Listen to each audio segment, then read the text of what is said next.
A&M Leasing Studios, this is Sean and RJ on 105.3 The Fan. Good morning, Metroplex. We welcome you to the Hump Day edition of Sean and RJ here on DFW Sports Station 105.3 The Fan. Hopefully, you have not checked out early with your New Year's vacation and days off because some news happened around here yesterday. I'm Sean Sharif alongside our Cowboys insider Bobby Belt. Choppy is out for the next few days. We got Peyton running the fan cam, Twitch, and YouTube. And I have purposely stayed away from my cell phone in terms of calling or texting Bobby Belt over the Trevon Diggs news because I wanted everything unloaded at 6 a.m. to start the show. So he's gone. He doesn't play for the Cowboys anymore. Thank you, Mike Fisher, Mickey Fisher. That's news exclusively from me.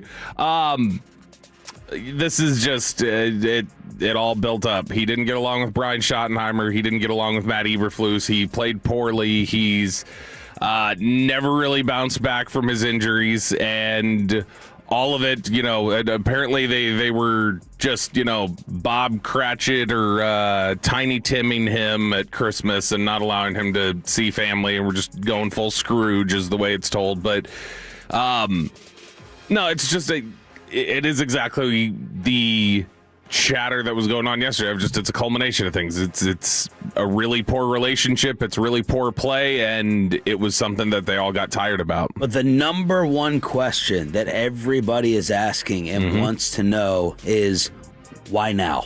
Why, with one game left, did you decide to release him? I think it had built up enough, everything that every week there was something else, whether it be, man, he couldn't get along with Eberflus, or always not doing this in practice the right way, or he's doing this and that, and I think they were just tired of it. The same reason why people go, well, why does it matter that they play out the last couple games? Well, because they're trying to set a tone. So they still think that this is a relevant time, even though everybody else views it as like, you're already eliminated, so what does it matter? They still view this as a relevant time to get work, and they think that he's poisoning, and they don't want him around anymore. And why even have him come back and step on the field before that? Because they wanted to give him a chance, and then he was still a pain in the butt? Yeah, I mean, I think it's mostly about that they needed to see, all right, let's see if this got any better, or let's see if because there are those speculating, okay, are you trying to do him a solid and have him catch on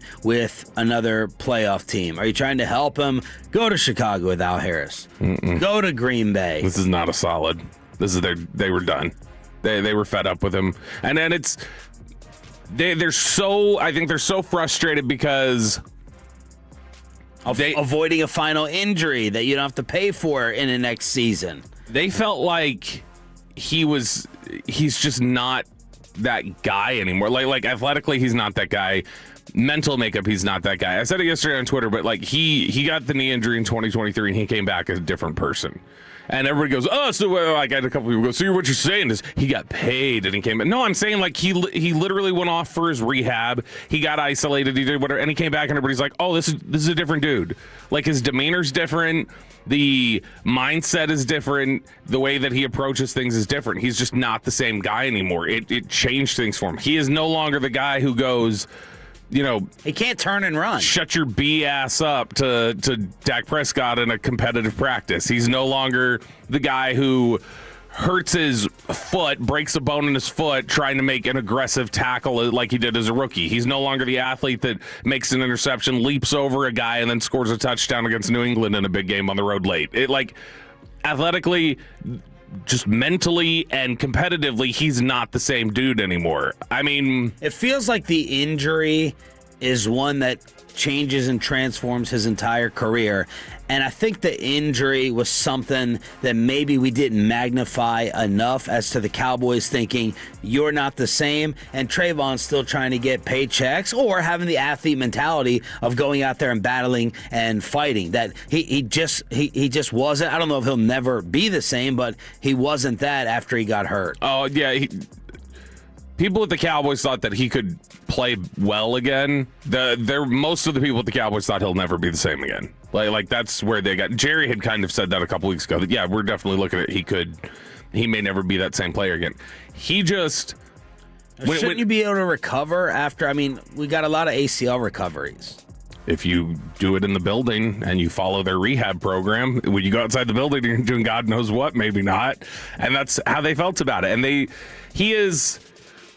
So I've told the story before when he was at Alabama, and he's practicing, and he hears people on the sideline, scouts, when he's like a freshman or a sophomore, and he hears people saying something about, oh, that's Trevon Diggs' brother. And he like stops in the middle of practice and he takes off his helmet. He walks over there and goes, I'm Trevon Diggs. I'm not Trevon Diggs' brother.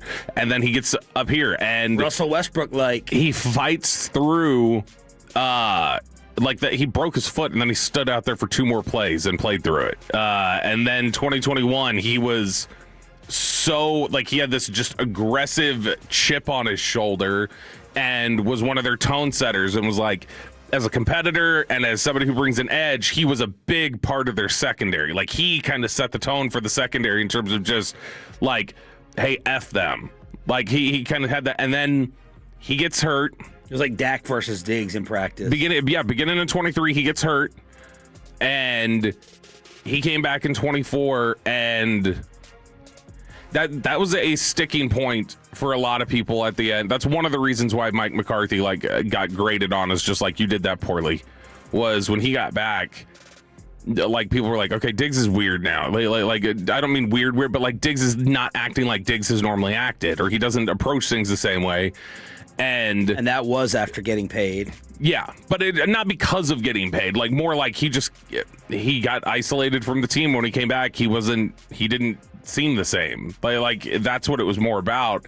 And man, McCarthy would not enforce discipline the same way that Brian Schottenheimer does, and it bugged people.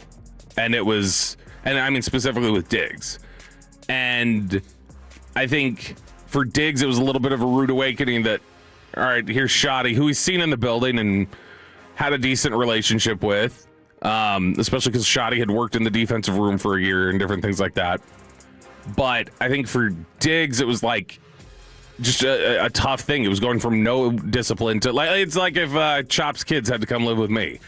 Like, you're going from no discipline to like, you're not allowed to do certain things. Right. And that was tough for Diggs, and I think it was tough. I think this was a really exhausting aspect of Brian Schottenheimer's first year. I think Shotty found this really draining to have to deal with this. Todd Archer broke the news. He was on the G-Bag Nation yesterday. Both shows doing a phenomenal job of getting the guests on with the coverage. Jane Slater on KNC. She had a phone conversation with Trevon, which we'll get to in a second. But Archer said they have released Diggs. He goes through the waiver process, and if unclaimed, he will be a free agent. What happens with the money, Bob? If he gets claimed, the money transfers, and you're clear. $500,000 for a game. Yeah, and so then that's cleared up, and you've got that off your books. If he doesn't get claimed, then the remainder of that, basically, it's I think it's $5 million that hits on this year, and then next year they're basically free from it going into the season, and so saving 12. I've seen that number out there. $12 million. They're going to save $12 million is basically what they got. They've got some. There's a post-June 1, pre-June 1 discussion that's also out there. Why not just wait? Yeah, and so for them, it just at this point of the season, it doesn't. The way that it impacts the cap and what they're free of, it doesn't sit on their books going into the offseason. So they just get to go in there, know exactly what the money is when they get in there, and are able to get free from him. And sure, he can go find something else if he wants. I don't think that mattered to them. I don't think it was like, all right, let's do him this. This isn't like Zeke last year where they cut him and let him go sign with the Chargers. This is more about, we just want you out of here, and you want to be out of here, so go. I think it makes a little bit of a statement to everyone else. Yeah. Like, oh, you couldn't even, like, this was so bad, they're willing to go ahead. And it embarrasses Trevon a little bit that it wasn't even after the final regular season game. Well, is it embarrassing for him? He just wanted to go home and see his family on Christmas. And, that looks so much worse for the Cowboys, according to Jordan Schultz. So yes, we'll get to that in a second. I think it's the perfect way for this entire thing to end, and I'll explain that momentarily. They didn't believe him. They don't believe him about hitting his head on a TV pole. They flat out didn't believe that. They felt like they couldn't trust him anymore to talk about. They think he was more hurt and in more pain than he ever disclosed to them. They think he still is dealing with pain, and he's just not telling them. And his play looks like that. Yeah, he looks like a guy who's hurt still. Like when you watch him, I said it in post-hut. He's not physically capable of doing things right now. Like you look at it and go that he sometimes sees it right and he just can't get there. When you see that play and I tweeted it yesterday, when you see the interception he had against New England and how quickly he snapped on the ball and picked it off, and then in the same motion of just grabbing it with one hand, leaps over a receiver who's falling down and then navigates traffic. It's like that dude he's not here anymore. And it'd be I wish like all the best that he finds that again, because when he is athletically capable and when his head is right, he is one of the most entertaining defensive players in football. Like he is so much fun to watch. If you go back and watch his highlight reel of interceptions in 2021, that year that he broke out, they are half of that. It's not just him standing there getting a tip drill interception. It's a receiver. He's reading the ball and he's jumping on it, or he's like making this insane leap and just snagging the ball with one hand. He was fantastic. PFF was always wrong about him. Whenever PFF would talk about him in 2021, it's just like, oh, he's burnt toast. They were wrong about him. So I'm glad you brought that up, because RJ during that year would always reference PFF and say, are we falling too much for the actual interception? Yeah, because he can't just see it and have his own idea about it. RJ can't. He's got to have somebody else tell him what to think. Versus the other plays in which he's beating coverage or beat deep, where we fool by, the splash play. So in 2021, he definitely had more of them, but 22 and 23, the first two games of 23, I went back and watched it last night. The first two games of 23, he had figured it out. Like he had figured out how to play the position the way he was supposed to. And that's what was so frustrating. He gets hurt that week of practice after the Jets game, but those first 2 weeks, he was as good as we've ever seen him play. And I think that it broke things. We barely got to see that guy. And he definitely had, like I said, some instances in 21 where he was a gambler, but the amount that they ascribed to him at PFF was oftentimes wrong, because as usual, they don't know what the responsibility is in the coverage on the certain play. So they would oftentimes say, oh, that was him, or that was some big bust, and a lot of times it wasn't. And so, look, he has his problems. I think specifically in that... trying to remember, I think it was that Patriots game right after he had the pick six and they gave up the big touchdown. For instance, I think that's one PFF had given him that, if I remember correctly, that was not him. That was Hooker, I think, who had been late on the safety rotation, or DeMonte KZ or somebody. But I still think that everything that had been said about him, it's funny, it had basically flipped. When he was really, really good, people would just slander him. And now that he's really, really bad, you've got a big hive of people that go like, no, he's still really, really good. It's like, no, he's not. He's not good anymore. No. He's not the same mindset. He's not the same demeanor. He's not the same athlete. And he probably never will be any of them again. I hope he is, but he probably won't be. Hey, what are the Tolos coming in with? Frankel and Franco, injury attorney text line, 877-881-1053. 214 says Diggs is having the Michael Thomas effect. Once they got paid, their performance started to drop. 817, I bet he goes to Green Bay to join Micah now. 817 also says no one could have predicted this downfall 2 to 3 years ago. Yeah, I mean, we all applauded the deal. Yeah. It was a good deal if you were getting the same player you thought you did. And that's what the thing is, that they never thought they were losing the competitor. That's probably the biggest thing that stunned them. Injuries happen. They know they can't necessarily account for that. They didn't know they were losing the work ethic. Has there been someone else that you've covered around here that kind of changed as a person or a competitor as much? Does it remind you of anyone else? Curse flipped at the end. J-Ron Curse was considered like one of their bigger leaders, and he just kind of seemed like he decided he was done. Not as a competitor, but as somebody who just changed. It's Gallup. Gallup was a guy that they thought they had. He hurt his knee, and he almost had PTSD from it after that.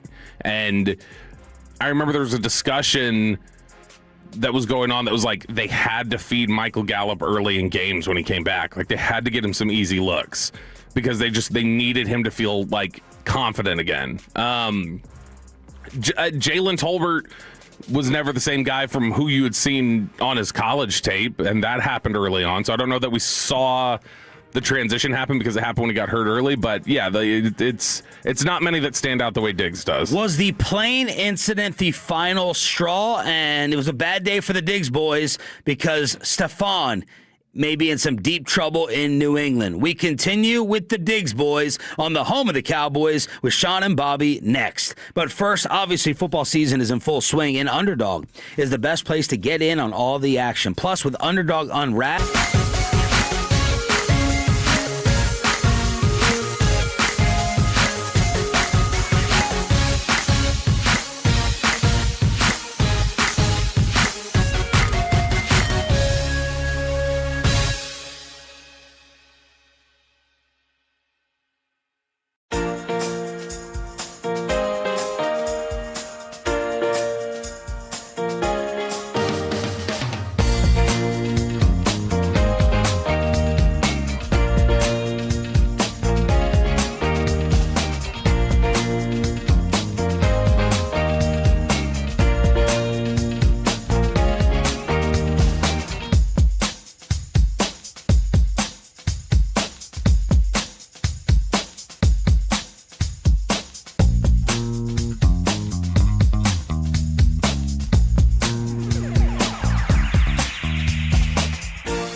free second opinion and learn the truth. Book your appointment now at theontimeexperts.com. theontimeexperts.com.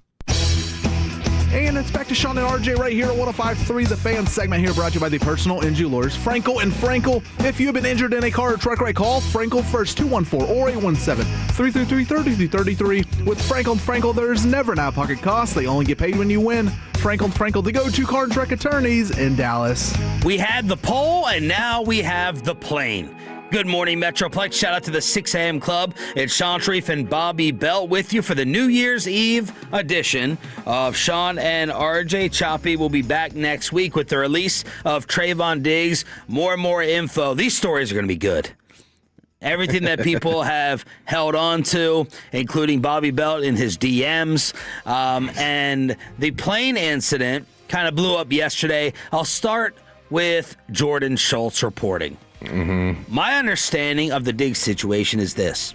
After the Cowboys finished their Christmas game against the Commanders, Diggs requested with Brian Schottenheimer to stay in Washington for the holiday since he's from the area. His brother went to University of Maryland, go Terps, and his family stays there. Players often ask for and are usually granted additional family time during the holidays if the schedule makes sense. Dallas played Thursday. Shotty denied the request.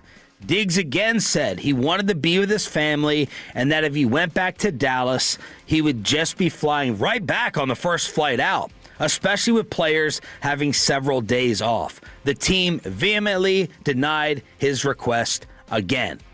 Jordan Schultz did not include in that Diggs did not end up flying back with the Cowboys. Now, if you were on that charter, Bobby, would you have noticed or would word have gotten around that Diggs was not on the flight back? Like when Nick Eatman comes on at 9:20 and we asked, did you know Diggs wasn't on the plane? No. What will his answer be? You wouldn't notice. Now, the only way that you would notice is if it was approved in advance. So there's like a manifest when you get on there, you walk on and you go like, all right, where am I sitting? And you look, and if somebody is not flying out, they'll be flying back. So like Ivan, the engineer, the old engineer that we had here. Ivan, when he's got a game that he's working Saturday, like let's say he's working a college football game in North Carolina, so he's not going to be with the team in Washington, D.C., then Ivan's name on it will be in parentheses. Like, hey, meaning he's not there on the way out, he's going to be in that seat on the way back. Okay. And then I think there's another one where, like, if it's on the way back, it's in brackets. And so if it would have been planned, yeah, if I'm looking up for where my seat is, you may notice, oh, somebody's name is in brackets. They're not flying back or whatever it would be. But no, you wouldn't notice just because the plane is broken up into like 3 different sections to where you would never even be in the same section as them. Clarence Hill reported that Trevon did go through the proper protocols and then proceeded to post a bunch of Brian Schottenheimer family ski photos saying, oh, basically what Clarence is saying is, oh, it's okay for Shotty to go have family time, but it wasn't okay for Diggs to have family time. Todd Archer then goes on G-Bag yesterday and says Trevon did not fly back and Diggs did not make his family request before the game when you're supposed to do it. It's kind of done after the fact. It was my understanding is it was made about 10 minutes before they were supposed to be on the bus. He asked then, which I don't think anybody's been. So here's the thing. Sean Lee, let's take Sean Lee, for instance. Sean Lee used to live in Santa Barbara in the off season. They would go to Oxnard. It was an hour away from where he was. Sean Lee would fly back to Dallas to get on the plane and then fly to Oxnard with the team. Wow. So, because someone told Nick Harris, we fly there as a team, we fly back as a team. That's the thing, is that like Clarence can post the shoddy ski photos all he wants. If he can post like a picture from the airplane of Shoddy not on there because he flew to Vail or whatever, then okay. Right. Or if they were playing in D.C. and he went, I'm not flying back because I'm skiing here in D.C., that's a different thing, I guess. But we're talking about they are all supposed to be together. That's the whole point, is that you're supposed to fly together. So, yeah, when he goes, I'm just going to be flying back out. Well, then to them, they would probably say you should be, that's what we want you to do. Yeah, we want you to hop on the plane and then go back because that's the whole point. But the other aspect of that is if it was requested a week early, or if he was told a few days early, he probably gets to. It's when he did it, and it's another, like, this is you doing this again. I think this is the perfect microcosm and summary of the way that this all should end. That the plain story tells us everything. On one side, right, you have Diggs and fans who go, man, that's messed up by the Cowboys. That's messed up from Brian Schottenheimer. It's Christmas.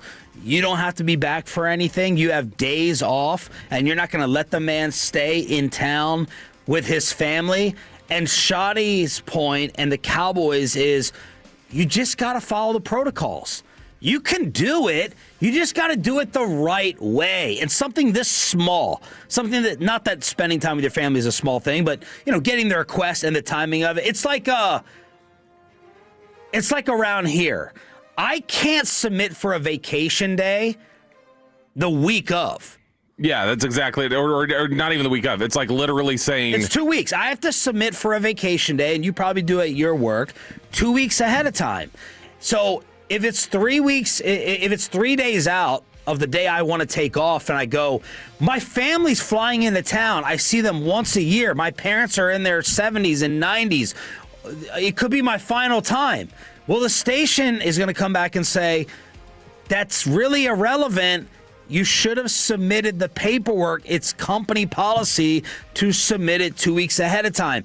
And that type of little small thing and difference to me is where Trevon Diggs just couldn't understand it. And maybe Mike McCarthy allows him to stay. And maybe a previous regime or someone else goes, it's family. Trevon can't understand and doesn't want to follow and go through the protocol part of it. Brian Schottenheimer doesn't want to keep people away from his family. You just got to do it the way everyone else does. Diggs would literally get up and leave in the middle of meetings at the end of last year. He would get up, not say anything, and walk out, and McCarthy would let it happen. And that's what he kind of became used to. But this is like when you say 3 days, this isn't even 3 days. This is literally like it's 10 minutes before you want to take off, and you're saying... like, it'd be like me at like 5:50 in the morning, be like, hey, I need the show off today. Right. And it's like, well, no, like, sorry.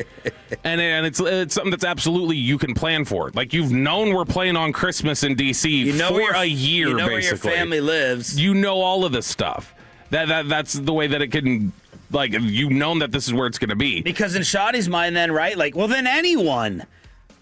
right before we're about to board the plane to fly back can be like, hey, it's the bye week. I just want to stay here in New York. I just want to stay here in Miami. And then you have a domino effect. Yeah, no, A17. They would have let Dak stay if he asked. Dak would have asked a week early or more. Yes. And you can say, well, what if he didn't? Well, that's the thing. Like, you're also throwing out, what if Dak wanted to stay? Dak wouldn't do that. So, I mean, we're equally talking about in terms that it's not going to happen. This is the way that Diggs operated. There's nobody else that operates this way. None of the other guys generally. Honestly, the only other one who would have done something like this in the past probably would have been Micah. Micah would have done something like this. This is the sort of stuff that used to irritate them about Micah. But for him to go basically, I mean, you got to remember, they do TSA at the stadium. Like, it's a process. And, like, so we're talking about getting ready to go get on TSA, and he's like, hey, I'm going to dip. I'm not going on the flight. And they've got all these different security measures and stuff, and it's like, no, you're not. You're going to tell us that before. Sorry, dude. And then he didn't get on the plane. Yeah, and then he just blew it off anyway. I don't think that's why he got cut. I think it's just that's another thing. But that's the thing. It had reached David Irving levels of it's always something with Diggs. And there are people who want to go defend it and talk about it. And for Clarence, like, I mean, I love Clarence, but Clarence knows better than that. Clarence is Clarence. I don't know who you're feeding somebody who's not going to be here anymore. So that just seems a little silly to me. Well, Clarence is obviously, my guess is, Clarence is going to get it from Trayvon's side. And then Todd's going to get it from the Cowboys side. Everybody wants to give their spin. Sure. And everyone wants to have their narrative out there. The Cowboys are going to tell Todd, and again, I'm guessing. I don't know where Todd got his info. And you can choose which side to believe. But the Cowboys are going to tell Todd it was 10 minutes before. The Cowboys are telling Nick Harris it was 10 minutes before. And then Jordan Schultz and Clarence Hill are getting it from the players' camp saying, man, it's screwed up. They don't want me to spend Christmas with my family. These are various different stories that Jordan Jordan Schultz has covered related to the Cowboys in the last year and the way he's described the Cowboys. Embarrassing. The entire situation is laughable from Dallas's side. Dallas makes no sense. Childish behavior from Jerry Jones. I can promise you this. Teams across the entire NFL are laughing at Jerry Jones and the Cowboys right now for so many reasons. The dude has he has no love for Dallas. And not that he should. He's supposed to be an objective reporter, but I'm saying it's not objective either way. Jordan is going to cover the anti-Cowboys side to nestle up to players. And Jordan deserves credit for getting scoops on certain things, and we've had him on the station before, and I think that there are things he does that are good. But Jordan is very clearly so pro player that he will never want to represent a team side, specifically the Dallas team side, because I don't think they've ever given him anything, and so he gets frustrated with that. But this is, I mean, everybody will tell you Diggs had an awful week of practice leading into the Vikings game. Everybody associated with it will go, no, it was really bad. Jordan Schultz covered it as Trevon Diggs will not play Sunday versus the Vikings. This comes after what was described to me as, quote, a great week of practice. Probably from Trevon. That's it. Yeah. And so that's where he's going to get it from. So he's going to cover it as though this is normally, the whole little, he vehemently declined the request. Okay. And then you did not include in there. But by the way, Diggs blew off what was told to him. Yeah, and a previous question that applied was, where are you getting the player's perspective from? Because Trevon doesn't have an agent until now. When yesterday, after the release, he went and hit up Micah, and George Pickens' guy, David Mulugheta, is now representing Trevon Diggs. Yep, and I don't know that it's a little odd to me because David is not normally... he normally is repping players at the peak of their stuff. It's not usually on the back. That just seems kind of he's doing Micah a favor? It seems like just a connection. Micah, oh, you should sign with my guy. Is probably what it is. But look, I mean, it reached a... Will Diggs be claimed? No. Will Diggs be on a playoff roster? I mean, depending on how quickly... He'll get signed sometime after... He'll get signed before this season. Yeah, he'll get signed he'll clear waivers, and then somebody will probably try to sign him for the last week of the season, and then maybe some play. But they may get him in there and then look and go, no, that dude can't play right now. Unless it's just is it a man-heavy team? Is it Chicago or is it New England? Does Stephon convince them, hey, throw Trevon in here? And if New England, Stephon has that say right now. If New England, then he's gonna choke you potentially. If you apparently, so if you listen to, but I mean, New England may have a bye. New England could have 2 weeks to ramp up Diggs. That may work better for them. So I'm sure somebody will give him a shot, but I don't think anybody's going to claim the contract. 877-881-1053. Hopefully you heard the first 30 minutes of Trevon Diggs' reaction here on the official home of the Cowboys with insider Bobby Belt. I am Sean Sharif. We have Josh Pate. You requested him to come back on the show. The College Football Insider will join us at 8 to preview the bowl games starting today. But Bobby has put together our year-end in review. What was the DFW Sports Quote of the Year? Your nominations are in. Let's start going through the candidates next. Hey, Tolos, RJ Choppy here, my good friends over at Platinum Ford in Terrell. It is, of course, a Stephen Gilchrist owned store. It's Gilchrist Automotive. They're always hooking you up in that brand new Ford car, truck, SUV. Adam Vinci is the GM right between I-20 and Highway 80. The year-end sales event, it's going on. Massive, massive savings. How about this? 0% for 60 months and no payments for 90 days on a 2025 Ford Escape, the Ford Explorer, the Transit Van, the Super Duty, the F-150. You can get 0% for 72 months or 60 months and the no payments for 90 days on a Mach-E and a Ford Lightning. Adam's got the largest selection of Super Duties that you're going to find. F-450s, 350s, 250s.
Check out the latest Spiss and Suds episode wherever your favorite podcasts are found.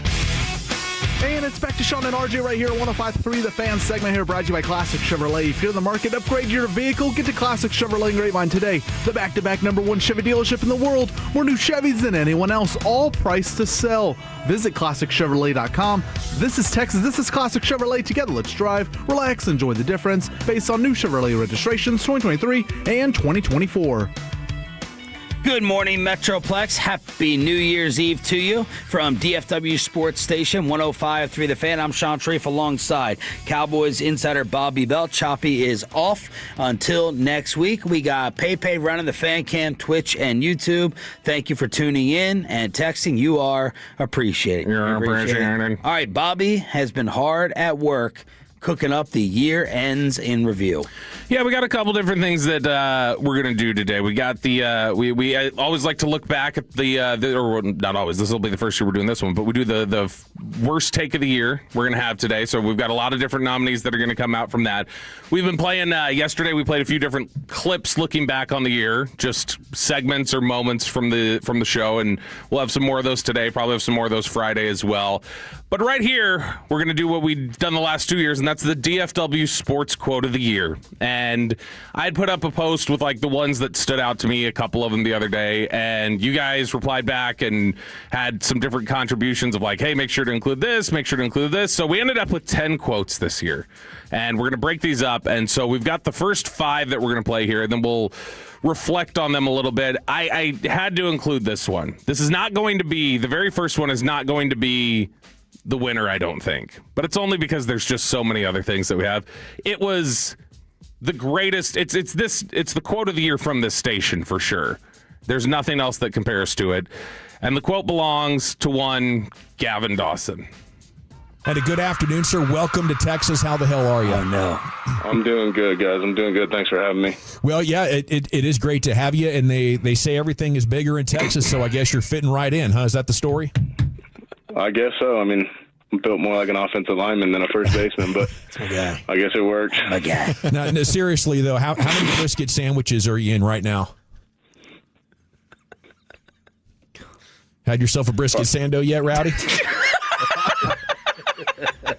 There's the first nominee. Have yourself a brisket sando yet, Rowdy? My favorite part of that, because I even clipped off the front end of it where he goes, all 6'7", 270 pounds of him or whatever it was. I like that one.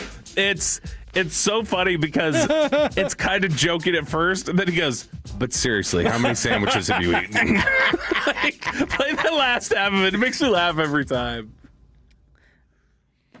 I guess it works. Now, seriously, though, how many brisket sandwiches are you in right now? Like, seriously, what's the cholesterol level? And then Had yourself a brisket sando yet, and then I'll Rowdy? never forget Chiafalo when we went to, I think it was Oxnard, and Chiafalo was pissed. And you did this, and you did. He had you guys on each side of him, and he points at you, and he points at Johnny. Yeah. He was mad. He was mad, and I was like, hold up a mirror, fool. Hold up a mirror. And I think that caused Chiafalo to still, like, not relent moving forward. Like, they doubled down on Rowdy. Oh, They yeah. didn't really back off. It was like, yeah, you guys should move off of it until old Scott Braun or whatever that douchebag's name was from Foul Territory. You got some shock jock stuff. That, like, tool bag. But that was, that still is my favorite clip.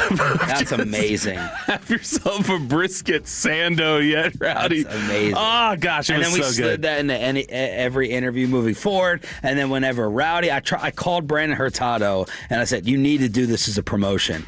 And then I was like, well, maybe the Rangers and Rowdy may not love it too Rowdy much. turned into a baby about it. I will say that. Rowdy was being a little baby back biatch about it at the end. And so he cried about it way too long. The fact that he even brought it up on Foul Territory and whimpered about it, that's when it's like, all right, now you're becoming unlikable. Yeah, he kind of because- turned some fans against him. Yeah, by the end, I think once the Scott Braun Foul Territory interview came around, people were being like, all right, let it go, dude. It was a joke. Right. Like they weren't trying to bully you.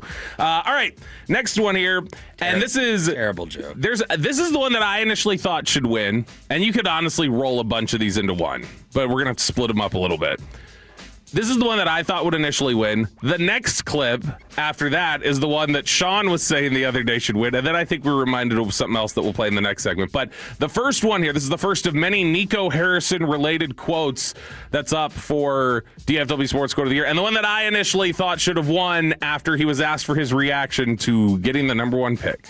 Yeah, I was extremely surprised. All my draft prep up to that point was, us being in the 11th position. So that's just, but, things happen. Fortune favors the bold. So exciting things fell our way. Either the most defiant, trolly quote of the year, or the most like the least self-aware quote of the year. And I still don't know which one. I think it was mostly could be dumb. I think it was mostly lacking self-awareness. Fortune favors the bold. Like he legitimately thought, like, oh yeah, that this is God, this is the universe, like this is them looking down on me and going, yes, my child, I am so proud of you for trading Luka. Yes, that I'm going to give you the number 1 pick, and he says it with this little smirk too. Like he starts like, yeah, I'm going to drop this one, and just a completely unaware way to describe what had happened. But of course, it may be dumb though. He may have really thought like this is just like the universe at work, and this is how we ended up with the number 1 pick. Not just unaware, like stupid to think that the two were connected. Yeah, like he's. I never thought of him. I never saw any instance when you would hear him talk, which was not very often before the Luka trade. I never thought of him as being dumb. Right. And so I felt like it had to be a little more calculated, but it may be, like I said, it may just be because it happens so many times. It's either he is the most vindictive individual on the face of the planet, which is also possible, or he's just one of the dumbest. and either way, it's not a good thing. Now, the whole reason they found themselves there apparently was because they traded Luka. And when they traded Luka, this is number 1. This is a big this is the 3-word one that I think it is. This is number 1. Yes, it's the 3-word one that you're thinking of. This was Nico Harrison's explanation the day after as to why they traded Luka Doncic. We've had a vision in the culture that we want to create since we've been here. And the players that we're bringing in, we believe exemplify that. And, we think defense wins championships. And we're bringing in one of the best two-way players in the league. There it is. Defense wins championships. I don't think that's going to be topped.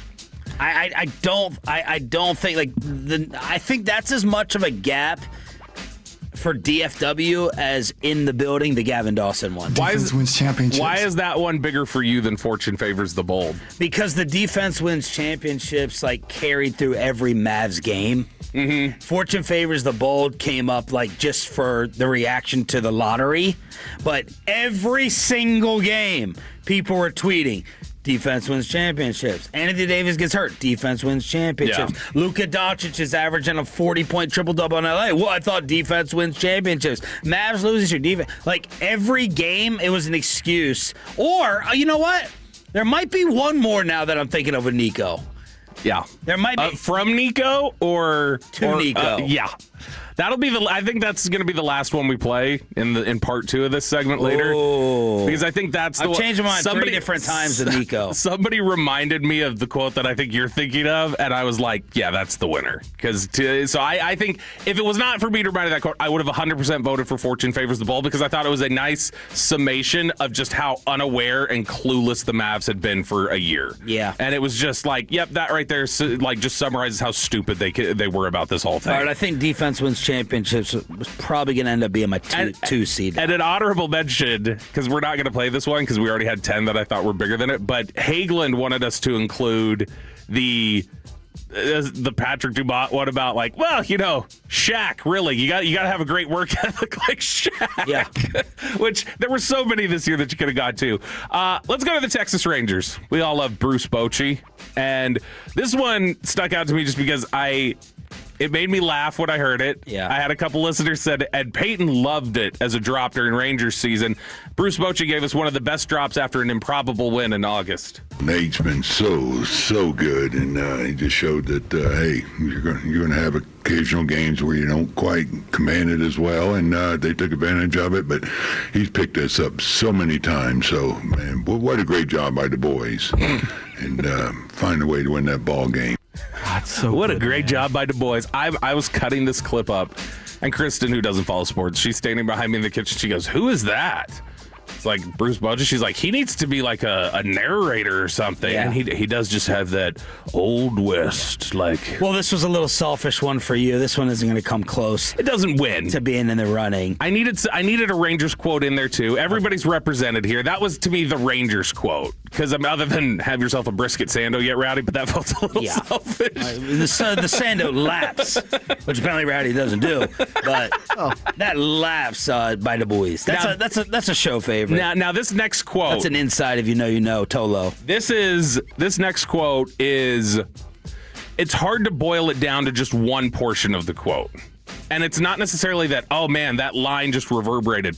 But if you want to talk about an individual moment, an individual quote that got somebody fired or changed the trajectory of their career. Thought we already did Nico. Well, no, because Nico, his decision was bad, and all these different quotes represented. This one quote, this one 30-second clip, probably got somebody fired.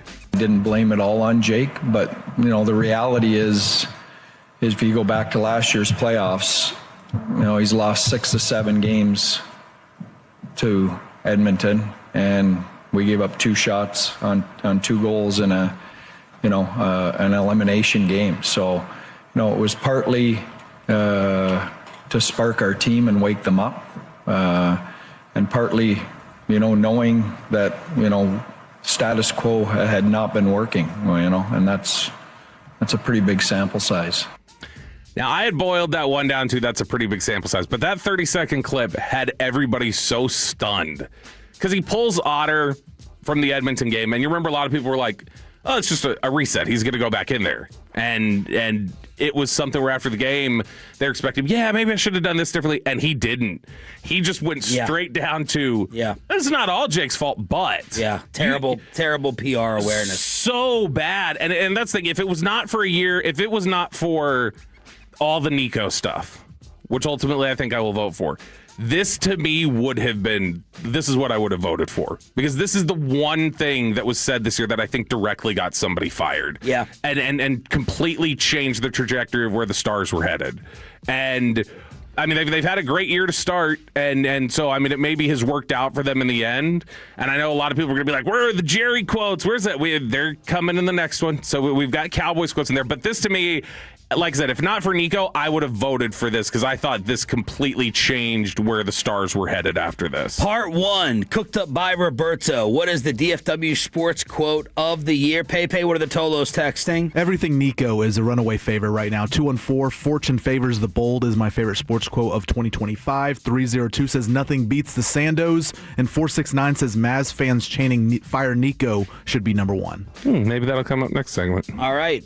Todd Archer, the man who broke the Trevon Diggs story. Hear from him at 7:20. Part 1 of worst take of the year at 7:40 in the commercial-free expressway. College football beast Josh Pate at 8 o'clock. Let's preview this CFP with a bowl game today. And it wasn't just Trevon in the news. His brother was as well. That's next on Sean and Bobby, 105.3 The Fan. But be careful. Have a great new year, but have a safe new year and New Year's Eve from the Tolo team of attorneys at Frankel & Frankel with Mark, Scott, and Gene. According to the National Highway Safety Administration, about 35% of all fatal car accidents are caused by a driver with a BAC level of 0.08 or higher. And they also found a just disturbing number of deaths, and those that occurred because of drunk drivers. And given those rising numbers, it is smart to have a drunk driving accident team that has your back. If anything happens to you today, tomorrow, this week, or moving forward, you get it with Frankel & Frankel. You can count on them to fight for your rights and secure fair compensation that you deserve, that the insurance companies do not want to pay out. Save the info, and always remember...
RJ on 105.3 The Fan. Todd Archer, the man who broke the Trevon Diggs news at 7:20 after his appearance on the G-Bag Nation yesterday. Boy, did you think he was flexing with his the way he broke it? I'm going to call Todd later and give him hell for that. The way he goes like, just raking my leaves, thought I was 15 minutes late. Turned out I beat everybody. I know. When I heard that, I was like, what a little flex. Like, I thought I was late, and it turns out it just I was that far ahead of everybody. Able to get yard work done at the same time. I did hear that. And we will hear from Todd at 7:20. Trevon was actually the second Diggs family member in the news yesterday after allegations of felony strangulation or suffocation and misdemeanor assault and battery from a chef employed by Trevon Diggs in New England. Yeah, this was not a good story yesterday. Like you said, it was a bad day for the Diggs family in general because Trevon Diggs, this is a dispute over a payment. So a lot of these athletes have live-in chefs or different things to make sure that they stay on top of their diets, except for Rowdy Tellez. He does not have one of those, I don't think. But they make sure that they are sticking to everything that they need to. A lot of times these dietitians will work directly with the team to just make sure, okay, what do you need them to do? You need them to be here? Okay, cool. Well, we'll make sure that they're eating this and doing these things. So a lot of these times you'll have dietitians and different chefs who will live with you in the home. So apparently this was the arrangement. This is somebody who was at Diggs's house or stayed at Diggs's house and was his personal chef. And there was an alleged assault that occurred on December 2nd where there was a dispute over a payment. And that apparently, according to police, she says that Diggs had entered her unlocked bedroom, smacked her across the face after they had discussed money owed to her. And according to police, she said she attempted to push him away when he allegedly tried to choke her with his elbow around her neck. So I guess this is like a headlock, basically. And later threw her onto the bed and said lies when she said she had not been paid. After the assault, she left her position, returned back a week later to get some things. Diggs referred her to an assistant, and that assistant told her that she had to sign a non-disclosure agreement before she would be paid. She declined and ultimately went to the police. So Diggs says that this didn't happen, unsubstantiated, no truth to it, but this is certainly not a good story for Trevon Diggs, who has had a bad year of PR, bad year and a half of PR already, and not a good look as he's just kind of ramping up and starting to play better football, too. Arraignment scheduled for January 23rd, which is the Friday before the AFC Championship. Of course, Trevon and his legal team saying no, not true. The Patriots will have no further comment at this time. So, an ugly accusation. Cardi B, Trevon's girl, getting involved in this, basically clapping back at fans and saying, why aren't you guys supporting us? Why aren't you supporting me? So that's Cardi B saying, yeah, y'all need to go ahead and calm down. So an ugly situation right now with allegations over the Patriots wide receiver. Yeah, and it's Cardi B doesn't have the greatest history of these sort of disputes either. Yeah. So I don't know why why aren't y'all believing me? Why aren't you supporting me? Oh, you've also got a tough setup for you in your history. All right, let's go around the National Football League. I have updated odds on the Super Bowl winner. And Bobby, I think you're going to be stunned. It's the 6th different favorite, and I don't understand this. Okay, so there's a new favorite, AFC or NFC? I'm not going to tell you. Okay, fine. You're supposed to know ball. The Denver Broncos. They're third. Okay, is it the Philadelphia Eagles? Nope. Trying to think of somebody you wouldn't guess. Jacksonville Jaguars. Nope. Man,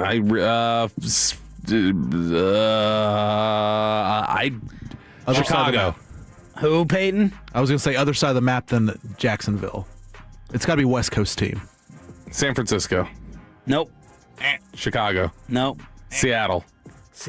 Why would that surprise you? I had moved with because you had them as number one. Seattle's the favorite to win the title right now today. Well, because they I'm shocked. They just beat the Rams and they would have home field throughout the playoffs right now. No. No, take advantage of the other value. And that was your number one team for most of the season. Yeah, until like the last 5 weeks, 6 weeks. Seattle's the favorite from Bet Online at 5-1, followed by the Rams at 11-2. So Rams are the best team to me still. Like clearly. It's just I don't know how much the home field advantage thing is going to screw with them. Denver and San Francisco are tied at 8-1. Buffalo and Philly at 9-1. New England 11-1. There could be some value right there. Houston and Jacksonville 12-1. Let's see if RJ puts down $20 on Jacksonville and backs up his number one power rank from last week. Chicago and Green Bay 18-1. Baltimore 20-1. Chargers 22-1. And then we dropped to 80-1 with Pittsburgh. Chicago and Green Bay being 18-1. Does that mean if they were playing each other now, it'd be a pick'em? Because they're scheduled to play each other in the playoffs. Or I would assume because Green Bay would have to go on the road throughout the playoffs. Chicago would be at home for most of their games. Does that mean that they might have Green Bay favored if they're viewed as similar odds? MVP. Drake May. Drake May is minus 350 at 2-7. Matt Stafford is 9-4. Whoa, those two? That may come up in worst take of the year here shortly. Sorry, Maggie and Perloff. Coach of the year. Still Vrabel. Yes, at minus 150, followed by Kyle Shanahan, then Mike McDonald, Liam Cohen, Ben Johnson, Sean Payton is at 50-1. Man, Ben Johnson 12-1, then Sean Payton 50-1. This is a really strong year for Coach of the Year candidates. Yes. Because I feel like those five you just named could win most years. Offensive Rookie of the Year. Travion Henderson. He's third. Tet McMillan. He's second. Who am I missing? Who's standing now? It's going to sting you personally. Oh, Jackson Dart. No. Who? You should know it. Why am I missing? Who am I missing? Cam Ward? Quarterback. The quarterback that's going to sting me? Yeah, Shador? that you're not naming it. Oh, Tyler Shuck? Yes. Tyler Shuck. I would just think that he's played like a quarter of a season, it feels like. Shuck is 5-7, then Tet, Travion, Egbuka. Looked like he was going to dominate it. He got hurt. Then Jackson Dart. Defensive Rookie of the Year. Carson Schwessinger. Yes. Dominant. 1-9. Minus 900. He had somebody in NFL circles had told me about a month before the draft, they were like, that dude's easily the best linebacker in the draft, and he's going to be in Defensive Rookie of the Year discussion. So nailed that one. Yeah, trust that person. Offensive Player of the Year. Jackson Smith and Jigba. Yes, at minus 375, followed by McCaffrey, then Puka. Is that silly still that we do that? Offensive player? Yeah. Or that offensive player of the year would be different than an offensive player winning MVP. Yeah, they just should include more besides the quarterback. Yeah. I hate that. Comeback Player of the Year. Christian McCaffrey. It is Christian McCaffrey at 1-25. Dak Prescott tied with Aiden Hutchinson at third. Didn't he win it before? NFL, I don't know, he's always hurt, but don't tell his mom. NFL Protector of the Year. Penei Sewell. Trent Williams. NFL Assistant Coach of the Year. Oh, who has everybody been just drooling over? Let's go with Clint Kubiak. Clint Kubiak is third. Josh McDaniels 1. Then Vic Fangio. Can we stop just slobbering over McDaniels? It's like they never learned what kind of a coach he is. Well, no one's gonna slobber over him to hire him again. I don't know why Defensive Player of the Year is not on here. Is that just a wrap? Miles? It's got to be Miles. Yeah, they took him off the board. It's probably minus 10,000 or something. I got next team odds for Joe Burrow. Joey B. This would suck. It would suck. Let's say the Eagles. The New York Football Giants at 3-1, followed by Miami, Raiders, Arizona. And then I must have been out for this Lamar story. Did you guys cover this while I was out? Mm-mm. The article that dropped in the Baltimore Sun? Mm-mm. Do you know what I'm talking about? No. You have no idea? No clue. Because they sent me next team odds for Lamar, and then I had to go and do a bunch of homework. Mike Preston, Baltimore Sun, came out with a piece basically saying that John Harbaugh is sick of Lamar, and maybe they should consider trade options. The breakdown of an NFL player's body is natural, but Jackson could help himself. He doesn't need to be up late at night playing video games or falling asleep in team meetings. He needs to train more around the facility instead of only attending mandatory mini camps where he disappears after one day. Damn. Harbaugh was asked about this. He said, I don't know where it's coming from. I've never seen him fall asleep, and I'm in every meeting. I'll tell you how I feel. I'm pretty transparent. A-plus relationship with Lamar. But he wrote, Harbaugh has become tired of him. And there is also an injury questioning for Lamar, that he doesn't even try to play. It happened in the past, and it may be happening right now. Like, dude, season on the line. And Lamar's like, well, I might be due up for, a contract extension here pretty soon. He doesn't have agent representation like Diggs, Trevon, before yesterday when he hired David Mulugheta. But this was a big bombshell in the Baltimore Sun over Lamar Jackson. Yeah, and Rex Ryan's like, I don't think the Ravens care whether he plays or not. They'll just go in with Huntley. They have felt like that feels as bad as people feel like it gets near the end of Dak's contracts. Like whenever it's like getting near the end and people are just like, oh, could they walk away? Could there always seems to be some sort of just tension in Baltimore about, now this is the first it sounded as strong on Baltimore's side as it has. It's usually, could Lamar want to go and why are they so ambivalent in Baltimore? Not so much just aggressively want him out, but I mean, there's enough of a question. He's always gotten a little bit of a pass because of his weapons. In terms of just why hasn't he been able to win in the postseason? Yeah. But man, it's starting to build up pretty strong for him and Josh Allen of like, you got to start winning, dude. Josh Pate, college football superstar, will join us at 8 o'clock this morning to preview today and the weekend. We start off 11 o'clock. My day is set. Go home and watch Iowa against Vanderbilt. I think my godson's supposed to be starting in that game there in Tampa. Arizona State, Duke, Michigan against y'all's Longhorns, Nebraska, Utah, and then at 6:30 tonight, I think Eric Chiafalo will be there in person for Miami, Ohio State. I was about to pull a split shift. I was gonna be in there. Eric called me and he's like, what, he had an extra ticket? No, he's like, could you tap in? Could you tap in for me because I got Cotton Bowl tickets? And he was going to ask you to work a double? Yeah, I told him I would. Because he had been lamenting that he wasn't going to be able to go because everybody's out this week. And I told him, I was like, well, I mean, I'd come in and I'd finish the last 2 hours for you with Broadus. And so just going to love the Star reunion. Broadus refused. He was like, absolutely not. I'm not. No, actually, it was Tim didn't want me splitting up my shift and doing it. Like, he didn't want me coming back and working that many hours. So instead, it'll be Will Chambers tapping in for Eric Chiafalo. But he's going to end up getting to go to the Cotton Bowl, which is good for Eric because I know he was stressed that he wasn't going to be able to get there. And Ohio State's been practicing at Highland Park? Yeah. Highland Park, it's so nice, so bougie. It just feels so warm and inviting that, they had Ohio State's been practicing out there. They had video footage yesterday. It's wild looking at their practice facility. It looks like somewhere where an NFL team would practice. They are just, they churned out, one of the MVP candidates, Matt Stafford. They've got Clayton Kershaw, so they've clearly got a lot of money in that athletics. This can be a beatdown. 9.5 point spread. Unless they want to, do they want to just reverse fortune? And, after Miami got upset by Ohio State, what was that, 20 years ago, the Willis McGahee game where he blew his knee out in the national title?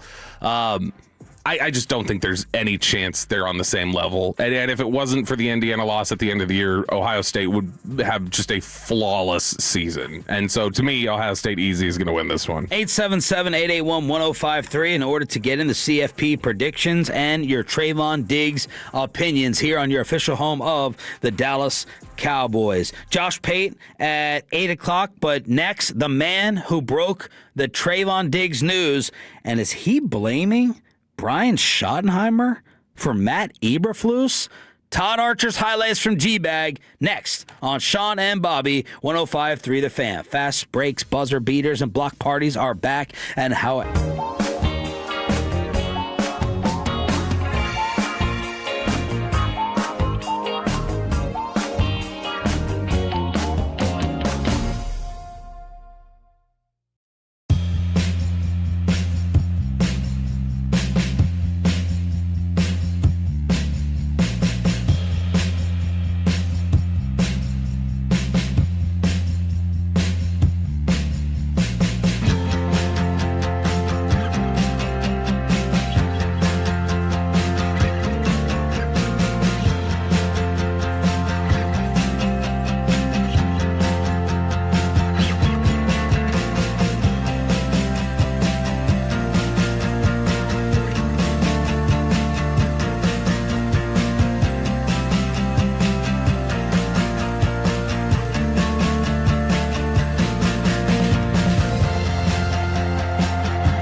to the coaches and players for America's team, let us go inside the star on 105.3 The Fan.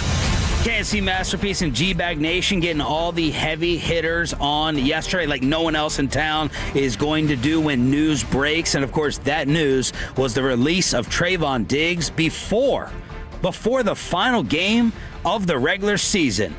This is Sean and Bobby. Choppy out this week on vacation. We got our Cowboys insider, Roberto Belt, along with you on the Fan Cam, Twitch, and YouTube, Odyssey app, and the radio. Thank you for being a Tolo.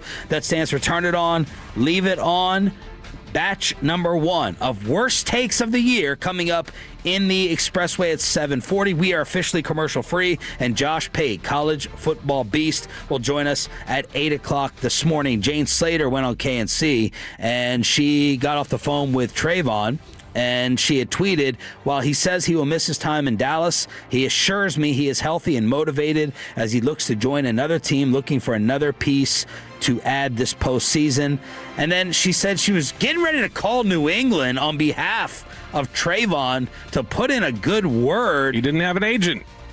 He needed one. He needed an agent to do some lobbying for him. Then he went and hired David Mulugheta. Jane also added during the interview, Trevon is sensitive to the internet and other people's opinions, and that's why he ended up in Bobby Belt's DMs. Is he sensitive to the? Yeah, I don't know what he wanted. What happened? He texted me. I don't know. He DM'd me on Monday night. Well, first he followed the accounts, right? Yeah, and then he DM'd me on Monday night and he said, "What's up?" So I didn't know what to say back, so I just said chillin'. And he never replied. So I don't know what he wanted. Chillin'? I just wrote back chillin'. Yeah, it's right there. What's up? Chillin'.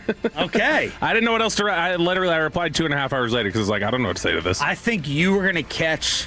I know I was going to catch heat for something. You were going to catch the shrapnel from my clip, I think, talking about the passer rating that he gave up. People say they can't tell us apart, beards and hats. They always say that. And so the white and brown thing, I guess, doesn't throw people off. Yeah, Sharif and Belt are not enough of a different. No, but this is the. He was looking at those clips, I think, that, kind of blew up on the fan account, and then the Sean and RJ Instagram account. Go ahead and follow that on IG and Facebook.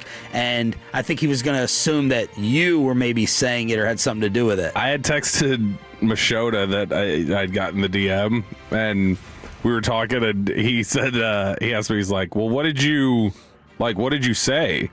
And I said, I don't know. I was like, he said, did you say anything specific about it? I said, I haven't said a positive thing about his player attitude in months, so I'm not sure which one he's picking. But that's he was unhappy about something, and I guess he was a little busy yesterday morning, and so he didn't have time to address it, but he wanted to talk about something and then never hit back after I said chillin'. So. But you were glad he didn't follow up. Yeah, because I know from history of other people on the beat, when he's DMing you, it's not to just be like, hey, how's your family? Right. Like he's only DMing you to complain.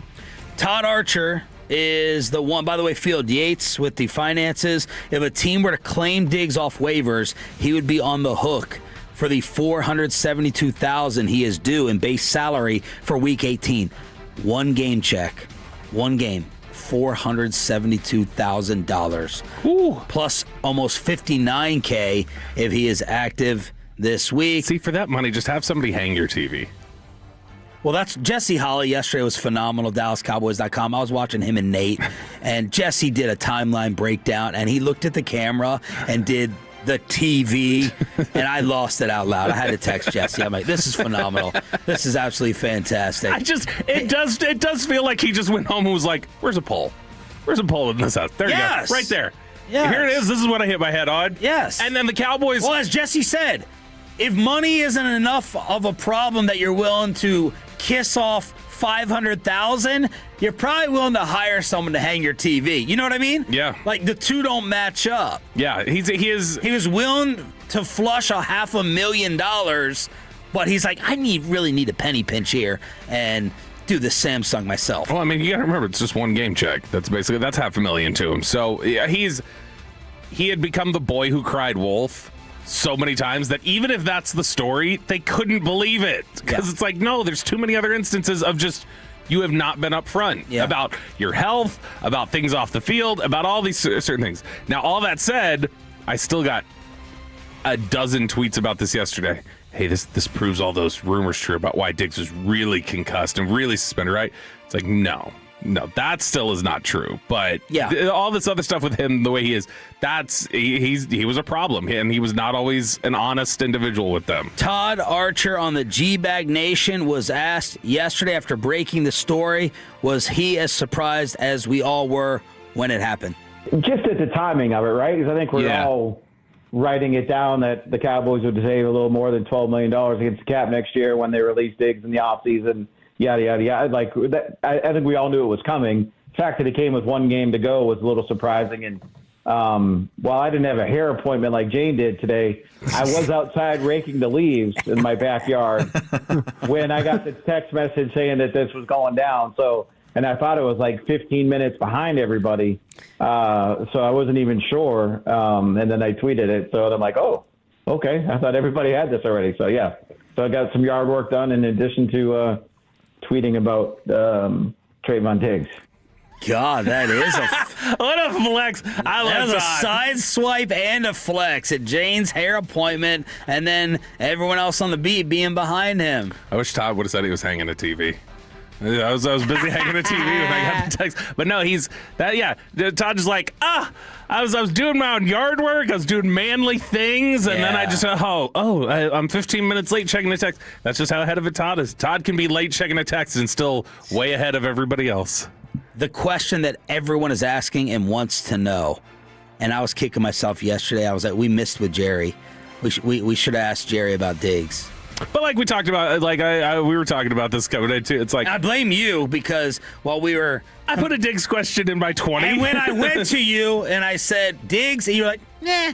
Well, because you chose to go elsewhere. Because so I blame you for it. Because it was the same thing as like we were talking about with Eberflus. Like we're gonna ask for the 5th week in a row. Like, hey, you're still mad at Eberflus? Would Jerry have given it to us, Pepe? No, he would have sugarcoated around it. He would have talked negatively about him. He would have talked in a way that we would have been like, "Yep, that confirms he's done." But I don't think anybody would have thought he's done today. I was so bitter. Yeah, I could have been broken that leaf rake over Todd's head and said, "There and you go." still would have been behind him. I still would have been behind him. All right. Well, the number one question everybody wants to know is, why now, Todd Archer? Why not wait till the last game is done? Well, I had one guy over there telling me that a culmination of events, and obviously it's out there now that he wasn't on the flight home, that he requested to stay in Dallas or stay in Washington and visit with family and was denied the request.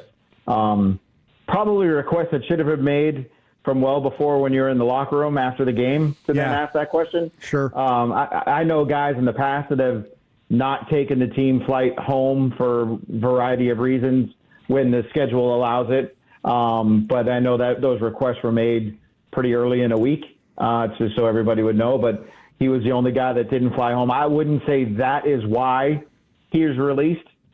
I think, as Steven has said, I don't know how many times on your network about the coaching situation and on defense, it's a full body of work. Right. I think this decision was a full body of work when you add in the questioning Matt Eberflus's scheme and how he wants to played and what he wants, what the coaches told us when he wasn't activated immediately off injured reserve, that he has to do everything right. Clearly it wasn't just an on-field thing. And then this, and then add in the fact that he has as many pass deflections and interceptions as we do this year. Why not make the move now if you're going to make it 5 weeks from now? Here are the quotes that I wrote down that I have either been sent or told when it comes to Trevon over the years. He just doesn't get it. Uh-huh. That's from in Frisco. Weird/different cat. I wrote down you weird for that. Still, the DM that he sent me that rocked my world after I reported the Micah news. And, of course, D's nuts. Oh, yeah. Look, I will... And also... I'll forever be grateful to his time here for putting Mike Leslie in his place. I loved that. And also Mopey. Like, if you watched Trevon out there on the practice field, he just had... It was weird. It was a mopey, weird demeanor. Like, he was just going, like, half speed. But the thing, he hadn't always been like that. And Archer also said when he was watching, like, his whatever his social media documentary was supposed to be. Todd got the impression in clips from that, it seemed like the trainer had to like push him to work harder. Like, come on now, let's go. Yeah, there were times in those videos where he'd just be like, I don't want to do this. Like, it was done in kind of like a funny way of just like, oh, again, are we still going? But like, yeah, and it does scare you. It does scare you about paying people and what can happen. Oh. Like, that's a natural thought to have in your mind. RJ Ochoa tweeted, the Diggs extension did not work out, but the process was sound. Getting the extension done when they did allowed for earlier escapability from the Cowboys. He is not a lesson in that early extensions are bad. He's another example that early extensions are wise for a variety of reasons. Sure. Yeah. The thought is for them is if we waited, we would have seen this and walked away sooner. Like we would have never given it to him because he would. But like I want to do with Pickens. Yeah, exactly. So like that's the idea is that you can see. All right, did they actually show it? Fall. The argument on the other side of that would be anybody who's going to show that to you is only going to show it to you after you've paid it to them. Right. They're not going to show it to you when they're up for it. So and after he got the 5-year, $97 million deal, he played 21 games since 2023. And what did he have? 2 interceptions? 1? Like, that was it? I mean, he 8 games this year without that pass, deflected, or pick. I don't know how many total picks. I think he had, 1 last year. But, man, it's just... He is... You could not go, and I know this is... I hate talking about players whenever it's over because you try to give people context for it, and a bunch of people go, here comes the slander machine. No, it's just like nobody wants you to talk about it while they're here because they don't think it's productive while they're here to do that. But when I feel like we did talk. No, yeah, we did decent amount about Trevon's problems and issues. But at least most of us, a lot of us, wanting him gone. But when I say this, people are gonna go, oh, of course now. But you could not turn anywhere in Oxnard last summer without somebody bitching about him. Everybody on the practice field you would run into before practice, during practice, after practice, somebody would talk about how he was a total pain for them. All the stuff going on with Micah, at the time people thought was bluffing. Micah, while he's not out there practicing, is not even the headline of who's being the biggest pain right now while we were out there in Oxnard. The person everybody would talk about was Diggs, as just he is insubordinate. He is not he is such a pain for us. And so whenever we tell you guys they're unhappy with him, like a lot of times whenever it's just boiled down to, hey, they're unhappy with this guy, we're hearing a lot of that sort of stuff. And that's just where to get with them. And again, it's sad for them. It's not even like a frustrating thing in a lot of instances, I think. I think for them it's sad that they're like, what happened? Where's that dude? Like, we had a guy, like a legit dude out there on the outside. And he disappeared when he got hurt, and not just athletically. Like, he changed. That time away messed with his head. That time away from the facility, away from being entrenched with the team, it messed with his head. 877-881-1053. You have a lot of Diggs defenders saying, well, he was screwed with the scheme. Matt Eberflus, Brian Schottenheimer, they did him no favors. Todd Archer, ESPN, was asked about that. I don't think he was wrong. I don't know, maybe I'm parsing words here. I think he is a guy who was better playing man. No kidding. Like, we all can see that, right? Right. And so then that gets into the willingness of the guy running the scheme to fit a defense that fits your players, not the other way around. So that's been a question we've had forever, and you can say the same thing about Deron Bland, who was a better man corner. What did they tell us about Savone Revel? Yeah. Hey, long, he can press, he's a good man, man guy. Yeah. Well, then if you're a defense that plays predominantly zone, then how does that fit that those two things don't go together in a lot of respects. So I don't think Diggs was wrong in asking to play more man or mixing it in or doing some different stuff, but I think we've turned zone, or some of us have turned zone coverage into like the Pythagorean theorem, that it's really hard to do. Yeah. If your eyes are always on the quarterback and you know what zone, where you're supposed to be, and the fact that these guys struggled with, I think we'd all agree that there's nothing about the Eberflus scheme where we'd say, man, this really tricky to figure out. Right. We don't know where these guys are going to be and where they're going to come from. The fact that this team has struggled with communication of this over 17 weeks, now going into the 18th week, is telling. And then for all the folks that want to bring in this varied multiple attack and let's dream of Brian Flores. Right. Boy, I don't know how that would go next year either, unless you just you took out everybody.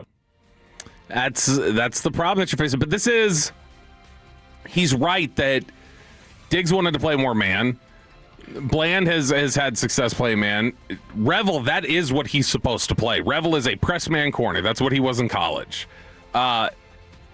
That's got to fall back on the Cowboys a little bit too. Of just Eberflus needed to fit guys around what. But everything we heard about Eberflus from beginning to end was what he wanted to do up front first. Yes, but also he is a committed zone coverage guy. Yeah, that's 100% what he likes to do. And so, why did you hire someone committed to zone with man specialty? Right, you want him to adapt and things like that, and that's fine. And he listen to me when I say Matt Eberflus lied when he said that the biggest thing he had learned was to adapt things around players. When he told people that this offseason, when we got a chance to talk to him, that's just a flat out lie. He didn't learn that because he hasn't, and so that's a problem. Is that he said that was something that he had really, and he has refused. He's dug in and he wants to do it his way.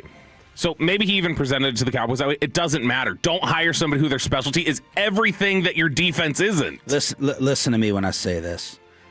And if you disagree, you just don't have eyeballs. And I said it when it was happening with Zeke. I don't give a crap if it's man or zone. Trevon could be right in terms of the philosophy of what they should have been doing. Trevon Diggs can't run. Period. Zeke lost the burst. Zeke had no elusiveness. People didn't want to hear it because you had his jersey in your closet. And it was unpopular because he ate cereal with his imagination and had a cool little spoon celebration. You can see that Trevon Diggs can't move. He's terrified not to be 4 yards off of a receiver. He cannot turn, plant, and run. He just can't. It's a physical fact. Now, is that gone forever? I don't know. We'll see if a full whatever offseason of rehab can get it done. It would not have mattered if they played man or zone. Trayvon's compromised physically, period. Flat out, end of discussion. He hasn't had an agent. He hasn't had people that you can talk to like that. So a lot of it is just buzz. But the buzz has been that people in his own camp are concerned he's never going to be the same again. And that Trevon is concerned about it. And I think it's just another thing that he was never all the way up front about with them. It's something else that he was never totally honest about or transparent about, was how much he was still, it was nagging him and the pain he was still having to deal with. I don't think he's ever fully recovered from the second knee issue. I don't think that's ever been cleaned up. Today, and then you will have people saying, well, they should have just allowed him. He gutted it out. He got on the field early on, and the Cowboys should not have screwed with his rehab process, which a lot of people want to do on their own. I think he was trying to, he got out there and did what he did, in large part, I think, because they felt like he wasn't totally honest about what he was still dealing with. So he was, pain's gone. We're good here. I'm good. Nothing, no issues here. It's like, well, it can look clean, but if you're still dealing with pain, there's something wrong. Yeah. And if he's not disclosing that because he doesn't want to get fined again. And for those calling the Cowboys petty and everything, why would they want this to fail? Why would they want their $20 million corner on an all-time bad defense to fail? Why would they want to turn to these backups who aren't NFL players? Why? Why would they want to do that? To save $12 million on the cap next season? He's still 27. Why would you not want it to work out with him? Because now we're going to call you out for a bad signing and a bad investment. Of course, they wanted it to work.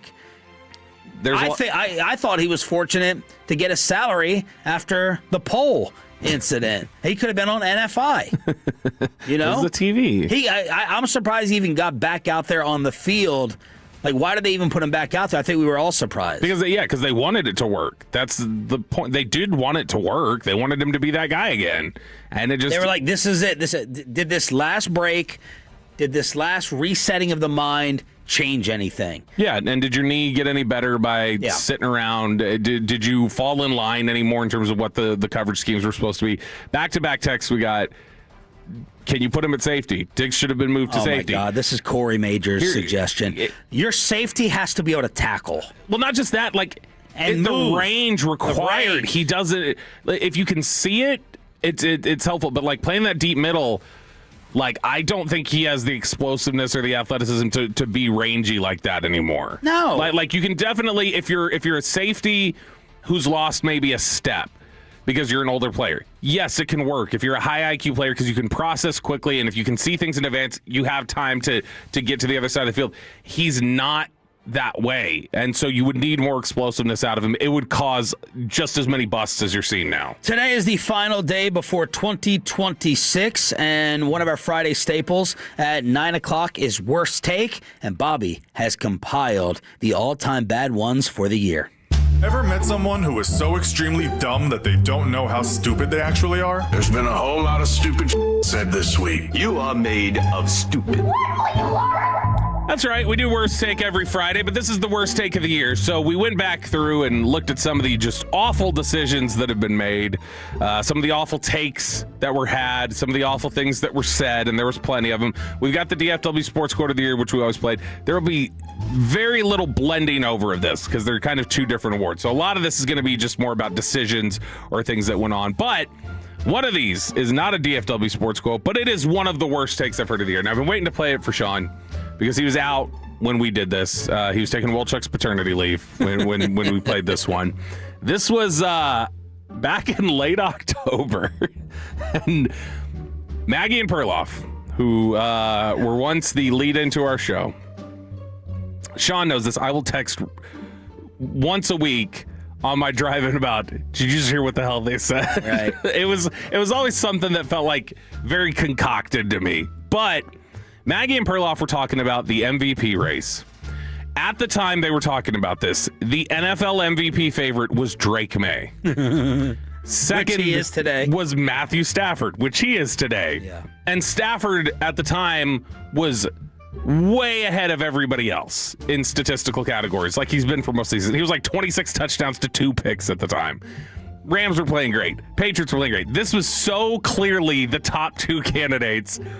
And Maggie and Perloff talked about it as if they were hot taking you with their MVP beliefs.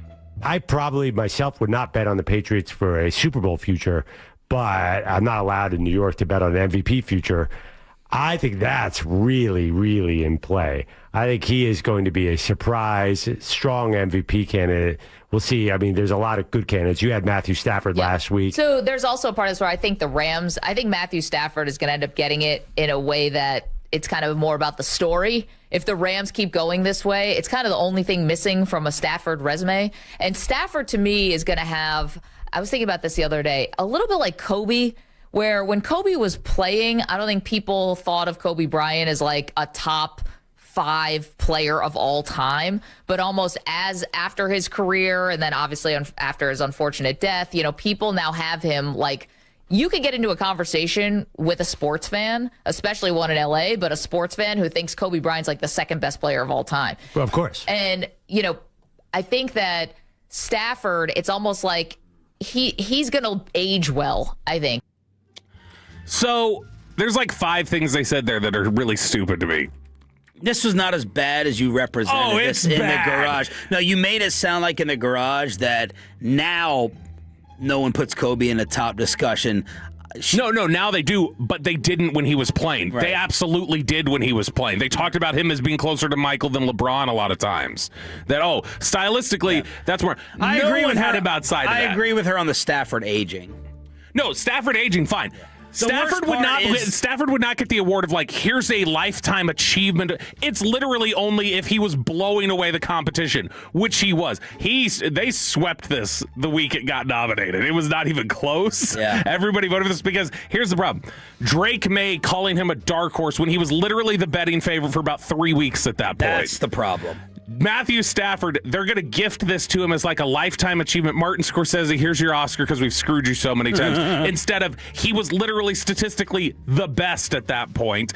And then to compare it to, well, you know how this is kind of like when Kobe died and everybody started talking about it. Really, it's kind of like when Kobe died and nobody talked about him as a top player of all time before that. Dumb. All the way around. That's why you didn't join Westwood. This one feels as personal as your Bruce Bochy nominee. Not that you're going against Boch. Peyton, this is terrible, is it not? This cannot stack up with what else you have on this list. This isn't even going to get near a vote. It shouldn't get one vote. I think in terms of an actual take, it's one of the three worst we heard this year. All right, we'll see. One of the three worst. All right, next up, we're going to nominate, and this is some of these don't have like audio to go with them. It's just more the story or what goes along with it. I'm nominating, this is the personal one, Chris Young. Chris Young is being nominated because he thought that at the trade deadline, pitching is what they needed rather than getting bats to make the offense better. That is still, if you want to talk about just... Now, some people say, just add a strength to a strength. There's no such thing as too little pitching. I mean, sure, lose games 1-0 instead of 2-0. It's brilliant. But when you look at what was wrong with the rate, to me, diagnosing the problem is our pitching is just as bad or is just as off base as looking at the Mavericks and saying the problem is Luka. Just as bad? In terms of just as nonsensical. No, that's clearly not. Luka is clearly not your problem. Pitching is clearly not your problem. You finished with the best ERA in baseball. You were the best pitching staff in baseball, and you went 81-81. You were a 500 baseball team because Chris Young is a former pitcher who he's like the defensive minded head coach who goes like, well, what we need is we just need an 8th defensive lineman instead of, I don't know, a quarterback? Somebody? Could we get somebody to hit here? No, they didn't want anybody to hit. Instead, they wanted to go trade for Merrill Kelly only to see him leave immediately. Awesome job. Just great work by Chris Young, riding coattails once again. That's not going to get a vote either. That's an awful. That is number 2. 3 is Maggie Perloff. 2 is them. And then number 1, this will probably win. We're going to have 8 nominees, but this is the 3rd nominee. This is the one that'll win. It's Nico Harrison for trading Luka Doncic and all of the fallout that came from that. You can't conduct the worst trade in the history of basketball and not be the biggest loser. I'm certain it's going to win. This is mainly just a race for second place at this point. Yeah. Defense wins championships. It's such a... I vividly can remember going back. I thought we were going to have an easy night. It was a weekend. I'd been having a few drinks, had a nice buzz going on when I just looked down at my phone and saw that. I was off the next day. Yeah, it was a weekend. It was a Friday night. And or maybe it had been Saturday night. Yeah. But I had sent it. I was buzzing and I looked at it and I was just like, no, I'm missing something. There's something really obvious here showing me that this is a fake tweet and I'm just too hammered to notice it. And I sent it to you guys. I sent it to you and Peyton. You and Peyton were not awake. Choppy goes live on Instagram. He's like, I got to go on Instagram live reaction to this. And you got up to pee the next morning. And you saw it 2 in the morning. I never went back to sleep. And I remember I said it. I told Chop, I said, today it's the what was it? It was the 18-year anniversary or 19-year anniversary of my mom dying. I said, this is the worst thing that's ever happened to me in early February. just devastating. And still, it ultimately, it led to so many other headlines throughout the year. Yes. And so much silencing of fans. It was awful. So that's the 3rd nominee. And then the 4th one here, and I guess we've got to now figure out if Jerry deserves this award or if Shoddy does after listening to Todd Archer. But it's the hiring of Matt Eberflus. This one, I think you will get some people who are still like, Luka doesn't play defense, Luka doesn't try hard enough, who would say, no, this is worse. That some people would say, Matt Eberflus. Worse than what? I think you'll get some Cowboys fans who will say this should win. That them hiring Matt Eberflus was the worst take of anything that was done this year. No, it's not close to trading. Thanks, guys. I agree that it shouldn't be. There are plenty of people still who are digging in on the Luka thing and going like, okay, you didn't get the right return, but Luka, you were never going to win with him. I am upset with myself that I didn't go hard enough at Bobby and at those who thought that this was a decent hire. I think people got on me for nitpicking Eberflus's personality. I didn't like Eberflus as a hire. Eberflus's personality is still dead as a doornail, and I was really worried worried. And I think Choppy said, well, that was as a head coach. And I was like, well, it tells me something about your brain with the way that you manage some of those Chicago meltdowns and situations. It tells me who you are as a person, that you don't want to stand up there at the podium and say, I screwed up. I always had a problem with Jason Garrett over that. I always had a problem with Mike McCarthy not taking accountability. And Eberflus didn't do it in Chicago.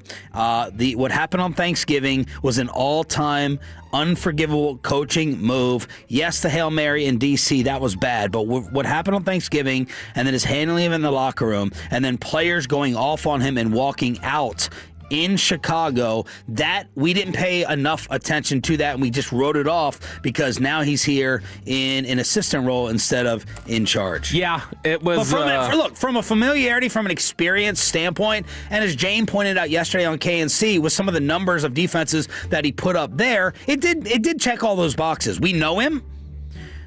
He's been in the league forever. He's a former head coach, and he's had success. Yeah. So there you go. But yeah, obviously they didn't dig deep enough on certain things.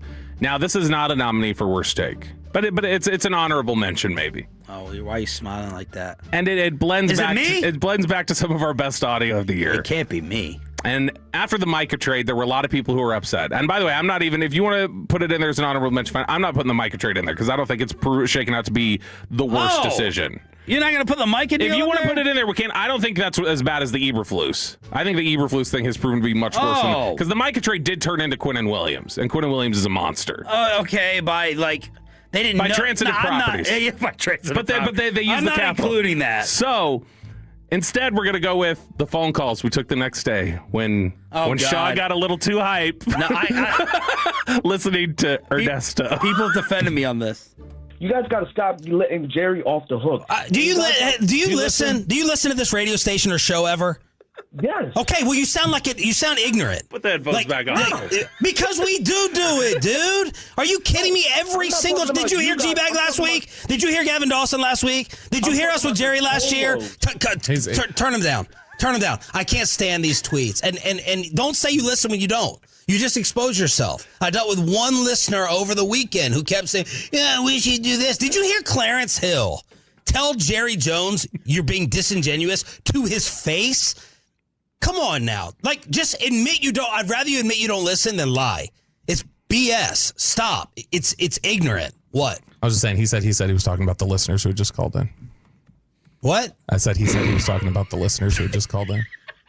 I thought he was talking to us. No, he said he was talking to the tele. Ernesto, are you talking about us or the listeners? I'm talking about the listeners, dude. I'm not talking about you guys. Put him down. Way to go. That's Jerry cutting Todd off. John, no, Todd, you're not going to ask your question. Ernesto, you stop talking. I accept my nomination for G-Bag of the day, week, month, and I apologize. You now have the floor, Ernesto. I'm sorry. Nah, it's good. Now, the only thing that was bad about that, the thing that really in hindsight is awful, Choppy's trying to do it, and you said it first, so he pulled back. But then he circles back and laughs like, way to go, Sean. Yeah, because Choppy was saying in the beginning, do you even listen as well? Yeah. For 3 weeks, I went over to our cousins, or Amanda's cousin's house, and everyone was like, people would come up to me and say Ernesto, and I had no idea what they were talking about, and then it clicked. So there's your first batch. But you owned it immediately after. Yeah, but he did say the listeners. He did say, because he goes, you guys got to hold Jerry accountable. That set me off. Right, yeah. But then after that, he was trying to say, no, I mean this. And then you're like, no, cut him off. Yep. Do you listen to this radio station or show ever? All right. And screw you, Aiden, too, with your little laughter out there in the hallway. Our first batch of worst take nominees here on DFW Sports Station. Pepe says Josh Pate has moved to 9 a.m. From 8 a.m. to 9 a.m. to preview the college football games. So we will call an audible. Why this former Cowboys player might be the perfect fit for your new defensive coordinator. Next on Sean and RJ. Now on camera.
is Sean and RJ on 105.3 The Fan.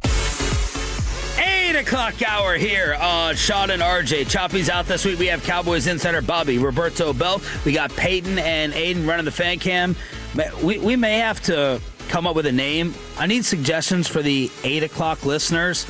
They may be taken over as the strongest of the show because these numbers have been going up. Y'all have leapfrogged and really been representing.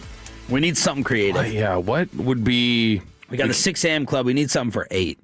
Yeah, we should just include 7 o'clock and call it 6-7. No. Man, you're such a traitor. You were like, don't say stop saying that. Stop saying that. It's so annoying. And now you won't shut up about it yourself. 6-7. It's the thing. So the girls went for their vision test the other day. I took them on Monday.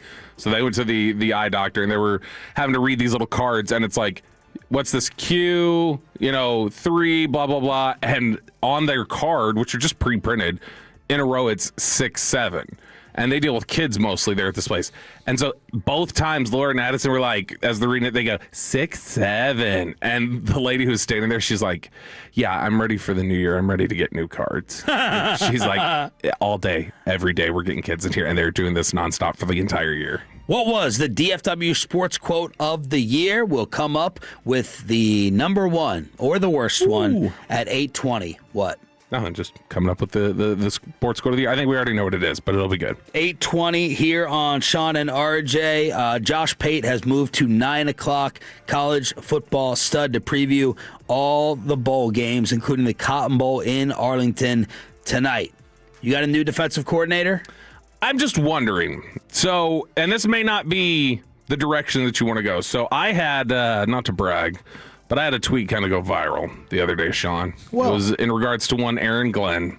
So the New York Jets just got absolutely torched by Drake May and the New England Patriots. And that's not been an unusual occurrence for them this year. So far this season, all quarterbacks against the New York Jets, this is everybody, backups, garbage time, whatever else, any pass that they've faced this year, as Aaron Glenn, a secondary defensive-minded coach, came to the New York Jets to save them. They have allowed 65% completions, 7.5 yards per attempt. Quarterbacks are 13-3 against them, 32 touchdowns, and then another 2 rushing, and 0 interceptions. 0 interceptions in a season has never happened before? No. 32 touchdowns, 0 interceptions. How is that possible? Is that the most... It should happen by accident. I got to look at the most unbelievable stats in the history of the NFL for seasons. I can't imagine something worse than that. Because, I mean, that's the kind of thing. The craziest sort of stats you could probably come up with are the ones where you're like, well, you wouldn't even think of that. It's like going, you would never think that a team would have 0 passing touchdowns in a season. It's like, well, why would even look that up? Surely that's never happened. You wouldn't think there's a team that's never had an interception, and yet here are the Jets. They've gotten through 16 weeks now. They're at 0. None. Did the 2014 Chiefs throw 0 touchdowns to wideouts for the entire season? Oh, my gosh. Is that real? That doesn't seem like that. Yes, that is a real stat. Is that a real stat? Mm-hmm. That's pretty bad. Which one's crazier? It's the wideout one. They threw 18 touchdowns. Not one to a receiver? No, so it was Travis Kelce, Jamal Charles, Anthony Fasano. Yeah. I think that's crazier than not having a pick. One in this era? A tip. A tip. Yeah, something. By accident, you should, especially when it's a defensive coordinator who played corner. And they had Sauce. I mean, no, I can't. That's pretty close. That one's bad. But... man, I don't know, you get into red zone and Andy Reid drew things up differently. That was Andy Reid by that point, right? Yeah. So he just draws things up differently, I guess, trying to get things to backs or whatever. And you did have Kelce. Kelce is kind of a freak hybrid. But, man, I don't know. This one is pretty bad. Now, it's gotten bad enough that there started to be some rumblings out of New York that Aaron Glenn could be in a Gerard Mayo situation and go one and done. He even panicked a little bit. So you've seen him. He had the awful interaction with Aaron Rodgers on the way out the door. He started correcting the media for asking him stuff about Bill Parcells that he himself had already invoked. He's like, I'm not Bill Parcells. I'm Aaron Glenn. Okay, well, you brought it up. Yeah. So we can't ask you about it now? And then He had questioned the team's effort after the game on Sunday, and he started walking that back yesterday. Go, oh, well, I probably shouldn't have said that. You're starting to get the sense that there's some unease. Armando Salguera, who is the reporter who covered the Dolphins for forever in Miami, plugged-in reporter, somebody who's got a handle on a lot of things around the NFL. He said that there's buzz starting to come out of New York that he could be out. And Florio wrote about it and just said, look, you could be having a one-and-done year here, potentially. Like, it's not the most absurd thing. If you were to get Aaron Glenn back on the market, a guy that Jerry did like, former Cowboys player, somebody who was an ascending name before he got to the New York, was considered one of the hot candidates out there, would Aaron Glenn be the guy to fix this Cowboys defense? You get a secondary-minded coach for the first time since Richard. But otherwise, I think this could be a fit. Now, the only thing is you'd have to investigate it. You were crapping on his defensive stats leaving Detroit. Shouldn't have gotten him hired as a head coach. But as a defensive coordinator, like, okay. Like, if you were saying his defense wasn't that good. Not good enough to get hired as a head coach. That's what I'm saying. It was not good enough to have that happen. It's not good enough to get hired as a head coach. To me, that's the same thing. That means that your defense isn't that great. So if you need somebody who's going to be a former head coach, if they generally like those, then your options at that point are going to be guys like, it would be Flores, who I don't think is going to come available, and even if he does, I don't know that it fits. Going and hitting up Rex Ryan, going and finding somebody who's on the beach and been out for a while. If that's the kind of guy that you're looking for, it might work. I don't know if that's going to be an absolute prerequisite this time. I mean, I tried to ask Jerry about it yesterday. I don't know. Why would you sit in that meeting and go, we have to have a former head coach again after Mike Nolan and this? Because I think they've clearly hired offensive-minded head coaches. So I think in their eyes, offense and defense are so split that they naturally want somebody to oversee it who has a head coach. At the very least, if they're not a former head coach, they have future head coach pedigree. You know, my worry about Aaron Glenn is it's not the interception stat. I'm not going to overreact to that, even though that's crazy. It's the Eberflus factor? Which is getting sideways with players? Yeah, it's his personality. Yeah. That's what I would want to know about more. You know, that's what got him hired. He is the inspirational sideline presence. I would want to know how that would mesh. You know, so I'm not running to hire Aaron Glenn right now. I think the Cowboys got really high marks for Aaron White-Cotton. They got high marks for Connor Riley getting hired as the offensive line coach. They thought he's done a good job overall. Clayton Adams got a lot of praise. He was listed as one of the top 30 coaching candidates list from the Ringer, and Clayton Adams was in there as one of the 30 best head coaching candidates this offseason. I think knowing that Shoddy went into it of just, I'm going to hire some people I don't know. I'm going to just ask for people around the league and different things like that. The Cowboys have so routinely gone back to people that they're familiar with. Yeah. Or maybe they've got a connection with. Or, we can tie it in here. We can know this or that.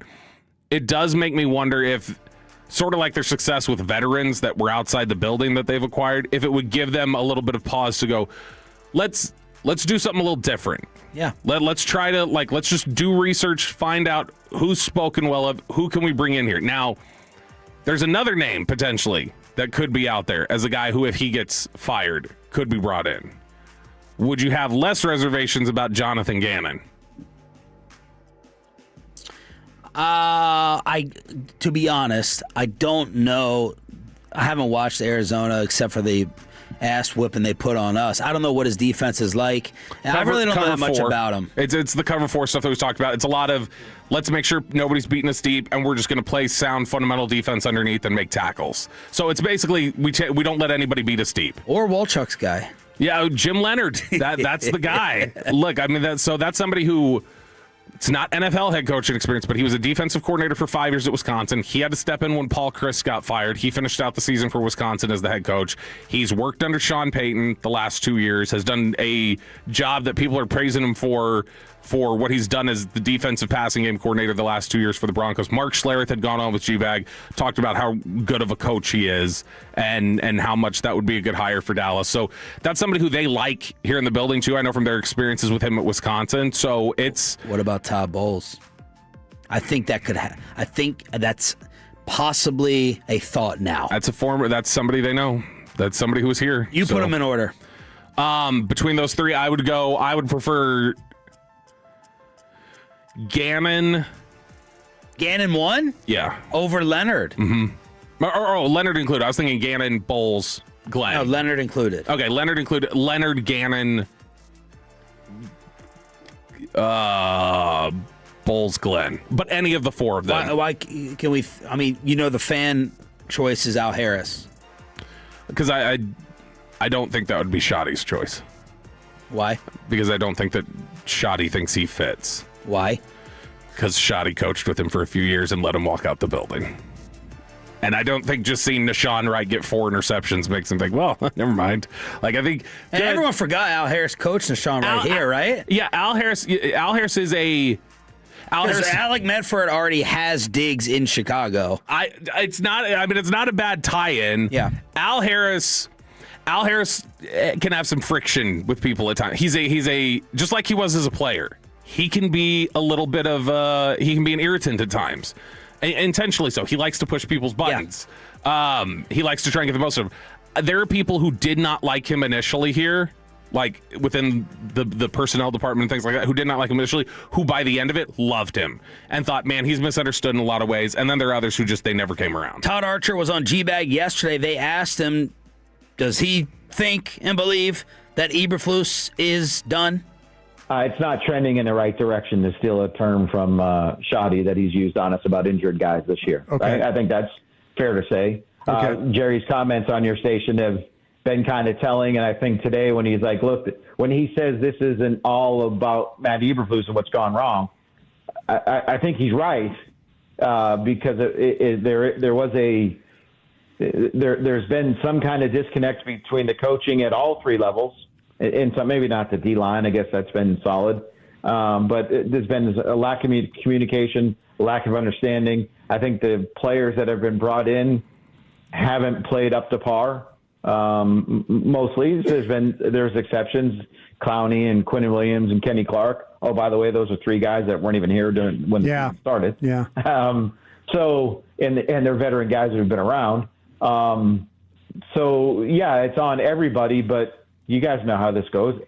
Everybody doesn't take the fall. It comes down to one guy, and in this case, it's one guy plus however many assistants that they would move on from as well. So, I mean, you can't fire you can't fire 53 players. So, yeah, I think that's why I see it trending in that direction. So I was on the way to pick up my little angel, my little Ava cakes, and I heard Todd Archer say this next clip, and I said, I had to tend to it back on the road. And I said, we got a little topic here. And the question was, should Jerry Jones receive some of... Now, when G-Bag was asking it, I'm answering it out loud in my car. Yeah. And Broadus, I think, said, should Jerry receive some of the blame for hiring Eberflus? And I said, no, duh, Brian. Of course, what is some of the blame? And then Todd Archer answered. Yeah, I struggle with that one. Stop. That made me stop. I stopped. You struggle with it. What? Why? Yeah, I struggle with that one to a degree because, but I will say this. I'm sure it was recommended to Brian Schottenheimer, hey, we like this Matt Eberflus guy. He was here with us. And so why don't you talk to him? Yeah. So if I'm a first-year head coach and I have my boss telling me, hey, why don't you talk to this guy? Exactly. Is that tacitly saying, you better hire this guy? This is the guy I want you to hire. Again, I might be, splitting the thinnest of hairs when it comes to that stuff. But I think if Brian Schottenheimer had a guy that he wanted in mind, I think he said, nah, Jerry, this is the guy I want. I think he could have played that card. But again, when you're a first-year head coach and you have your boss telling you something, maybe you read into what was said a little bit more when it comes to those situations. Yeah, I mean, here's what I wonder from the Cowboys' perspective on Matt. And I think Matt is a good coach, and he's been a good coach for a long time. Sure. Not to sound like Jason Garrett. I just did. I apologize for that. And he's had good defenses, and he didn't become an idiot overnight. Like, sure. He's a good fundamental football coach, and we've all seen it. I just wonder if there are lingering scars from what happened in Chicago to him that the Cowboys didn't investigate enough to see what went down there in terms of connections and relating and all that kind of stuff. And because there's been 3 games where you said, okay, yeah, the defense looks pretty good. Yeah. There's been 13 games where you're like, oh, boy, how are they giving that up? Boy, first off, not even a chuckle from G-Bag over the Garrett line. That seemed a little cold. But the other we've seen with their rowdy interview, with their comedy. I expect more from Chiafalo. The other aspect there, though, is just I think he's right. I think it was probably just suggested, but this doesn't happen if Brian Schottenheimer says no, I don't want him.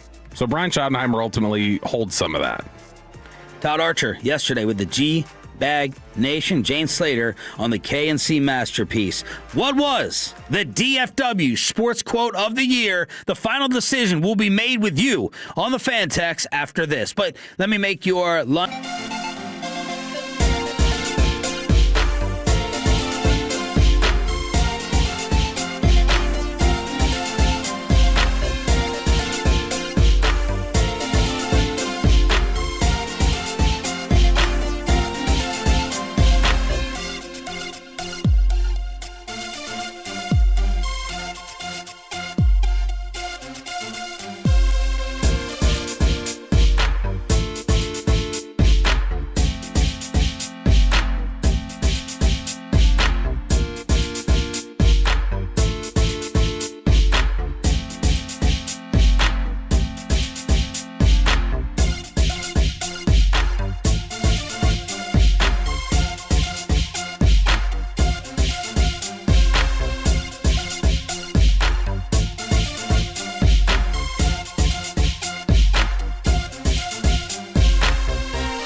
33. With Frankel & Frankel, there's never an out-of-pocket cost. They only get paid when you win. Frankel & Frankel, the go-to car and truck attorneys in Dallas.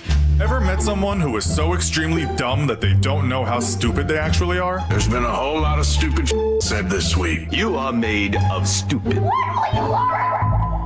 Wrong intro, Peyton. Yeah, I thought about that. I was like, wait a minute, we don't have a quote of the year intro, but still, it's still great. Yeah, this is also a worst take. There's no doubt about it.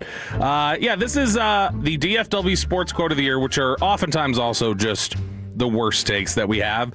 We did this earlier in the show. We did the first part 1. The nominees we had in the first part were Nico Harrison, fortune favors the bold. Nico Harrison, defense wins championships. Pete DeBoer, that's a pretty big sample size.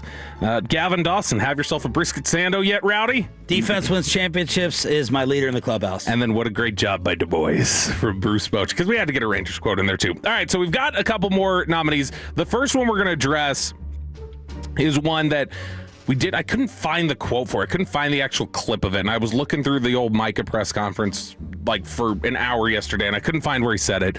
But it's, of course, the quote from the Joneses, both of them. They used it a couple times because Jerry said it once, Steven said it once. But it's the scheming up pass rusher. Oh, well, there are ways you can scheme up pass rush.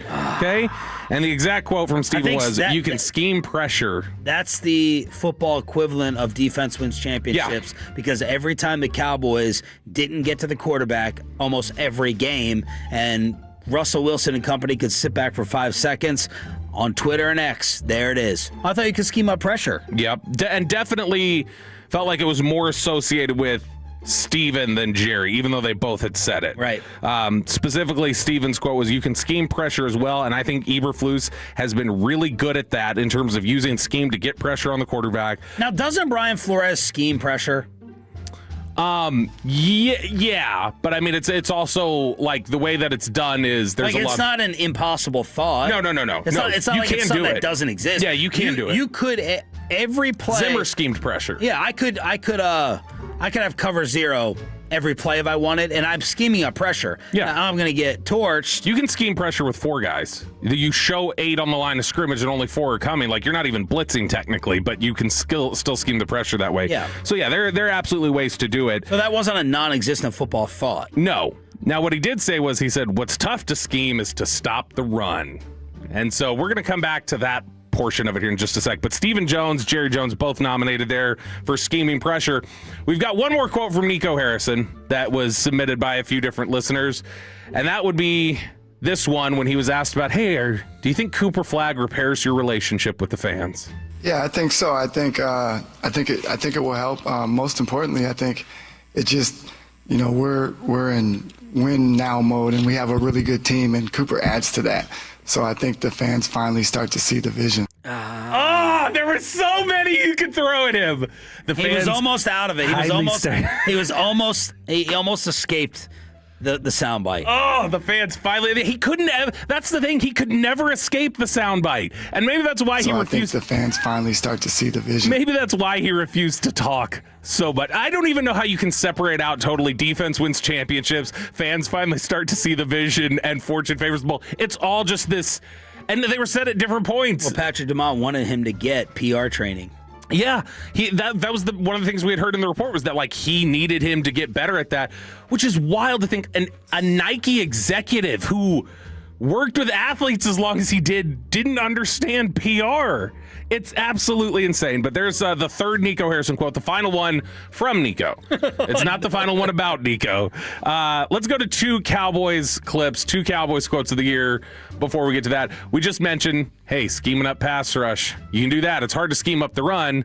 Well, Jerry Jones said the entire reason that they traded Micah Parsons was to stop that run. We need to stop the run. And we haven't been able to stop the run at key times for several years. And when you have the kind of extraordinary pass rush that Michael had, then the way to mitigate that pass rush is to run at you. Yeah, and that was the overall arching theme, was that they were trying to defend it was, hey, you can rush the passer all day long. We can scheme that up. But if they can run at you, there's nothing you do. We're going to stop the run now, which they didn't. They didn't stop the run this year until they got Quentin Williams. They got a little better at it. But, man, that was That was some mental gymnastics to try to justify that. Now, that was not the one that I think we heard the most about when I was asking people for quotes of the year. The one quote I heard the most about from Cowboys fans. We literally saw the quotes. Wasn't a quote. That's exactly it. It was more like, it's a quote, but it's more the gesture that went along with it. And when you hear this quote, you're going to know what it is. This is Stephen Jones at the Brian Schottenheimer introductory press conference talking about how long it's been since the Cowboys won a Super Bowl. Well, I think we, you always have to evaluate, where it didn't go right last year. And obviously we're also evaluating where it didn't go right, in terms of, this drought that people say we're in terms of a championship game or a Super Bowl. And it doesn't sound as bad without saying it. It's not bad. It's not a bad quote. But when you hear drought, you know what it is. It's when Steven threw up the quote marks like a drought, I guess. Yeah. I still think when he's doing it, I think he's just like, by the way, circling back since you just used drought, I think he's talking to Todd and a lot, because Todd had just said drought. Yeah. So I think a lot of, but still, it's an awful. After raking his leaves. Optics wise, it doesn't look good. It literally does not look good. It's such an awful. It's minimizing. It came across as minimizing. It comes across as if like this streak that you guys think exists. Which the Cowboys made sure to circle back the next day, and I think Steven, the next interview he had, was like, I didn't mean it that way, and PR was clarifying to reporters like, just so you guys know, he did not want to minimize that. He understands it, and it bugs him. Right. And so they definitely knew instantly. See, Mavs, that's all you got to do. When you have a misstep, just immediately follow up and go, hey, by the way, let me clarify that, because I apologize. That was not the way it's supposed to come out. But here's the one that, when I got this tweet, I was like, there's no way anything beats one of Nico's quotes. Nico's going to win. If it wasn't for Nico, Pete DeBoer would win, because his quote literally got him fired. It was 30 seconds that got him done. The Jerry stuff, Steven, those were all huge. And a listener had suggested this one and said, no, the quote of the year does not come from any one of those people. The quote of the year comes from fans. And the quote of the year is this one that you heard when Luka Doncic returned to town.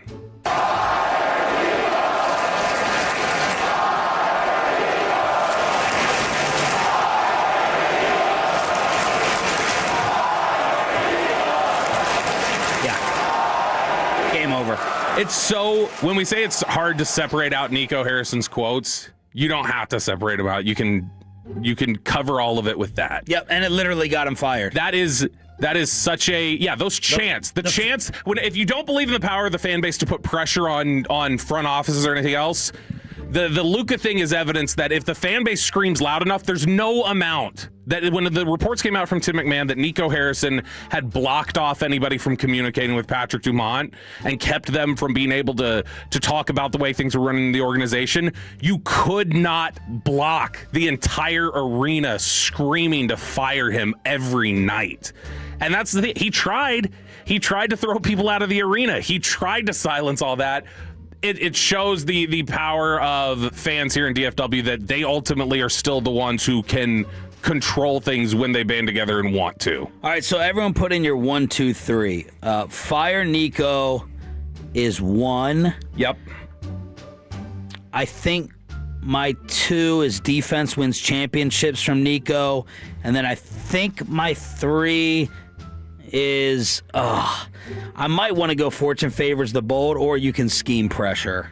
You can scheme pressure that's a good. When I got reminded of that, I was like, yeah, that one. Some of these become such permanent parts of the lexicon this year. I'll go. You can scheme pressure 3. So number 1 is fire Nico, because it covers everything and it makes sense. Fortune favors the bold is number 2 to me. I could not believe he said that. Like a lot of defense wins championships. All right, that's just a generic thing that people say. It's dumb to say it, but it's generic. When he goes like, hopefully they're seeing the vision. That's stupid. But fortune favors the bold, to make it sound like it was cosmic, just reward for your bravery months after people had told you effed up, was just the height of either stupidity or arrogance, one of them. And then number 3 to me is because, like I said, if you want to talk about consequences, Pete DeBoer got himself fired when he talked about Jake Ottinger that way for 30 seconds.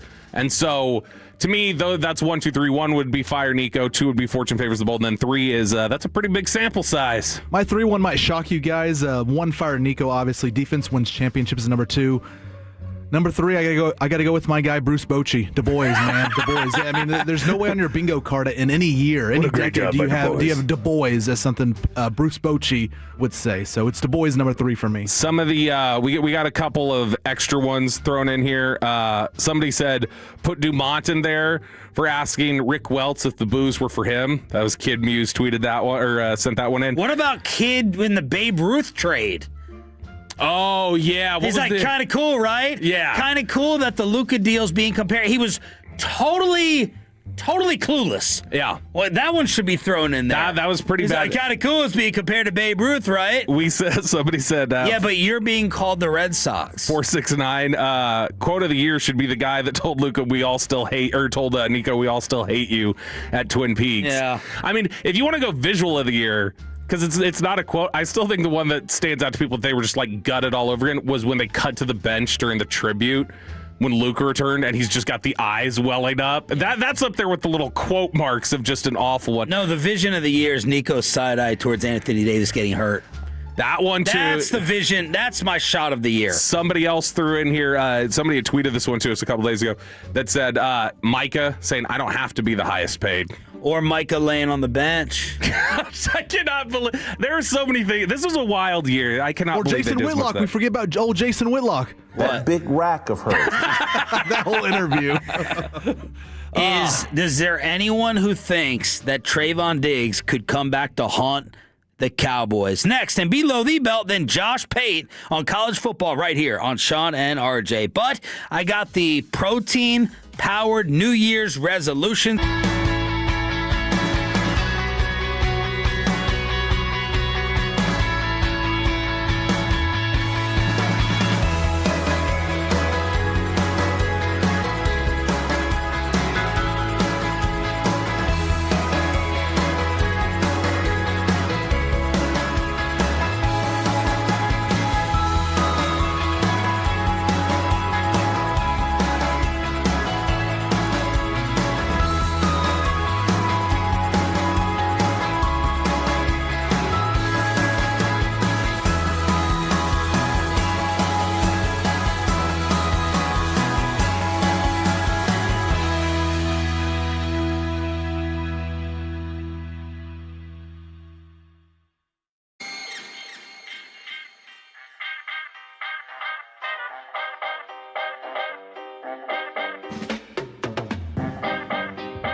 Classic Chevrolet. If you're in the market, upgrade your vehicle. Get to Classic Chevrolet and Grapevine today. The back-to-back #1 Chevy dealership in the world. More new Chevys than anyone else, all priced to sell. Visit ClassicChevrolet.com. This is Texas. This is Classic Chevrolet. Together, let's drive, relax, enjoy the difference based on new Chevrolet registrations 2023 and 2024. The great Bobby Belt. Bobby Belt is an idiot. Don't make me take off my belt. Don't make me take off my belt. We're not. Over to you, Bobby. Will Trevon get some new digs? Stop. I know, it's gross. Stop, because Below the Belt is such a perfect name for this segment right now after what you just did Below the Belt in this room. I did it to Peyton, too, Dude, about 20 minutes ago. There? My goodness, what is in your stomach? It's awful. I don't know. You haven't had your tacos this morning or anything. I can never recall you doing that. I know. I've never done it. That's the thing. Kristen has... Watch Choppy during an interview how many times he lifts his leg or his butt cheek, and he's sitting there like no regard for anyone else, farting right by us, and he's because they don't stink. My farts don't stink. And normally that is the case. This was bad, Bobby. Does he lean like away from you though, where like it's pushing your way, or like he's on the opposite end of the Choppy. room? He's asking what Choppy does. The Choppy. Oh, I don't know. He doesn't care. Oh. He doesn't care. There's no regard. This is Kristen made gluten-free lasagna this week, and I think that's what it is. I think that's what's ultimately... The lack of gluten is getting you. I think it's just whatever... That's how Bobby's body reacts. Whatever... Yeah. The lack of gluten is setting a system into a shock. It's like when I'm without Adderall, how like I act like I'm on speed. but when I have the Adderall, then I'm centered. It's the same sort of thing. Josh Pate, college football insider, will join us live at 9 o'clock. And for the final time, the intro for the Trevon Diggs Whisperer, Nick Eatman, at 9:20. What has he been holding back? Yeah, because, I mean, look, he should be able to be just let it all out now. Although, if he gets claimed, that's technically a player on another team. He's not allowed to talk about him anymore. Well, we need to do it right now. Yeah, we got to get it out now because he's not going to be able to talk about it. That is just lingering, man. I know. That stinks. What am I supposed to do? Hold on, let me do that. No, I think spraying the Lysol or something will make it worse. Oh, Bobby's opening and closing the door to get the draft. I think that's going to blow it right at me. Just come here and do your segment. Just come here and do your segment. Throw me the Lysol. I'm going to throw it right up my nose. Go ahead. All right, Trevon Diggs is gone, and this is an amalgamation of things, which I think that's the right use of the term. I don't know what that word means, actually, off the top of my head, amalgamation. But it was a collection of things. It was insubordination. It was a drop in athleticism. It was a change in demeanor. It was a change in competitiveness. It was just basically skipping a flight back from D.C. That was part of it. I mean, it sounded like, gosh, Jordan Schultz made it sound like they were Scrooge talking to Tiny Tim. Like, screw you, Tiny Tim. You're not going to get to see your family. When he sounds like he put in the request last second, and you're supposed to put in that request beforehand. The Cowboys, he asked in the locker room, apparently, like literally after the game had ended, after he had played all 41 snaps and Logan Wilson got 0. But look, communication on this team is not the best. So we shouldn't be surprised that Diggs' communication struggled even off the field because he's not been very good at on the field. But this is just, it's a sad ending to a guy who so many of us like vehemently defended a couple of years ago against national slander about his play. But a guy who, to me, was one of the most fun players I've seen on this team in the last 20 years. The way that he would, that 2021 season, just some of the things that he would do, the interception. Like that, the 2 interception seasons around here, him versus Bland, like the highlight reel, I just only think of Diggs and that highlight reel season versus Bland's pick sixes. That's how special it was. Yeah, I mean, the Diggs stuff, there was, I said it last night, when he had that pick six against New England, on the road. It's, I think New England was up 1 when he picked it off. But he picks it off and he runs it back.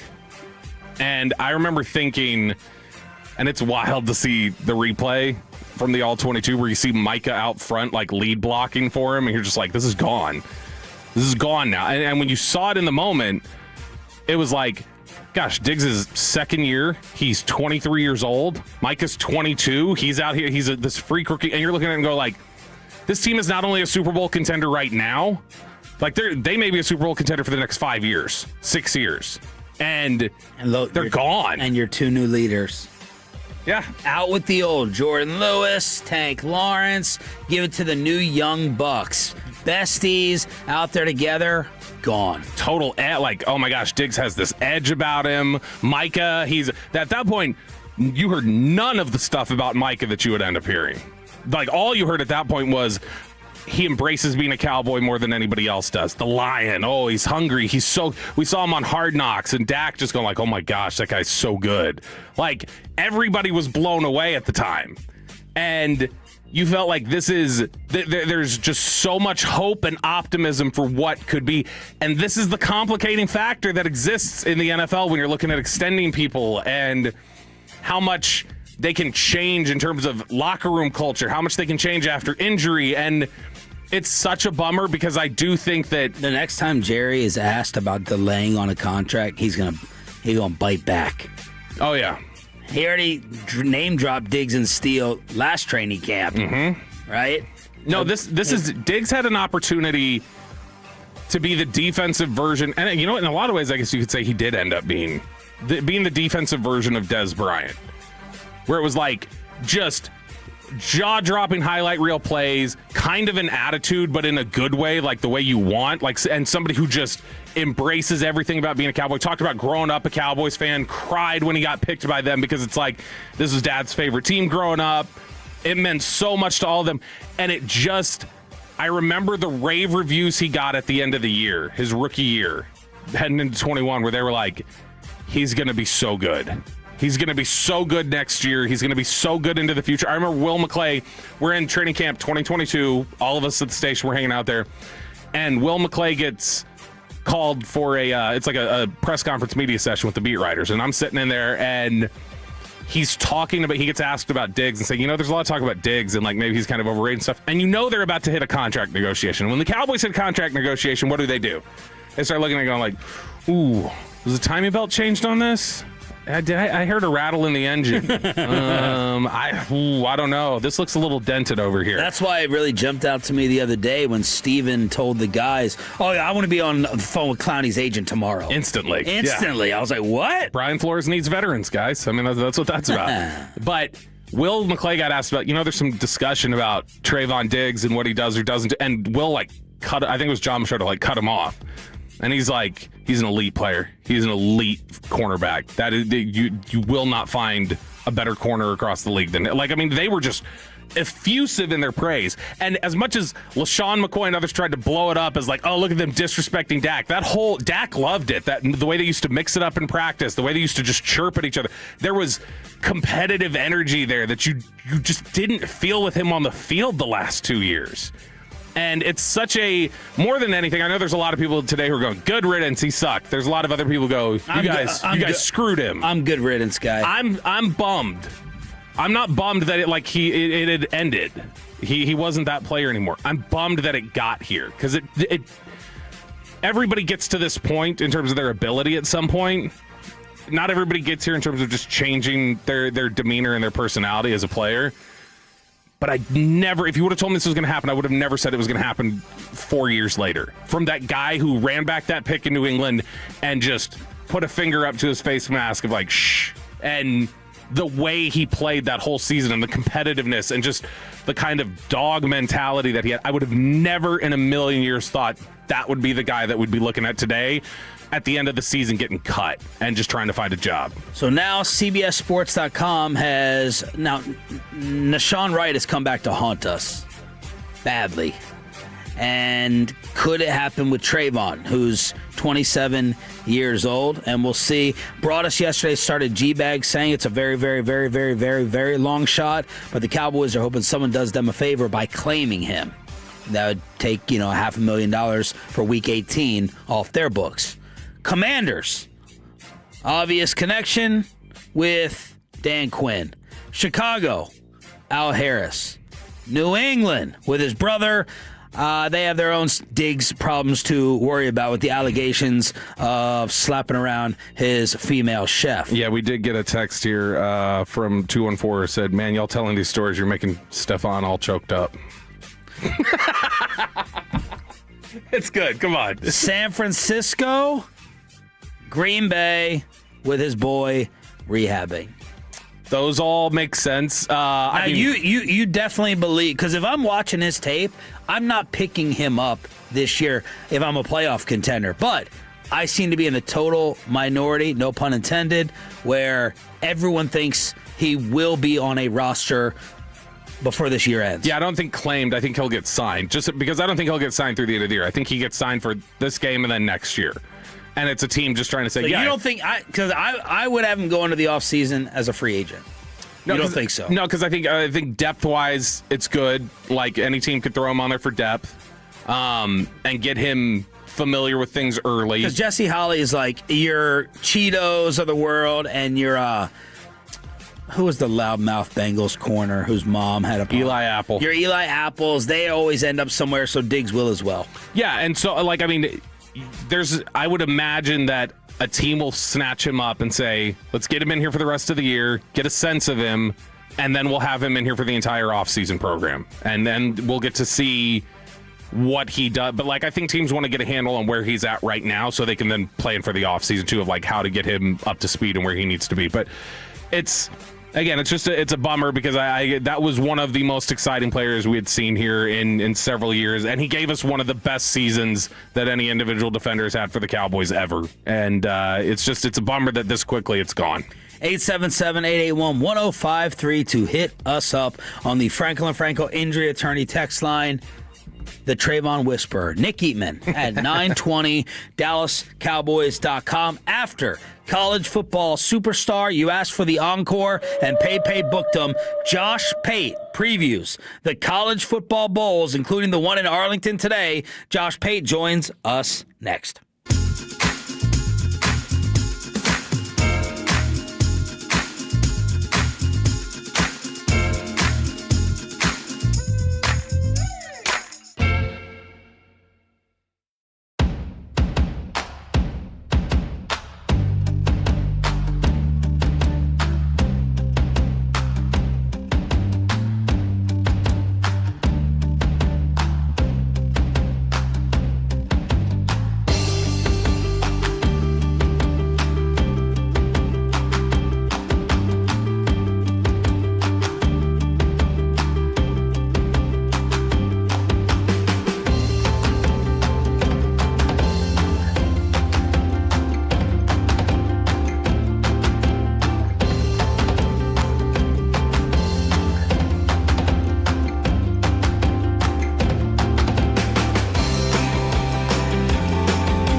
Studios, this is Sean and RJ on 105.3 The Fan. You asked for the encore, so Pepe delivered, booking the next commissioner of college football. We already have on the next commissioner of college basketball, and Jay Billis. So let's bring in ESPN On3 and Yahoo's Josh Pate to preview the bowl games here on Sean and RJ, your home of the Cowboys and Rangers via the D&M Leasing Hotline on 105.3 The Fan. Good morning, man. Thank you for making some time with us. Know you're busy. I am busy. I'm a little nervous. I always find it weird that I get nervous for games that I have nothing to do with. I will play no factor in. I just hope to be right about them. So, okay. So you're nervous about the predictions, not one particular game. Yes to all the above. Why not? Just yes to everything. I'm nervous about everything. All right. What's your hot take prediction? Like, what's maybe the one that's gone against the grain? I feel like Alabama beating Indiana has gone against the grain, which is just like a bizarro alternate universe where you're the edgy, counterculture guy in the room because you're picking Alabama to win a football game. But so it's all predicated SEC on one bias. thing. Yes, that's what that's got to be. The lowly Big Ten. That's Feinbaum got to you. Yeah. But I will say this. All right, so it is, I guess it would qualify as a hot take because if you've just watched the two teams, there's a real solid reason why this point spread is what it is. So kind of like with Ohio State last year, what I'm trying to do proactively is see around the corner. Like, who's going to put a little different profile on the field this week or tomorrow in this case than maybe what we've seen? Because I think the lasting image in people's minds with Bama is either the SEC championship game where they were terrible, or even though they won the Oklahoma game, getting down 17-0 in the Oklahoma game. So if that Alabama plays Indiana, you can go ahead and give me Indiana to win, and probably by double digits. I am a very, very big believer that there's this little confluence of events happening with Bama that's going to lead to their best production and their best level of play all year, not the least of which is health. They are as healthy as they've been, not even during the season, since their second scrimmage of fall camp. It's really weird that as everyone else is suffering attrition, they suffered it during the season. They're getting it here. Healthy at the center position, as healthy as they've been all year. Getting LT Overton back as Indiana loses Stephen Daly, their best pass rusher. So that's a loss and gain there that I think matters.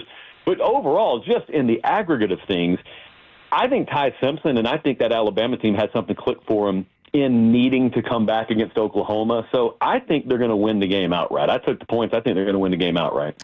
Josh, and not that you are, because I mean, you just talked about how Indiana could win this game by double digits if the wrong Alabama shows up. But it feels like the last 2 years there's been a real hesitancy to accept that Indiana's what Indiana has kind of shown themselves to be. Why do you think there is so much reservation? And I mean, particularly after they've already kind of run the table and they've already shown that they can hang with the Ohio States of the world. Why is there so much reservation about Indiana being accepted as real, do you think? Just because people have to see it to believe it. Like, there's a very similar fight that I fight with Texas A&M. I believe Texas A&M under Mike Elko just generally can win a national championship. But when I say that to a certain kind of college football fan, they say that's impossible. And their evidence is Texas A&M hasn't won one, which to them means they can't win one. Like, there's a group of people in college football and in life who quite literally have to see something happen before they believe it can happen. Kind of the whole Roger Bannister sub 4 minute mile thing. Yeah. I don't believe that's the case. I believe something's capable of happening before it actually happens, or else it would never have the chance to happen. With Indiana, I do think there's a distinction between this year's team and last year's team. Last year's team, I felt the whole time, was a lot more a product of really high-level execution, but also a product of their schedule. And then they got in the playoff. Well, they faced Ohio State. They lost. They've got in the playoff. They lost. And so it really did turn out that there was a lower ceiling on that team. This year's team, I've been saying this since like week 4.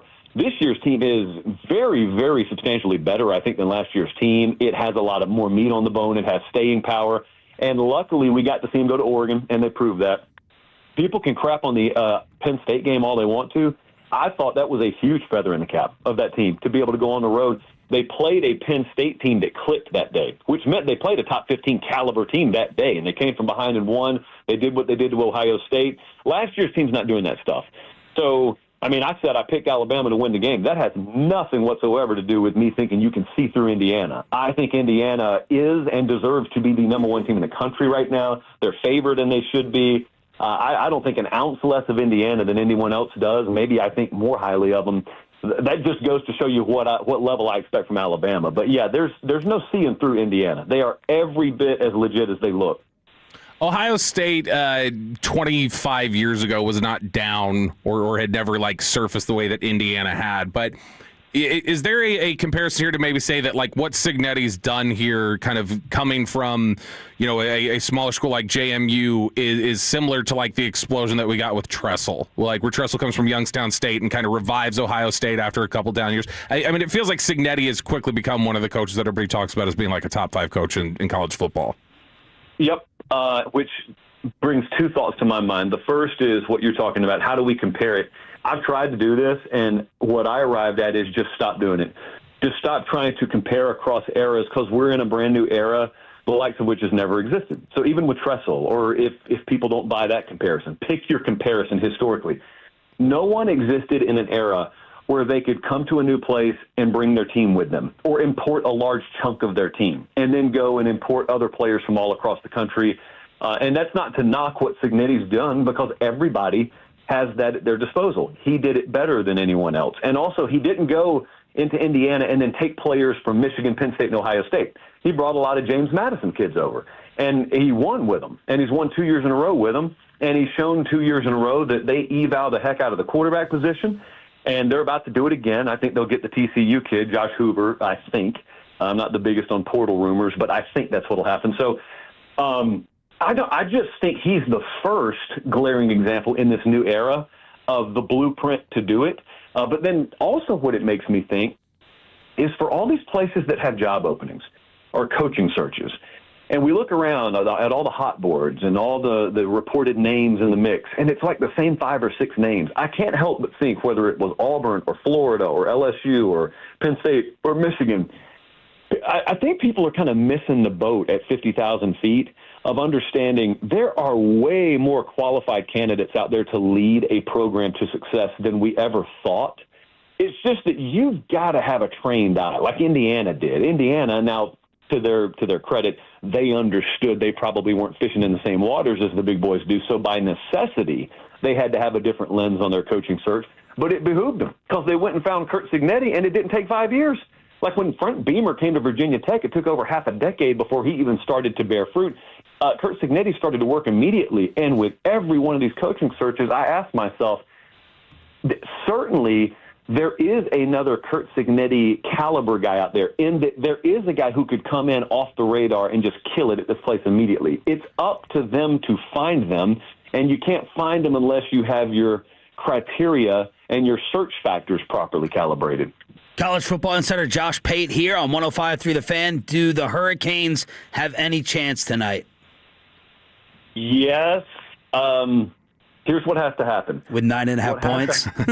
Yeah. What has to happen is we have to be watching the game early on and saying, wow, this looks like a different Carson Beck than that A&M game. Yeah. And I'm not asking him to be a different player. I'm asking him to be the kind of player we've seen him be before. He doesn't need to be Superman, because this is not Miami last year. Miami last year just looked at Cam Ward and said, save us every other play.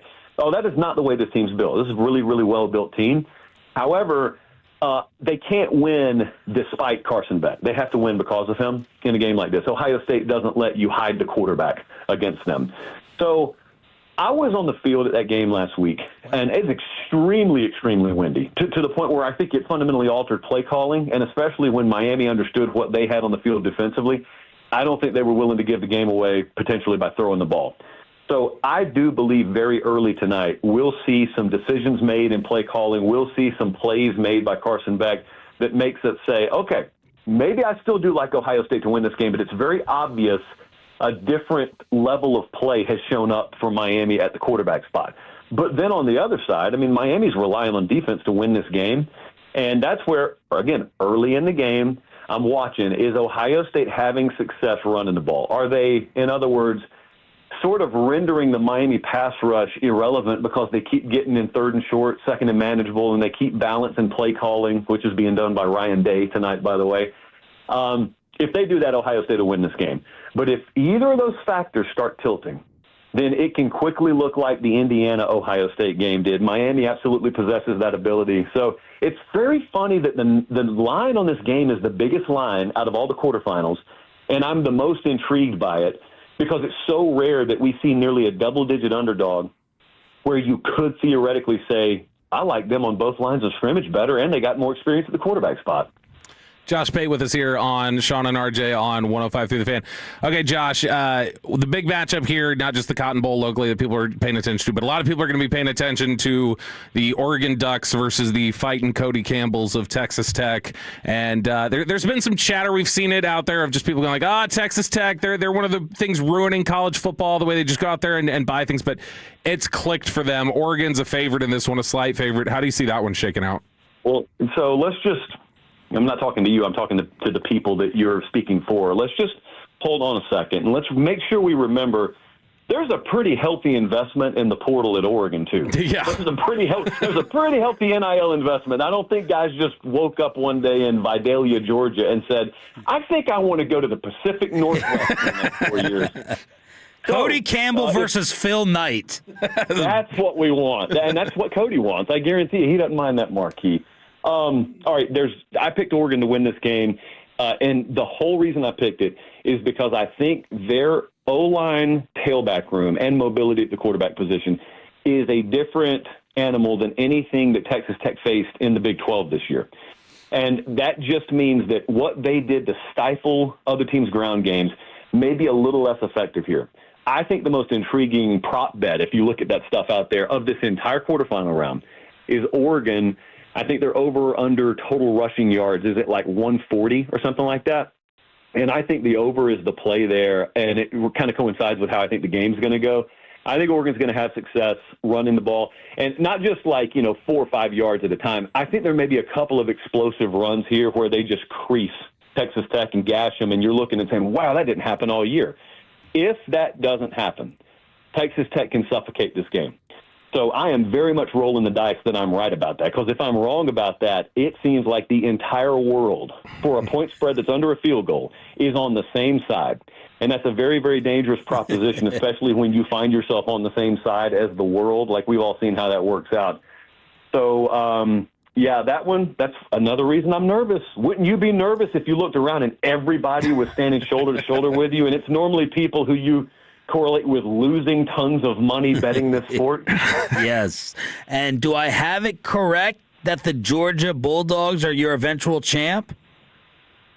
Not my eventual champ. I still win Ohio State on that. Okay. I do. Here's what I wonder, because I think they're playing, Georgia being they're playing the most dangerous quarterback they will play in the remainder of this thing. Even if they go on to face Ohio State, or if they faced Indiana or Oregon or Alabama in the title game, I think Trinidad Chambliss has the opportunity to give them more trouble than any other quarterback that they would play in this tournament. They faced them already once this year. They opened with 5 consecutive touchdowns against Georgia in Athens. Now, there are a lot of Georgia folks who would tell you something about that game clicked our defense, and we've been different ever since. And I don't discount that. There's a lot of validity to that. The trade-off is Trinidad Chambliss is a lot better probably than he was at that point as well. And if you want to talk about one team that's got an us against the world mentality, you've got it in droves with Ole Miss. And I'm really interested to see on third downs. Georgia gets you in a lot of 3rd and 6+, and you just have those intangibles that a guy like Trinidad Chambliss has. Deshaun Watson, a generation ago, faced Kirby Smart and Nick Saban at Alabama, and had their defense on the field 102 plays in a national title game because they couldn't get off the field on third down, even though they were doing everything they wanted to do first and second down, because a freak show athlete kept on moving the chains. If he does that, then Ole Miss can win the game. It's just a lot of if. And I trust Kirby Smart and Georgia in these spots, so I do think they'll win the game. But I'm giving everyone a puncher's chance, man. Everyone's on upset alert as far as I'm concerned. All right, last one for you here, Mr. Commissioner. The Texas Longhorns, what happened to my Longhorns this year, and are you giving any hope for a bright 2026 for Arch Manning? Yes, I am. And I think in retrospect, maybe we look back in the history books 5 years from now when his total college career has been written, his early NFL career is starting to be written, and we say, hey, remember when we all hyped up Arch and he was kind of just okay. And then everyone sold their stock because he was just okay. And then he was, in his second full year as a starter, what everyone thought he would be after they sold the stock. That's kind of how I think we may tell the story there. And I also would say this could apply to Texas and other teams. I think it's still very much a learning curve in this new era of roster building when it comes to how you allocate resources. How much money do you want to spend? What kind of player do you want to attract in the portal? Sark says all the right things, and I don't say that disingenuously. Like, I fully believe in Steve Sarkisian's philosophy. It's just so hard to put it perfectly into practice in roster building. So I do think they'll get it figured out. I'm a big believer in what they do there. But I do think this year was a little bit of a wake-up call because there were still moments. I think about the Georgia game specifically, and I've thought about 3 times they've gotten a shot against Georgia, and they've run into a brick wall 3 times, and there's no excuse for that. Just philosophically, if you're Texas, you get to do it any way you want to, and there is no excuse to run up against another program that gets to do it any way they want to, and they keep sledgehammering you to the face, because that means their way trumps your way, and you'll never get where you want to go unless you can match their way. You're the man. Thank you so much. Enjoy all the games, and we look forward to having you on again. We appreciate it, man. Keep killing it. I appreciate it, guys. Josh Pate, ESPN, On 3, Yahoo Sports, D&M Leasing Hotline. Nice job, Peyton Phillip Russell with the whale booking. The last time ever that we can call him the Trevon Diggs Insider.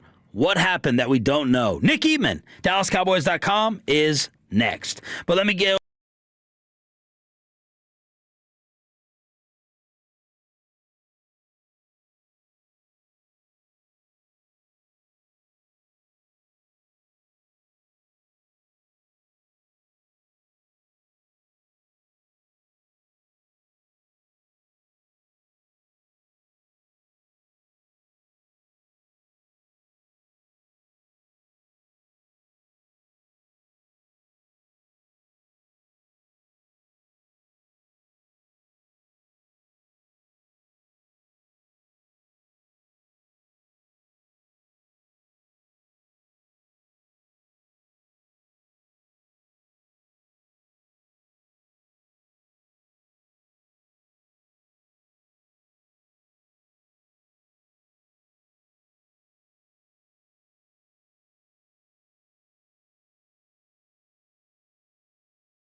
Frankel first, 214 or 817-333-3333. With Frankel & Frankel, there is never an out-of-pocket cost. They only get paid when you win. Frankel & Frankel, the go-to car and truck attorneys in Dallas. Is he ever gonna play again? Nicky Man has got the wisdom, and even though Diggs can't defend, playing Carson isn't cool. Should've known better than to bump his head and done rehab at the Star instead. So is he ever gonna play again? What did he do to Flues? Oh. And now we have our answer with the release yesterday of Trevon Diggs and the TD Whisperer. Nick Eatman joining us live from DallasCowboys.com. Brought to you by the WinStar World Casino and Resort. Proud to be the casino of the Dallas Cowboys. Please game responsibly. We are sorry for your loss, Nick. I can't wait for the second verse of this song. I mean, the second verse is always a little bit better, and I can't imagine how good we're going to, you've got some really good material to throw in there. Where were you? Or I should do, if it's a George Michael, I should do Last Christmas. Because it was his last Christmas here. He didn't get to go home. He had to stay back home, all that. How stunned were you yesterday that this happened? Do you remember where you were? Did you know it was coming, or did you just stare at your phone or get the phone call like, what? No, I think I had a full plate of food I was about to eat, and then I saw that. Stunned at this point with him? No, I can't say it's stunned, but just like, wow, okay, it's happening now. I mean, it's one of those things, you know the end is coming, but I guess I just didn't think it was going to be right here, right now. But, once all the details kind of came out and of what happened, and I was like, I saw some of this, but I was such a blur that I didn't even see it. You know what I mean? Like what? Well, like you knew. Like there was, I had heard some things about Diggs not coming back, but I didn't even put it all together. On the plane? Yeah, on the plane. And even if I did, it was kind of like, well, of course it was cleared or whatever it is. I was in such a let's get home for, Santa Claus mode that I wasn't even processing it all. But if I really would have paid more attention, I could have seen some of it. So you've been on these plane trips for 20 plus years. Yeah. What's normal protocol? Now, Clarence Hill is saying that Diggs went through the proper channels in order to stay in D.C. with his family after the game. Todd Archer and Nick Harris say, no, he did it last second, and the Cowboys we fly here as a team and we return as a team. So what is normal, and give your opinion on the plane story. Well, regular season and preseason are totally different things here. And so, because we have seen that before. Preseason games, guys go to L.A., half of them don't come back until, until they're supposed to because it's a day off. So that's different. If regular season, that's not really that normal. I can't recall hardly any times where that's ever happened. Just for like a family thing. Obviously, emergencies are emergencies. From the people that I've talked to that actually did have their eyes on that conversation, it didn't sound like this was something Shoddy knew about in advance. Again, I'm not, the three guys you just mentioned are all really good friends of mine, so I'm not disputing all of that. But what I'm saying is that I got the sense from what I had heard that it was kind of a last-second thing that Shoddy really didn't know about. So do you think that was the final straw, or what else led to this happening yesterday? Like, why not just do the final game? Well, because you do the final game, and then and then it would be when do they release him at that point? Do you wait all the way till right before free agency, March, and all that? I think it was like with any breakup, any divorce, it's probably not one thing. It's never one thing, where there's always the last thing. And so, this was probably one where they just said, we're done. We're tired of this. We're not taking you again to New York. We're going to do this again. I mean, it's like, we're done. The rules are rules. And let's be honest here. Trevon Diggs is not the only guy that's breaking rules and okay with the fine. I mean, like we know George Pickens has kind of been down that road too, not to that extent maybe, but you know, so that it can't. If it is just this one thing, then I think it's going to open up a can of worms for a lot of other players. So I don't think that's the case. I just think it was just this weird saga that's gone on and on and on, and I think the Cowboys are like, not only are we going to get rid of it, but you know, give him an opportunity. Maybe he jumps on with another team. Nick, when trying to think of similar circumstances that have happened before and how the teams reacted to it, because I don't remember a lot of circumstances.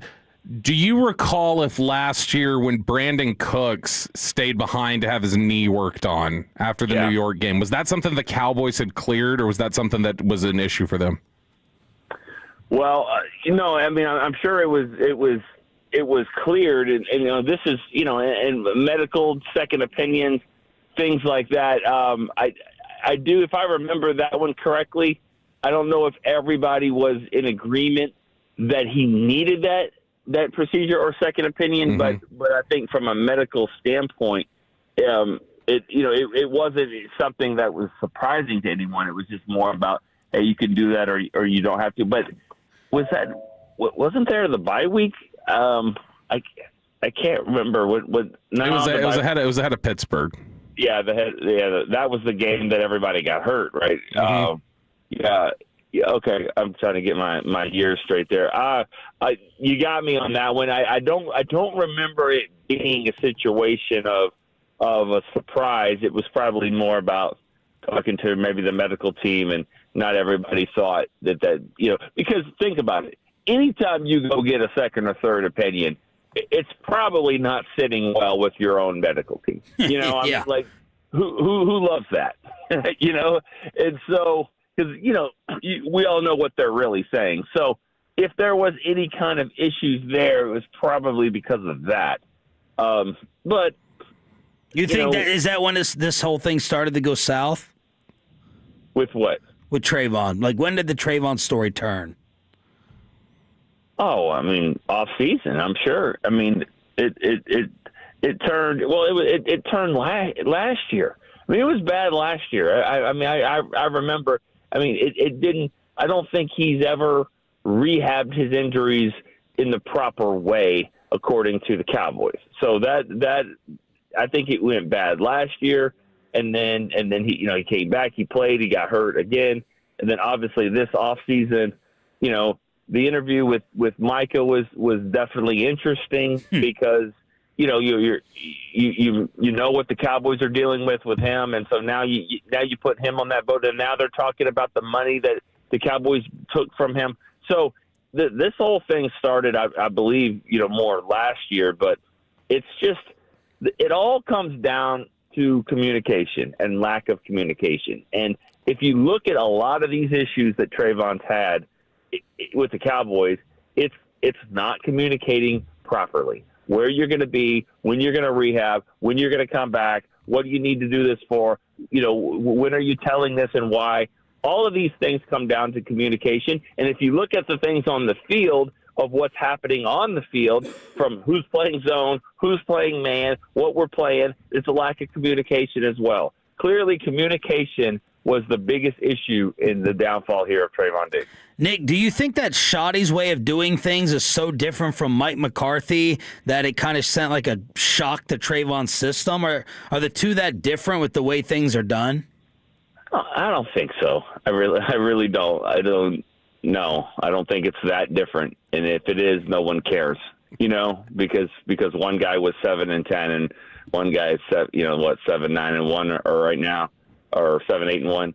So nobody, you know what I'm saying? Like if it is that different of a culture or of rules or all that kind of stuff, it doesn't seem to be, because we're not seeing it on the field that way. And that's what most people care about. That's why I say that, because most people just don't care about that kind of stuff. Haven't we seen it as different rules, though? Because, I mean, McCarthy, I don't think would have sat Pickens and Lamb. And, I mean, Diggs had been benched previously.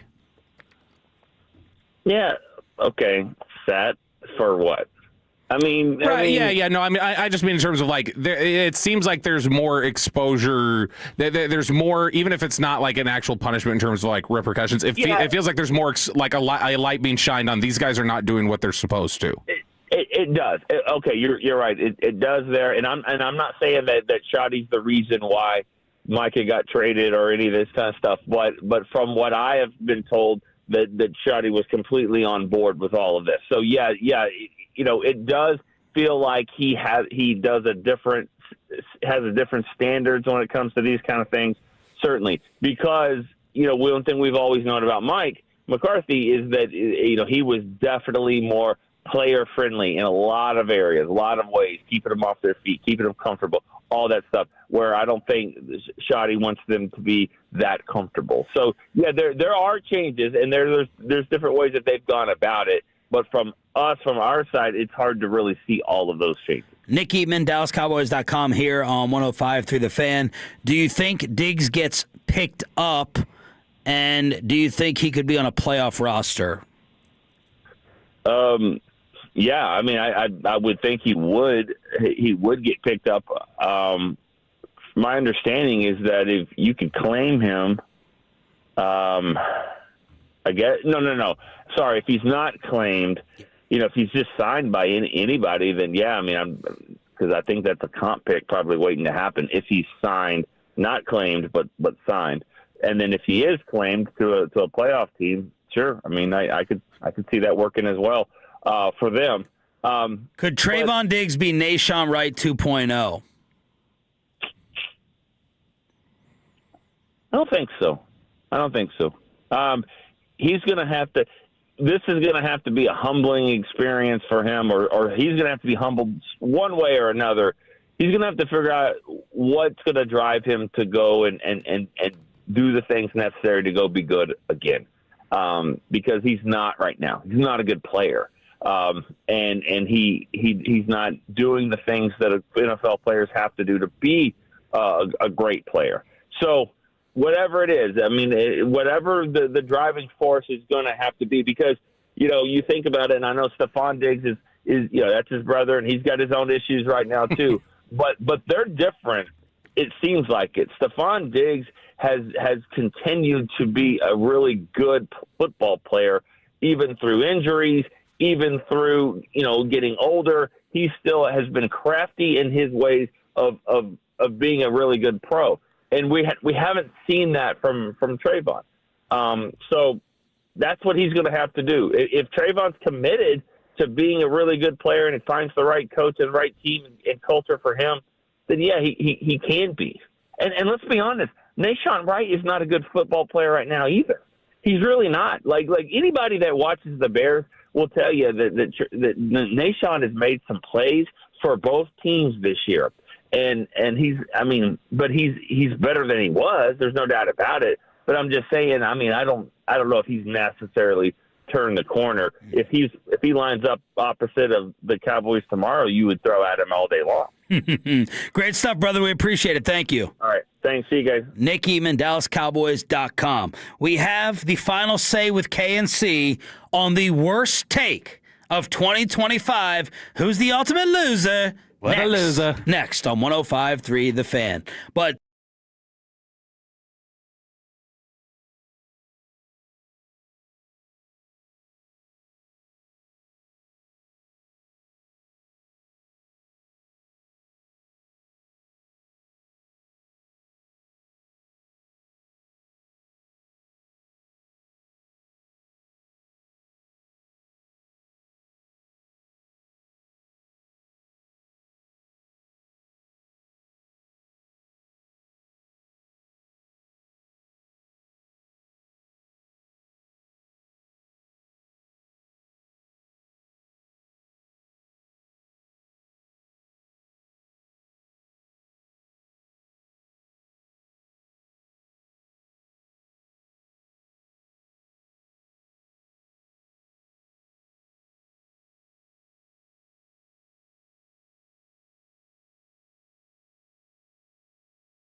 Grapevine today, the back-to-back #1 Chevy dealership in the world.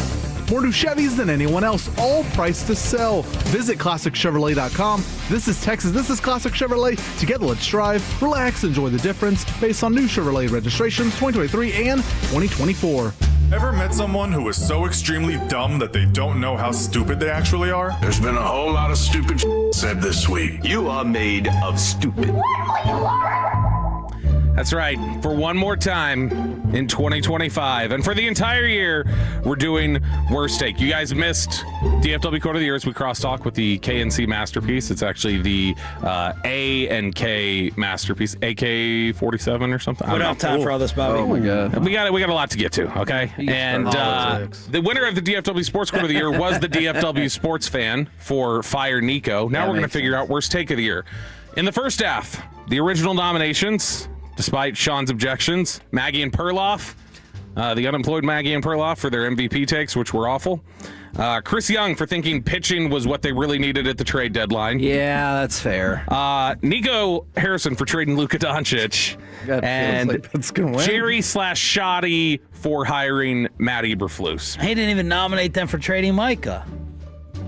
Because that was the right decision. Oh. Saved money, got extra draft picks. And made the playoffs. They're going to in the end. They're Yes. Green Bay was an unstoppable It'll be juggernaut. like the Dan Gilbert promise of we will win 5 championships before LeBron does. All right, so here we go. These are the remaining nominations, and these go away more from decisions and go to just dumb things that people said. The first one here.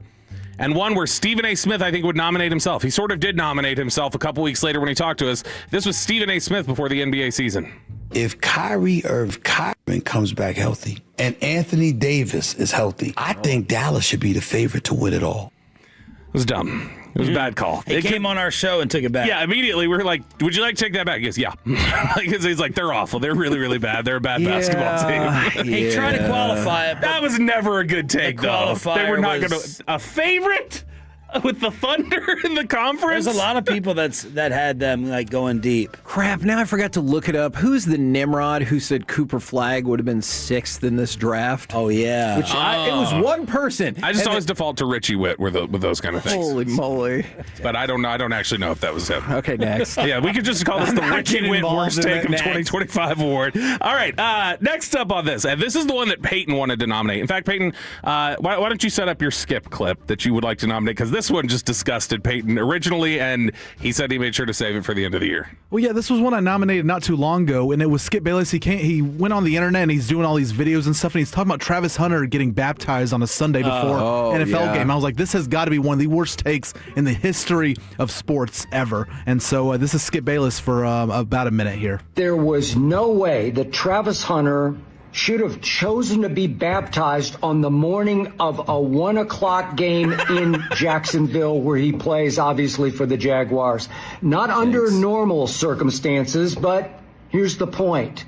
The Jags are using him so little, especially on defense, where he is the most gifted, all-time gifted, that Travis Hunter is starting to lose interest. He's starting to check out mentally on the Jags. So he was actually happy to be baptized on a game day morning because football isn't taking that much concentration or focus or pregame mental preparation. Nope. Not now. God, what an idiot, man. What are you doing, Jacksonville? If you would have him on defense a little bit more, he wouldn't be worried about this God thing. He's not an idiot. That's the mistake that I know it's probably impossible to fight with Darren Woodson. This is my one fight. I picked a fight with Darren Woodson over this because he used to work with Skip. And anyone who believes, this is my problem with Skip's existence, anyone who believes that all this stuff is not calculated. Oh, yeah. And totally. Yeah. It's not. It's all so fake. And if people fell to it to the tune of Skip making $6 million a year, unfortunately. Where do you think Skip's going when he dies? Hell. Oh, okay. Because he wasn't baptized. Obviously, that's what he thinks. All right, look at that. Late entry for best take of the year. Sean Sharif. I hope Skip is in hell. Oh, my gosh. He deserves it. He's a charlatan. Holy Holy crap! He's a charlatan. He's the biggest. He's the most unfortunate thing to ever happen to this business. I wish I would pay to watch someone punch him right in the mouth. Oh, that's good. Wow. I'll do it. All right. Hold on. How much would you pay me if I saw him and just punched him in the mouth? If you punched him in the mouth, yeah, I would give you. You'd cover like the bail and stuff. Oh yeah. I mean, Skip could probably fight too at his age. I'd write you on camera too. If we got it on video, I'd probably write you at least a $3,000 check. Oh, nice. There we go. That Super might Bowl, be worth Alex, it. Super Bowl. Let's go. My favorite part of that cut though is when he goes in Jacksonville. Where he plays for the Jags. I was like, oh, thank you for the clarification. That may have been Skip finding out he plays for the Jags, to be honest. All right, next one. This is way up there, I think, and it has looked worse and worse as the year has gone on, and you can always nominate him for a million different things he said. Paul Feinbaum for worst take of the year after Indiana gave Curt Cignetti a contract extension. Yeah, I mean, I frankly think this is a terrible move by Indiana. I know that the college football cognoscenti will disagree with me, but there is no way in the world that Curt Cignetti should be the third highest paid coach in the country. He is not in Kirby Smart's league. He is not in Ryan Day's league. That has turned out to be, just as everything has gone on, continues to be a dumber and dumber take every day. And this is actually, I mean, Epstein files couldn't keep certain people out of office, but this one sure as hell made sure to prevent him from running for Senate. Man, you're firing this morning. Yeah, Curt Cignetti, who's responsible for maybe the greatest turnaround in the history of college football. Good call. Yep. Maybe a sport. Just a dumb hire. If they win. Google me. And that is one of the greatest quotes, too. I win, Google me. All right, and our last nomination here, there's not actually a quote for this one. Bleacher Report, a couple months ago, made the Mount Rushmore for every NBA team since the turn of the century. Yeah. The Dallas Mavericks Mount Rushmore was Dirk Nowitzki, Jason Terry, Luka Doncic, and Dwight Powell. I still can't believe they did that. They had to just kind of assign this to some. They said Dwight Powell's never been a star, but his 700 games played trail only Nowitzki among Mavs of the century. It just felt right to include such a Dallas staple. Dwight Powell is a better player. Dude, that might be my number 2. It might be number 1. That's Nico would think that. It's not over Nico trading Luka. We could honestly throw the reported Nico having Jokic on the same tier as Drew Holiday, too. Oh, man. Is there any way you could argue that Dwight Powell's a top? I guess you could argue that Dwight Powell's a top 4 Maverick. You'd have more people defending trading Luka than saying Dwight's a top 4 Maverick. Yeah, ahead of Tyson Chandler? Over, even if you wanted another mascot type player, Barea goes ahead of Powell. I know. There's no argument for it. I know. This is a race for number 2. Brendan Haywood may be over. I might put Chandler Parsons over him. The winner, Monte Ellis. Monte Ellis played some good basketball Monte here. does it all. Nico Harrison wins this. Running away. He's the worst take of the year. Okay, is he sweeping both categories? I don't think we'll ever have someone else. Yeah, this is a clean Maybe sweep. Jerry, but he didn't. His quote technically did not win. It was about him. Oh yeah, the fans. Fire Nico won quote of the year. Can I devil's advocate attempt to please pitch? Yeah, because you always hated Luka. Did that not really, true? I've often said that. Not true on either one of those fronts. I think we should consider Paul Feinbaum. I think that's awful. Yeah, who said Curt Cignetti is not in Ryan Day's league. He's not in Kirby Smart's league. Here he is leading one of the greatest turnarounds in the history of maybe all sports, certainly in college football. Do you know before he got hired who had the most losses in the history of Division I football? Indiana. They hadn't won a conference outright in 60 effing years. And he's like, oh, this guy doesn't deserve it. Are you kidding me? It's Indiana, and he turned them into a powerhouse. That is a terrible, terrible take. And not only, I wonder if that's a total real take too. Man, I kind of, you know what I mean? I mean, because he doesn't like the Big Ten anyway, so it might be. But he doesn't even think he deserves maybe even having that job, let alone get paid. I think that should be in consideration. Man, there's so much bad here. Hiring Eberflus wasted a historic offensive performance in a year where the NFL was really thin. Yeah, but we didn't freak out about that at the time as much as we should. But it's turned out to be really bad. Yeah, but I gotta judge you in the moment for winning worst take. We have to know right there in the moment how stupid what you said. In the moment, that's stupid. Feinbaum, baptism, Luka deal, all these things in the moment we reacted to much worse. Yeah, I'm voting for Nico, but But as a secondary, But the Dwight Powell one is bad. That man, one is, that one is brutal. It's. I would nominate that as the worst inclusion on a list in sports history. It's the worst Rushmore. Okay. That's what I'm voting for. I'm voting for a 2025 Mount Rushmore of bad takes. The biggest head is Nico Harrison. Okay. The other three on it that I'm putting up there are Feinbaum on Cignetti, Dwight Powell, and then Chris Young. Because there's no excuse for saying we need to go get more pitching. We're gonna creep up on the luxury tax again, in the name of getting more pitching instead of getting anybody to pick up an extra base hit over the next 2 months. When you're in the midst of having the greatest pitching overall season probably in the history of the Texas Rangers. Yeah, Chris Young is number 2. He's number 2 behind Nico. See, I'm sorry. Yeah. Go. I was going to say I'll put Feinbaum at second. Behind Nico. Yeah. Do you have New Year's plans? I think you're the only cool one that could. You and maybe Pepe, but I think he's still sick. You're about to be disappointed. Yeah, you're about to be real disappointed. I had a couple of parties that I got invited to, but I got to do radio with Fred tomorrow, so I feel like I need to be in a good headspace for that. Yeah. So I said no to the parties, 10 to 2. Yeah. You know who's not going to be in a good headspace?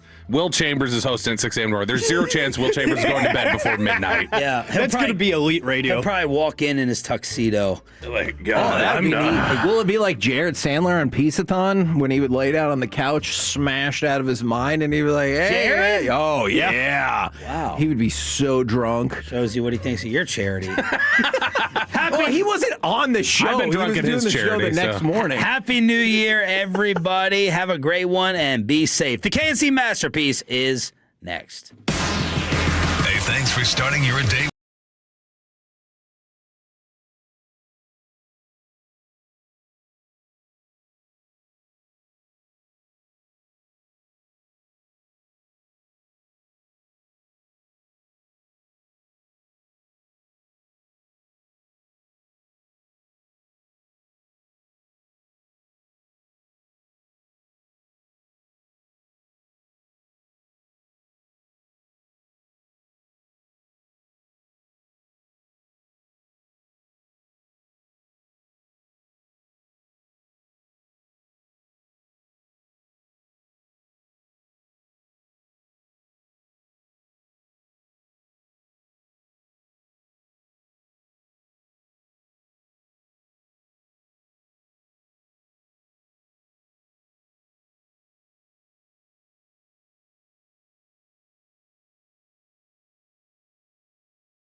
It's the KNC Masterpiece on 105.3 The Fan. KNC Masterpiece right here on 105.3 The Fan. You got me, Kevin Hageland. You got, Alec Medford. Oh, man.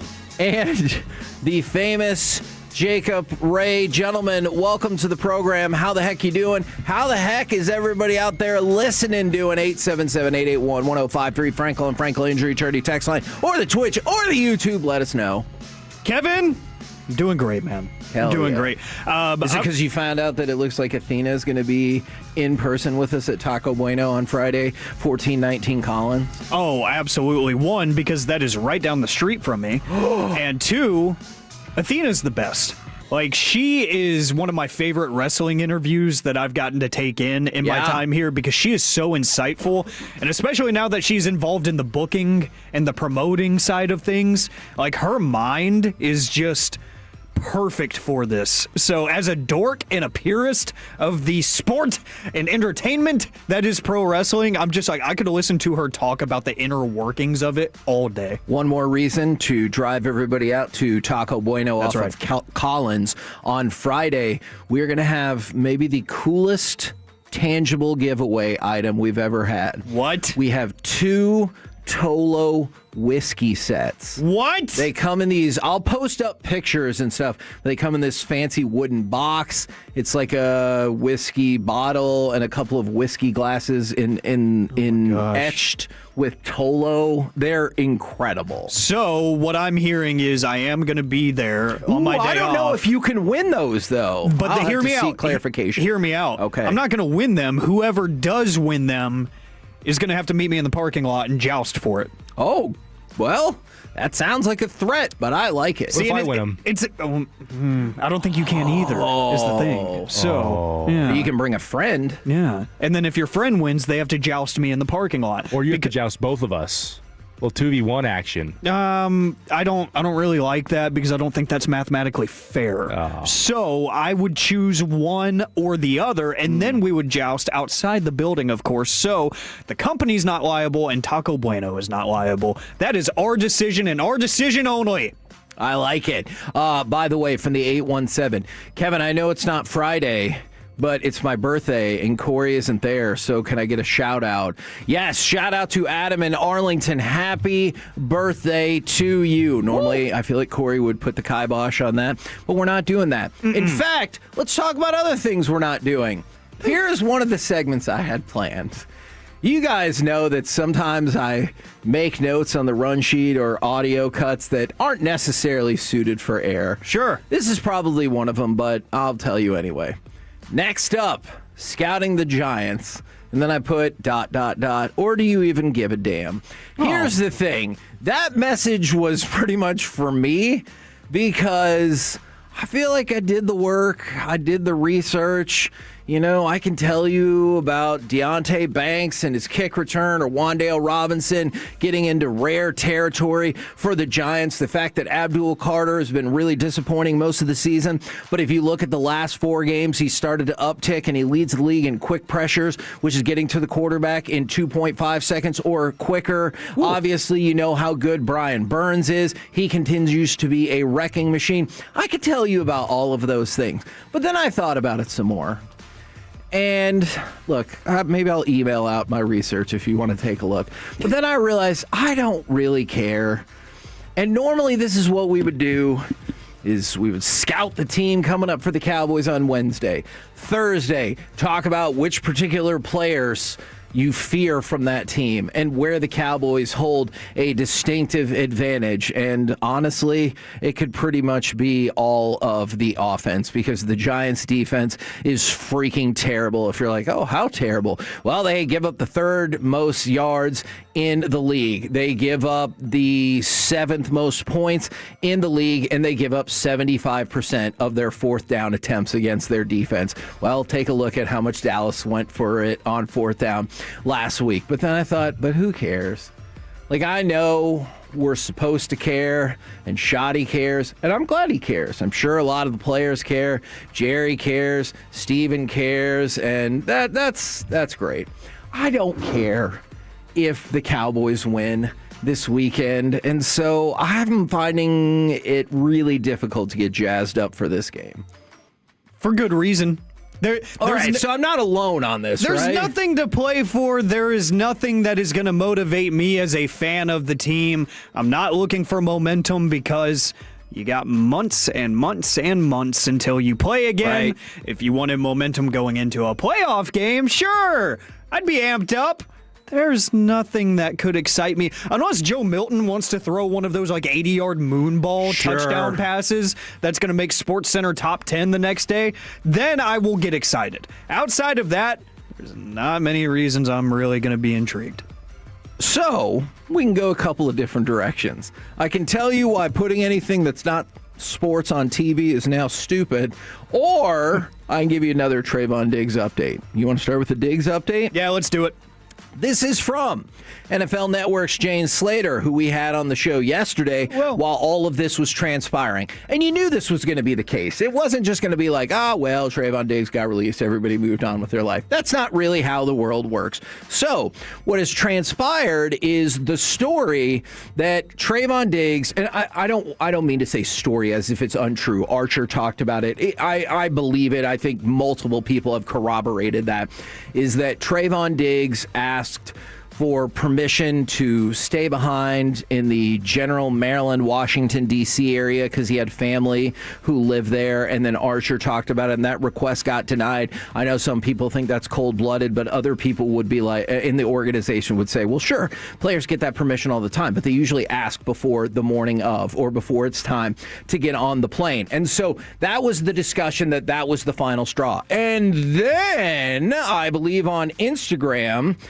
there was a picture of Trevon Diggs, and I'm sorry, I'm an old person, or else I should definitely know this, with an artist, a musical artist, and they had on matching outfits and stuff, and then people were like, see, he didn't even visit his family, he went to the concert and everything like that, and then a bunch of people decided to switch sides again. It's kind of gone back and forth. Trevon Diggs told Jane Slater that he did stay with his family and spend time with them over the Christmas holiday, and he did go to the concert. Both can be true. He said he never lied about what he was doing or where he was, and sent a bunch of timestamps on Instagram Lives and everything like that. The concert was Friday at 11 p.m., and Diggs said that artist was a good friend of his, one of his best friends from back in the day. So there is the latest on that, but probably what it comes down to is, I think if you're the Cowboys, wouldn't you argue, but this is the kind of crap I'm talking about. If this was the first time anything like this had happened, who cares? But I think the Cowboys' issue is, well, yeah, if you want to stay back with your family, that's not unprecedented, because he said, hey, if I fly back on the team plane, I'm just going to fly right back out here. It's not unprecedented to not fly back on the team plane. Is it rare? Sure. But it can happen definitely during the holidays, but you should ask ahead of time. Way ahead of time. I mean, you know what? Let's even say the beginning of the week. Even then, not the day of. And I think that's the Cowboys' issue, and the fact that they feel like he defied them, and they feel like he defied them about rehabbing. They feel like he defied him when he spoke out about the defensive scheme and all that. From Trevon Diggs' perspective, I'm sure he views it as, hey, this is a one-off. I want to spend time with my friends and my family at the holidays, which I think we all believe is very reasonable. Yeah. And for the Cowboys, they're like, that's it. I was just waiting for one more thing, and I'm effing done. And then you got the one more thing, and they're effing done. So like we talked about yesterday, whenever the news initially broke, there are two parties involved in this situation, and they both go about their business in very different ways. Right. They just don't get along, and that is totally okay. But like you said, from the Cowboys' perspective, it's just it's proving everything that they've already thought. They're like, really, dude? Really? You went out there to the media and said, I'm healthy, this and that, I'm ready to play, I'm ready to be part of the team, blah, blah, blah. And you made this show and made it seem like you were ready to kind of lean into the idea of what we want to do, what we want to be, and how we present ourselves. And again, I go back to the fact that Shoddy, he had the nerve even to say, to punish CeeDee Lamb, of all people, for getting in trouble. You know, this regime just does not play around in the ways that maybe past regimes did. And not to say that Mike McCarthy just had a lazy culture or anything, because I think everybody enjoyed him, but things are different now, and you have to adapt with the times. You have to adapt with leadership changes. Right. I mean, you've been around here at this station for leadership changes, and you know, one program director doesn't operate the same as the other. That's definitely true. That's why they rotate. That's why people move on to other jobs and stuff, is because sometimes change is needed, and that change comes, and you just refuse to even give it a shot. And, you know, from the 817 yesterday, Broadus was kind of maybe sort of referencing that perhaps that TV concussion story was not the real story. Look, go back and listen. We had Jane on yesterday. She asked Trevon Diggs about it, but there are still a great many people, and perhaps a great many people in the organization, who believe that, yes, there was a poll involved with why he got his concussion, but it was not to put up a TV. Nope. So I wasn't there. I don't know, but I have heard from plenty of people who believe that the other story is what actually happened. Take that for whatever you will. But you know what? The bottom line is, doesn't matter. The Cowboys were dissatisfied. Trevon Diggs will get the opportunity one way or another. Whether it's in the playoffs or not, I don't know. But he'll get another opportunity to continue to play in this league. There's no question about that. And I would say that's that, but, you know, that's not usually how it works with the Cowboys. All right, let's go to Jacob for this. Jacob, the 100 most watched telecasts in 2025. If you had to guess, this is of all TV, everything. How many of the top 100 do you think were football? NFL or college football? I'm going to go, I'm going to go like 82. Ooh, that's a lot. It's high, yeah. But it's not high enough. The correct answer is 92. Jeez. Out of the top 100, how many do you think were sports programs in general? I already told you 92 are just football. How many of the 100 are sports? 97. Ooh, that's a good guess. Correct answer, 96. So consider this. Of the top 100 on programs on TV this year, literally none of them were a regularly scheduled television show. All right, I'll tell you the ones that weren't sports in just a second. All right, but 92 of them were NFL or college football. Do you dare guess what the other 4 sports ones were that were not football? Ooh. I have a couple good guesses, Jacob. I have a wild card as well. I feel like maybe one of the games of the World Series. 2 of the games of the World Series, Game 6 and Game 7, which makes sense. Those games were bananas. Those both make the cut. Jacob, he's taken up 2 of your answers, but there are still 2 more on the board. What say you? Is the 4 nations USA versus Canada on the board? That is a good guess. Unfortunately, it is incorrect. Ooh.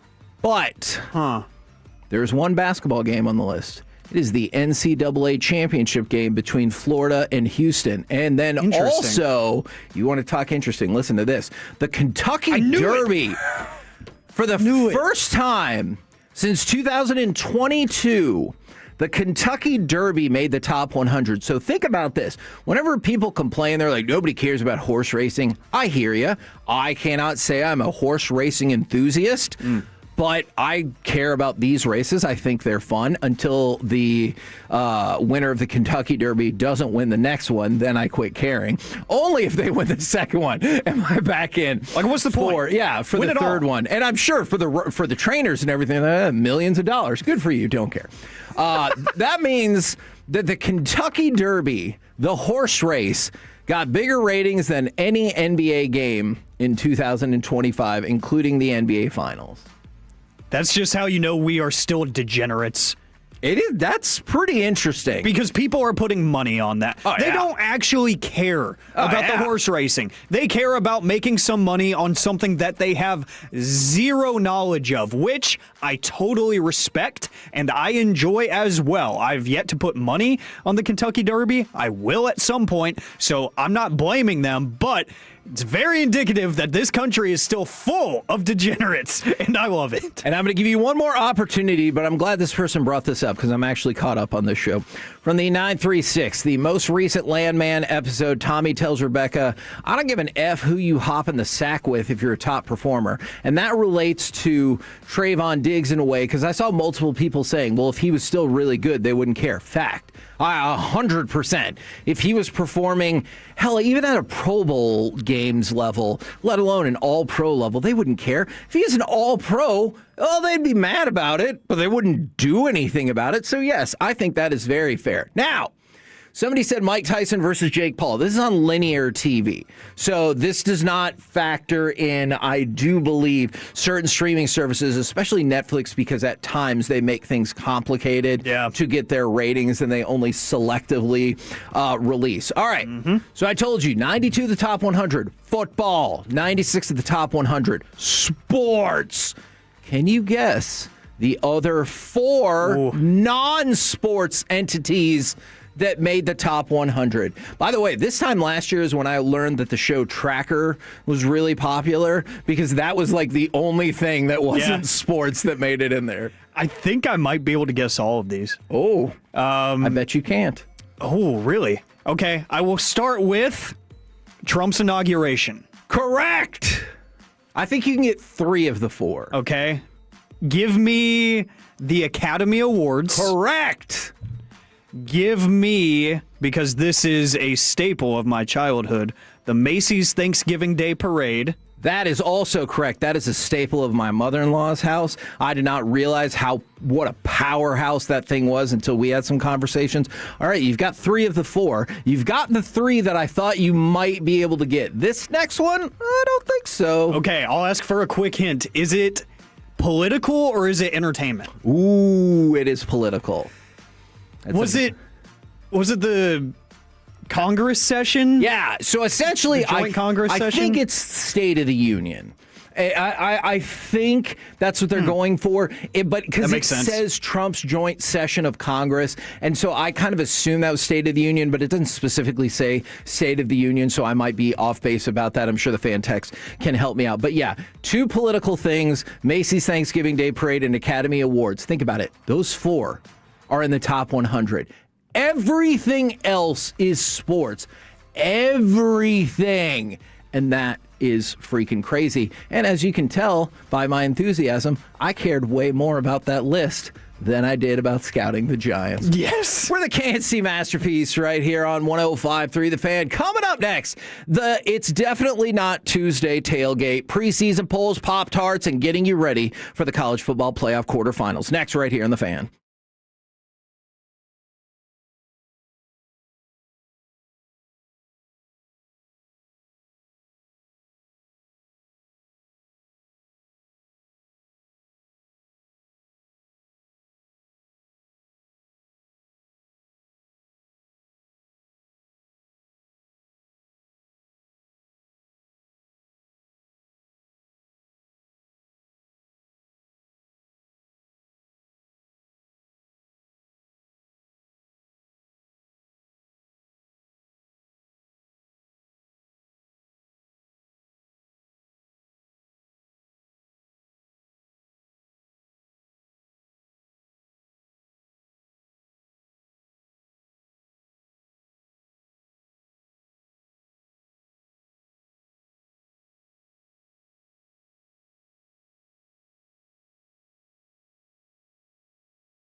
Brought to you by the Frankels. If you've been injured in a car or truck wreck, call Frankel first, 214 or 817-333-3333. With Frankel and Frankel, there is never an out-of-pocket cost. They only get paid when you win. Frankel and Frankel, the go-to car and truck wreck attorneys in Dallas.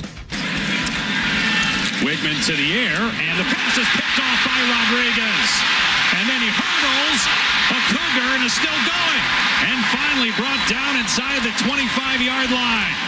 That should have been Heisman finalist Jacob Rodriguez right there. It is time for It's Definitely Not Tuesday tailgate. Now, we were going to do this, as you probably could have guessed, yesterday, but then all the Trevon Diggs stuff came down, so we didn't really have an opportunity. But you have big-time college football getting fired back up again tonight, and then not one, not two, but 3 quarterfinal games tomorrow. Would you like to start with those, or would you like to go across some of the other college football things before we get to it? Let's start with some of the other things, because I know there was a lot of chatter about some of the other bowl games last night, especially. Oh, okay. And we can get to that as well. And by the way, I do believe on Friday, we're going to have Carter Freeman join us for some of the aftermath of those quarterfinals. And he also had the opportunity to go to the Pop-Tarts Bowl, which I know was like a dream come true. Incredible. For him. One thing we do need to add, unfortunately, I think we all knew it was coming, but yes, Drew Mestemaker did in fact announce that he was going into the transfer portal as well. And I'm going to go over to you, Jacob, for this, because Oklahoma State makes a whole lot of sense because of the coach. Indiana has apparently shown significant interest, but that little dark horse over there might be Texas Tech. What would you think about Baron Morton going to graduate? And by the way, looks like he's feeling better. And what would you think about Drew Mestemaker as the new quarterback for Texas Tech? I mean, obviously, I'd love it. I mean, he's a stud throwing the football. He comes from a coach that... Except against ranked teams. Except for against ranked teams, yeah. He comes from playing with a coach who was Patrick Mahomes' coach when he was at Texas Tech. So, I mean, the similarities are there. I will say there's a little bit of concern if he can jump up to that next level when he's playing tougher competition. But I will answer your question with a question. Have you seen the reports about him and Oklahoma State reportedly agreeing to a deal that is going to be announced Saturday? Really? I'm seeing it all over Twitter. Okay. Barstool Oklahoma State posted it last night. Okay. I did not see that, but that makes the most sense to me why he would want to stay with his coach and everything like that. But I am also intrigued by his ability to step up to that next level of competition. And I'm just kind of giving him a hard time, but he had an amazing statistical season this past year. But against the 2 ranked opponents that he faced, he threw 4 touchdowns and 6 interceptions. So against the 2 best teams he played, he threw 3 interceptions per game. And so the thought does kind of cross my mind. It's an amazing story, no doubt. North Texas had an amazing historical season for them. But I'm kind of with you. I do kind of sort of wonder if you're like, no, it's amazing for this level of competition. But against the big boys every single week, or the bigger boys every single week, how's it going to work? Yeah, Thank you for that update. I hadn't seen that. The story is great, and there's even a number being thrown around out there. Something like $2.3 million is being reported. How amazing is it, by the way, that, and I know this is just the world we're in, that it's reported as a contract? Yes. You know, like Mestemaker agrees to a 2-year deal with Oklahoma State. Just like, I mean, there's a couple A&M players, and they're like, oh, they've reached an agreement to come back to school. I don't have an issue with, the way college football has changed, because I don't think there's anything you can do to stop it. It's just the verbiage is weird to hear that this player agreed to a contract with Oklahoma State. And it's odd, and Wolchuk even just texted us and said OSU 2 years, $7 million. Yeah, that's what I just saw too. Okay. So there's that seemed like it was going to be the case all along. I was intrigued by the idea of TCU, because he stays in the area, right? Man, Stays really in the fun game they had Metroplex. last Yes, night. incredible game. And the fact that Josh Hoover just hit the portal as well, and TCU showed this year that their offense does look competent. And if they do have good quarterback play, maybe that thing isn't as odd as I expected it to look. So I was like, maybe TCU tries to throw a bag at them because we know they got money too. But the obvious link there was follow your coach, the guy who figured you out and found you from nowhere. Now, was it TCU USC if you're into the bowl scene? I know people continue to complain that the bowls don't mean anything anymore. I might be there to argue, did they mean that much before? But was it TCU USC? Was it Illinois Tennessee? I didn't want to bring that one up too much to break RJ's heart, but that was a tough loss for them. But that TCU USC game in the Texas A&M Alamo Bowl, I just say that because it felt like that was usually where we ended up for our season. That game was phenomenally entertaining. I probably should have called Jared Sandler for that. That's right. Are you guys locked in on non-college football playoff bowl season? Because I got to admit, like, I'm stoked for TCU that they won. I'm bummed for Jared. I'm bummed for RJ. But I have not been particularly locked in, I guess, obviously, on all things not college football playoff right now because I'm really amped up for those games. But I don't find myself having a huge level of interest in the other ones. I don't either, outside of some of the more comedic bowl themes and stuff, like the Pop-Tarts Bowl is going to be Cheez-It, and the Cheez-Its Bowl. Those are going to be my national title games every year just because the marketing that goes into it and the conversation and the memes and everything is amazing. But it is fun because sometimes, especially in this era of NIL and transfer portal, you're getting a lot of these names that just aren't showing up.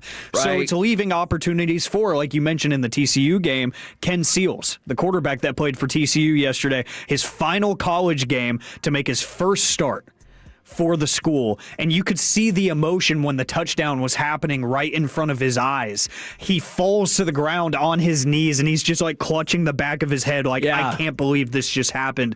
And that's why people can't tell me that bowl games don't matter anymore. I understand in the grand scheme, yes, but they matter to these people that are getting that one final chance. It's just like senior night in high school football here in Texas, where it's like, hey, I've even had that happen where I'm calling games, and as recent as this season, a defensive coordinator came in and he said, this guy never plays. We're sending him on a safety blitz on the first play. Okay. Just because he never plays. And then he was like, on offense, he's going to start at guard because he never plays. We just want them to get that first career start.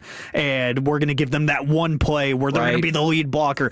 This matters. And I love seeing the emotion from the TCU players that it's the guys you didn't watch all season, but it's cool to see that they still care.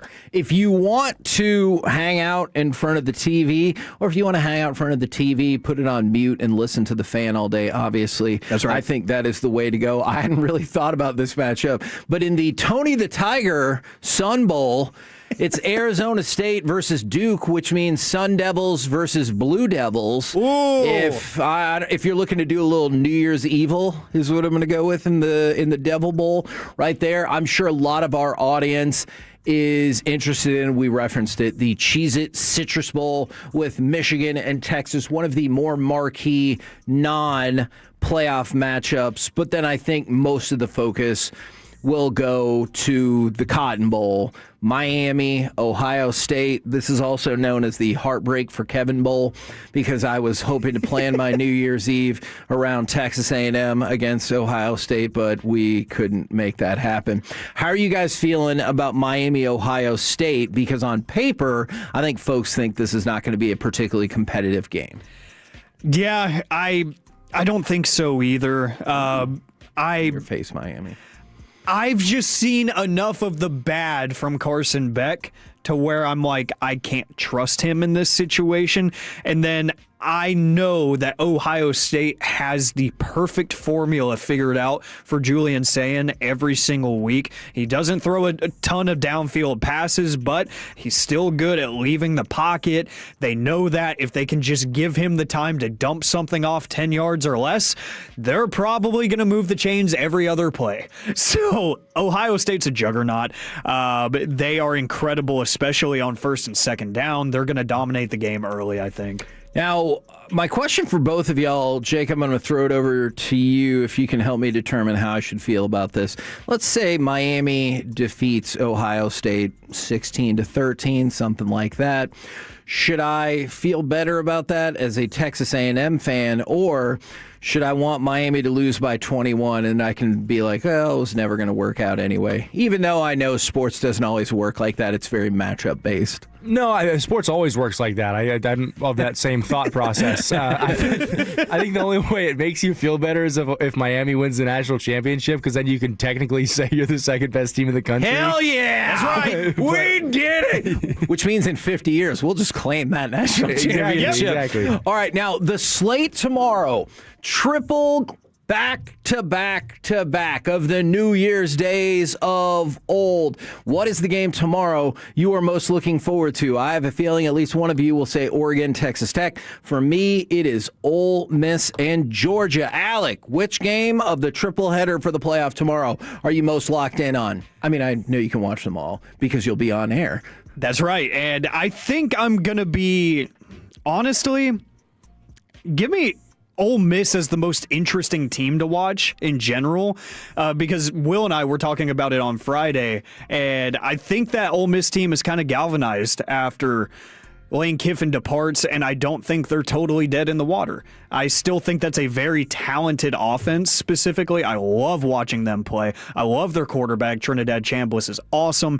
I think they're just fine. I think they're going to be okay, and I want to see how that thing holds up amidst all the noise of what's it going to look like, and it can't be the same because Lane Kiffin is this, that, and the other, and he's offensive mastermind, and that was his baby, but I think they're going to surprise people, and I think we know what Jacob's answer is. You actually don't know what my answer is. What? I'm not going to go Texas Tech. Just because it's the predictable thing, right? We can break that game down another time.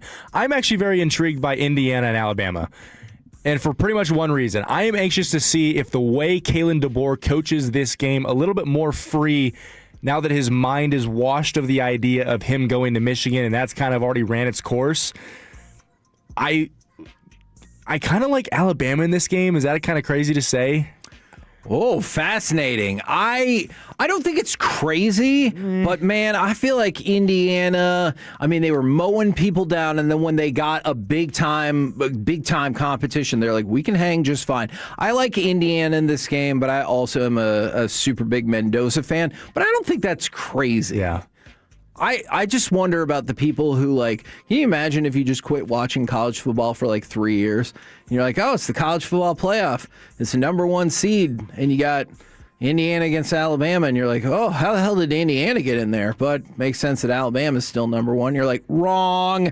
Indiana is number one, and they're a touchdown favorite over Alabama. You might pass out. You see Ty Simpson say, it's Alabama against the world. It's like, okay, yeah, the 18-time national champion Alabama is nobody thought you'd make the preseason number 8 team. Nobody thought you'd make it in, for sure. I often doubt Alabama. And they're ranked number 9. They're not James Madison, who people were like, why are you even in this? You're freaking Alabama. What are we even talking about? Or the KNC masterpiece. Ooh, that made me kind of angry. Right here on 105.3 The Fan from the 940. By the way, I took Alabama on the money line. I like it from the 940. You forgot option 3, Kevin. Miami loses by 21 and the Ags look that much worse. See, I already said that. But I choose not to view it that way. I choose to view it as it was never going to happen either way, all right? So, look, that's what we do as sports fans. We find, honestly, that's what we do in life. We find ways to spin things that have happened into our own personal narrative. Don't take that away from me. We're the KNC Masterpiece right here on 105.3 The Fan. Coming up next, it's time for some baseball nuggets. Would you describe the Rangers as a team that's desperate to win? Next on The Fan. Get your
Chevrolet in Grapevine. Back-to-back #1 Chevy dealership in the world. They've got more new Chevys than anyone, all priced to sell. Silverados, Tahoes, Blazers, Malibus, Equinox, and more. Visit ClassicChevrolet.com. This is Texas. This is Classic Chevrolet. Together, let's drive, relax, and enjoy the difference. Based on new Chevrolet registrations 2023 and 2024. Runners at first and second, 2 men out. The 1-1. And that ball hit high and deep into left field. Dominguez goes back, watches with the rest of us as Josh Young has just walked off the New York Yankees.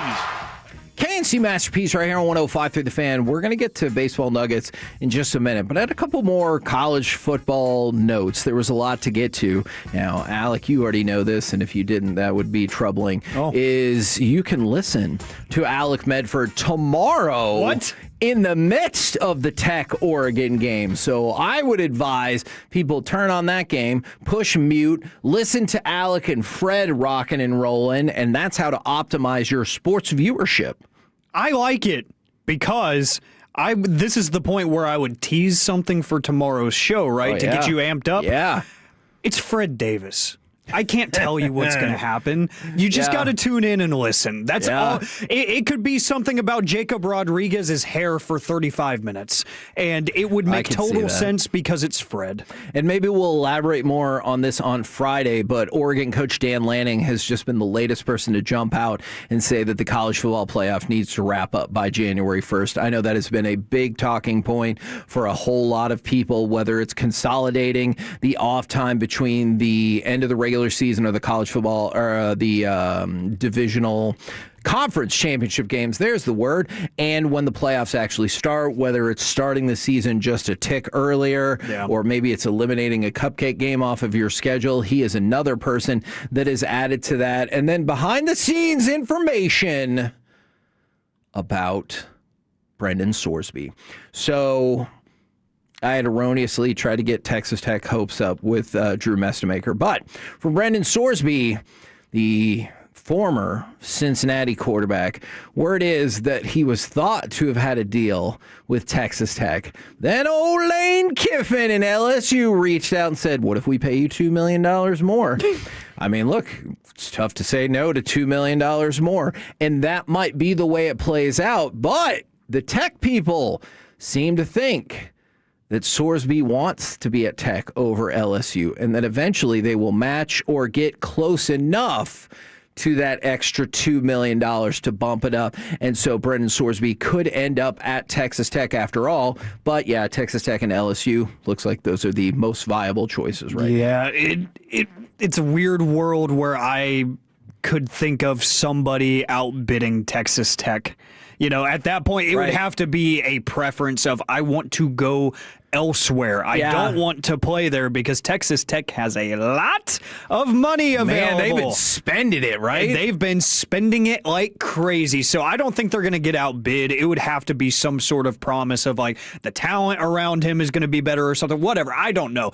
It's not going to be a money thing if he doesn't go there. Now, let's fire up some baseball nuggets.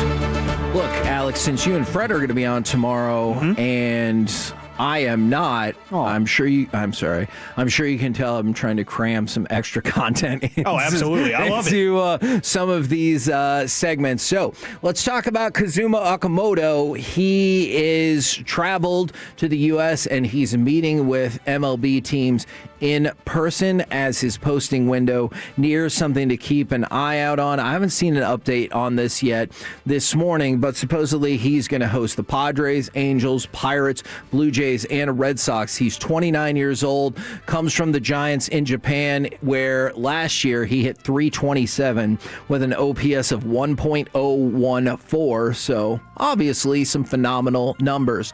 On the opposite side of that, not phenomenal numbers, Anthony Rendon.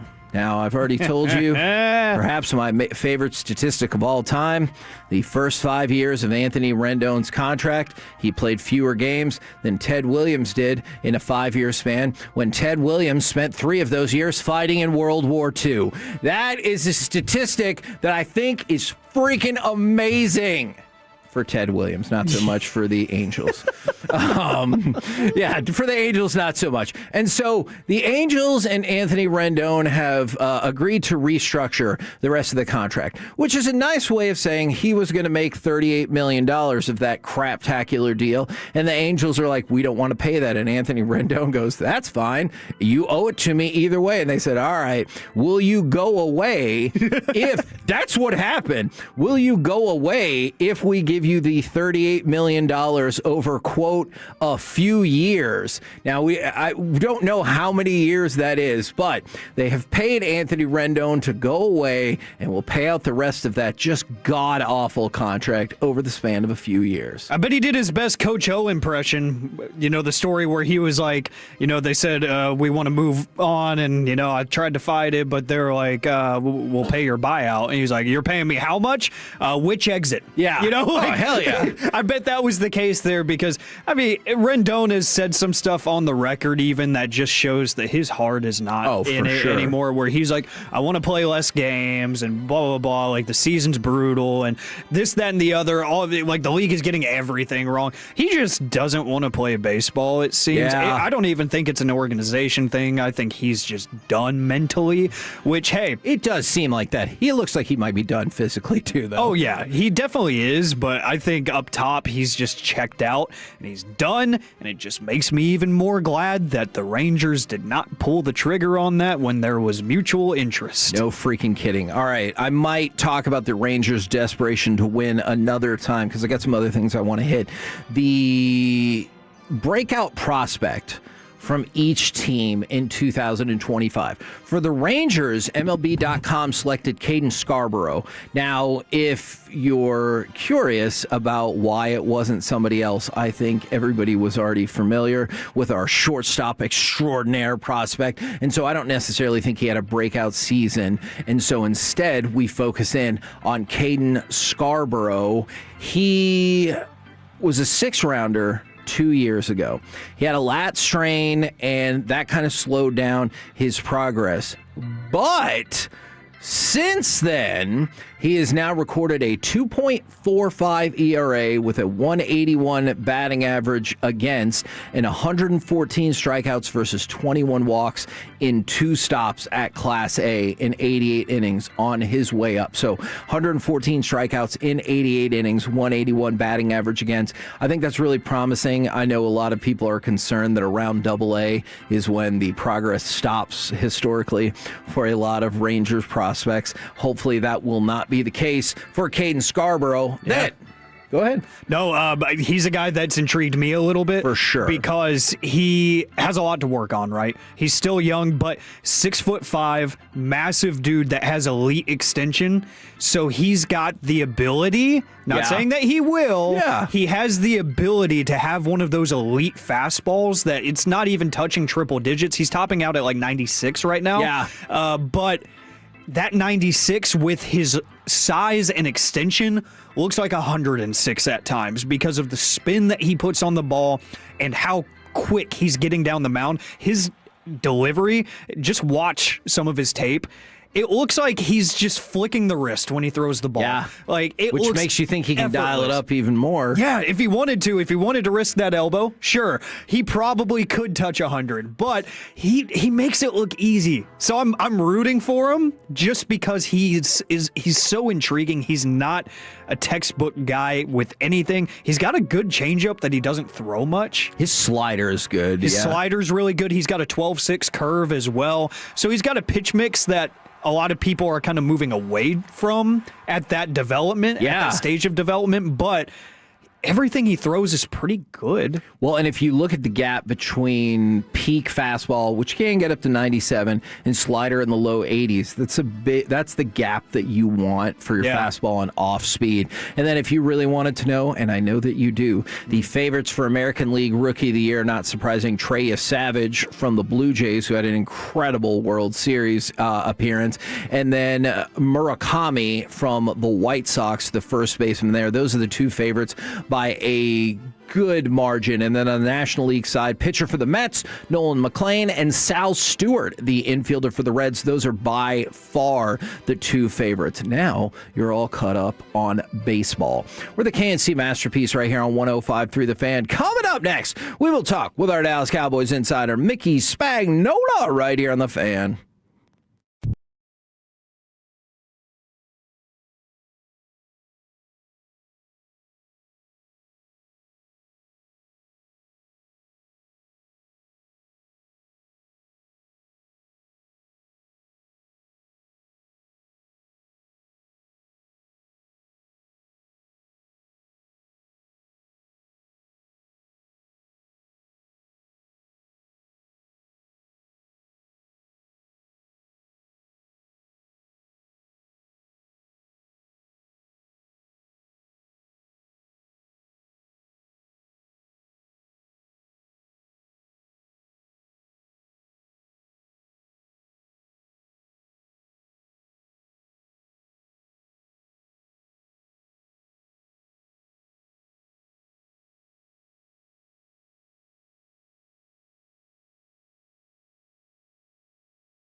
Fan. Go low, baby. KRLD-FM and HD1, Dallas-Fort Worth. An Odyssey sports station. Driven by our D&M Leasing Studios, it's the KNC Masterpiece on 105.3 The Fan. KNC Masterpiece right here on 105.3 The Fan right now, brought to you by Ford and your North Texas Ford dealers. Ford is the best in Texas. We bring to you our Dallas Cowboys insider, Mickey Spagnola. Good morning, sir. Good morning. Happy New Year's Eve. Indeed. So a pretty slow day for you at work yesterday, huh? Not much happening? Nothing really happens around here at all. Yeah. So I know there are lots of stories out there, and we've talked about the plane and everything, but does it just kind of feel like this thing has been broken for a while and either side was just looking for that one more thing to be like, let's just be done with this? And I don't think they needed to look for one more thing. Right. I think this was inevitable. I think possibly they would have held their breath and finished out the season, hoping that he had stayed healthy so they could come to this conclusion before the start of the next league year. But I don't think, in my opinion, I don't think there was any way he was on this team for 2026. So I just felt like everything they had gone through, all the shenanigans he had pulled, that they were just out on him. And this just gave them one more reason to move on. We sit here and we talk about culture, right? And everybody wants to about culture. Well, one guy doesn't want to participate in the culture, or maybe two guys didn't want to participate in the culture, one before the season started and one before just the season ends. And maybe that improves the culture in that locker room. You know what? I was able to read through that coded language and figure out who you were talking about. You've done this for a long time. You've talked with people before they got contracts, after they got contracts. Is there any way to really, really tell if a player or a person is like just innately driven before you give them a contract extension? Like, sorry if that sounds rude to Trevon Diggs, but I feel like there's a lot of people out there who they would be like, I'm playing for the team, but I'm also playing for me. Like, if somebody slights me, I don't care. I'm going to be back out on that field, and I'm going to try to be as good as I can. Versus I know a lot of people think that once he got paid, he was like, whatever. And I think a lot of that goes into the decision if you are going to pay guys big money on long term. Do I trust this guy that he's going to continue to play football, to play at the level that has earned him the right to ask for this type of guaranteed money? And I think that they, kind of worked their way through it and said, yeah, we think so. And then I know injuries got in the way, but you get the feeling that it was take my money and run, right? And I think that was one of the decisions they had to make on Micah Parsons. I think they were very worried that if they guaranteed him that type of money, was he going to be a team player? Was he going to be part of this organization? And you heard Jerry talking about it over and over again. If I'm paying a player that much money, he's got to be a leader. He's got to be a Michael Irvin type or a Troy Aikman type or a Dak Prescott type, right? And I think that they were kind of leery that he was going to do that. Now, he made it look like he was when he started hanging out with the team, staying in the locker room, playing ping pong, but he didn't do any of that stuff previously. Right. He didn't even work out with the team in the off season previously. And if you're going to pay a guy that much money, you better do that. Okay. Well, they paid him that much money, and he forfeited $500,000 because he wanted to work out privately on his own. So that speaks volumes of where he was. And I'll guarantee you that when they saw that the guaranteed money had run out and they could get out of this for $5.8 million for the remainder of the prorated signing bonus, it was like, okay, we just need one more excuse and end it earlier than they probably had already decided. So I definitely hear what you're saying, especially about the Cowboys' philosophy. I guess sometimes I do really wonder, do you think that the Cowboys make a mistake by sometimes expecting players who, like you were saying, maybe haven't shown that leadership to start being more of a leader because they got paid? That feels like a fundamental flaw in logic. No, I think that one of the reasons, he was kind of fine for a couple of years, right? Yeah. But as soon as he got the contract, look, I know this isn't a big deal, and I keep repeating this, but for some reason it sticks in my throat. Watching last year, maybe some of the previous year, when they're out doing their pregame or pre-practice stretch, and everybody's lined up in their position order on the field doing it, and Diggs and Parsons are off on the side doing their own thing. Right. It just struck me as wrong. Are you a part of this team or not? And I know for a fact that John Fossil was one of them to call them out. He called them out and said, "Are you part of this damn team or not? Because what are you doing over here?" No one else wanted to confront him, right? Well, I think they needed to be confronted. And so, everybody wants to talk about culture. Well, okay, here's your culture. You're part of the team or you're not. And now he's not. And somebody else can inherit the headache as far as I'm concerned. And speaking, there's some fire right there. I love it. And speaking of dealing with that headache, I feel like the headache was alleviated a lot because maybe Al Harris was a big advocate for Trevon Diggs and obviously a big part of his success when he was here. Do you think Trevon losing an advocate and somebody that can represent him in a good light like that kind of wrote off his time here? Because I thought the writing was on the wall when Al Harris left that things might be different around here, and you start to hear that maybe his connections weren't the best around here too. Do you think that played a part in it? How'd you get so smart? Oh, man. I tried, Mick. I listened to you. That's how I got smart. I agree with you on that totally. And wouldn't be surprised if he advocates it for him again at the end of 24 hours, right? Right, yeah. And here's the other thing. If you pick him up, are you picking him up just for the playoffs, one game in the playoffs? Because he's got no more guarantees in his base salaries, so you wouldn't owe him anything other than a game check and whatever the playoff share is if you claim him on waivers now. And if you don't and he goes unclaimed, then you can sign him to whatever for one game and say, okay, we're going to give you a chance to resurrect your career. Now, does he want that chance? I don't know. But to me, when he got the opportunity to play, it just seemed half-hearted to me. I just didn't see the level of play that we were used to seeing from him. And here's another thing. He had that per-game bonus in his contract.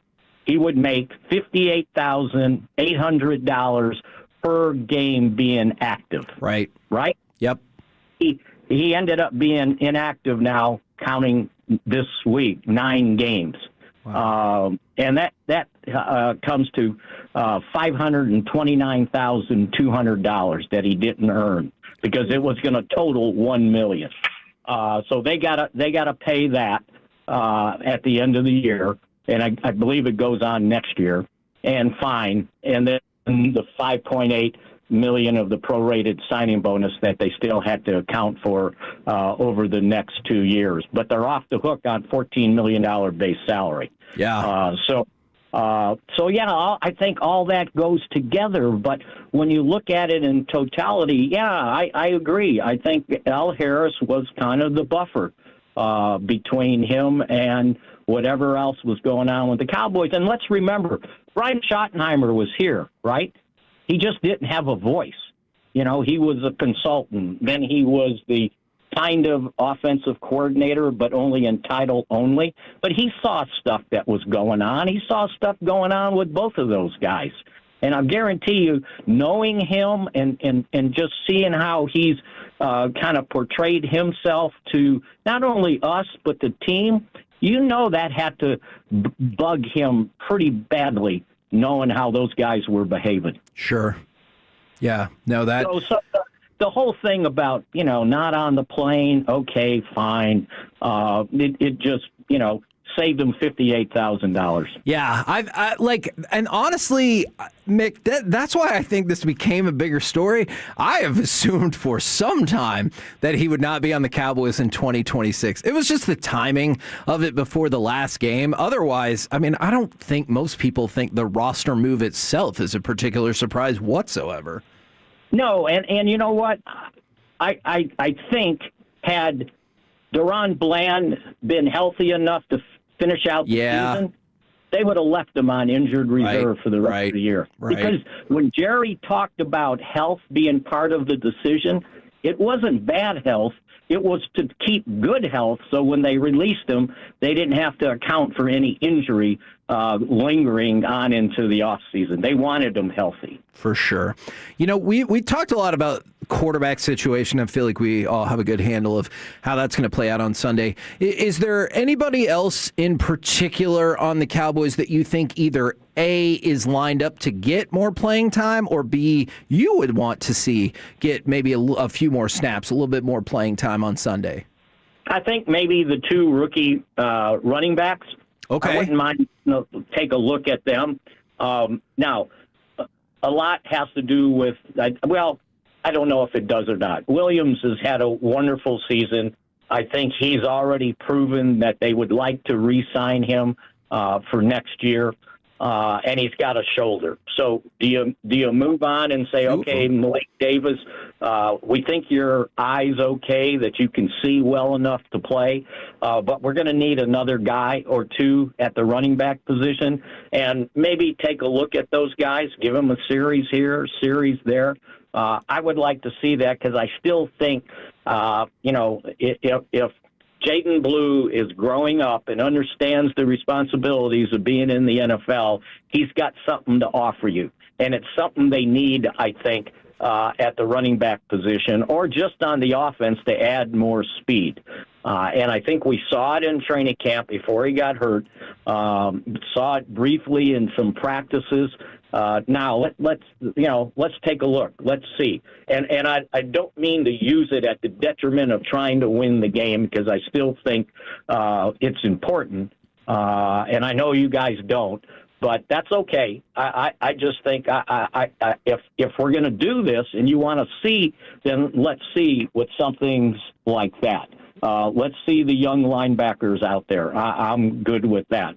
But I was going to say, and let's see some young cornerbacks. Well, that's all they got is young cornerbacks. Right.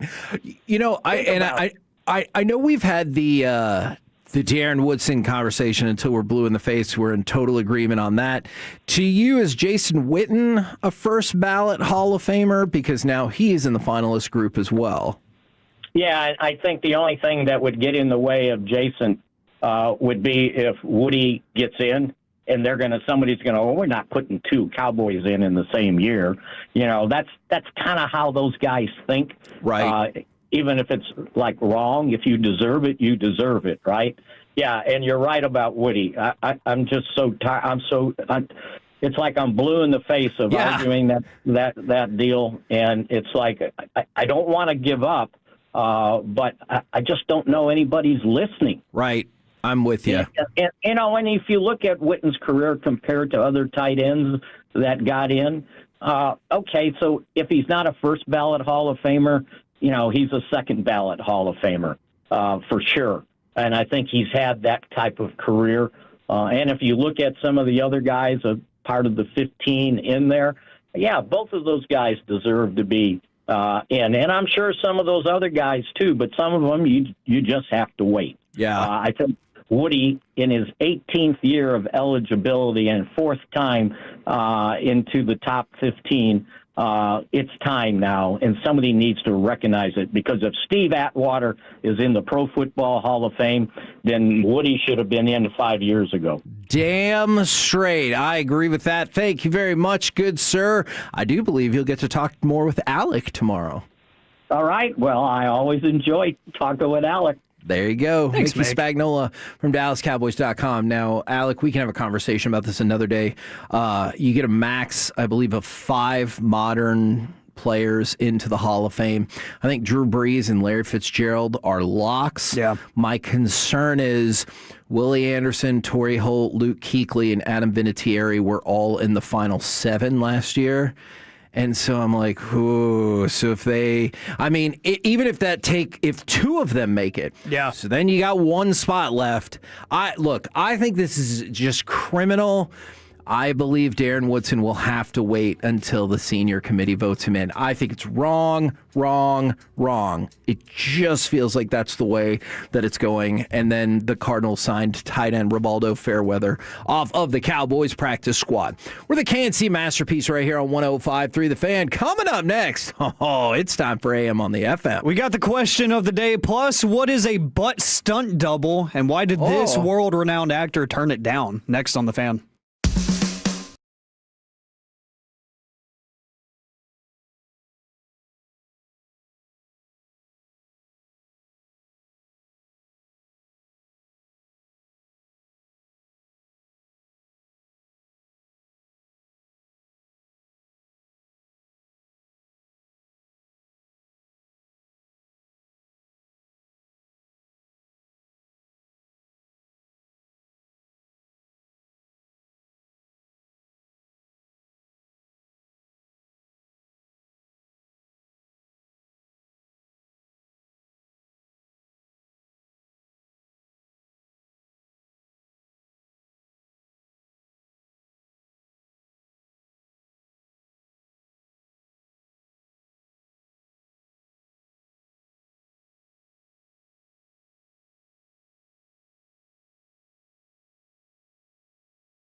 you've been injured in a car or truck wreck, call Frankel first, 214 or 817-333-3333. With Frankel and Frankel, there is never an out-of-pocket cost. They only get paid when you win. Frankel and Frankel, the go-to car and truck wreck attorneys in Dallas. KNC Masterpiece right here on 105.3 The Fan. Want to remind everybody, this Friday, Taco Bueno in Arlington, 1419 North Collins. It is going to be stacked. Corey is going to be back. I have a few Tolo Go shirts. We are going to have the 105.3 The Fan whiskey set. We have 2 of those to give away, and somebody told me it's a decanter was the word I was looking for. That's right. And then the 2 whiskey glasses to go with it, etched with Tolo. And wrestler Athena will be live at the Taco Bueno at 12:30. It's a freaking extravaganza, just like this always is. What does this button do? Please, please, do not push the button. You have no idea what it... Alec, you be quiet. Alec, that was awful. 1 for Alec, 0 for Peyton. Don't you dare touch that dial. Don't you dare do it. It is time for AM on the FM. My name is Alec Medford, the man that they call the Pride of Mansfield, Texas. Yeah. 877-881-1053. That is the Frankel and Frankel Injury Attorneys text line to answer today's question of the day. Plus, yes, a butt stunt double. What is that? And why did this mega actor turn it down? I will give you the opportunity to decide if you want other weird bodily talk that I just told you guys about, if you want that on air. I kind of do, if we're being honest, just because your presentation and delivery of sometimes simple things just makes things that much better. Sure. So I think that needs to be brought up at some point.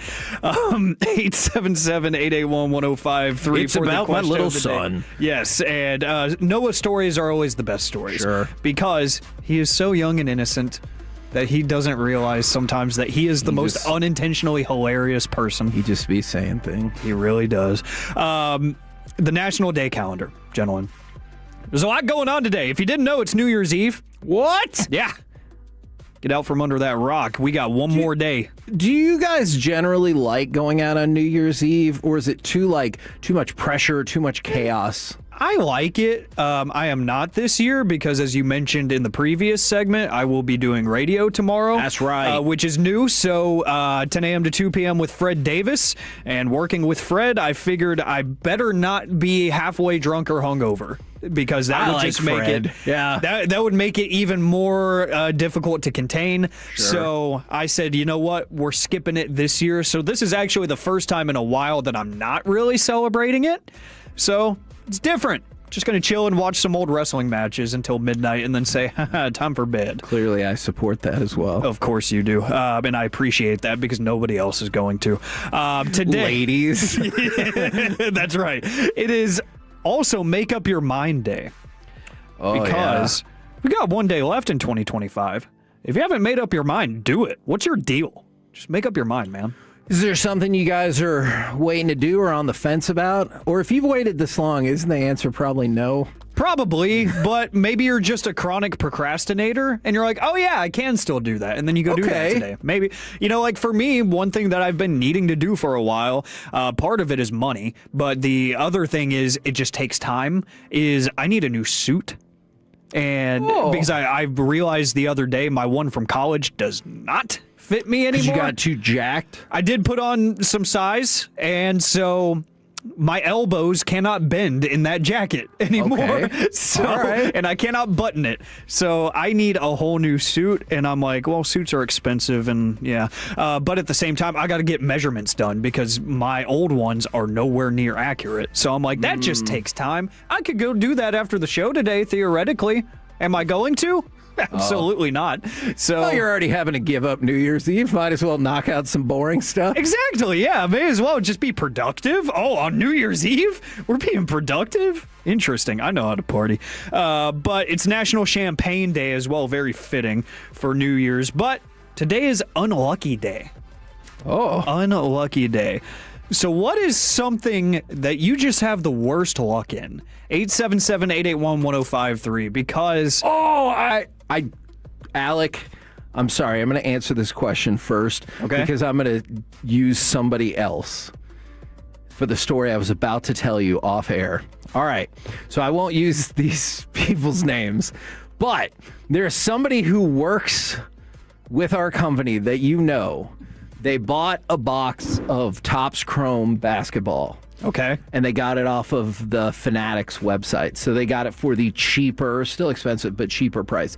They sold it to another person who works for our company that you definitely know, and his son might have been a part of Peace-a-thon. And they opened that box, and they got a Helix VJ Edgecomb, which is a case hit that the last sale I saw was for $850, and a Cooper Flag autograph card, which is going for, depending on the variation, like $1,200 to $1,500. Both of those were in the same box that the first person that you definitely know sold to another person. And yeah, I need to text. That hurts. I need to text the original owner and say, hey, I'm only buying boxes of cards from you going forward, so you need to open up your own shop at this point because...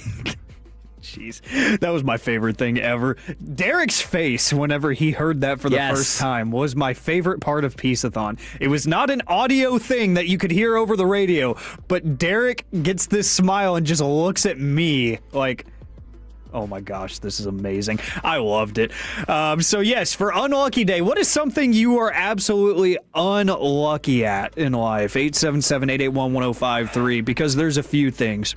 Obviously the lottery, because I don't have a new suit right now. I used to think it was the train tracks. Because I felt like, and I don't know if you notice like how often you drive over train tracks that are still actively in use, but man, I feel like I used to have the worst luck at any spot where active trains still ran, is you could count on getting stuck there. And if you tell somebody you were late because you got stopped by a train, they're like, what year did this story take place in? And you're like, no, it's this year, I swear. And it sounds weird. See, that happened a lot in college. I went to UT Arlington, and if you know about the train in downtown Arlington. Sometimes I would be going to campus from our studio. I would do like a morning shift or something and go to campus after. So I'm coming back from I-30 towards the train tracks, and I'd be like, hey, let's meet up to work on this project at 12:30. I'm pulling up at like 12:55 because I got stuck behind the train for 15 minutes. I'm like, oh my gosh, that always irritated me. And then the train in Cedar Hill as well, right in front of 67 over by the Target and Specs and all that. That has almost made me late a few times. Yep. So, yeah, thanks, Jacob, for getting in my ear and saying 6'7". That was very funny. I appreciate that. It was not. That was your worst work of the week. But for Unlucky Day, I would say train tracks is a great one for me because I live near too many, which is a weird thing to say in 2025. Oh, somebody said unlucky at living, but are you still alive? That feels like you are doing just fine. If they are texting from the afterlife, I would be impressed. So I'm going to say you're doing great because you are still here to tell the story. Another person said relationships. I have a thought about that. Yeah. I don't necessarily know if I agree with that. Because you might think you're unlucky at relationships. Maybe you had a kid with somebody. Maybe you were going to get married. And maybe 3 months before that, they decided they wanted to go bang somebody else. And you're like, that is unlucky. But in reality, yeah, that's what happened. But in reality, you were going to make the wrong decision. And relationships, God was helping you out there and was like, no, this is not the right one. I know you've already made sort of a commitment, but I'm going to move you away from that commitment. And you find somebody who's infinitely better. See, Jacob, in this program, we call that the real life alert. Didn't know if you could pick up that was a very specific scenario that happened because it happened. That is what happened. Yes, so real life alert. That was the worst spring break ever. From the 972, literally just got delayed at a railroad crossing in Gainesville. See? They know. See? That is the worst. But for me, this is uber specific, and I don't play this game a lot, but Monopoly. I get so unlucky with those dice. Whenever I am so close to getting like one of those action card spots or something, or I am anywhere Does near... action card spot mean like community chest? Yeah, or, I forgot the name of it. I haven't played in years. Okay. You know, but like you either get something amazing or you get sent to jail or you owe somebody money. It's like I always get the short end of the stick on those because I played a lot of board games growing up and it felt like my older sister was just better than me at everything, including board games, because anytime she would get community chest, it was, oh, you did absolutely nothing. Here's $500. Me, it's, oh, you did absolutely nothing. Go to jail. Right. So that was the kind of luck I had. And the same with Candyland, because we've talked about that before. There is no skill. a BS game. There's no skill. But I would be the one that would make it 10 steps away from the finish and get sent back down to like the 5th spot at the bottom of the board. Yeah. Somehow. Just Candyland's some BS, man. I'm with you on that. It was dumb. Do you want positive news? Somebody who is not lucky, but just exceedingly skilled, Thomas Harley. He is headed to the 2026 Winter Olympics as part of Team Canada. So congratulations to him. But congratulations now. Because in a month and a half, obviously, I will be rooting against him. Exactly. We say it now and we show our love and respect for what he does for our hockey team until he plays for somebody else's. Jacob, what is something you are absolutely unlucky with? Actually, it literally just got texted in a second ago. Mine's stoplights. I don't tend to hit those suckers green. You know, there's times where, you know, when you like turn a corner, you see it's green and you're like, I'm going like 5 miles an hour out of this turn. There's like 20 cars at the opposite intersection. There's no way in hell I'm making it through this. And it immediately turns yellow. You just kind of take your foot off the gas, close your eyes, lean your head back. That's been me. I like that you do the same thing. Yeah. I like that you do the same thing as me because I have that same mental conversation. I see the opposite flow of traffic, and I'm like, there's no way I make this light. There's no way. And then it turns out, there's the way that I didn't make the light. So I get how that's defeating. What's always beaten me down is when you don't even move and the light's red again. Because everyone's got their thumb up there. Well, never mind. Whoa. And they're not paying attention. They're like, dee, dee, dee, dee, dee. And then they all finally decide to start following. And you just start moving up once the light's already red again. God, that beats me down so much. Oh, well, speaking of beatdowns, thanks for the transition, Kevin. Timothée Chalamet. He is arguably one of the best male actors of this generation at this point. He is all over the place. His range is incredible. He randomly did a podcast with Cody Rhodes a couple weeks ago, which was actually awesome because he is a diehard wrestling fan, and I did not know that. I don't think I knew that either. So I love him even more. He was talking about like old ECW pay-per-views with Cody Rhodes and stuff, and Cody was even like, oh, you know this? He was naming super random wrestlers. He's a dude, and I love this, and he's probably going to win Best Actor this year. But he has been... For the ping pong movie? Yes, and that's what we're going to talk about here. So, in this new film that Timothée Chalamet is frontmanning, Marty Supreme, there is a scene with his co-star Kevin O'Leary where his character is getting spanked repeatedly on his butt. And here's the quote from Kevin O'Leary speaking with Variety. He said, quote, "When it came time to whack him, there was a stunt ass. There was a double. Chalamet wouldn't do it. He said he'll do it himself. He didn't want someone else's ass immortalized." So he said the director was saying, no, you've got to wind up harder. And I was really trying to whack him.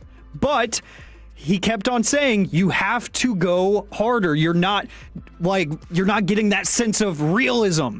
So he said it took over 40 takes. What? To get this done.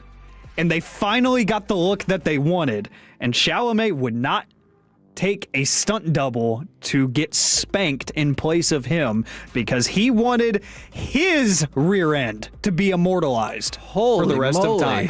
That is how committed he is to his role. but I probably would have taken the stunt double in that situation just because that sounds like a lot. And that's why you'll never win an Oscar. That's right. We're the KNC Masterpiece right here on 105.3 The Fan. Coming up next, it's time for Gridiron Gravy, where let's power rank the NFL quarterback power rankings next on The Fan. A deep Cowboys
This is Texas. This is classic Chevrolet. Together, let's drive, relax, and enjoy the difference. Based on new Chevrolet registrations 2023 and 2024. Miami 38. May Robinson, boy, had his hands on him again. May puts his back into it towards the end zone, wide open. And they got it for the touchdown. It's Hooper. KNC Masterpiece right here on 105.3 The Fan. We played a clip from a New England Patriot player right there. I have a feeling a different New England Patriot player is going to come up in just a second, as right now, powered by Men's Tea Clinic, we go around the entire NFL and dip into some gridiron gravy. Yep. And we start with, well, Alec, I'm going to go to you for yet another unfortunate Patriots story. We are now 2 for 2 in the last 2 days. Yes, this is not great, and it has already been addressed and confirmed by the team. WCVB in Boston is reporting that New England Patriots star defensive tackle Christian Barmore is facing a domestic assault charge, according to court documents. Acquired by the TV outlet. According to these documents, the victim had been in a relationship with Barmore. She alleged that Barmore became angry with her about the air conditioning temperature in his bedroom and that they also had an argument over food. According to other court documents, the victim told police that Barmore grabbed her phone from her hands when she was trying to leave the house. And the victim, quote, intended to open the door and scream for help, but Christian grabbed her before she could and threw her to the floor. The victim claimed Barmore grabbed her by the shirt in the area of the neck as she tried to get up, but he eventually let her go. Man, like, it's so weird. You hear some of these arguments and they seem relatable. Like, we probably, if you've lived with somebody, always had kind of a debate or discussion about what the temperature should be in the house. But at no point can I imagine that argument going to, no, you're not going anywhere, and pushing somebody to the ground. And this is not just about the NFL, and this is not just about famous people. And yes, I apologize, I'm gonna hop up on my soapbox real quick. I don't feel like this is a particularly controversial opinion, but man, oh man, as a society, it feels like we have gotten way too casual about men putting their hands on women and assaulting them. Feels like we've gotten really casual about, well, stuff happens. Like, that's an insane thing to think to me. It's really simple. Don't put your hands on women. Just don't. It's not controversial. It's not anything new. Just don't do it, especially in the case of some of these athletes like Christian Barmore, who, if you look up his height and weight, he's a defensive tackle. He's a massive human. He's 6'5", 315 pounds. Right. You are more powerful than the average man. For sure. Yeah. So what you think is a light shove to somebody is a violent force to the other person, especially somebody that is a third of your size. You got to be more considerate of people. It's not that difficult. And I know these are just accusations against him, so my statement is just more generalized about society and accusation until proven. But man, it's been a really weird few days for the Patriots in terms of, and we'll get to quarterback power rankings, their quarterback might have surged into, and it appears that he has, the lead to be the next MVP, and then two of your better players are now embroiled in legal issues, like right after that. Very bizarre set of things happening. All right, couple of things that you might want to know before we get to power ranking for quarterbacks. Marvin Harrison Jr.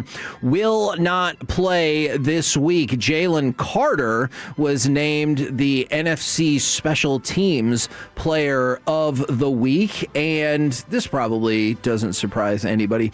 Bijan Robinson and Derrick Henry have been named the respective NFC and AFC Offensive Players of the Week for combining for, 400 some odd yards from scrimmage, and most of those were rushing yards. Absolutely unbelievable week for both of those players. All right, now, let's power rank the quarterback power rankings, as we like to do, and this can get tricky, especially in Week 18. Who is the worst quarterback in all of the football lands? I mean, Dylan Gabriel did not play football this week, so I can't go that route. And you might have to eventually backtrack and be like, Dylan Gabriel sucks, but does Shedeur Sanders suck more? Ooh. I guess that's not really backtracking necessarily. See, if only Corey was here this week to do hits and misses, because, Shedeur, not exactly Right. a great game from him, but he won. Right. So he would have been a hit. I'm going to go with Max Brosmer, though. That will be my guess. Max Brosmer is correct because, God, he is the worst. Very reminiscent of Nathan Peterman. Jacob, who do you think, again, I know it's tricky in Week 18, who do you think would be the next worst starting quarterback in all of football? I'm going to go Brady Cook. That is correct. Man, I'm proud of you guys. Max Brosmer last, Brady Cook next, Josh Johnson at 30th, rocketing up the board to 26 is Quinn Ewers. He moved up 4 spots. I thought he looked pretty good. Yeah. All right, what about the best quarterbacks? I bet you can get number 1 right. And if you don't, I'll be really disappointed with all the context clues I've given you. Usually when you come back with a highlight of a player, there's a reason. But There you go. maybe you just wanted to shout out the second best. No, I'm kidding. It's Drake May. Drake May is number 1. Matthew Stafford is number 2. I feel like that's been locked in for 6 to 8 weeks. Who do you think is number 3? If you want to give me 3, 4, 5, definitely interested in listening to that. I'd say they probably... I want to know how much they knock Josh Allen for that game losing throw. Good because question. I would probably have him at 3, but I wonder if they flip him and Dak or somebody because of that. You know what? Dang it. This has been one of the best offenses I've ever seen for the Cowboys. Give me Dak at number 3. Dak at number 3 is correct. Go. I thought you were going to fumble the bag right there. You did not. Josh Allen is at 4. And I'm going to go to you, Jacob, to see if you can figure out why I'm going to you for number 5. Drake May, Matthew Stafford, Dak Prescott, Josh Allen, and... Well, I don't think it's Caleb Williams. I'm going to go Jordan Love. That is correct. If it's not Caleb Williams, it's going to be Jordan Love rounding out the top 10. Purdy at 6. Herbert, Burrow, Caleb Williams at 9. And Sam Darnold at number 10 for... You know what? I'm glad that got brought up because I want to point this out. This is not... Clearly, I've become biased in favor of the Seahawks because nobody believes in them, except, of course, for Las Vegas. I cannot believe this is true. The Seattle Seahawks have now been installed as the favorite to win the Super Bowl at 5-1. They're the 6th different team to be the favorite to win the Super Bowl after the Eagles, Bills, Ravens, Chiefs, and Rams. Obviously, some of those have cycled through significantly earlier in the season. But it's Seahawks at 5-1, Rams at 5.5-1, and then you get Broncos, 49ers at 8, Bills, Eagles at 9-1. Patriots are all the way down at 11-1. And so that part is fascinating to me, that Vegas, at least the way they've structured this, believes it is more than twice as likely that Seattle wins the Super Bowl than New England. And I'm not quite sure I see it that way. And in case you were curious, the Bears were locked in at 18-1 to win the Super Bowl. We're the KNC Masterpiece right here on 105.3 The Fan. Coming up next, what brought you sports pain in 2025, including that one big obvious thing that I bet gets a lot of votes. Next, right here on The Fan.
It's the KNC Masterpiece on 105.3 The Fan. KNC Masterpiece right here on 105.3 The Fan. You got me, Kevin Hageland. You got, Alec Medford. Oh, man.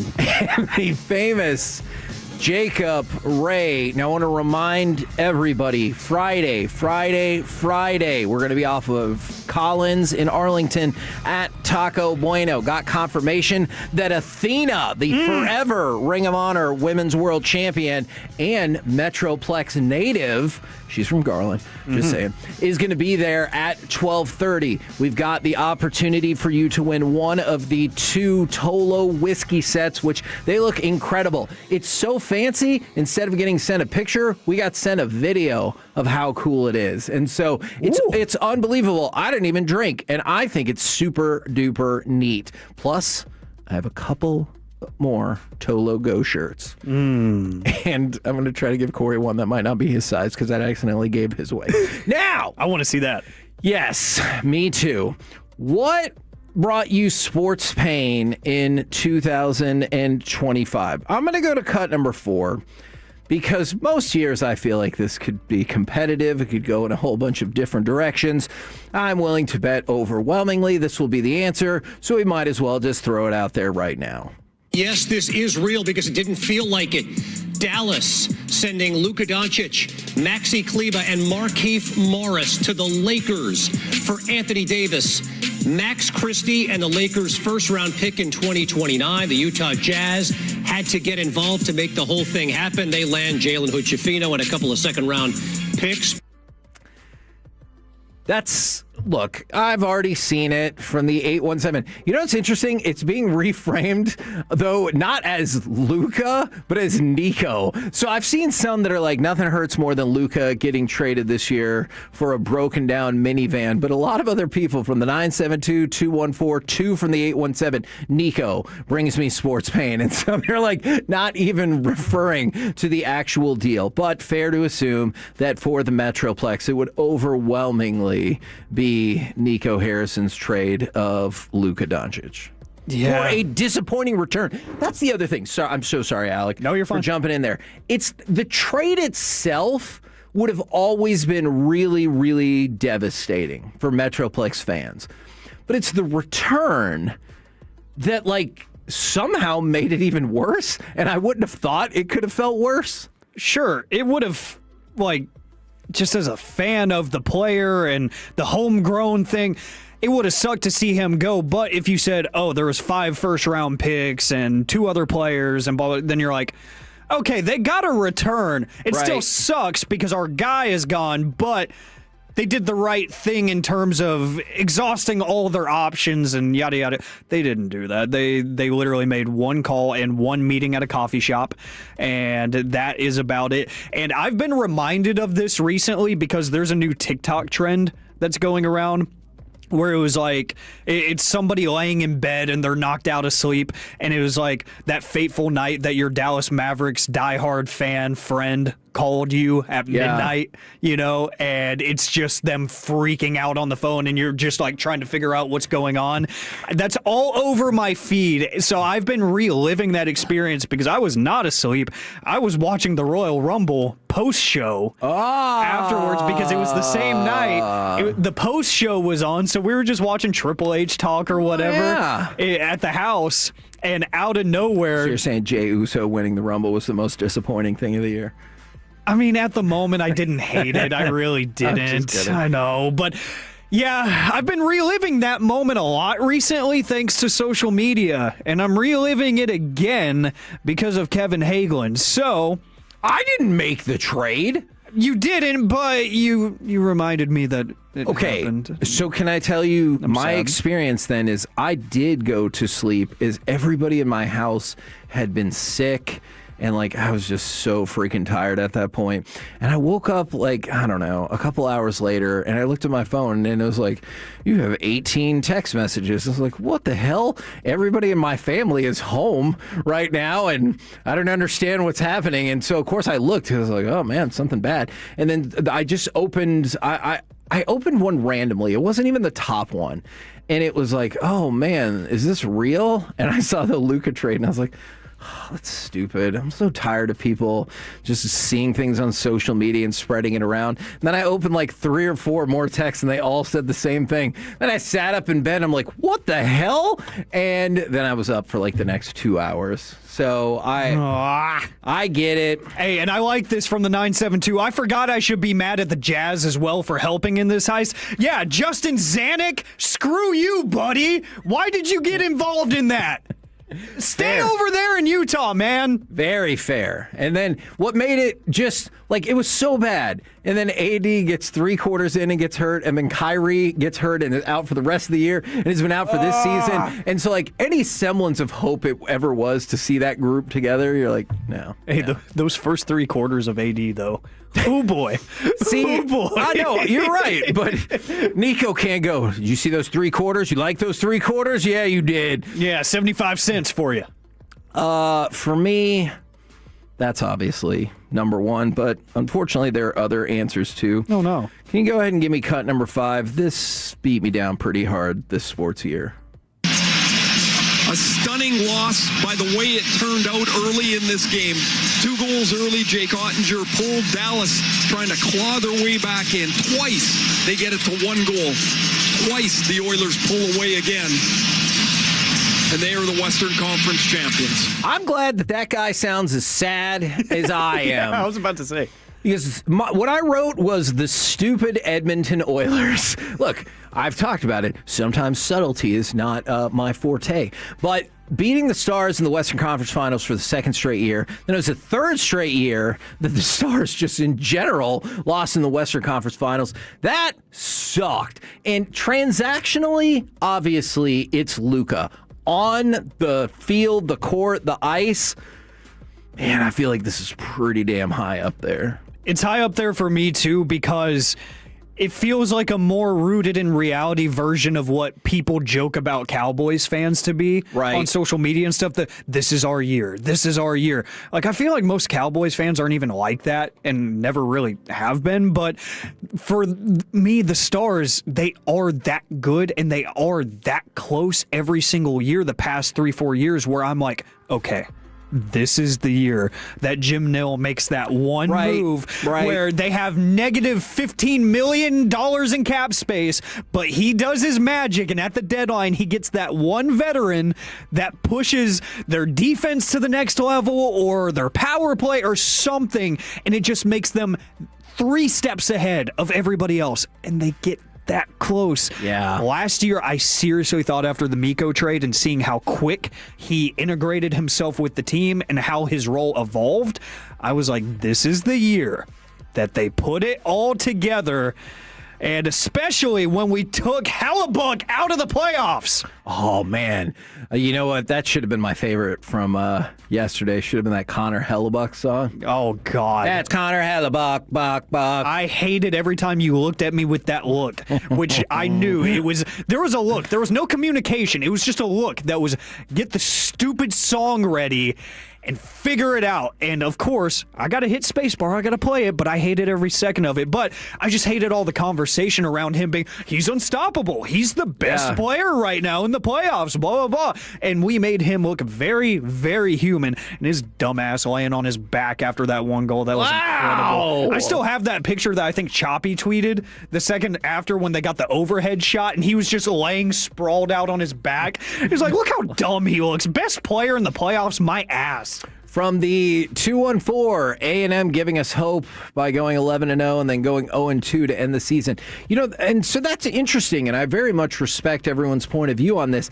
I had A&M going 11-0 as the thing that made me happiest in sports this year, just because I'd never really seen them kind of get to that level. You know, like I know they lost the next 2 games, and that was really tough. That was heartbreaking. I told the story, true story. I'd gone to a funeral before the Miami Texas A&M game, so some people would be like, hey, so you had 2 funerals. But just seeing them on that level, I still took a lot of joy out of it. You know, I know there are plenty of other teams like Georgia, Ohio State. They're like, who cares? But for me, I cared a lot. This is the best team I'd seen since either freshman year Johnny, when I wish they had a playoff, and I think they would have won it all, or in '98 when A&M won the Big 12 championship. But I understand why that was heartbreaking for them.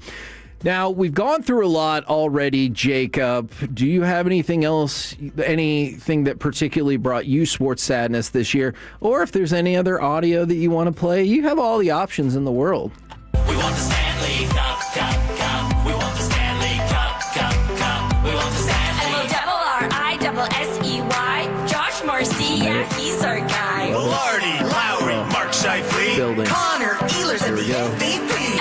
Oh, did you take your earphones out? That's right. Your earbuds. Lardy, Lowry, Mark Scheifele. I can still hear it. Oh.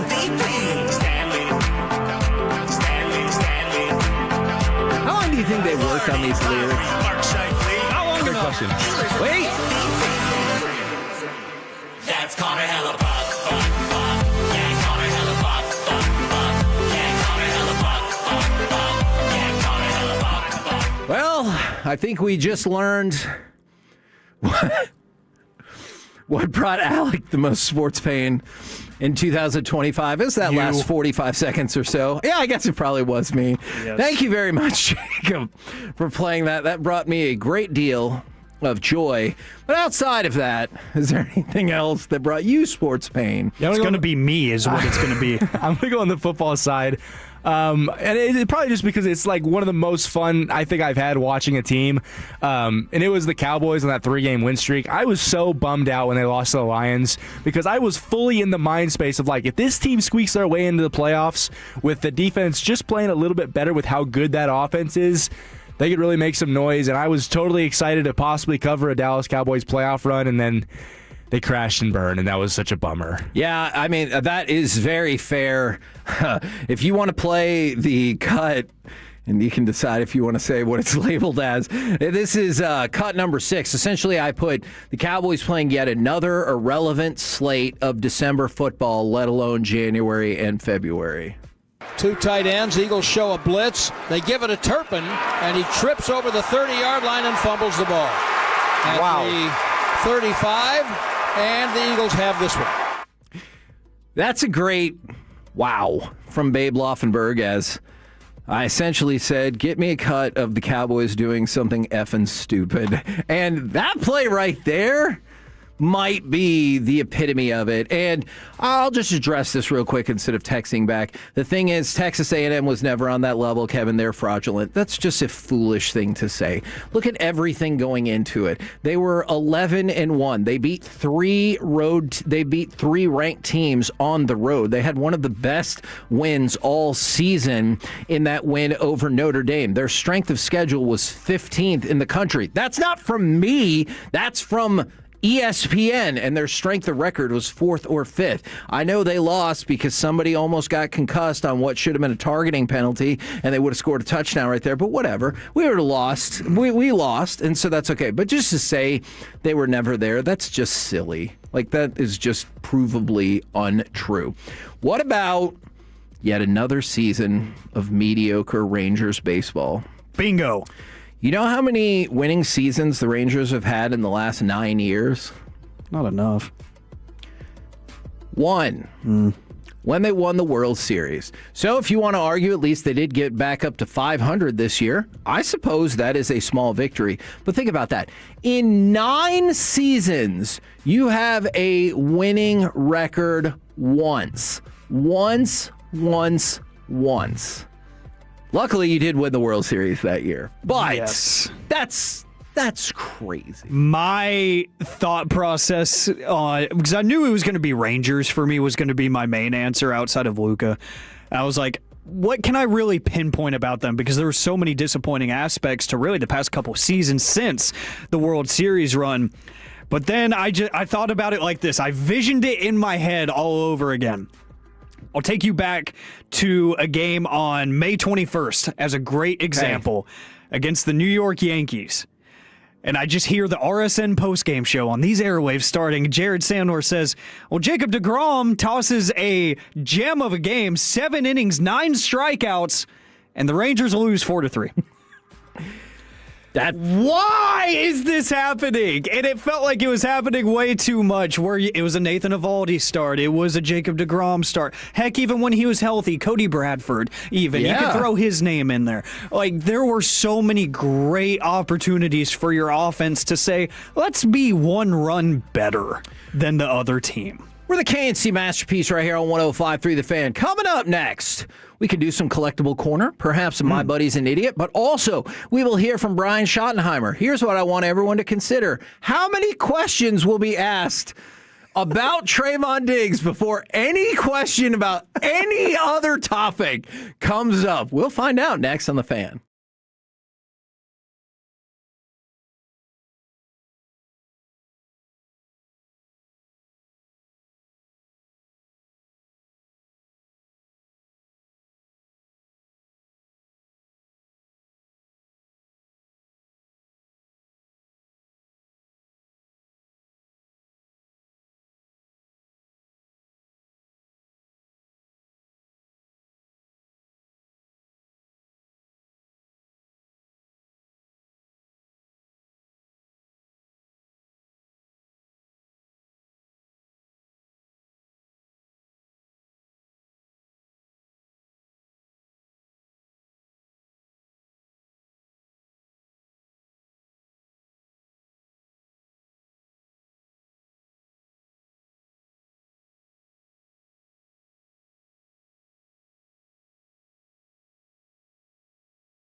Masterpiece right here on 105.3 The Fan. We will hear from Brian Schottenheimer in just a few minutes. But before we get to that, we've done some reflecting on 2025. I wanted to give you some data that I think is just wild if you look at some of these sports.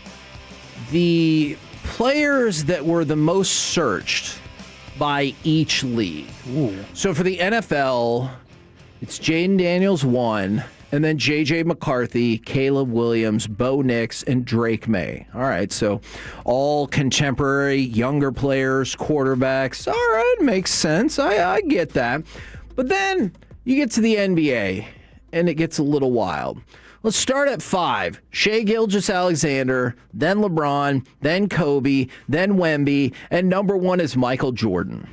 So somebody who's been retired for like 25 years-ish, I guess 20 after the second retirement, is still the number 1 most searched NBA current or former player. And then you get to Major League Baseball, where it goes all over the place. Shohei Ohtani is the most searched. Then Ken Griffey Jr., then Mickey Mantle, and then Paul Skeens and Ellie De La Cruz. I like the idea that somebody's like, oh, I need some Paul Skeens info. You know what? I'm going to look up Mickey Mantle while I'm at it. Just cuz. And hockey is kind of oddly similar.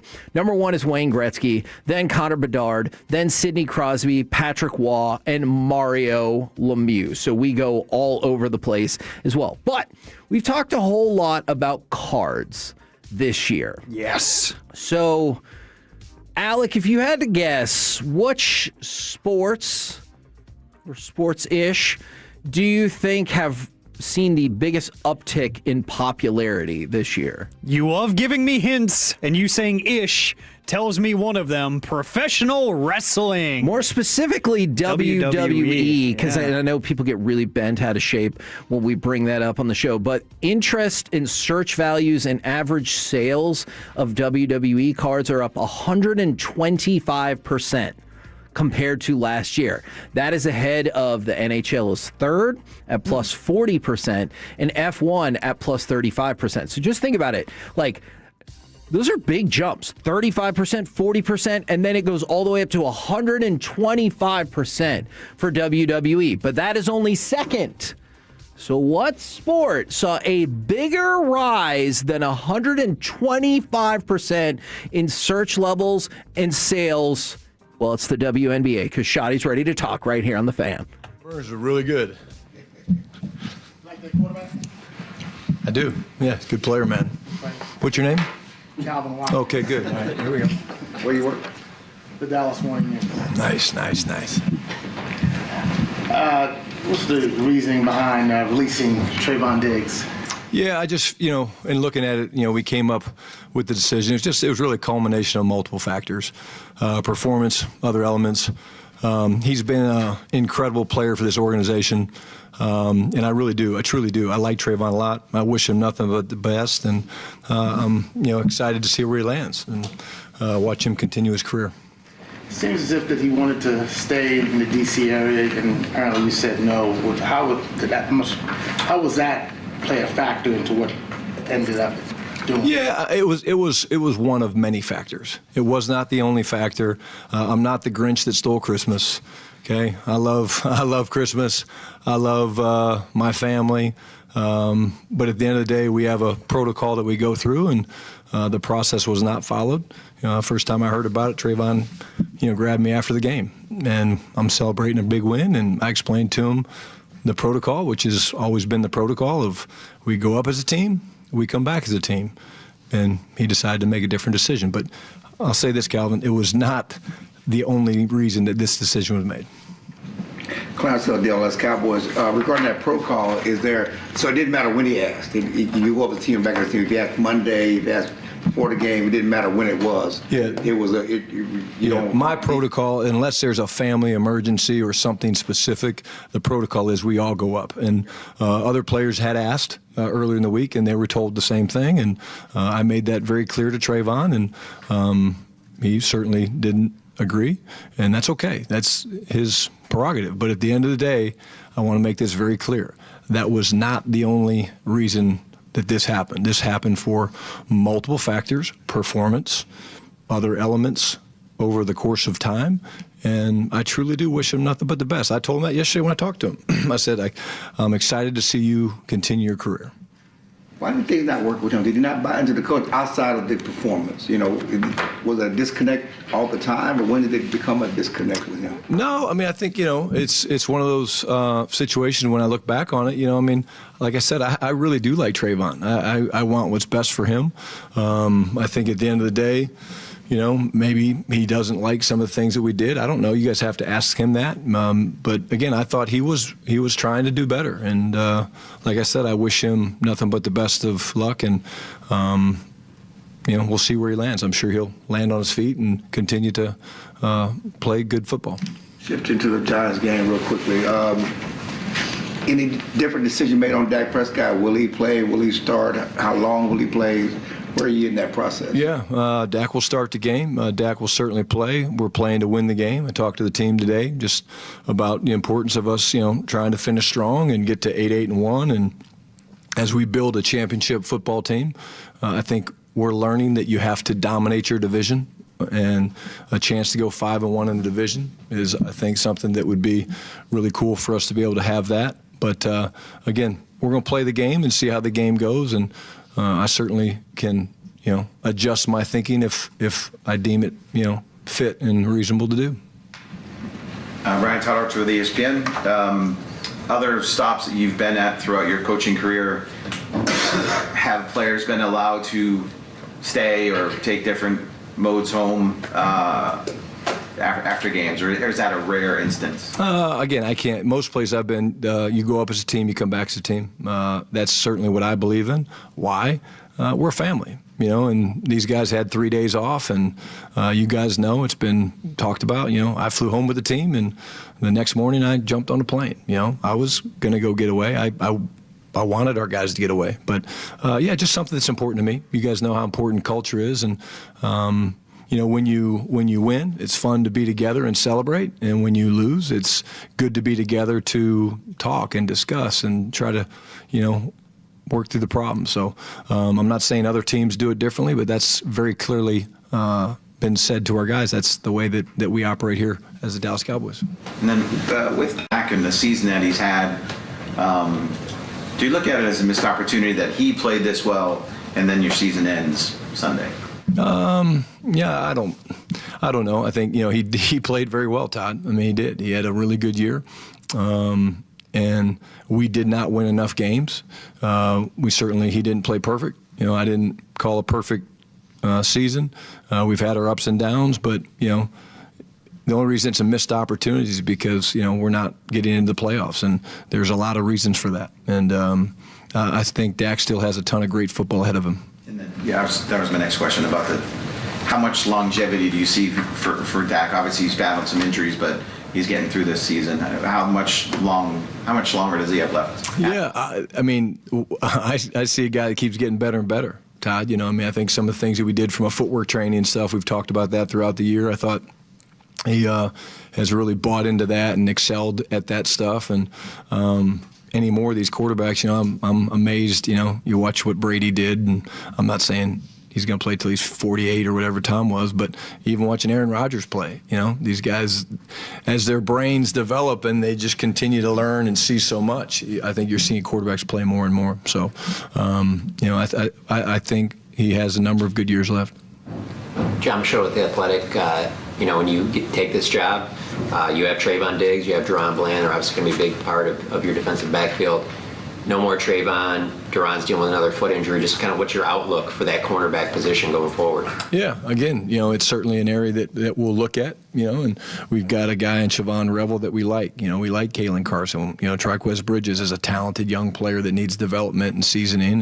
And, you guys get it. You guys have been around this business. Personnel changes fast. This team, I told the guys today is the last Wednesday of the 2025 Dallas Cowboys. I said, so be grateful for that, enjoy that, celebrate that, because this team will never be back together for another Wednesday, and that's the life of an NFL employee. Just that there's going to be change, but again, I like some of the pieces that we have, and we'll always be looking to add and keep putting the puzzle together. And then Sunday, what's the biggest thing you want to see from your defense? Again, I think, watching these guys, we got to stop the run. They run the ball very, very well, including the quarterback. He's slippery. Jackson Dart, of course.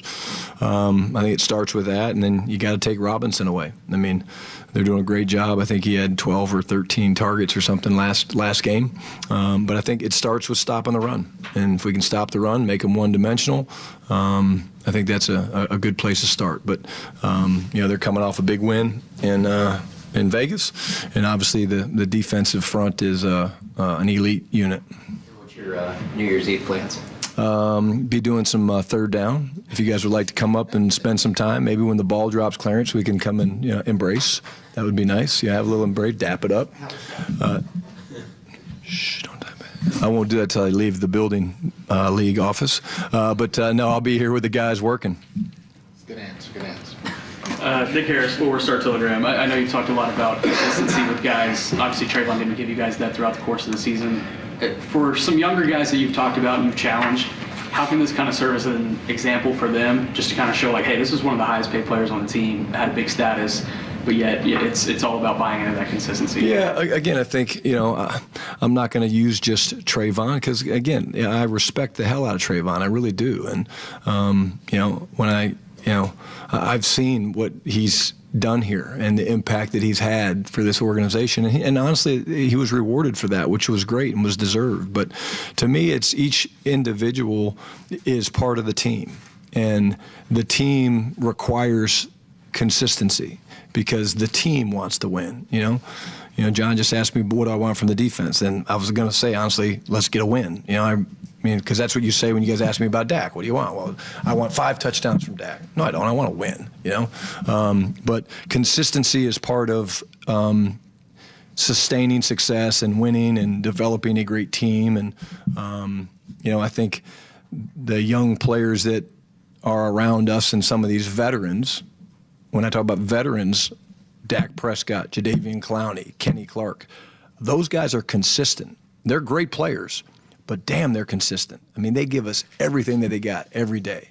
And they work their asses off, and they prep, and they're here early, and they're in the training room getting treated, and they just do everything right. And I think if you want to model yourself after some guys, we have at least probably 15 to 20 veteran players that I think model that consistency, and that's cool for the young players to draw from. And then anything special planned for the final competition Wednesday, or is it just? Well, thank you for asking. We are in the finals of the sharpshooting championship. We had a big upset today. The past champion, Sam Williams, lost. Yeah, he was defeated today by Wanye Thomas, and then Will Greer beat Terp. So we're working through that, and I'll let you guys know later in the week who the champion is. One more quick one. You have a corner spot open. Obviously, is Josh Butler a candidate to get elevated? Yeah, we're talking about a lot of different things. Like I said, you guys haven't asked me, so I'm not going to share. But we're beat up right now, and so we'll see how it goes. Yeah, beat up. We're pretty beat up. Yeah, we're pretty beat up. You guys will see the injury report. But we have a few guys that again we'll work out and see how they're doing. And yeah, a physical game we just played. Tommy Arsh, DallasCowboys.com. Speaking of beat up, how much will Javonte and Malik do today? Yeah, again, both those guys will do very little. Individual probably, see how they're moving around, but those are two of the guys that are beat up. Good news is Malik's eye is beginning to open, so it looks like he and Jake Paul looked a lot alike, but he's feeling better. But again, they won't do a whole lot today. And then you mentioned it briefly there, but what's different about this Giants offense with Jackson Dart? Again, I think you start with just his athleticism, his ability to extend plays, I was at his pro day at Ole Miss, and I loved his moxie. I loved the way you can see they follow him, right? They believe in him. And, again, his ability to extend plays is the first thing that jumps out, And when you extend plays, not just as a runner, it's making throws and things like that. But I'll use this word. I love his swag. He's got good swag about him. Scholar.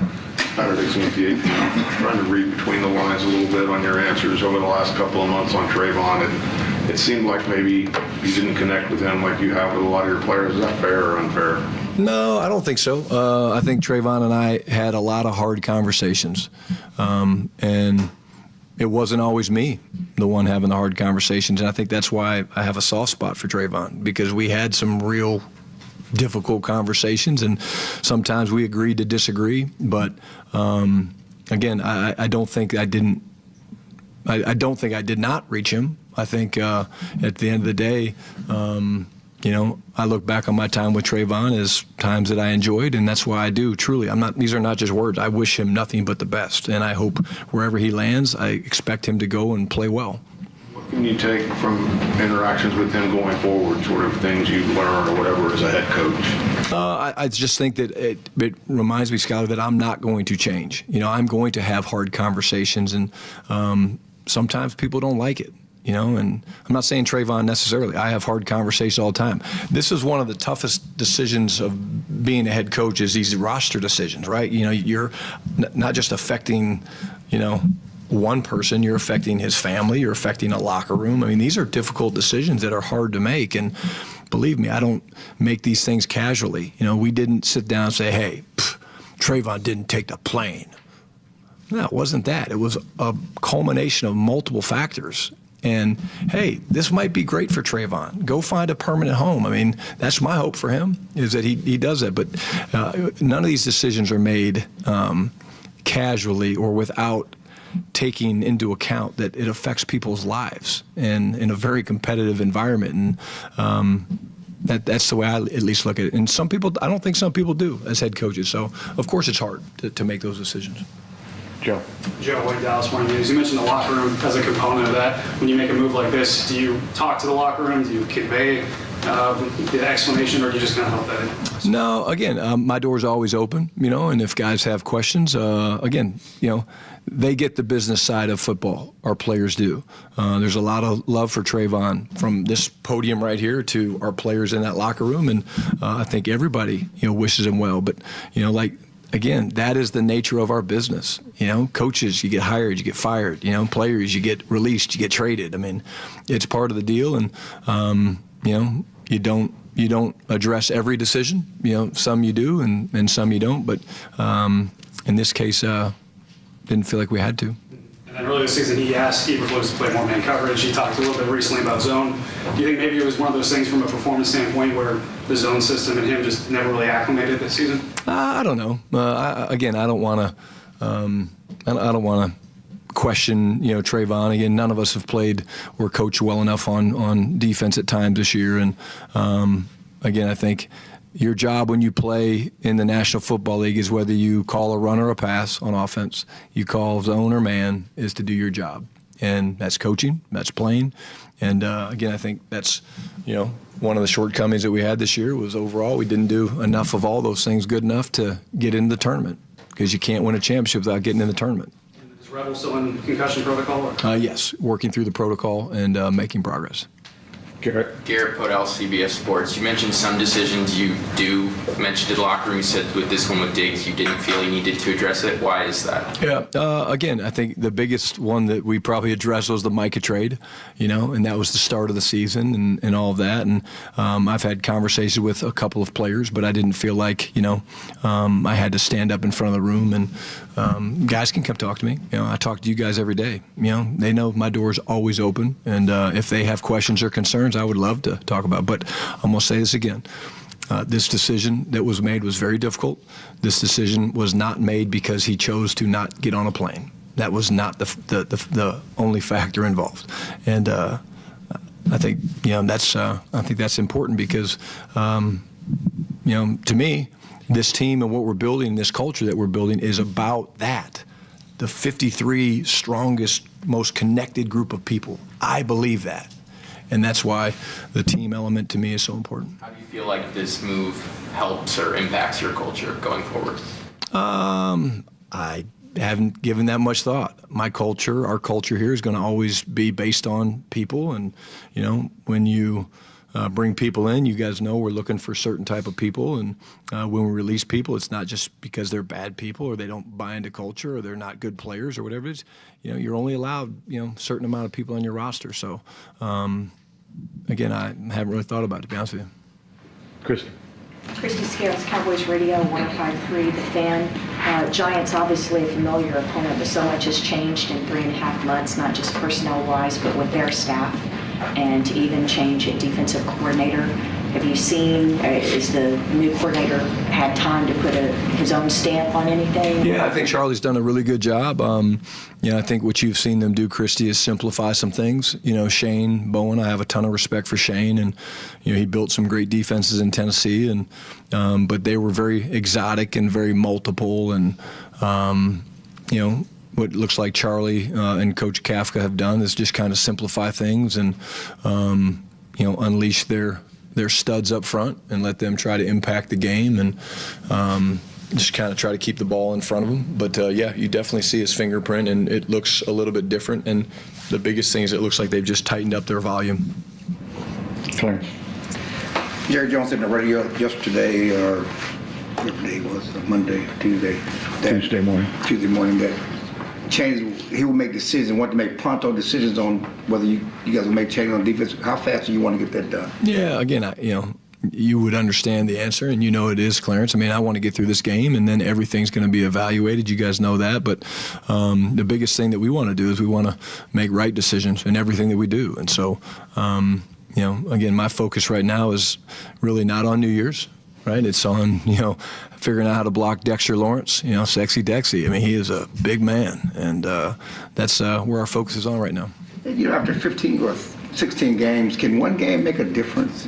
For schemes, coaches, players, or how much can one game or performance of one game make a difference when you got 16 games of evidence?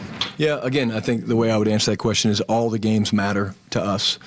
We put a lot of time and effort into this. We take great pride in trying to get to 5-1, get to 8-1.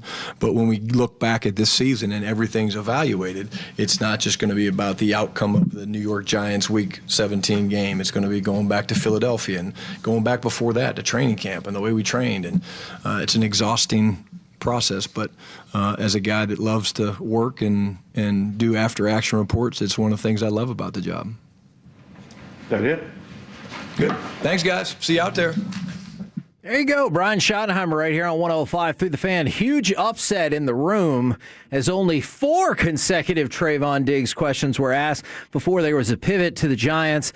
However, it immediately went back to Trevon Diggs, as probably was to be expected. All right, we're going to move on to something else entirely from that and kind of reconnect with the conversation that we were just having, kind of a little collectibles corner, and then I want to throw up some My Buddy's an Idiot. All right, relax. It sounded gross. I'm sorry. Too fat for that. All right, so if you had to guess which athlete or athletes had the most graded cards this past year in 2025, who would you select?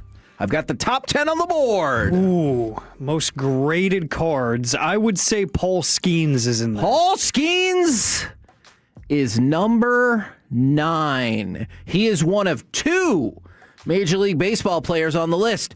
Jacob Ray, do you care to guess at who the other one is? Shohei Ohtani.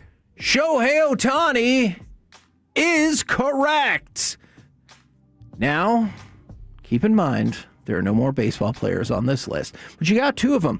Alec Medford, we go back to you. Shohei Ohtani's number 3. Sorry, I don't know if I said that out loud. You know what? I want to get this one out of the way because I think he's still super relevant. Michael Jordan. Michael Jordan is number 2 on the list. I thought he would be at the bottom of the list. Number 2 on the list. He is the only not currently active player in the top 10, and he's second. You know how many Michael Jordan cards got graded this year? 206,000. Jeez. Michael Jordan, number 2. All right. We go back to you, Jacob. A lot of pressure. 3 for 3 so far. Who else would you have in the top 10? I'm really hoping he's not number one, but I got to go LeBron. LeBron James. Incorrect. Ooh. There is only one other NBA player, or perhaps I should say MNBA player, who is in the top 10, but it is not LeBron. I know who the other male basketball player is. Victor Wembanyama. That is correct. Victor Wembanyama is number 6 on the list. And you should probably be able to guess the WNBA one. Yeah, if you don't. Caitlin Clark. Caitlin Clark is correct. So you've got Jordan at 2, Shohei at 3, Caitlin Clark at 4, Wemby at 6, and Skeens at 9. The other 5 are all NFL players. Wow. Okay. I think I know number 1, and I think I would lean Jaden Daniels. Jaden Daniels is correct. 236,000 Jaden Daniels cards were graded. And look, if I can opine for just 1 second, that's one of the problems with the hobby right now. Hey, you got a regular Donruss Jaden Daniels rookie? Good job. That's a nice card. I'd like it. You didn't need to get that graded. Yeah. All right, there's 4 more on the list. They are all quarterbacks. Shocker. Patrick Mahomes. Incorrect. Wow. You suck at this game. You really do. I do. That's how I know you don't collect cards. I don't. You got to think about who came into the league recently. And I'm not saying Patrick Mahomes is not better than all these other players. Yeah, exactly. It's just rookie cards are going to dominate most of the time. Give me J.J. McCarthy. J.J. McCarthy is number 10 on the list. Also on the list, Bo Nix, Caleb Williams, and Drake May. So most graded cards. Jaden Daniels 1, Michael Jordan 2, Shohei, Caitlin Clark, Bo Nix, Wemby, Caleb Williams, Drake May, Paul Skeens, and J.J. McCarthy. Gross. Number 10, J.J. McCarthy, 89,000. Jaden Daniels, 236,000. That's how big that gap is. Now, we're going to switch gears yet again. I try to tell you, try to cram as much content into the show as possible. Give me number 10, because we're going to do a preemptive My Buddy's an Idiot. That power play for the Leafs. Fighting off is Jason Robertson. Turns to it. Shot. He scores! Oh, my! Jason Robertson out-muscled Toronto. Now, this is a very unusual tactic on this show.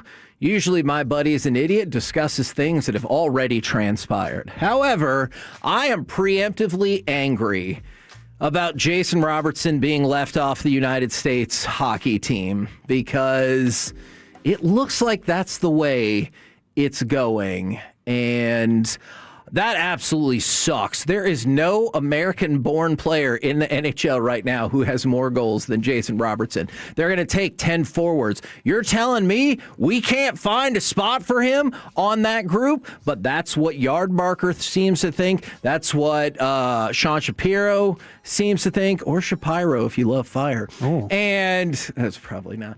And so it looks like he is on the outside looking in, and that is just crazy to me. So a preemptive, My Buddy's an Idiot to U.S. hockey.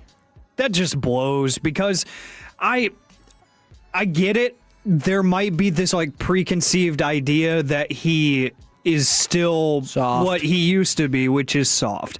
And I know Corey threw out the idea that I hate if it's true, and I don't believe it's true. Maybe he is playing up a little bit this year because he wants to make the Olympic team. I don't think that personally. I think it's a possibility for sure, but I don't think so personally. I think he's just a better player. I think he's evolving. He's still super young. I think he's adding elements to his game. And hey, correct me if I'm wrong. I think you like to score in hockey to try to win games. Pretty important. Some would argue the most important and thing. As you mentioned, he is quite literally the best at doing it right now. And they're like, nah, I'm good. We're good. Preemptive. Soft. Now, back to the regular part of My Buddy's an Idiot, the Pittsburgh Steelers. I know you might be like, you already dumped on the Steelers a lot this year, or a lot this week. Well, guess what? I'm not done. The Pittsburgh Steelers in their last 5 games against teams that are 8 or more games below 500 are winless.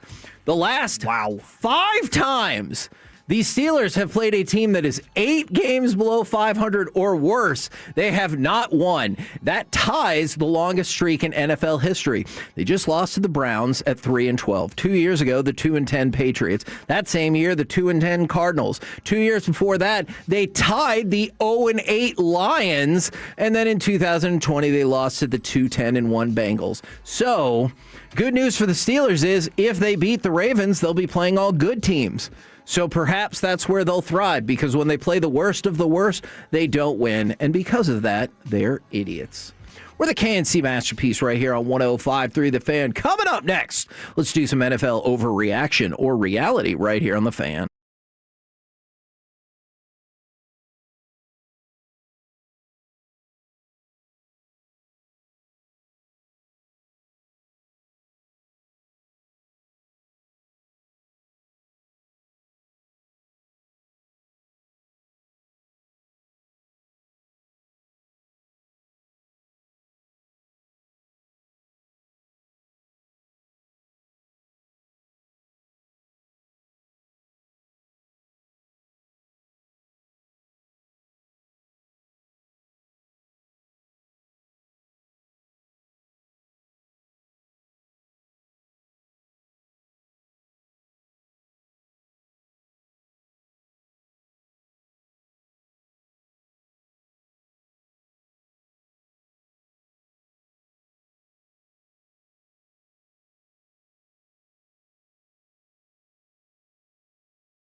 It's the KNC Masterpiece on 105.3 The Fan. KNC Masterpiece right here on 105.3 The Fan, and it's time for some NFL overreaction or reality. We're going to get right to it. Overreaction or reality?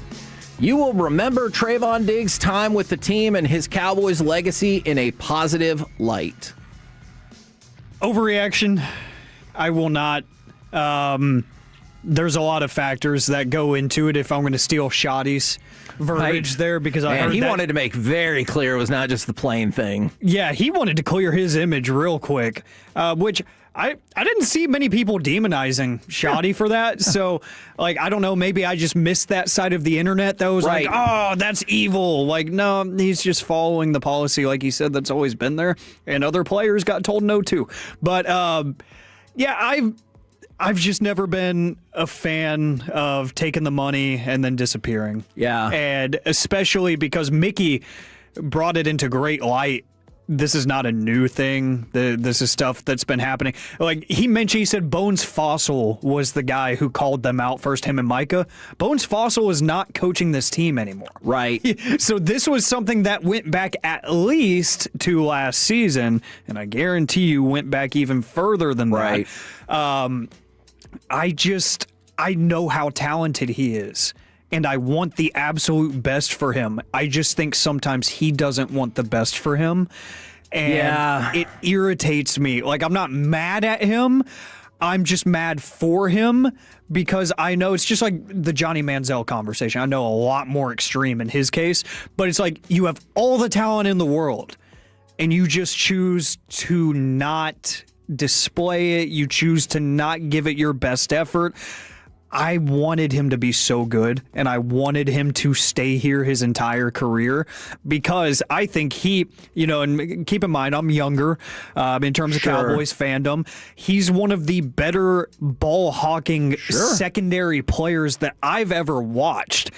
But, it came with a cost. He would take some risks and stuff. But I was willing to live with that and die by that sometimes because you could get the big play from him that would turn the game completely around. I loved watching him play.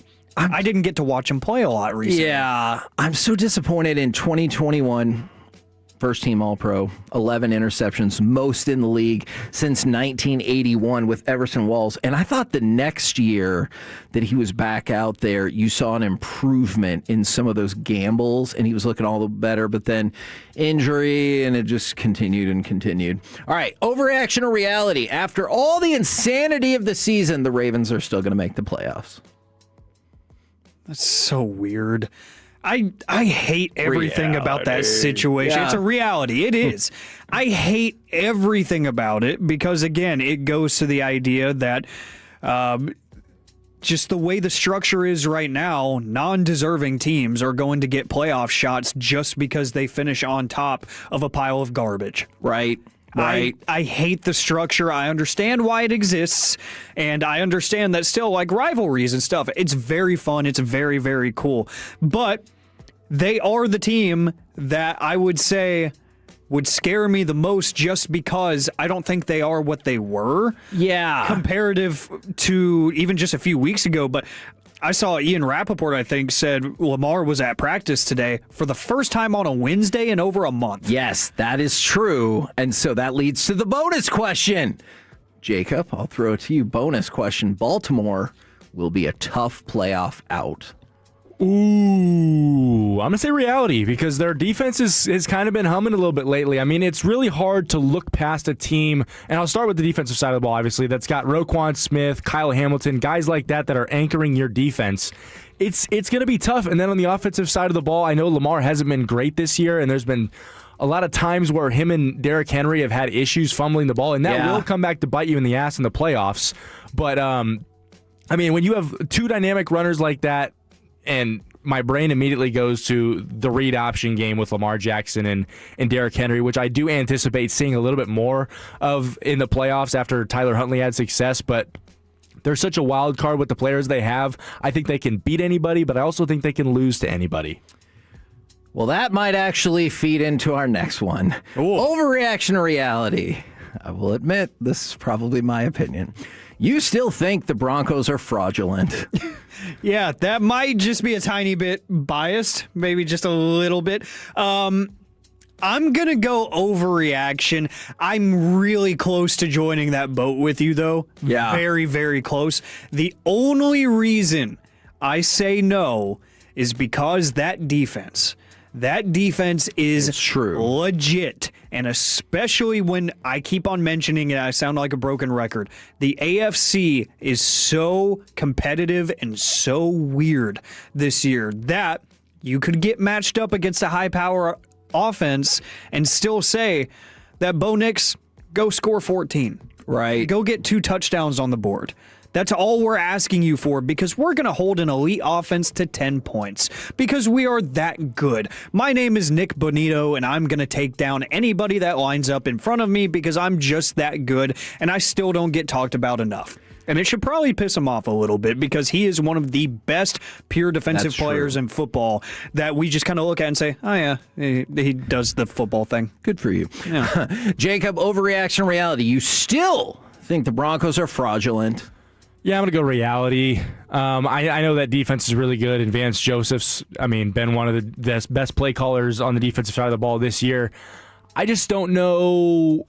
I don't know. I see, lately I've seen Bo Nix kind of turn towards a little bit of that hero ball, and I think if Sean Payton's able to kind of hone that in a little bit going into the playoffs, because like Alec mentioned, Bo Nix just needs to run the offense. You just need to not screw up. You need to get you 2 touchdowns and maybe a field goal. If the Broncos average 17 points a game and hold those other teams to 10 or 13, they could absolutely make it to the Super Bowl. I just don't see in the big moments, I don't see Bo Nix being able to slow the heart rate down and just make the correct play every single time. And I think defenses know that. NFL overreaction or reality. We will go back to the Cowboys for this. Overreaction or reality. This season under Shoddy has been a step forward for the organization. Obviously, he just answered 8 million questions about Trevon Diggs. You've had to overcome the just shocking death of Marshawn Kneeland. Yeah. And you're in a position to have a better record, obviously, than last year. I'll go reality. It feels weird to say just because you missed the playoffs, and that's why you play the games, is to try to compete for a championship. So I get that, but hear me out when I say reality, because the factors you mentioned, tragedy strikes. And what's the first thing we said the day after and even the day of, whenever we found out, is, well, thank God they have the perfect guy leading the charge to handle a situation like this.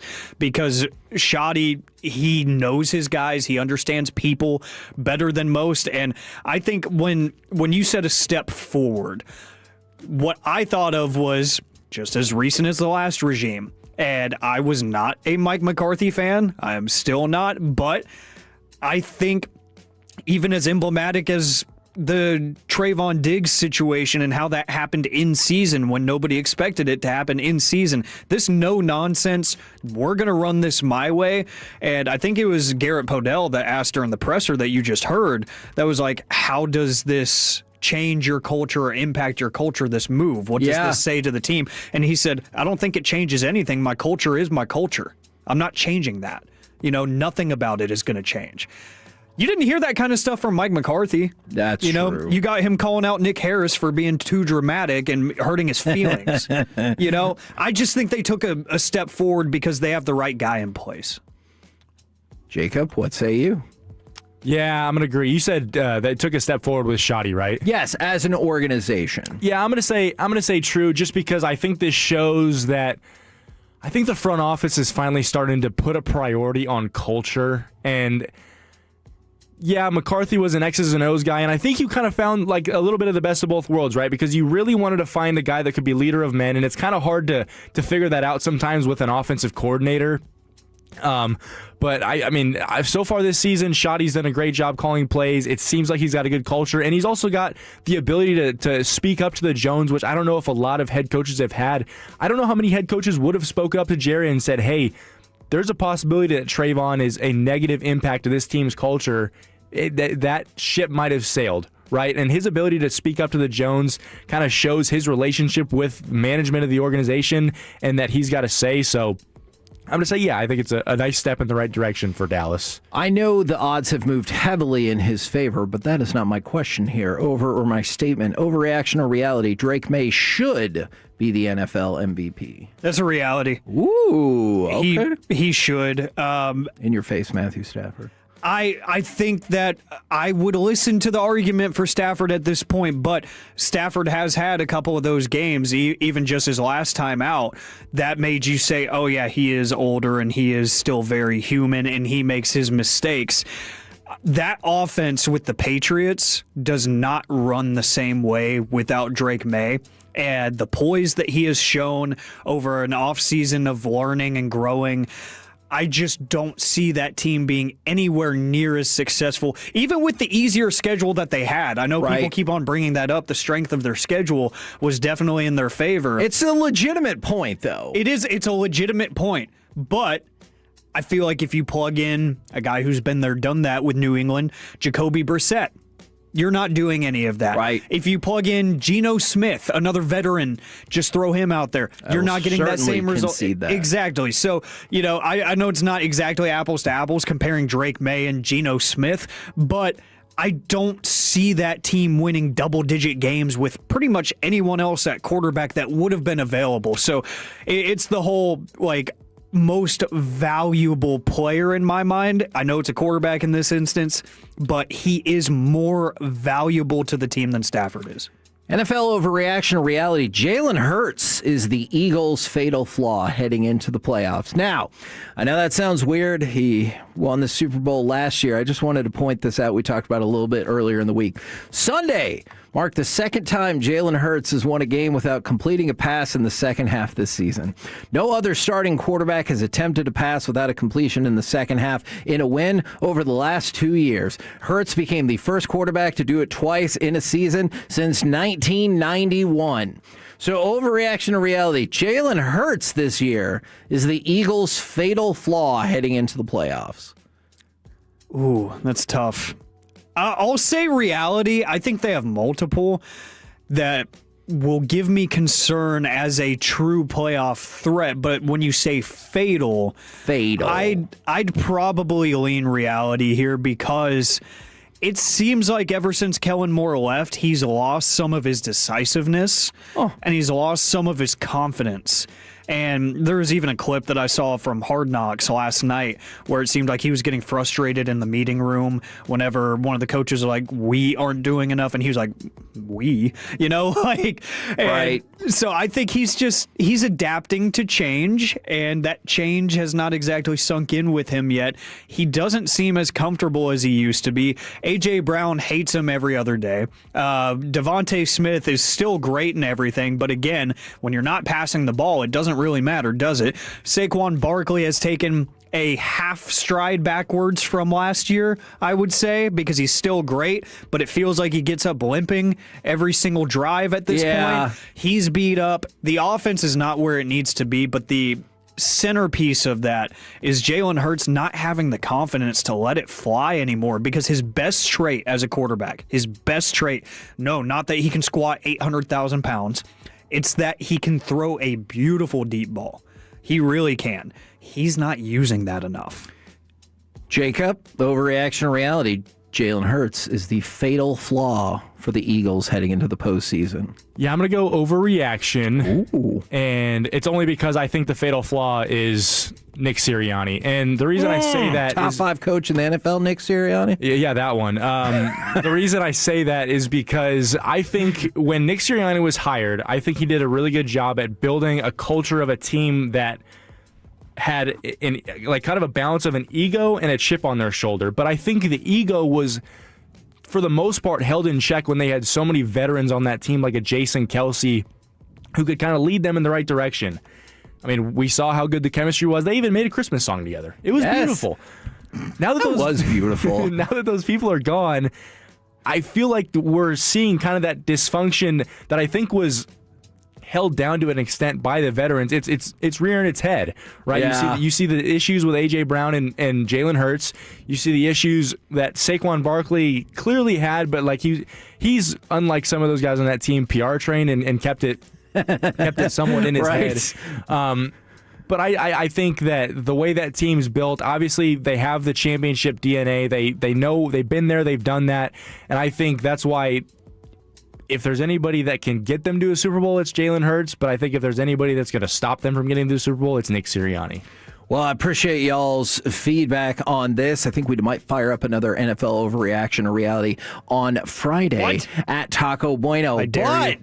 Coming up next, I know this is not the debut of this segment, but this is the first time I've been here for it. So it's the midday edition of Jaking Off with Jacob Ray. We've got the money lines and spreads for the college football games tonight. We're going to build a parlay and some niche things you can put your money on before the start of next season. Next on The Fan. Tolo means turn it on and leave it on. Thank you for making 105.3 The Fan and the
Segments brought to you by the Frankels. If you've been injured in a car or truck wreck, call Frankel first, 214 or 817-333-3333. With Frankel and Frankel, there is never an out-of-pocket cost. They only get paid when you win. Frankel and Frankel, the go-to car and truck wreck attorneys in Dallas.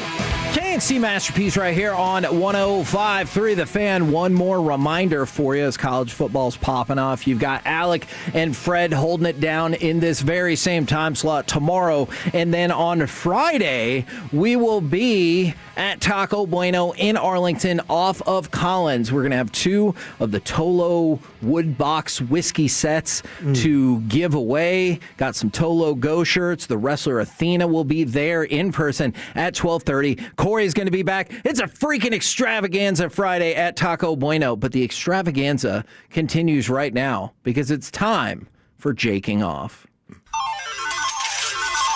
Yeah, New Guy Jake, that's original. Our buddy Jake, or is it Jacob? Who knows? Jacob Ray, a.k.a. New Guy Jake. He's jaking your calls right now. Thank you, Kevin. It is time for a college football playoff edition of Jaking Off on 105.3 The Fan. We've got some money lines, some spreads. We're going to build a parlay, and I've got some wonderful niche things that I think you should put your money on before the start of next season. Now, have either of you guys, I don't think Alec's been a part of this yet, right? I have not. This is my maiden voyage. Beautiful, beautiful, beautiful. Tolos text in 877-881-1053. Any plays you've got going either tonight or tomorrow night for any of these games? Do you guys want to get started with some of these spreads and money lines, or should I give you my niche bets? Oh, niche. Niche? Okay. So they released some odds on which coaches in college football will be out before next September. And a specific name stuck out to me. Steve Sarkisian. Is currently plus 500 to be out as the Texas head coach going into next season. Now, if I bet no, it's 1.06x. So he's pretty favored to stay, but it's not a sure thing. Bill Belichick, also on this list. You turn $100 into $434 if he's not in Chapel Hill next season. Do you guys think any of these coaches are going anywhere? Dude, I think that Belichick one is definitely under consideration. Yes. I know I'm not saying likely, but at some of the numbers that you throw out, I think you got to consider that, right? Who the hell knows? Maybe Jordan's got some more adult cheerleading stuff she's got to go do, and he has to hit the road with her. That's my exact thought process, is we still have no grip on what the heck is going on with Bill Belichick and his personal life and his job status, and if he even wants to be there. Like, I have so many questions to the point where I honestly would believe you if you told me that we could wake up one day next week and it's just like Bill Belichick has decided to retire. And it's like, okay, yeah, that makes a lot of sense. You made the wrong decision. You were very bad at this. I get it. I wholeheartely agree. All right, I got one more for you. And 2 people in the United States have bet on this prop. 2. I'm intrigued. It's pretty 50-50, actually. Will Johnny Manziel go on ESPN's College Game Day before 2027? So at any point next season, which would require A&M to be pretty good, I would assume. Right. But I think it's the other part, right? It's him no-showing because of, I forgot what he said. Mind you, this wasn't him being scheduled. This was him actually showing up. Yeah, I say no, because even when they were joking about it, it sounded like they were still pretty mad that he no-showed. So I'm going to say no, because if you're booking guests, man, like, there's plenty of other people that you could get. Von Miller out there. You got to show up. You got to show up. Maybe Myles Garrett. Right now, $100 would turn into about 180 if he doesn't. And it would turn into 205 if he does, Alec. Ooh. That's tough because I don't think Johnny really cares at all. And I also know ESPN to be petty enough to like blacklist him at that point and be like, no, we're just never going to try again. We don't care. Like you said, Von Miller, hey, you're probably going to be done playing soon. You're going to have some free time. You're not getting any younger. We'll just have you anytime we have A&M. Right. Myles Garrett, if we can catch you, on a bye week or something, cool. There's plenty of great names. And heck, maybe even down the road, after the next few years of this regime, they're going to have some big names go into the league, and they just start calling them. There are so many other fish in the sea when it comes to guests for your pregame show. So I would probably say he's not, and I would put money on the idea that he is not. Hey, in this segment, do you ever turn into the house? Do you ever take some of these wagers? Oh, absolutely. Oh, nice. Yeah, all the time. And You I probably always, shouldn't be doing whenever we build our parlay, I throw money on it. Oh, okay. I will say, spoiler, we have not won one yet. I think we've done like 6. We haven't won one yet. That's fine. But I bet the odds for your parlays were all more than 6-1, so you're still ahead. Yeah. All right. Well, I know not really, but you could still be ahead. Shut up, Alec. I think they're more like 21 right now. We got a text coming in from the 682 Dante DiVincenzo over 3.5 rebounds and Carson Beck to throw an interception. Ooh, I like that. I do. I think that Beck one. I feel pretty okay about that. I do too. All right, let's get into some of these spreads and money lines. I'll give you my 2 favorite value bets for the games. Right now, you can turn $100 into $350 if you took Miami to beat Ohio State, as they are a 9.5-point favorite. That's my first value bet. I think if you pick Miami to cover, I think that's your best bet. I know there's a couple props on here which I didn't include. You can bet on Miami to cover and the under to hit, and that one's like 5x your money right now. Really? It is. Which you think, like, after Ohio State played not great offense in the last game, that'd be pretty free, right? Yeah, 13-10 Indiana. You just saw Miami and Texas A&M. They struggle to score points, so that's pretty good. You said about 5-1? About 5-1, yeah. Oh, I kind of like that. I do too. Oregon and Texas Tech. This one's pretty much a toss-up. For Oregon, $100 turns into $172. For Tech, $100 turns into $200, as Oregon's a 2.5-point favorite. Probably wouldn't touch that one. Okay, so question about that then, just general philosophy, especially if you're betting the dog and it's less than 3, don't you always think it's better to just hit the money line then? Usually, yeah. Yeah, most often. One more for you, because I think we can all agree that, well, maybe not. I think we can all agree, or at least I think Georgia's gonna cover against Ole Miss in this game. Okay, so you said you aren't going to touch the Oregon and Tech game. I think this is the game. You think so? That I wouldn't touch because, I mean, I know sky's falling, no Lane Kiffin and everything like that, and Georgia's obviously really, really good. But, I mean, you've already seen Ole Miss be very competitive in this exact game. And so I think this is the game I'm kind of leery about and I would stay away from. Just too many unknowns? Yeah. Oh, and just because I keep thinking, like, I keep sort of talking myself up on Ole Miss, and then I'm like, man, is this going to be one of those games where that's what I think, and then reality punches me in the face a quarter and a half into it? So I think that's the one that I would stay away from. I would probably take the under in that game, though. I feel like they put a pretty high line there. Was it 55.5? I think for the over-under is the latest I saw. That's what I would touch there because, again, too many unknowns. Like Georgia, they're 12-1, right? 6-7 against the spread this year. And are they really 6-7, or did you just say that? No, they seriously are. And Jacob, you can get in my ear and make the joke if you want. But Ole Miss, 12-1, better against the spread at 8-5. So I would stay away from that game, putting money on it outside of the over-under. If we're being totally honest. This game confuses me. To take a step back, I like Tech to win the Oregon game. I feel good about that. I feel more confident in that one than I do this one. So that's why I'm kind of hedging right there. I like it. This is my favorite value bet. It's plus 300 right now. Alabama, you can 3x your money if you take them to outright win over Indiana, which I teased earlier in the show. I'm going to take that one. I think they can do it. I'm a little hesitant to see how Mendoza plays after winning the Heisman. I think maybe there's a little bit more pressure on him. I think he's going to fold. Wow.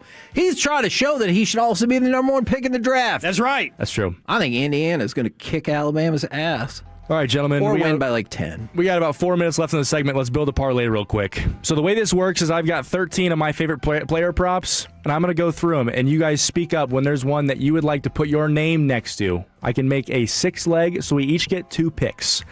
I'm going to start with the Sam Darnold of college football. Carson Beck over under 192.5 passing yards against Ohio State. Under. Are you willing to put your name next to that one, Yes, Kevin? I am. All right. Ooh, big K. Bo Jackson, the running back of Ohio State, over under 72.5 rushing yards. Ooh, against Miami. I will take, you know what?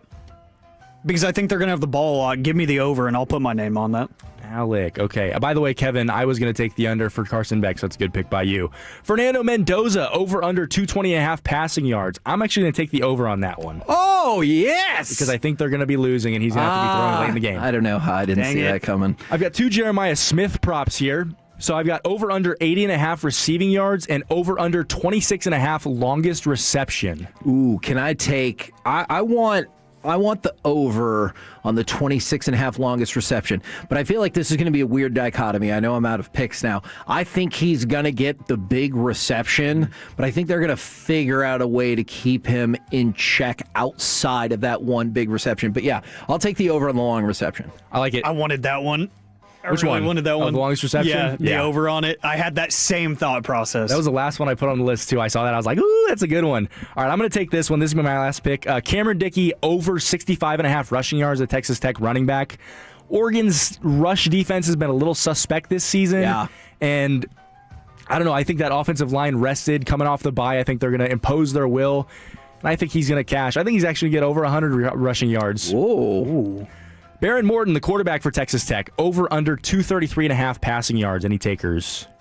Sorry, I think I've already got my 2. Yeah. You can replace one if you want. That feels like an under. I'll I'll stick with mine. No, that's what I was thinking. I think I'm going to take that one. Give me the under. Especially if we're having a rushing attack like Jake is saying, then yeah, give me the under. I think you sold me on that one. I usually try to not, like, I usually won't pair an over with a quarterback with an over with a running back. Yeah. Usually I'll pair like it with an over for a receiver. Those two, I like that they're paired because either they both hit probably or none of them hit, right? Yeah. Sure. All right, I got a couple more. Malachi Toney, over under 62.5 receiving yards. Like I said, I don't know how the offense is going to go. I'm probably going to stay away from that one. Kenyon Sadiq, the tight end from Oregon, over under 45.5 receiving yards. Ooh. That one's enticing, isn't it? Yeah, that one's really enticing. And these are the things that I have to examine. I'm like, I know it's more fun to take the over, but that doesn't mean that that's the way to go. You know what I'm saying? Like, I feel like that's what Vegas really gets built off of. The fact that it's more fun to take the over or take the favorite. You know, and that's how they keep building new casinos. I think one of you guys is going to replace yours for this one. Trinidad Chambliss, over half a touchdown. Does he throw a passing touchdown in this game against Georgia? Ooh. Oh, it's over under a passing touchdown? He's one passing touchdown. All right, I'm going to keep Jeremiah Smith, and I'm going to take that one. Give me the over. So get rid of Carson Beck? Yep. Beautiful. Okay. You can All right, always get 2 rid of more. Carson Beck. Gunnar Stockton, over under 1.5 passing touchdowns against Ole Miss, and Dante Moore, over under 239.5 passing and rushing yards against Texas Tech. Man, I was about to be like, big no on that one, but crapola. I've given enough parlay picks. Give it to Alec. I don't like the way I said that. Yeah, they go and mark that. I'm standing with mine. I want to take that, but I'm not going to. I'm standing on business. I love it. We got 6 picks. This is a plus 2,000 parlay, which means I can turn $100 into $2,000. Probably won't bet that much. That's all I got, gentlemen. $10 into $200. Exactly. So. That's usually where I stay. I'm usually in the 10 to 20 range. I do like to hedge. So, like, if my team, like, say the Bears would be in the Super Bowl, right? I'd probably throw 50 on the other team to win, right? Because if my team loses in the Super Bowl, I want to make significant money. to help with the pain, right? But if they win, it's like, yeah, $50, who cares? 100%. That is what has brought me a tiny bit of solace with the last 2 Texas A&M games. We're the KNC Masterpiece right here on 105.3 The Fan. Coming up next, let's chit-chat with the fellas from the G-Bag Nation right here on 105.3 The Fan. Oh, how's that flu, babe? Did you take Dayquil Intense Flu yet? Nah, I got this. Ugh, okay, I don't got this. You stay on the couch, and I'll grab the Dayquil. Undo your flu symptoms with Dayquil Intense Flu. Dayquil Intense Flu provides powerful relief of your flu symptoms. I'm ready for that to-do list. Wow, you do got this. Dayquil Intense Flu, the daytime coughing, aching, fever, under your flu medicine. Use as directed, keep out of reach of children. You know that Big Bargain detergent jug is 80% water, right? It doesn't clean as well. 80% water? I thought I was getting a better deal because it's so big. If you want a better clean, Tide Pods are only 12% water. The rest is pure, concentrated cleaning ingredients. Oh, let me make an announcement. Attention shoppers, if you want a real deal, try Tide Pods. Stop paying for watered-down detergents. Pay for clean. If it's gotta be clean, it's gotta be Tide Pods. Water content based on the leading bargain liquid detergent. Pat Boyle here to help you beat the books with Westwood One Sports. Seahawks and 49ers Saturday night showdown in the Bay Area with the number 1 seed in the NFC on the line. Expect plenty of points. I'm going to war for this Niners offense. They are a machine right now, and whether or not George Kittle plays, they will be the best unit on the field. I'm back in the home dog. Give me the 1.5 points with San Francisco to finish off an incredible regular season. I'm Pat Boyle. Bet smarter and beat the books. Download the BetMGM app today. As players fight to avoid mistakes on the field, remember to make smart choices off the field this holiday season. If you decide to drink and drive, you could get a DUI or worse. That one decision to drive impaired could change your life and the life of others forever. If you're going to drink, the only way to be the MVP this holiday season is by planning a safe and sober ride home. Don't risk it. Drive sober or get pulled over. Paid for by NHTSA. If you're an HVAC service tech, then listen up. I'm Jeff Stewart with Reliant Air Conditioning, and we're offering huge sign-on bonuses for service techs. To see how large of a sign-on bonus you qualify for, call us at 877-YOUR-HERO or ReliantAirConditioning.com. 'Tis the season, and Quick Trip is turning your phone into the gift that keeps on giving, and giving, and giving. With QT's Holidays. From now till the end of the season, when you open the QT app, you'll automatically get 1 free gift per day. We're talking classic QT treats like coffee, pizza, or donuts, ready to make your taste buds sing carols of joy. Plus exclusive deals from your favorite brands. With a new surprise waiting for you every day, your phone will be stuffed with more treats than your stocking. QT's Holidays. Open the QT app for your daily gift. At Straight Talk, we get it. You say no a lot. Mom, can I get a tarantula? No. Coffee? No. So we're giving you more reasons to say yes, like a free 5G phone with real unlimited data with select plan activation. Can I use the free phone? Yes. See? Doesn't it feel good to say yes to more? Absolutely. Face tattoo? Absolutely not. Available at straighttalk.com and Walmart. Taxes and fees apply. In-store activation of Gold Unlimited plan or higher required. For network management practices, visit straighttalk.com. Texas knows tradition, and this March a new one hits the streets. You've seen touchdowns and home runs, but nothing like IndyCar speed ripping through Arlington, Texas. Fearless drivers, crowds loud enough to match 700 horsepower. It's an action-packed weekend filled with concerts, entertainment, and racing. Kids 12 and under get in free, so bring the whole crew. The first ever Java House Grand Prix of Arlington is coming. This isn't our first rodeo, just our fastest. Get your tickets at gparlington.com. Hi, it's Pete Thompson with a Consumer Team Alert. Has your HVAC company told you need to replace your home's furnace? Well, pump on the brakes. Before you do anything, call the On-Time Experts to get a free second opinion. Their technicians will be thorough and transparent, so you can be confident you're making the right decision. Their technicians aren't allowed to sell new equipment, so you'll get all the facts you need to get your furnace back up and your home warm again. Go to theontimeexperts.com and set your appointment time today. That's theontimeexperts.com. If you're one of the millions of Americans behind on your taxes, if you're afraid to open your mail because IRS collection letters could be coming, listen carefully. The IRS is cracking down, taking paychecks, freezing bank accounts, revoking passports. That's a fact. But here's what most people don't know. There are official tax relief programs designed to help struggling taxpayers. Programs that could save you thousands if you qualify. No one knows these programs programs better than the experts at Optima Tax Relief. Optima's award-winning team will fight to protect your paycheck, your passport, and your property. Their tax attorneys and licensed tax professionals will work tirelessly to get you the best deal possible with the IRS. Every day, penalties and interest keep piling up, so don't wait. Call Optima now for a free consultation. Call 800-809-5833. 800-809-5833. 800-809-5833. Optima Tax Relief.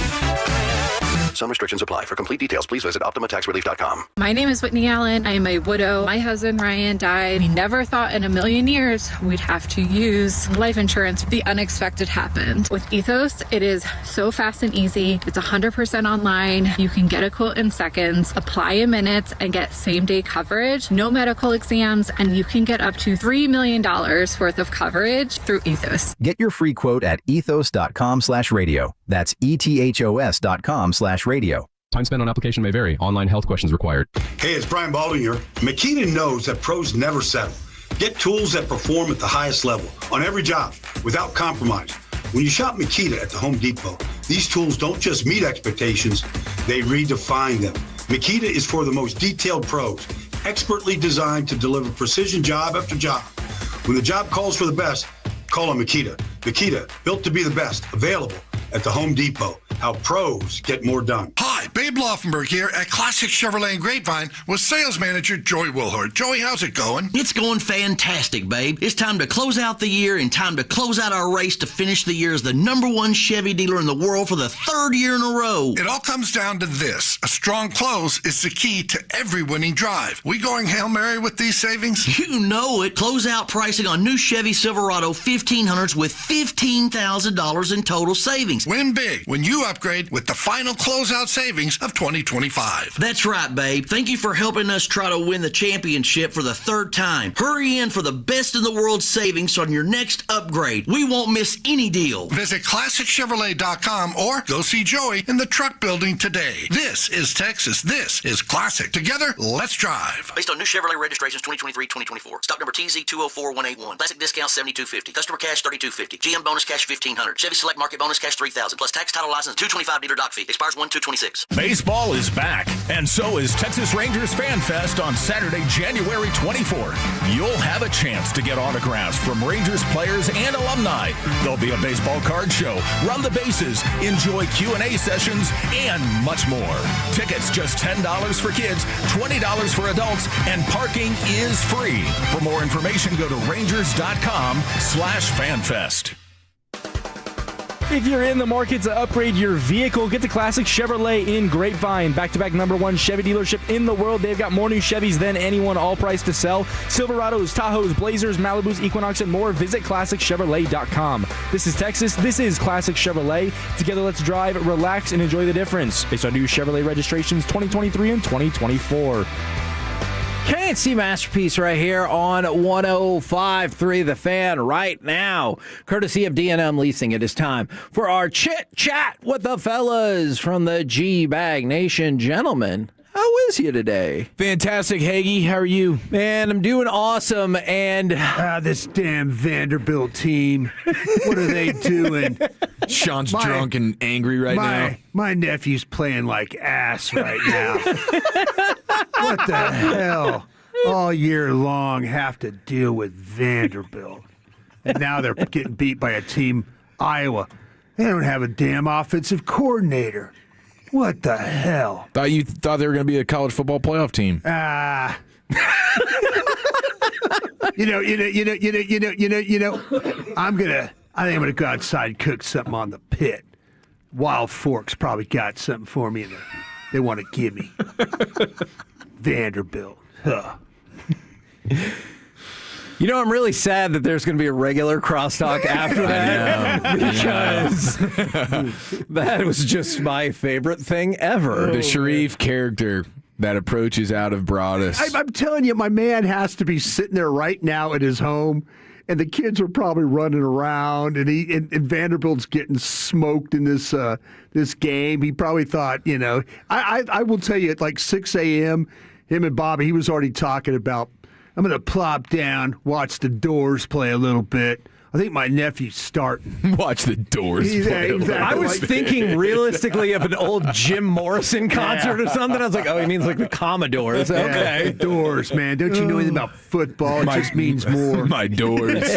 Watching my Doors play today. Watching the Doors. I tell you, I was at the Alabama-Texas game one time, yeah. Vanderbilt, yeah, I was there. I travel a lot if you haven't noticed.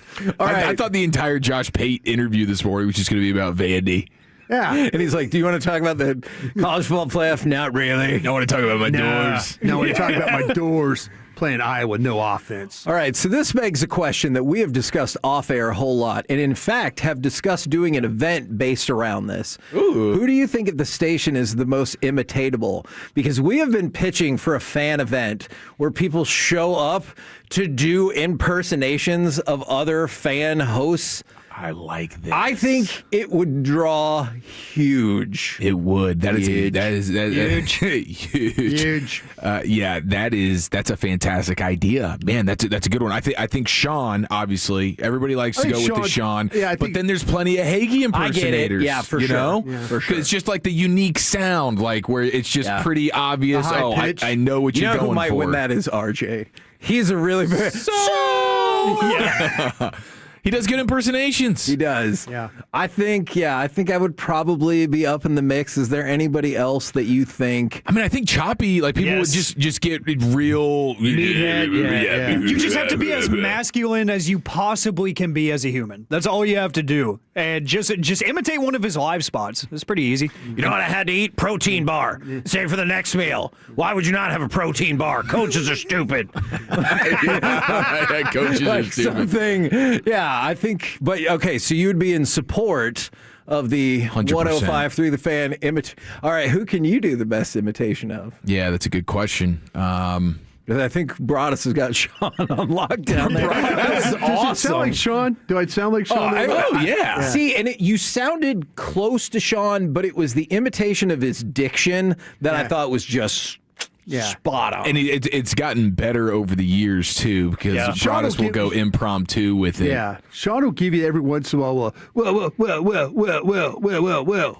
He'll like, man. And he'll like, and he's trying to get the point out, and he can't quite, and then it hits. So, yeah, I've listened to him enough. I like Lucius's Corey Majors.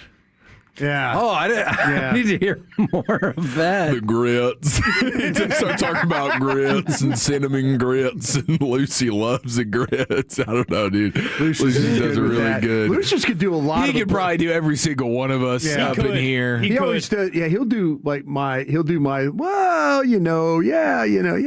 that. He's got me down pretty good for my stuff. You're not wrong about that. All that. I If get you that. can talk fast enough, you could do a Bobby. If you can just talk fast enough. We got 100 prettiest women of all time. Here, let's start. 100. I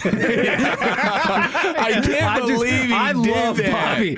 I love him so much. So mad at that. It's just 100 names. Because I remember he got through like 40, and we're like, yeah, we got it. He goes, I need to finish the list, which I kind of get. Every time something of Shakira pops up on my timeline or anything else, I think about that because that was the genesis of it. He was like, why do we hype up Shakira? There's at least 100 people I could name that are better looking than her. And I'm like, you're he was going to tell you every 100 right there. Yeah. Oh, man. He's not a real human. All right, so you were just talking about, and I know you'll get into the specifics of the weather conditions later in the show, but who are y'all's picks for the 4 college football quarterfinals? And you're going to the game tonight, yes? I am going to the game. I am going to be on the playmaker side of things, wearing the Miami gear. Are you going to be on all fours like he is? I've made my mistake doing the all fours thing before. But over a bunch of dudes. That'll get you in trouble. I'm on all fours for a bunch of dudes. Sugar, I remember that. I could be howling out there. I don't think she'll have a problem with I was that. trying to help you get a free pass here to get some of the wants and needs. Just to like offset things a little bit. Exactly. Like, honey, I get on all fours for just about anybody, right? It wasn't special. It wasn't a special thing that time.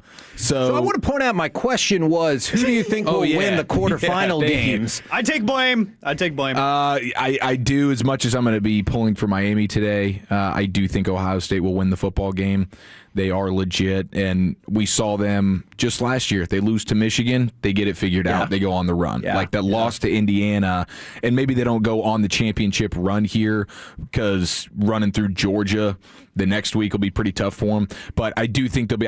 You guys were talking about with Carson Beck and the interceptions. Like, I think he's the biggest reason why I don't have a ton of confidence. See, but also, I'm with you. I agree. But couldn't you also see we finished the night and it's like, oh, Carson Beck, 275 yards and 4 touchdowns. You're like, what the hell? Yeah, I mean, for sure. He's had a really good stretch, I would say, outside of the A&M game with all the wind and stuff. But leading up to that game, he's probably played the best football of the season over the final 4 games of the year, whatever.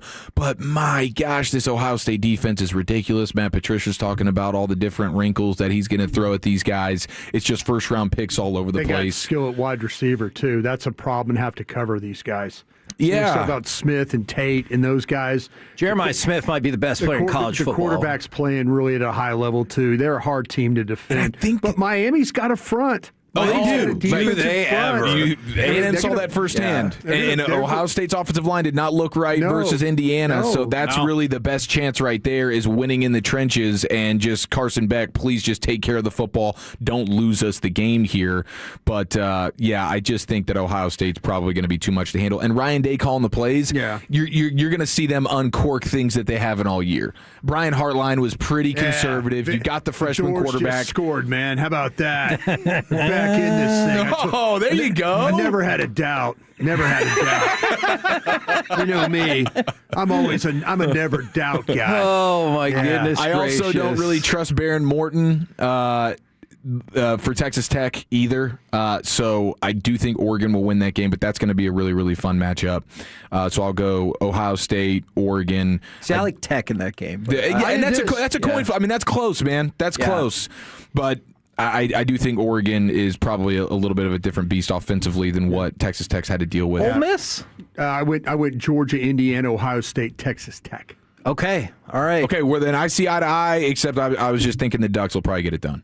See, the thing about, I've already watched a bunch of tape of Oregon's players. They've got a really good team. I just feel like that there's something, I think Tech's pressure could give Oregon some problems in this game. You know, with the edge rushers that they have. I think that, but I don't know how Tech's going to cover that Sadiq, their tight end. Yeah. I think that could be one of those dark horse players that we're really not talking about a little bit.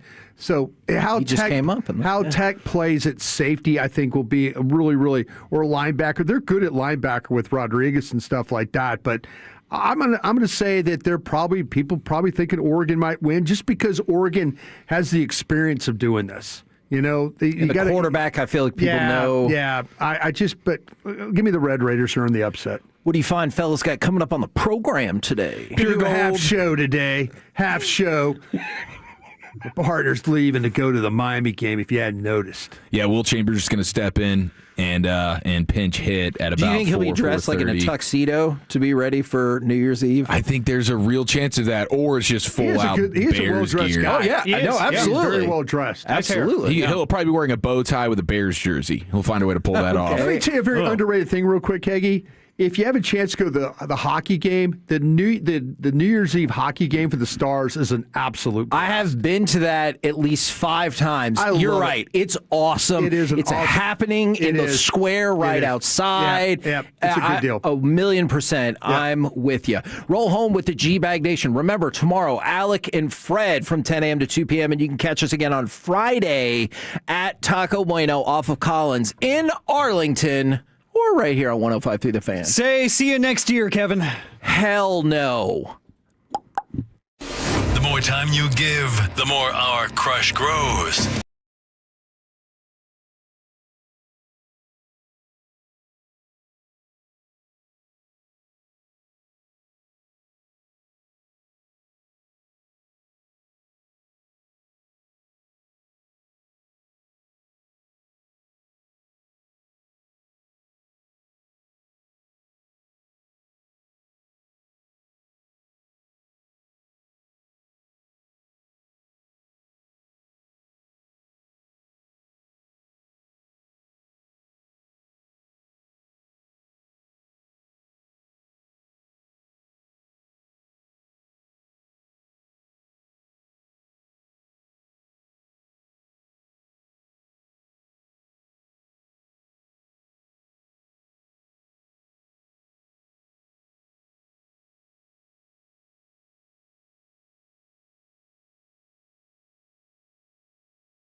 Nick Namath. And I'm Dallas tax attorney Jamie Flores. We are pleased to...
Driven by our D&M Leasing Studios, you're rolling with the G-Bag Nation on 105.3 The Fan.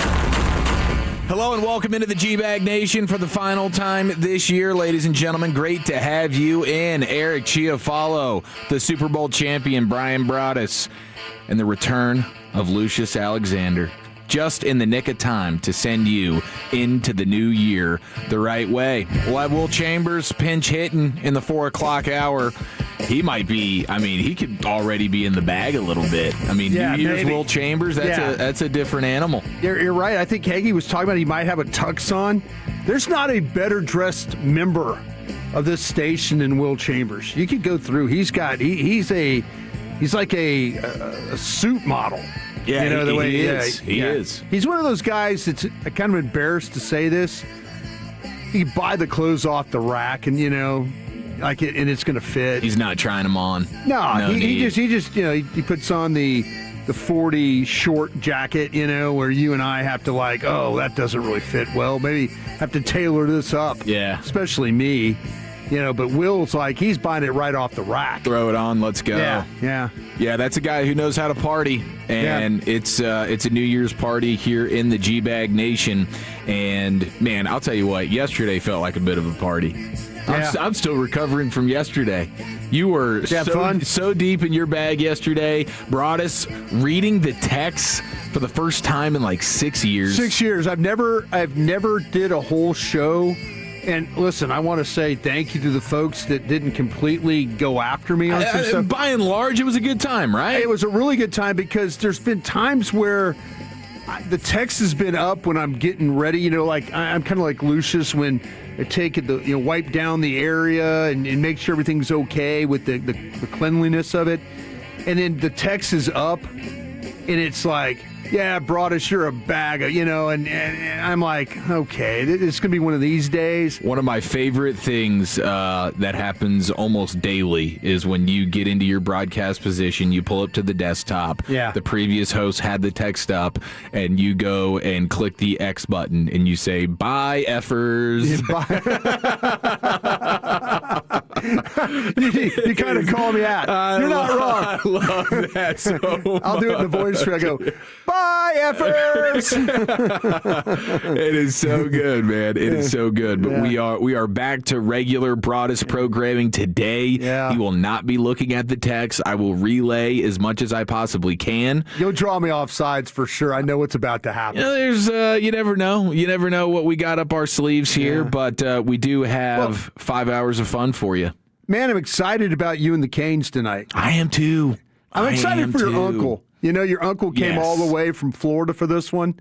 I tell you what, that's cool when you get to be a part of, like, your family gets to go out there and kind of take in the game. Man, I'm pulling for you guys. Seriously.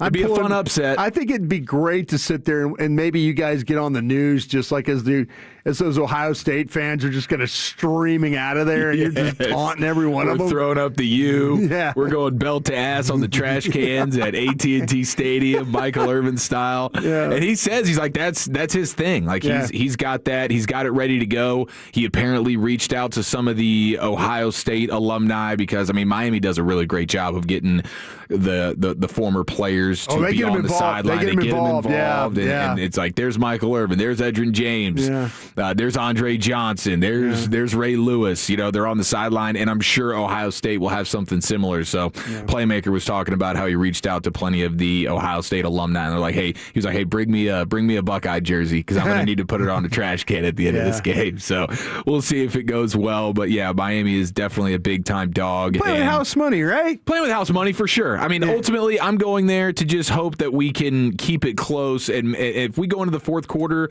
and there's still a chance, I'll feel good about it. Yeah. I will absolutely feel good about it. And I know that the Buckeyes they're a different beast. No, when we do big board breakdown and I talk about like 7 Ohio State players going into the first round. Oh, maybe you have to trade up for the best one, that kind of thing. I know the feeling what you're talking about there. Which I'm excited to watch those guys. I will have my Cowboys goggles on tonight. I tell you, Miami's got some guys too. Both sides of the ball. Yeah. Both defenses have a lot of players. So I cannot wait for that. And we'll get you a college football darty coming up at 2:40. G-Bag of the Day champion, Wooly Bully top 10 list. We didn't get to it yesterday, so I still have the weirdest New Year's Eve drops from around the country. I might just kind of let you not handle that again this year. You might dunk on it. Maybe I might just decide open up the text for a segment, just go off the rails, chase some squirrels a little bit. I'm here for it though, man. It's a mail it in final day of the year, as it has been all week. You know, so we're gonna keep it light, keep it tight. It's been fun. It's been a lot of fun. Yeah, no question about it. Shout out to Wolchuk, Gavin Dawson. They will be back next week. But in the meantime, we're still picking up the pieces with the Trevon Diggs stuff. And he hired David Mulugeta. There he goes. I like that. Yeah. He's like, all right, let me go get the best agent in the business. You and I talked about that this morning. By the way, Love of the Stars up and running. We encourage you after the show to give it a listen. Please do. Please do. Yeah. Broke a lot of stuff down in regards to the Trevon stuff. Not so much about the Giants. We just kind of talked about a lot of things that were going on there. Yeah, at this point, it's like, what are we doing? Like, what are you doing in Krusty's Corner today? Are you trying to break down the Giants for us? Is that what you're trying to do? Hell no. Hell no. The Giants, man, they're looks like they're bringing back their GM. Yeah, they absolutely are. They're going to let him hire the next coach. That is a joke, bro. All right, let me ask you a question then, since we have this. Do you have something important you need to talk about right now? I don't have anything important other than going to the game tonight. Yeah. Okay? That'll be fun. You got to give me a souvenir cup, by the way, if you can. Ooh, okay, if yes. you would. I'd be happy to. I was hopeful that the fact that I helped you with the tickets, that you would bring me a souvenir cup. Easy money. But if it's a Dallas Cowboys souvenir cup, if they're trying to play that game, no, they got to have a Cotton Bowl cup. Yeah, I want a Cotton Bowl cup if you could pull that off. No I'd problem. really appreciate that. When I say the word optics to you, what does the word optics mean to you?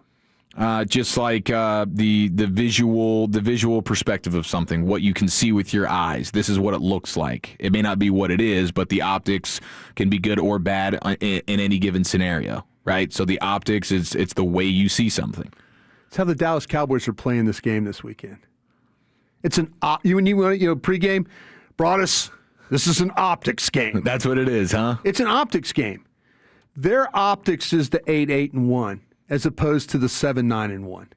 It's an optics game, is what this is, and we'll see how much that Dak and starters and stuff play. Can they build a lead? No lead safe with this defense. You know how that goes. So the Giants might storm back, that kind of thing. Yeah, no lead is safe. But no lead is safe. But I've been told they're playing this game with optics in mind. That 8-8-1 is a different optics than what 7-9-1 is. Well, what are the optics though after the game? If you end up playing Dak and the starters the whole game, I know. and Jackson Dart pulls a Russell Wilson on you and wins, and you don't get the walk-off field goal in overtime, and you get Jackson Dart celebrating on you. That's bad. I think that's very bad optics, and maybe that's the optics. Maybe that's the optics that Jerry Jones doesn't need to see. Or does he need to see when it starts to okay, I ain't going through this again? Yeah, I think it's weird to say, but yes, I think the maybe the best outcome for this is is the Giants put up 40 points. That they try. Dak plays the whole game, and he in this offense can't win it, and you lose, and you lose, and now Jerry really has to understand here. Hey, this is not a laughing matter. Yeah, this isn't some 8-8-1. We were inches away. We could have been a 10-win team. Yeah. We should have been in the dance. No, you guys have an unmitigated disaster on your hands, and you better fix it this offseason with more than just, hey, Javonte Williams and George Pickens are back. Yay. How about my next question? For you on this one? Has Brian Schottenheimer done a great job of getting 7 wins out of a team that statistically is as bad as any team in the NFL on defense? Yes. When it's is it amazing that they got 7 wins out of a defense that's ranked 32nd in majority of these categories? It's pretty impressive. I mean, it's still only 7 wins, but that's what I'm saying. But out of a historically bad defense. Yeah, historically bad defense, but you just beat the teams that you should have beat. I guess your most impressive thing you did was, the stretch beating the Eagles and the Chiefs. Yeah. But you've seen how those two teams have really performed here. Yeah. That wasn't all that impressive. Tying the Packers the way you did when they were still playing really good football earlier in the season is maybe the most impressive thing. You're losing to the Panthers, you're losing to the Cardinals, who losing to the 0-2 Bears at the time. Yeah. So you clearly turned the Bears season around. You did, man. You did. The bag of spaghetti for the fan at Soldier Field, and the Cowboys were exactly what the Bears needed to go ahead and get that thing turned around. So that they did what most of us thought they would do this year. What was the line before the season? 7.5. Yeah. They were going to be a 7.5 win team. And most people were picking them to be like a 7 or 8 win team. So they went out there and they did about what you expected. I think we were talking about, oh my gosh, amazing job with this defense if you did win 9-10 games. Now you're going, wow, Shotty, that is amazing, bro. Yeah. But they didn't do that. They did right what Vegas thought they would be, 7 or 8 win football team. Kind of feeling like that they were going to be, when we started doing the win-loss thing, which we do in June, because we're trying to do radio just to kind of get to training camp thing, or get to the Rangers pregame show. But we were kind of thinking 9-8 would be. I know myself was thinking. I looked at the schedule as really difficult. I think the schedule overall was difficult. It was. You were god awful against the NFC North. I think 0-3-1 against the NFC North. Yeah, you got punished by that division. And then you were 2-2 against the AFC West, right? Beat Kansas City, beat the Raiders, lost to Denver, lost to the Chargers. Yeah. So you were 2-2 versus that. But yeah, it's just crazy. It's crazy how bad you were against the NFC North. Yeah, you're still doing the thing where your record is being propped up by getting to play the Giants and the Commanders. Yeah. And then you split with the Eagles like you generally do. Yeah. But playing, having those teams you're gonna in be your 5-1. division. You're going to be 5-1 against the division this year. 5-1 in the division. Yeah. And that's going to be over half your wins. Yeah. That's just kind of the nature of who they are and what they do. Sure. So it is it's disappointing no matter what, and the way that they're trying to really get to this 8-1 is so Optics, frustrating. bro. Optics. Yeah, I know. Yeah. It's garbage. Hey, we do say goodbye though, not us, but the Angels do. Did you see Anthony Rendon? Oh, they finally got the buyout. Did he really? How much did that cost them? And how much money did that cost him total in games that he played? Yeah, but the breakdown of games would be interesting. I mean, it was a 7-year, $245 million deal with the Angels. It's one of the greatest deals that never took place with the Rangers. Yeah. I'll never forget that offseason thinking, Rendon. We argued that a bunch, didn't we? We sure did. And now he will be owed $38 million for the final year of his deal. Wow. But they agreed to just pay out that money over the next 3 to 5 years, basically. So they have more cash to go ahead and pursue some free agents here in the immediate. So basically Rendon, he will technically remain on the Angels roster for the 2026 season, likely to be placed on the 60-day IL at the outset of spring training. And then he's allowed to just stay in Houston. He doesn't have to be with the team at all. So he gets to collect the checks. So he gets to sit out this entire year then, if he wants to? Yeah, like he won't be a part of the team. His name will be on the roster. So he'll be one of the 25? They'll just keep him on. I mean, they'll just keep him on the IL the stuff. 60 day. Yeah, they'll just keep him there, but he'll just get to be in Houston where he wants to be, collect the checks, and then I don't know. I don't know what his career looks like moving forward. But yeah, congratulations to him. One of the biggest rug pulls in baseball that I can remember here over the last decade or so.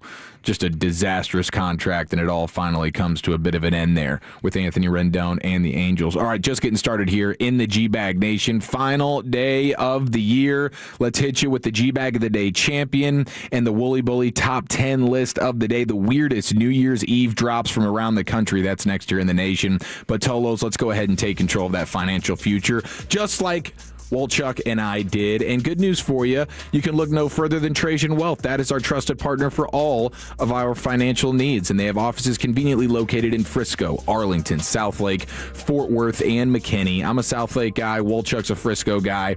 And they took care of us at the highest level. And now we have the confidence and peace of mind that retirement's actually a possibility.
All right, here we go. We got your G-Bag of the Day champion. We got your Wooly Bully top 10 list of the day. We have the Michigan and Texas Cheez-It Bowl going down right now.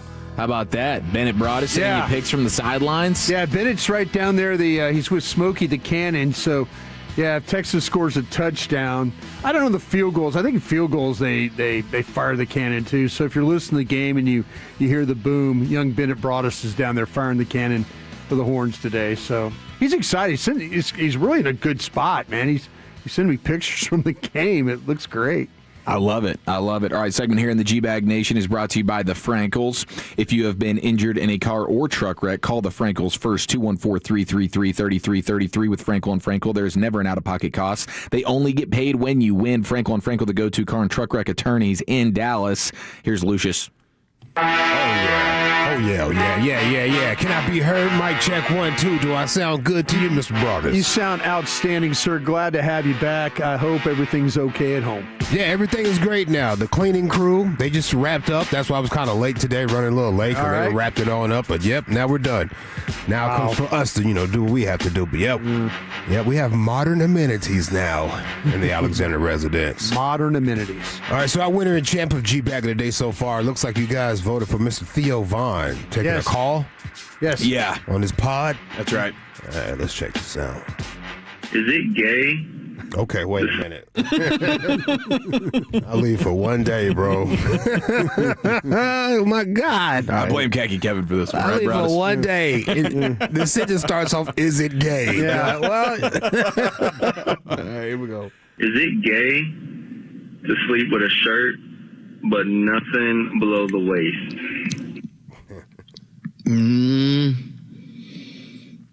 It's gay to sleep with a dude. That's the real litmus test, I think. Yeah. Yeah, I can smoke a bag of that. That's pretty much right. Yeah, he nailed it, bro. Yeah,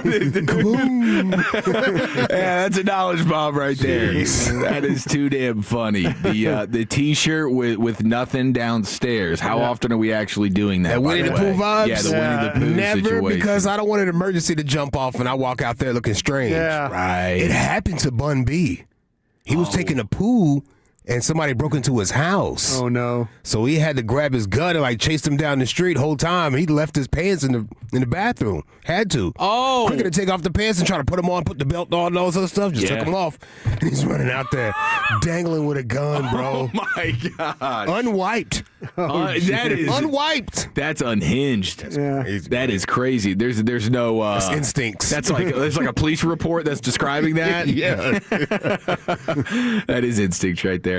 All right, there's your G-Bag of the Day champion, your one-time champ, and we will have a brand new batch of nominees at 5:30. Looking forward to that in the Expressway, commercial free, leading you into LA Live for the final time in 2025. Right now, it is time for the Wooly Bully Top 10 List of the Day. By the way, with the Michigan and Texas game going on right now, so it looks like, according to ESPN, Bevo, yes, he's there. He received a treat upon his arrival, courtesy of the Citrus Bowl organizers. You get some Cheez-Its? Yeah, did we pat them down first and make sure? Yeah. Yeah, it's a good question. Apparently, they reached out to Bark Avenue Bakery, a store in Orlando, which is where the game is taking place, specializes in gourmet treats for what they describe as furry friends, with a unique request that greeted co-owner Shannon Imbruglia when she arrived for work: birthday cake for a cow. So she did some digging before discovering the cow in question, of course, was Bevo. She whipped up a recipe involving applesauce, cinnamon, and a wheat flavor to create a 12 by 12 inch cake in the shape of a Cheez-It that ended up weighing close to 50 pounds. All right. So this dude got a cake that is roughly 50 pounds, and I guess it was in the shape and looked like a giant Cheez-It. There we go. We got to get some video of this. You got to ask Bennett, see if there's some video of him munching on that thing. Let me ask him right now. It's a dangerous game to feed a freaking bull before the game. Like the amount of mess. Is he on the cleanup crew as well? Does he have to scoop some of that? No. Bennett's on the cannon crew. That the Silver Spurs are the responsible. Bennett was telling me when they took Bevo across the country, they had to stop every couple of hours and let him walk around. So like they had to find spots to like take him out of the trailer, let him walk around, let him do his business, and then load him back up. But Bennett says they kind of give him some medicine along the way. They give him some medicine. What does that mean? To stop him up? Not medicine to stop him awful. up. Not medicine to stop him up, but like that he doesn't go on a Bevo rampage. Oh, okay. Yeah, sedate him a little bit. Yeah, like keep him calm. like he doesn't like go off on the field. So yeah, the Silver Spurs are. I'll ask Bennett if he could get us. If maybe they got a picture because he sent me some pictures. He's hanging out with the Silver Spur guys before the game. So I wonder if anybody got the Cheez-It cake. Well, if we do that, we'll get a picture of that for you. Yeah, for sure. Yeah, that'd be a lot of fun. Okay, we have the top 10 weirdest New Year's Eve drops from around the country. I didn't know this was a thing. I thought it was just the ball drops, right? Yeah. Like different cities, of course, New York is what jumps out to you, but apparently in a bunch of different random towns throughout the country, you have just some of the most ridiculous things you've ever heard. Like, for instance, this isn't even in the top 10. This is outside looking in. At number 12, an 800-pound peach drops in Atlanta, Georgia. Yeah. It's apparently one of the biggest New Year's Eve celebrations in the South. It draws more than 100,000 people every year. From high atop a 138-foot tower, 800-pound peach lowers to the ground over a 1-minute countdown into the new year. And, of course, that's the symbol of Georgia there, the peach. But that is crazy. 800-pound peach. I don't know what it's got to be some kind of. It's like a fake. It's not like a real. They're not steroiding up an actual peach. No. This is like the ball in New York. I bet. Yeah. Yeah. You also have a big foam potato that's dropped in Boise, Idaho. Yeah. Here we go. So you knew about that a little bit. Yeah, I knew about that one. Yeah. That's usually about 50,000 people. And then you get the fireworks show and everything like that. Probably done with snow flurries and stuff happening as well. Boise, this time of year, we're going to get a little snow. A little cold, for sure. A little cold, a little snow. I just asked Bennett if he could send us the Cheez-It cake picture if he's got one. Yeah, see if we can do some. And then we'll post it if we have to. People are already texting in wanting to know about the broadest rant from yesterday. Yeah, I think that'll be one of the contestants. Yeah, is it for G-Bag of the Day today at 5:30? That was an outstanding ice machine rant there from Broadus. I just would like ice. That's all I'm asking. I know you do. I'm just asking for some ice. That's all I want. You guys partying tonight, by the way? Is there anything going down? I mean, I've got 3 options. I still haven't made my mind up on what I'm going to do with those options. Oh, there you go. Yeah, I got a buddy DJing at a party called Lights All Night. Oh, yeah. Yeah, I can pop up on him. Nice. There's like a little family night, game night at my dad's house. I can always pop up on them. Is that a Domino's game? No, it's just whatever board games my little sister pulled out. And it'll turn into karaoke, right? At some point, 100% will turn into karaoke. Probably while we're playing. Wait, I could see this being like super competitive in your family, though. I could see everybody kind of like locking in. Like nobody really wants to lose at this game. They'll lock in at first, and once the margaritas keep on flowing, they'll start the daiquiri machine and everything. Yeah, they'll lose focus. They'll start making up their own rules. It gets crazy. Or I can just grab a pizza on my way home and sit at the house and watch the game. So I got 3 options. Hey, that's 3 strong options right there. 3 options. Why do I feel like you're going to take the pizza option? How did I know that you were going to say that? How did I know that? You know me so well, Lucius bro. is going to get like some high-end specialty pizza, maybe some Stella. Yeah, you know me so well. Cigar. Stogie for sure. For sure. Is the New Year's stogie? That's a top 5 stogie, right? That's a great thing. Oh, that's a great thing. Yeah. Absolutely. Like puffing into the new year. Yeah. Listen to the gunshots on the balcony. Yeah. Fire. Like, oh my gosh, that's hard to beat. I'm living bro. in Las Colinas. Fire. But Lucius, we got Anderson Cooper and Andy Cohen back on tonight. Yeah, my girl was like, yo, so I scheduled us a lemon party. I was like, no, you didn't. No, you didn't. Yeah, Don Lemon apparently is doing something online, too. Oh, is he? Where he's going out there and drinking. I don't know, man. Don Lemon's wild. It's funny though because Anderson Cooper wants nothing to do with it. He's like, and he's making him drink shots and all that stuff. He gets silly. He gets way silly on this thing. The little goofy laugh came out and exposed him. I do look forward to those clips every year. Usually G-Bag of the Day or LA Live will bring you some of that. Yeah. All right, let's see. Number 10 here, we have a giant wrench dropped in Mechanicsburg, Pennsylvania. I knew it was going to be Pennsylvania. Yeah. Mechanicsburg. I didn't even know that was a real place. Yeah. That started back in 2003. But that's a real thing. Just a giant wrench that gets dropped down there. A wrench. We have the top 10 weirdest things that get dropped for New Year's Eve all around the country. All these have been kind of like in line with the city, what they're known for, or the state, you know? It seems like, yes, like there's some sort of potato. tie-in. Yeah, there's a potato. What would the DFW drop? Oh, that's a great question. I'm telling you what, Lucis, my favorite logo is that Pegasus downtown. I do love that thing. If they started that Pegasus thing up on top of some building and brought that thing down, that would be sick. That to me, that Reunion Tower, that the ball, that kind of, I mean, when I'm driving home after one of those 1 a.m. Cowboys post-game shows and driving into downtown, we have a cool-looking downtown when it's lit up. Especially when it has, like, themes. Yeah, when they do the themes on the Omni Hotel, and then they do the ball going, they've got things going on. But Pegasus, they need to drop that thing down. They need to put one up real high and then bring that down. That's kind of a Dallas landmark, I think. Yeah, can anybody beat that? The Pegasus That was here, good, bro. In Brothers has DFW. been waiting for that question. Yes, man. No, I just actually asked. I told you. Been thinking about that one. We were talking about who could. Lucius, you were prepping. We were talking about who could imitate people on air of people who work here, and we were the top one of being able to imitate everybody.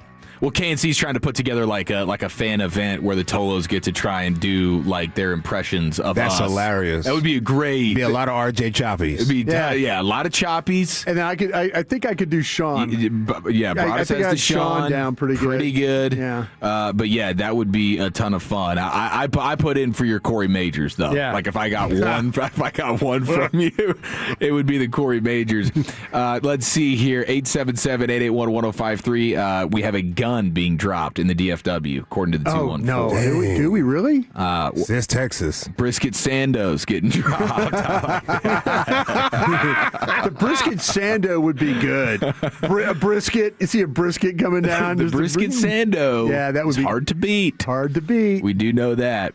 Let's see here. Now, at number 9, the weirdest things that get dropped across the country on New Year's Eve, a 3-foot pickle is dropped in Mount Olive, North Carolina. Mount Olive. Never been there. Me neither. We have a crab. Okay, here we go. Dropped. Yep. In Easton, Maryland. I believe that. it. I believe that. Yeah, why not? Yeah, that's like 25 feet up in the air. There you go. Yeah. 6 feet wide. The crab? Yeah. It's a big crab, bro. That'd be a big crab, yeah. Number 7. 3, 2, 1. Pastry chef Eric out there pounding down. Get the rim. Number 7. This is disgusting. A huge peep plummets in Bethlehem, Pennsylvania. The peeps, like your Easter peeps, 85-pound, 4.5-foot peep descends from the sky. That is crazy. You have at number 6, a to-go cup is dropped in Savannah, Georgia. Hysterical. Yeah. It's the tradition is a relatively new one. It started in 2013. It draws a huge crowd every year. The to-go cup is a reference to Savannah's law that permits adults to drink alcohol on the city streets so long as the booze is in a to-go cup. Yeah. So it's very specific. If you have the to-go cup, you're good. Seems so very they honor New Orleans. that. That's pretty impressive. Texas fumbling the kickoff here. What are we doing? What? Yeah, we just fumbled the kickoff. That's embarrassing. 3-3 right now in that game. 18 watermelons drop in Vincennes, Indiana. Huh. They're saying why? Let's see. Are they out of season? Oh, they have 7,000 acres of watermelon farms. Oh. Okay. In Indiana? Yeah. I would have not have guessed that. IN. Yeah. Right? Yeah. IN is Indiana. I'm not screwing that up. Right. Okay, number 4. This is a goofy one. Guess where this goes? A drag queen is dropped in a giant high heel shoe. This one would be probably Key West, Florida. Wow, bro. Nailed it. Brothers been there, bro. I'll tell you what, man. Right off at the top, Dave. We been there, fam. You know what? Don't do us like that, dog. Yeah. Don't.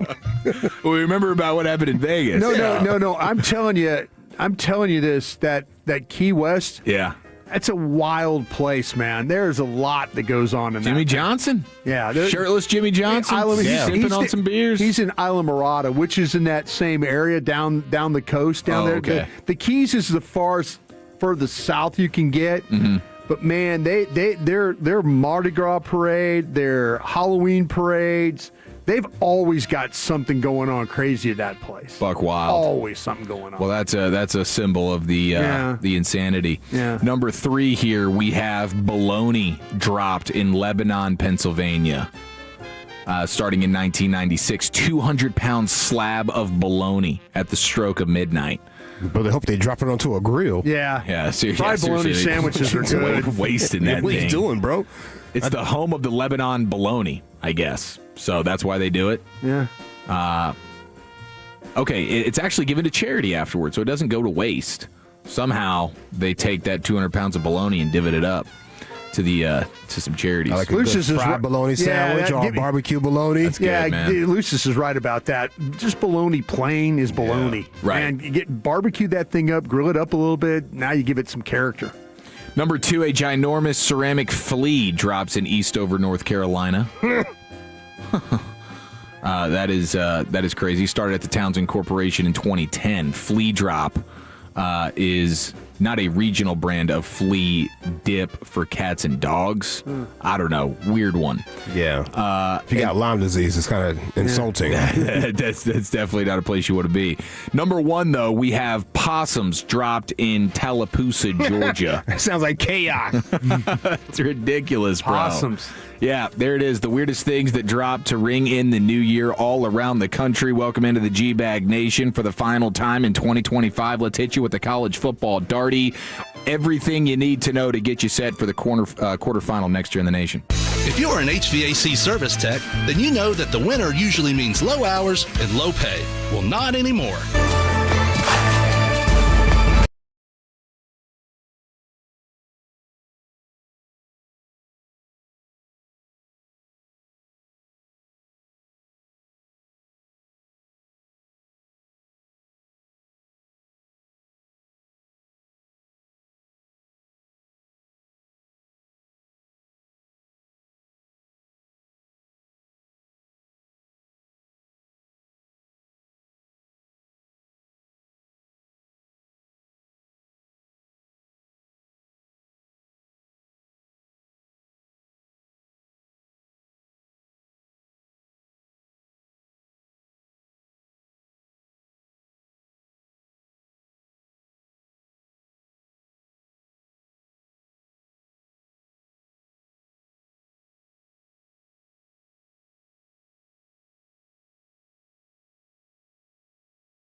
Chuck and Eric Chiafalo, presented by the On Time Experts, keeping Cowboys fans comfortable all season long. Subscribe to Love of the Star, wherever your favorite podcasts are found. If you're in the market to upgrade your vehicle, get to Classic Chevrolet in Grapevine. Back-to-back #1 Chevy dealership in the world. They've got more new Chevys than anyone, and at all prices sell.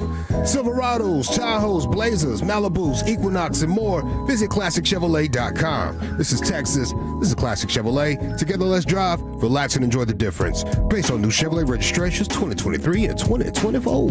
Happy Hump Day, ladies and gentlemen. We have your C-Note coming up here at the top of the hour, but right now, let's crank open the Darty.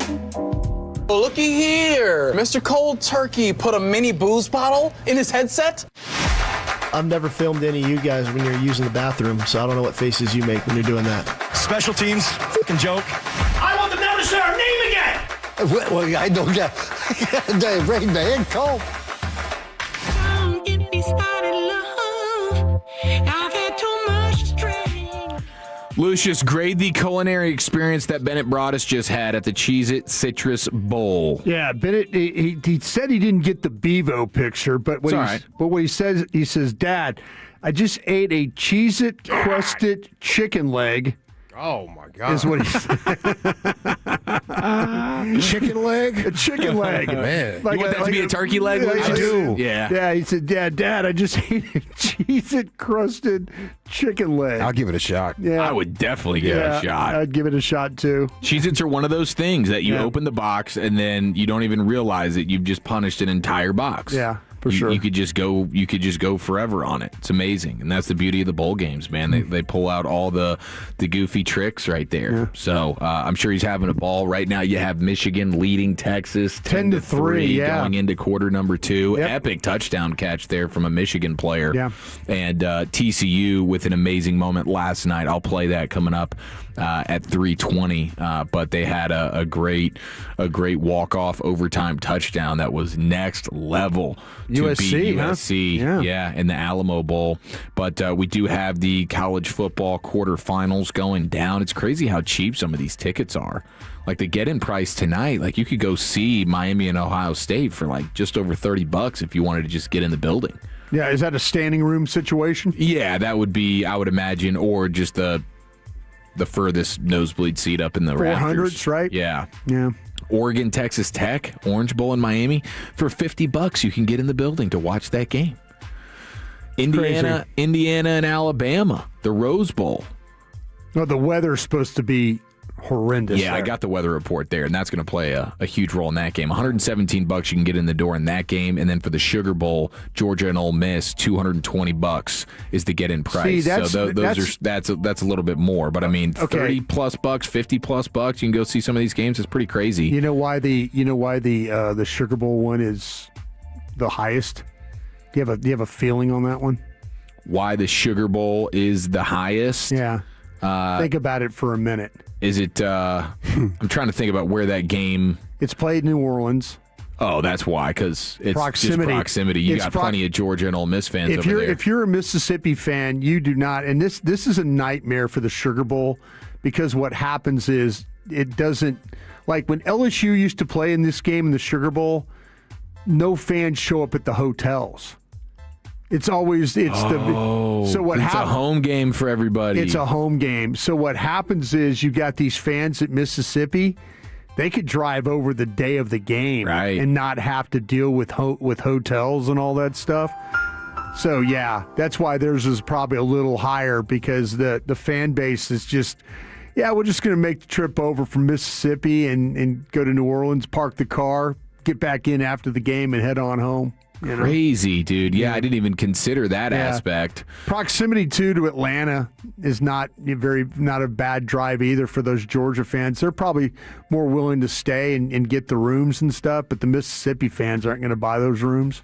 Well, when it comes to the Rose Bowl, this is Indiana and Alabama, and this is going to be a historically sloppy. Can't run the ball. They can't run the ball. I think that's going to be a huge problem for them because when you look at it right now, rain expected. Oh wait a minute! They're showing the chicken legs. Lucius, look at this. I'm looking this is at what Bennett had. I'm looking at it. They can't get past me. Yeah. I seen it before you seen it, bro. Something looks real crispy on television. That's a good. Got good size to it. Yeah, it does. I would have thought that was a turkey leg. Yeah. That thing looked pretty. It was like almost like fried chicken. Yeah, with the Cheez-It crust. With the Cheez-It crust. They might have done something with that. That should be here to stay. That was a large chicken. That might need to be. That was a big chicken. Let's be some Walmart chicken. Let's get brother, juicing steroids up, juicing them things. Respectfully, we do need to see that. We might need to see that at the state fair next year. Like we got to start putting plans together. You know what I mean? Never too early. Okay, so yeah, it's going to be. I mean, rain not only expected to make, and this is so rare for what's about to happen. It is because the Rose Bowl in Pasadena. That is the pristine setting of college football. It's the most beautiful way to watch a game that you could ever imagine. San Gabriel Mountains in the background and all. And that. I think it's going to end up being pretty sloppy. Like even the morning's Rose Parade will be a mess. Weather forecasts are calling for significant rain showers tonight and into tomorrow. Rain potentially tapering off by the afternoon, but parts of Southern California are going to be falling under a slight risk of excessive rainfall for tomorrow with a threat of flash flooding in some areas. So the game might be dry, right? Is what you're saying? There could be. I don't know that it's going to be consistently raining throughout the game, but in lead up and probably at parts during the game, you're going to get some precipitation. So it's going to get probably pretty sloppy, and that favors Indiana in a big way. Yeah. Indiana can run the football. Like they're over 200 yards per game on the ground, and that's been one of Alabama's biggest issues is offensively. Ty Simpson, please save us. Yeah. And I don't know that he can consistently do that versus this Indiana defense, especially if you're going to factor in wet ball drills and all that kind of stuff. When you look at the two quarterbacks, is the most pressure on Simpson in this game? Yes, because Mendoza doesn't have to be Mr. Touchdown, Everything Texas. For them. Texas get a little touchdown? Yeah, Texas went for it on 4th and 1. Fire the cannon! Yeah, there here we is. go, Bennett. They might show it here. Get ready. Young Bennett brought us. Oh, they're not going to show. He's probably over eating the chicken leg. Yeah. He's got grease fingers right now. He's slipping on the cannon. Slipping on the cannon, yeah. You said it's going to rain tomorrow during that game? Yeah. Like during the parade? Yeah, the parade. Oh, here we go. Sure is. Yeah. So darn That's close. Oh, no, what happened there? They didn't let it. What are they doing? His chin, but they didn't get the pull in time. I tell you what, I think what's going on there is they probably fired it and they're getting ready for the next one. And the extra At the point after? Yeah, and then the kickoff thing like that. Because he was panicking on the trigger, old boy, right there. Yeah, that was like how he was loading up the bullets. Yeah, that was Bennett. Hurry up. That was Bennett's assistant there. I mean, Bennett's the oldest guy. He's the senior guy. This is a brand new crew. So he's breaking in. He's breaking them in. He's breaking in the next crew members is what he's doing right now. So yeah, he's excited about this. But yeah, there we go. You got the Manning family. The Manning up in family, there. they're all up in there. Look at that. All right. I love it, dude. But yeah, it's going to be sloppy. It's going to be ridiculous. I actually have a funny clip if you want to play it here, That's Lucius. sad because I think we got 2 high schools from North Texas going to be out there in the parade. Oh no, they're I marching. think it's Allen and Marcus or something like that. Oh no. Yeah, be paying attention to bands be popping up. Wow, I didn't even know that was the case. That is a bummer, dude. Because that's supposed to be a beautiful. Like when you book the Rose Bowl, you're thinking this is going to be the time of your life. Great weather, unbelievable. We kind of always make we always had the statement. Oh, they ought to play the national championship every year in the Rose Bowl because it does. It's just picture perfect. When it turns nighttime there, I mean, the field looks great, the lights, everything about it is just beautiful. That's an all-time bucket list thing. You talk about like raising the Lombardi Trophy, kissing the trophy, having the big rose horizontally, biting the stem as the confetti's falling down. Are you kidding me? That's an all-time moment. We'll hear from Mendoza and some other college football clips at 3:20. But that's it for your Darty today. Let's go ahead and get you the C-note. Plenty of Cowboys conversation to be had. Some of the defensive coordinator stuff, I think me and Broadus can have a good discussion on that. And some more fallout from the Trevon Diggs release yesterday. That's all coming up next here in the Nation. Sean and RJ, the KNC Masterpiece, G-Bag.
Fan. Tolo, baby. KRLD-FM and HD1, Dallas, Fort Worth. An Odyssey sports station.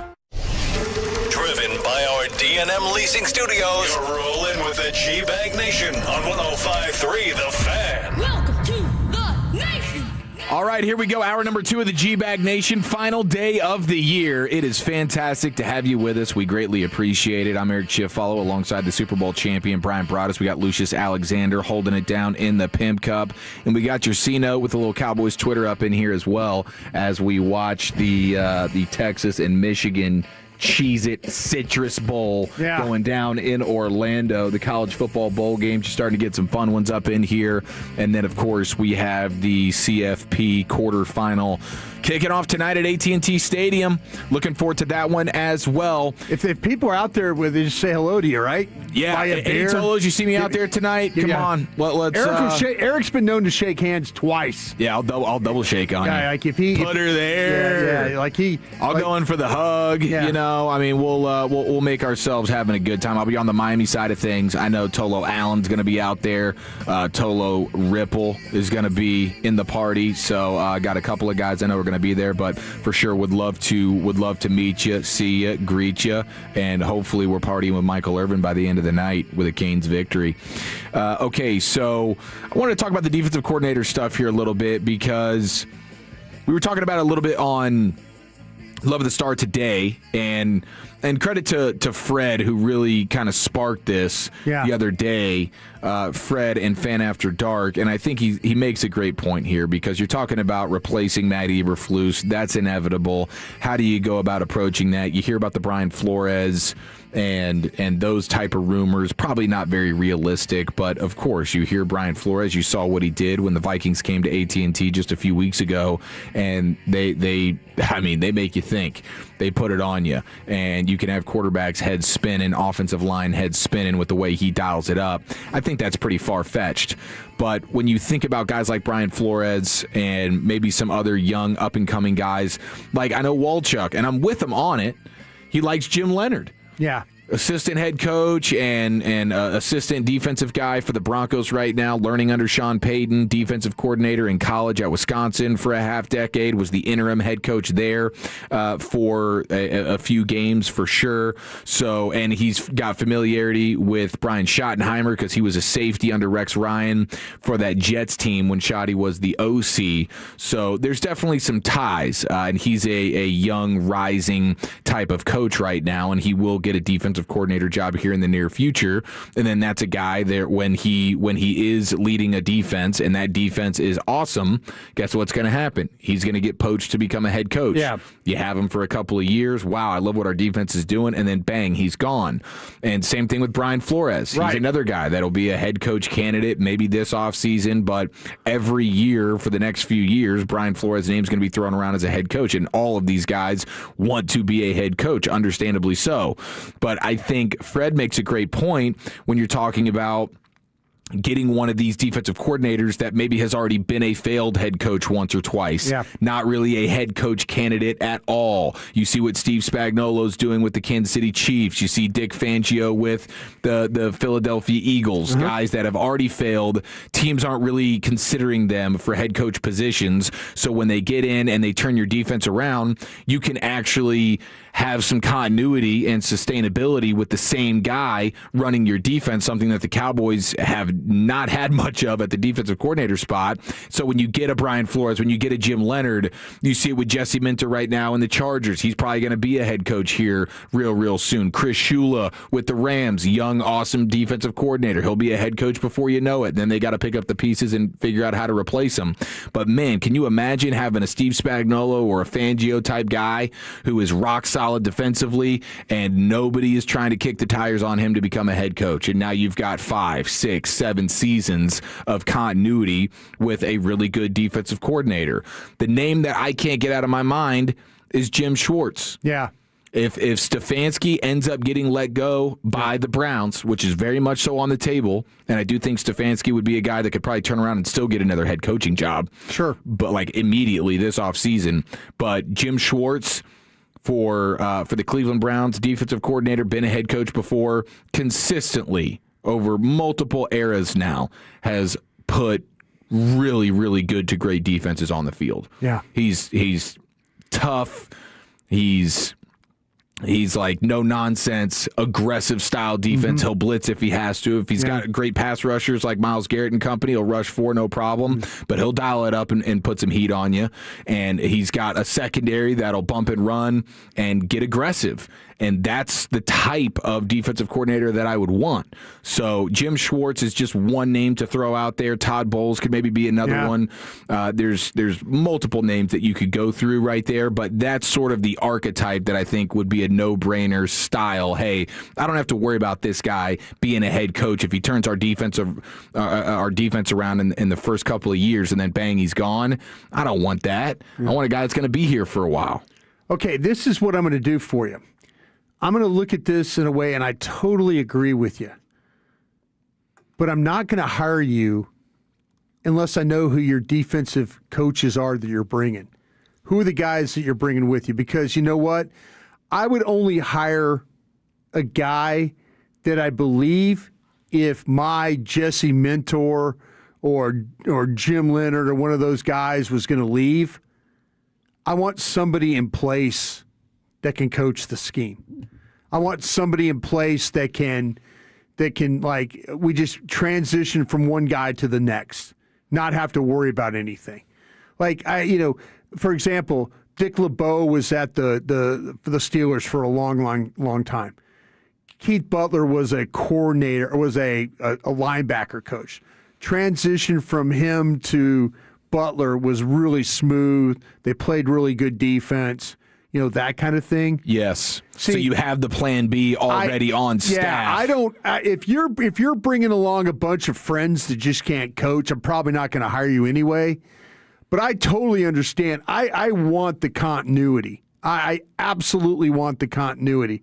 And I know you and I did a show this morning on Love of the Star, kind of talking about these things.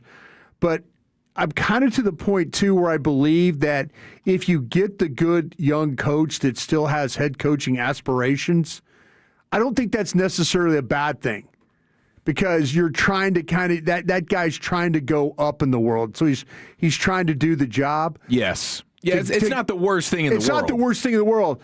But if you're bringing in coaches that aren't any good, that can't teach the scheme, or I can't elevate, or not good young coaches along with you, then I don't know if I really want to hire you. But the names, the Jim Schwartz makes a lot of sense. Todd Bowles makes a lot of sense. I think Todd Bowles is, once he loses this, if they lose to Carolina and he's out, Todd Bowles would be a guy that I'm sure that Jerry Jones and Stephen Jones would absolutely consider because of some familiarity. But what I want this coaching search not to be a 2-day event. To come in, have a steak, spend the night, and the next thing you know, we give the guy a job. Yeah, we talked to like 2 guys, and that was it. I really want this to be one of those things where there are opportunities, and I want it to be very extensive, and I want to know who your coaches are, and I want to know everything about what you're trying to do with your plan. I want you to be able, when I ask you questions about my defense, not what scheme you're going to play, I want you to tell me how you're going to take the guys I currently have, and if I ask you about a guy or two that I might consider drafting, how you respond to that. That's what I want to know. I don't want you just, I'm going to run a 4-2-5 scheme, or I mean whatever. I don't want to hear that. Yeah, I want to know that you're going to take the ingredients that we already have, and get it figured out. Now, so yeah, I'm with you 100% on that. Yeah. Now, Trevon Diggs. Yesterday, I mean, that was a shock to all of us. Not that he's just not going to be on the Cowboys moving forward, but just simply the timing of it all was crazy yesterday. And we were wall to wall. We had it locked down. Shout out to KNC immediately. Here comes Nick Harris. Here comes Jane Slater. Yeah. Todd Archer was the first on the story. We had him as well. And so we were all over it, and it was fantastic. And look at this. I'm seeing from Jordan Schultz right now. Shout out to Khaki Kevin getting this over here. Looks like we have Trevon Diggs, according to Jordan Schultz. Trevon Diggs is headed to the Packers. Yeah. He got claimed?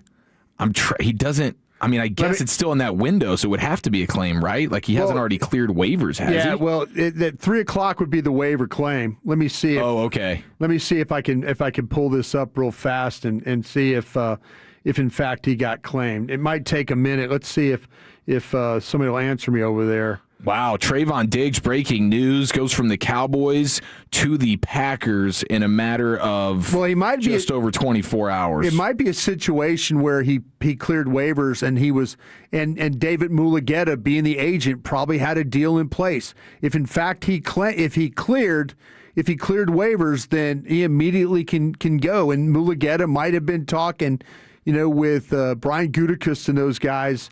And to see. So let me ask this question real quick. He's back with his buddy. Yep. If that's the case. Definitely. That's kind of how it soured. He's back with him. Yeah, dude.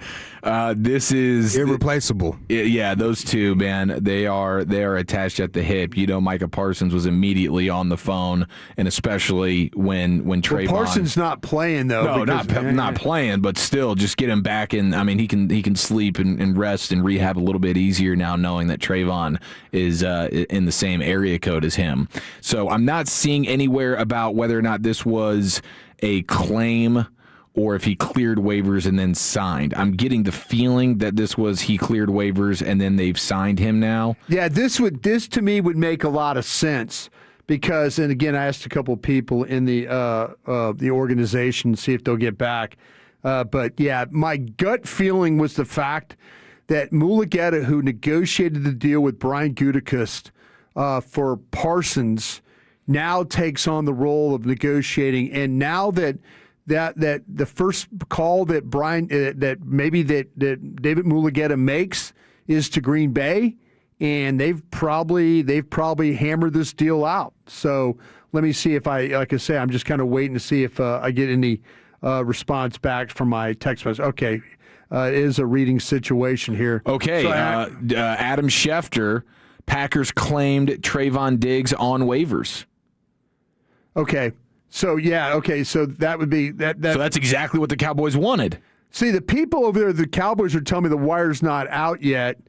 So let me see if I might break some news over in the Cowboys office. That report was that he was claimed. Wow, that's exactly what you wanted. Yeah, absolutely. Listen, this is nothing to be frustrated about. Oh, no, he's going to Green Bay now. Like, Trevon Diggs is not the same player. We're not talking about an awesome player here. Yeah. This is not going to end well for the Packers if they're going to throw him out there and think that he's going to make their defense any better. Yeah. This is a guy that all season long, it didn't matter. Like, he was complaining about the defense that Eberflus was running too much zone. Okay, when they played man, what happened? Yeah. He got torched. He's still banged up. I know that he's healthy enough to be suited up and out on the field, but we can't sit here and act like his knee is fine and he's just 100% rocking and rolling. Yep. This dude has plenty of physical issues right now, and that's been one of the biggest things, the main thing that torpedoed his tenure here with the Cowboys ever since they signed him to the deal. It's just been a couple of injuries that are really, really difficult to bounce back from. So if they cleared, if he got picked up on waivers here by the Packers, that's the ultimate win. They take the contract. They take the contract. So yeah. the Cowboys, I guess, just saved $500,000 roughly, because that's what he was owed for the Week 18 here, final week of the season, and he had no guaranteed money after. So it's not like the Packers are stuck with something crazy here financially owing him moving forward. But that is interesting and not the biggest of surprises. I mean, the Bears were one of the teams that we were thinking about for sure because of his ties with Al Harris and their need for cornerback help as they go into the postseason. But the Packers were on that list as well of teams that are in the postseason, need some help in the back end. Well, He's got the Micah ties. He's got the same agent now because as soon as he got cut yesterday, he went ahead and tied himself to David Mulugeta, who, of course, has a relationship with the Packers. So, I mean, this all adds up for sure. And, again, this is exactly what the Cowboys wanted when they cut him yesterday. Yeah, absolutely. This would be the hope. Again, I'm trying to get confirmation. The guy that I asked with the Cowboys was saying he's like, I'm not sure. I don't think the wire has come out yet. Adam might have getting this from the league office. I could reach out to Schefter. Let me see. That'd be the next thing I need to do. Find out see what he says. But go ahead there. Yeah. Wow. How about that? Trevon Diggs is now a Green Bay Packer. It looks like they claimed him on the waivers, so they will assume the contract, and the Cowboys get exactly what they want on the heels of cutting him just yesterday. Brian Schottenheimer was talking about that earlier today during his press conference. We'll get into some of that and more here on the final day of the year in the G-Bag Nation coming up next on The Fan. Tolo means turn it on and leave it on. Thank you for making 105.3 The Fan and the Odyssey app part of your day every day. Texas knows tradition, and this March a new one hits the streets. You've seen touch.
Kalshi. From sports to Bitcoin, the Oscars, and even politics, if it matters, you can trade on it. Use code Odyssey for $20 when you trade 100. KALSHI.com. Trading involves risk. Kalshi. Okay, Trevon Diggs has been claimed by the Green Bay Packers, according to Adam Schefter. Released yesterday and now picked up by the Packers. He reunites with his good buddy. It's so funny going on and during the break. I'm texting with Schefter. Right. So I'm talking to him, and I said, hey, did anybody else put in a claim? He goes, no, I think the Packers were the only team. So I'm talking to two people at the Cowboys, and they're like, the wire hasn't come out, and they're trying to figure out if he got claimed. And so one guy says, you don't find that suspicious? One guy goes, this is hilarious. He goes, he always knows more than me. Somebody at the Cowboys says Schefter always knows more than me. That's hilarious. Yeah, so they're trying to the Cowboys on their end are trying to get they're trying to kind of figure out if in fact it has been. Schefter, I know, has got really good sources in the league office, so this doesn't surprise me at all. You don't find that suspicious? Exactly, Lucius. Yeah. There's no question. It is a little bit suspicious Yep. that Schefter would know that before the rest of the teams in the league. Yeah. He's always into. By the way, Texas and Michigan are 17-all here with 5:59 left in the second. If you care about that, but yeah. So it's funny that. It's funny the teams always feel like that they're the last to know, but all these information guys and gals, they're like totally locked in, wired into everything going on. So yeah, hopefully get confirmation from the Cowboys on this. And I might have to ask some, like say the wire, you have to turn in all your claims by 3:00, right, Central Time. And then they don't get the wire until maybe like an hour later or so. So two guys I talked to said, we're trying to run that down now. We haven't got the wire yet, so we don't know if it's official. But Schefter's making it sound like it's official. Well, I'm just trying to figure out, is it just the $500,000? Like that's all that they're going to be saving here? Like that's a big win for Jerry's pockets. Go. If we go to like overthecap.com, I probably should look this up myself. I know people do Spotrac and stuff. I think there's some things in there that if he were to be waived, but then let me ask this question because I could maybe figure out how much money they're going to save. Yeah, like what's the total money here? Because if it is just the $500,000 for this week, and that's what they were going to own this week, I know plenty of people are texting in like, who cares? And yeah, that's totally fair. It's it's some big win from a fan perspective. But he's got years on his contract. If you look at his contract, he's got like 3 years left on his deal. But no guaranteed money. No guaranteed money. So is the debt, like they were going to release him anyway, and they were going to save like $12.5 million. All right, let me. That's probably all still the same. Yeah, talk among yourselves here. I'm going to try and ask some more questions here to kind of get this. Yeah, like what is the financial benefit of the Packers claiming him? Is it just the $500,000? Because I get why the Tolos right now are like, who cares? Absolutely. That's just the Joneses having an extra $500,000 in their pocket. Yeah, but the whole idea of releasing him was trying to get somebody to claim the contract, which they did. Right. So, but maybe I believe. But is it all just for the $500,000 at the end of the day? I believe it's the whole contract. They do not owe him any. Let me ask. Though. Yeah, it's confusing. It's tough. But Trevon Diggs is a Packer now after being released by the Cowboys just yesterday.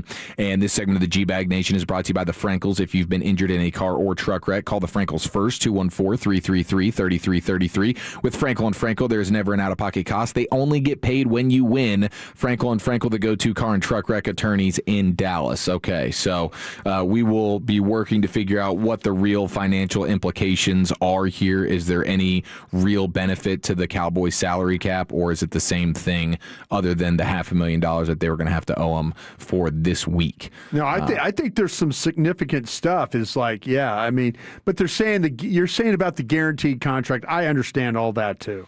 So Brian Schottenheimer was asked about it today, and he says, As for denying Trevon Diggs' request to stay home after the Christmas Day game, he didn't want to fly back with the team from Washington because he was just going to go right back to Washington to be with his family for Christmas.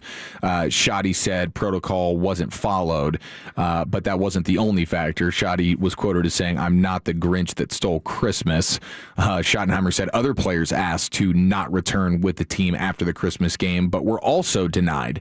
It wasn't just Trevon Diggs. Schottenheimer said unless there's a family emergency, they plan to go up to a game as a team and leave as a team. So that's just like a hard, fast rule that he has. And, you can disagree with it if you want to, but plenty of other players apparently were asking for the same thing, and they were all denied as well. It wasn't just Diggs, but it was just Diggs who decided to say, well, bleep that, I'm still staying here, and not fly back with the team. And that was clearly the last straw when it comes to the Trevon Diggs saga here.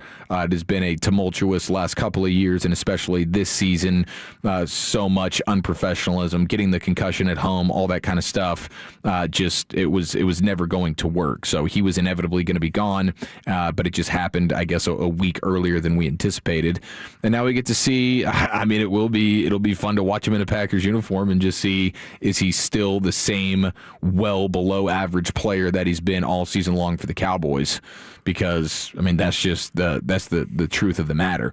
Him and Micah Parsons, BFFs, throwing a little bit of a party right now, you'd have to imagine. Yeah. Now, what do you think about this, though? From a Cowboys Twitter standpoint, Jay Tuck. Yeah, he's a good dude. Yeah. Jay Tuck's a good dude. Yeah. He says championship culture was on pure display in front of our face, and we missed it. Diggs' brother, Stefan, who had he's got his legal issues right now with the Patriots, involved in a horrible situation with the Patriots, said... They're calling him the Boston Strangler, by the way. Is that what they're calling it? It's crazy, fam. Jeez. The details on that. And to follow it up, today you get the new stuff with Christian Barmore, defensive lineman for the Patriots, who has allegations of also with some domestic violence stuff. Okay, so they saved $470 this year. Right.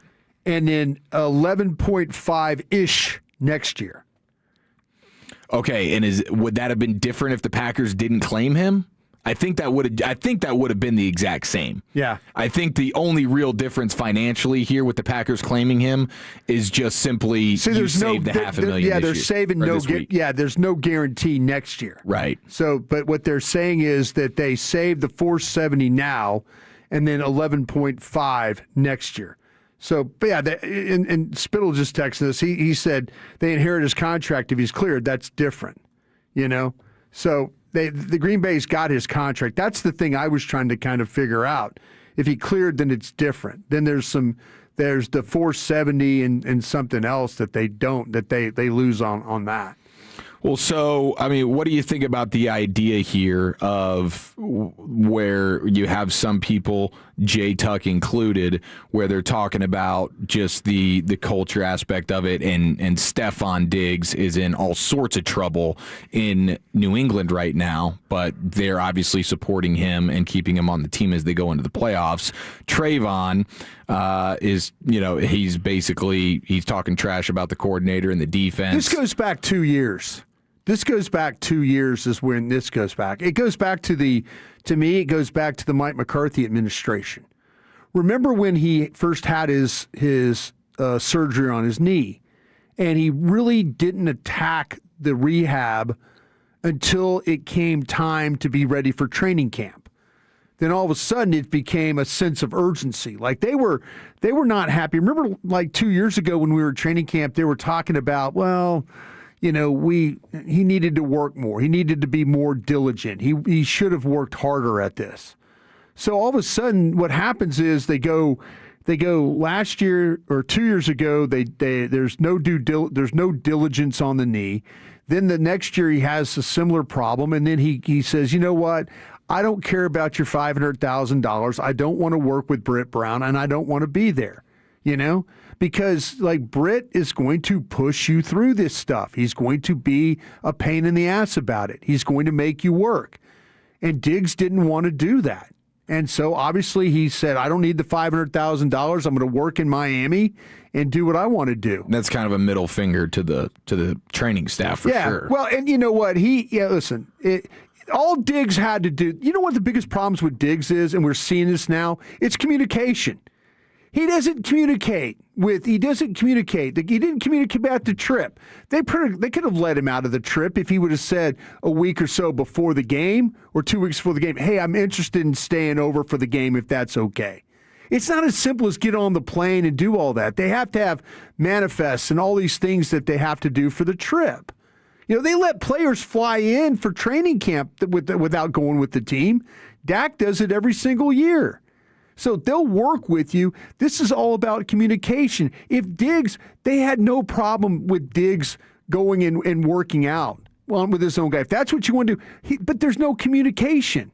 Britt and those guys over there had no idea what they were doing on the workout.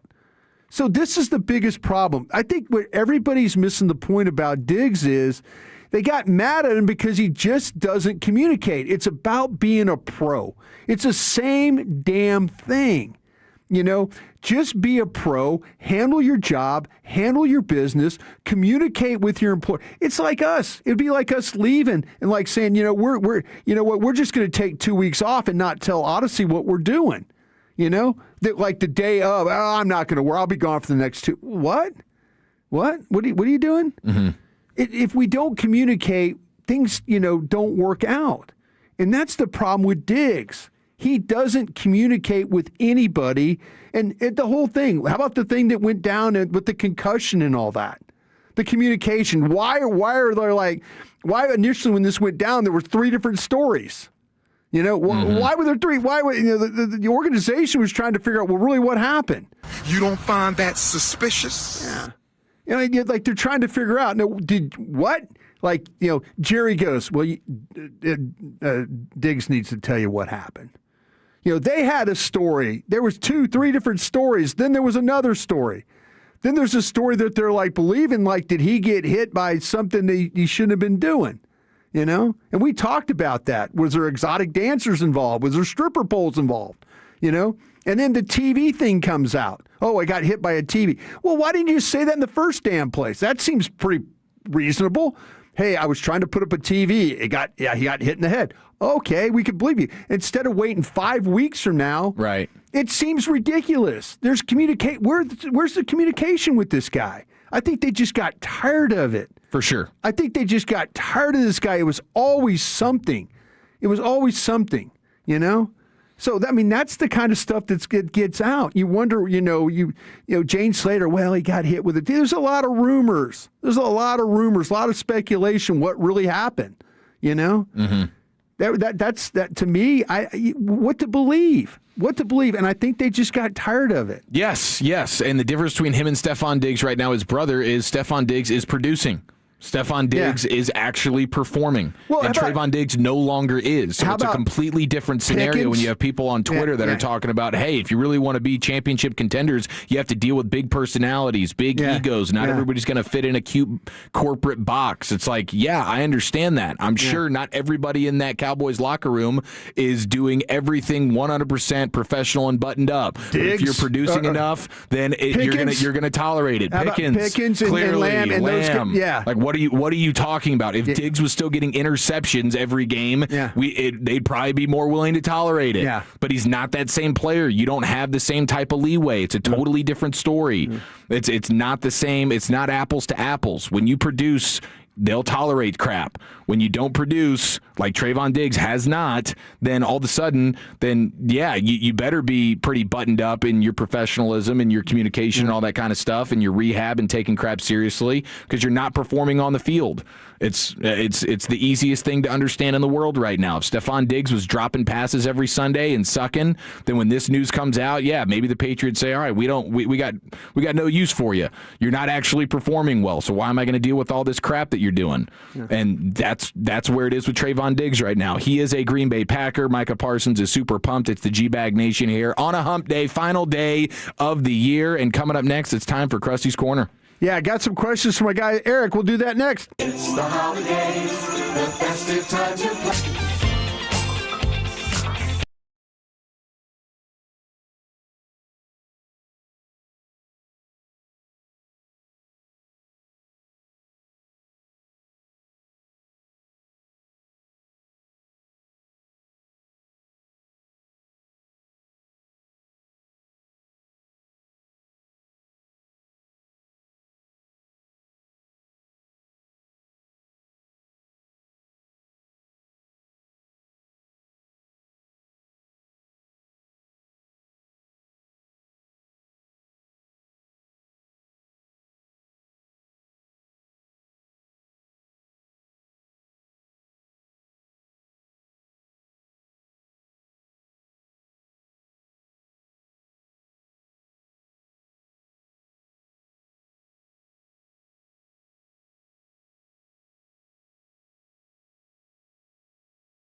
is back.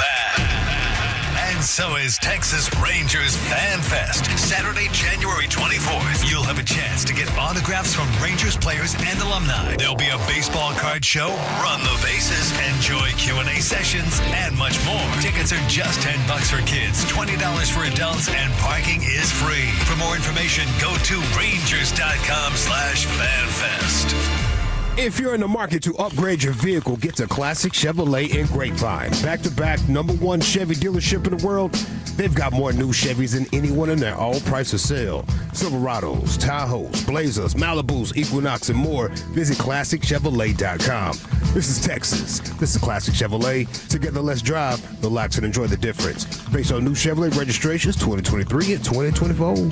All right, it's time for Krusty's Corner, brought to you by Greystone Roofing and Construction. That's Greystone-Roofing.com. Hey, kids! Your old pal Krusty's gonna teach you 5 new words. You're not wrong about that. From Dallas, Texas, number 55, Brian Waters.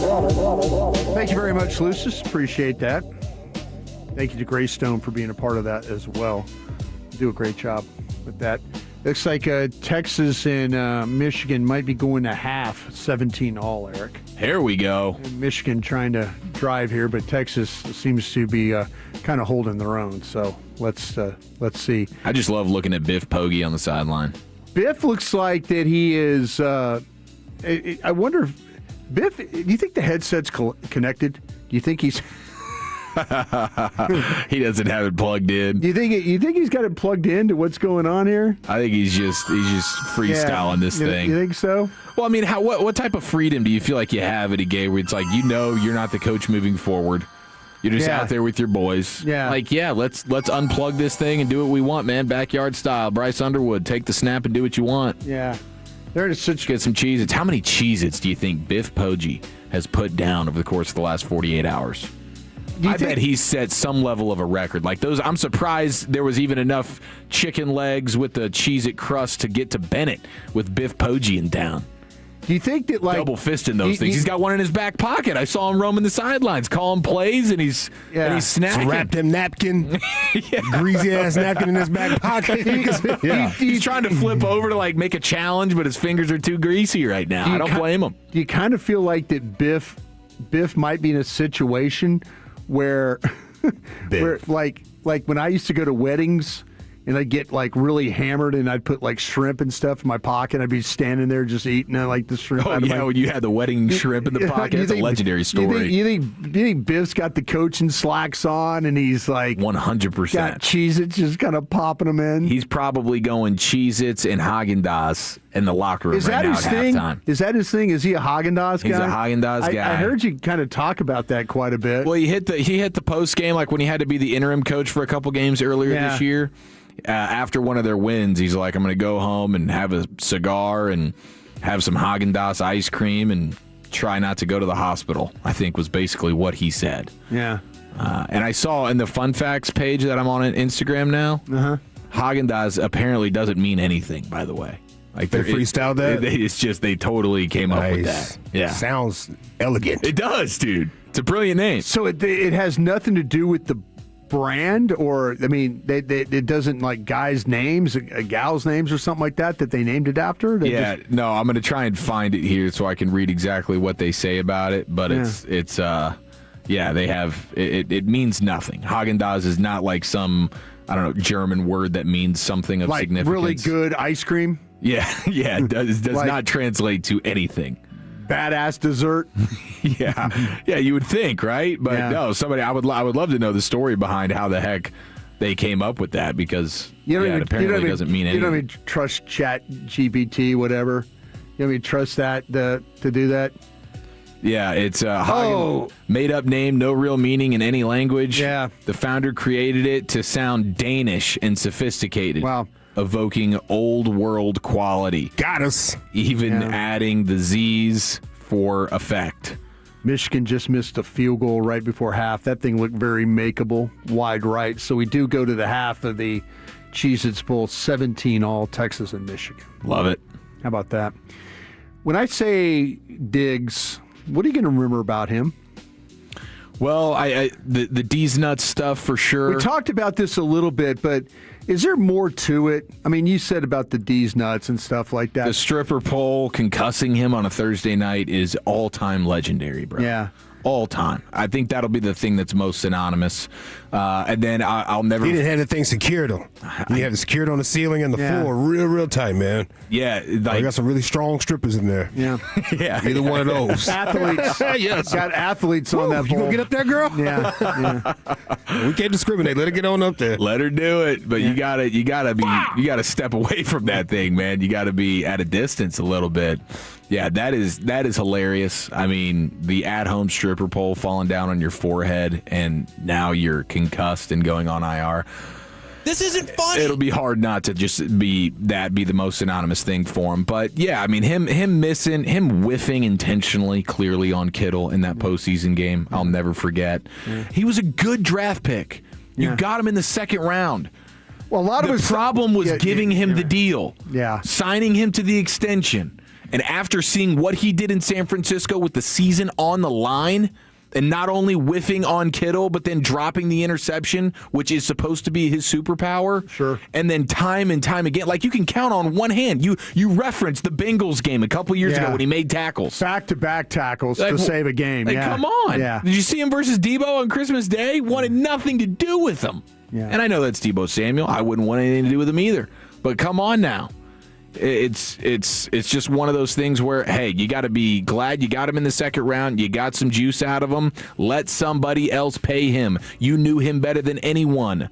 Like a lot of this stuff, the injuries, sure, a surprise. You can't foresee that. Yeah. But still, just the general style of play. If he's not getting an interception, what use does he have? And there's not a single guy who is just consistently, year in, year out, getting interceptions. You have a pop-up year, big interception year. Yeah. That doesn't just happen. We talk about the turnovers all the time. That's a random thing. It's kind of some ball luck stuff. But you're not just going to be every year I'm double-digit interceptions guy, so I don't have to do anything else. No, that's not him. The fact that they paid him, and it goes back to the Cowboys being so in love with the fact so they can pound their chest. We drafted a guy, and he got the second contract because we draft better than everybody else. And so they'll overstep and re-sign guys they shouldn't. Yeah. You should have been happy you got him in the second round. You got some life out of him. Let somebody else pay him. The writing was on the wall plenty. A lot of this stuff is not a surprise. Injuries, sure, can't account for it. Yeah. Everything else about him is not a surprise. So that's on the Cowboys. So that's what I'm saying. You're thinking that him going south is really not on him, but on the Cowboys? When he got paid. Yeah, he got paid, and then he gets hurt, and he is not professional enough to get himself back to 100%. Yeah. So, but yes, I mean, I'm not going to not put any of this on him. Yeah. Because like you still need to be a professional, but but plenty of this is on the Cowboys. Yeah. You should know him better than anyone. He's been in your building. You should know what kind of guy he is. And he's a guy that consistently, how can you watch the Kittle play? Yeah. How can you watch the Kittle play and think, I want to give this guy the bag?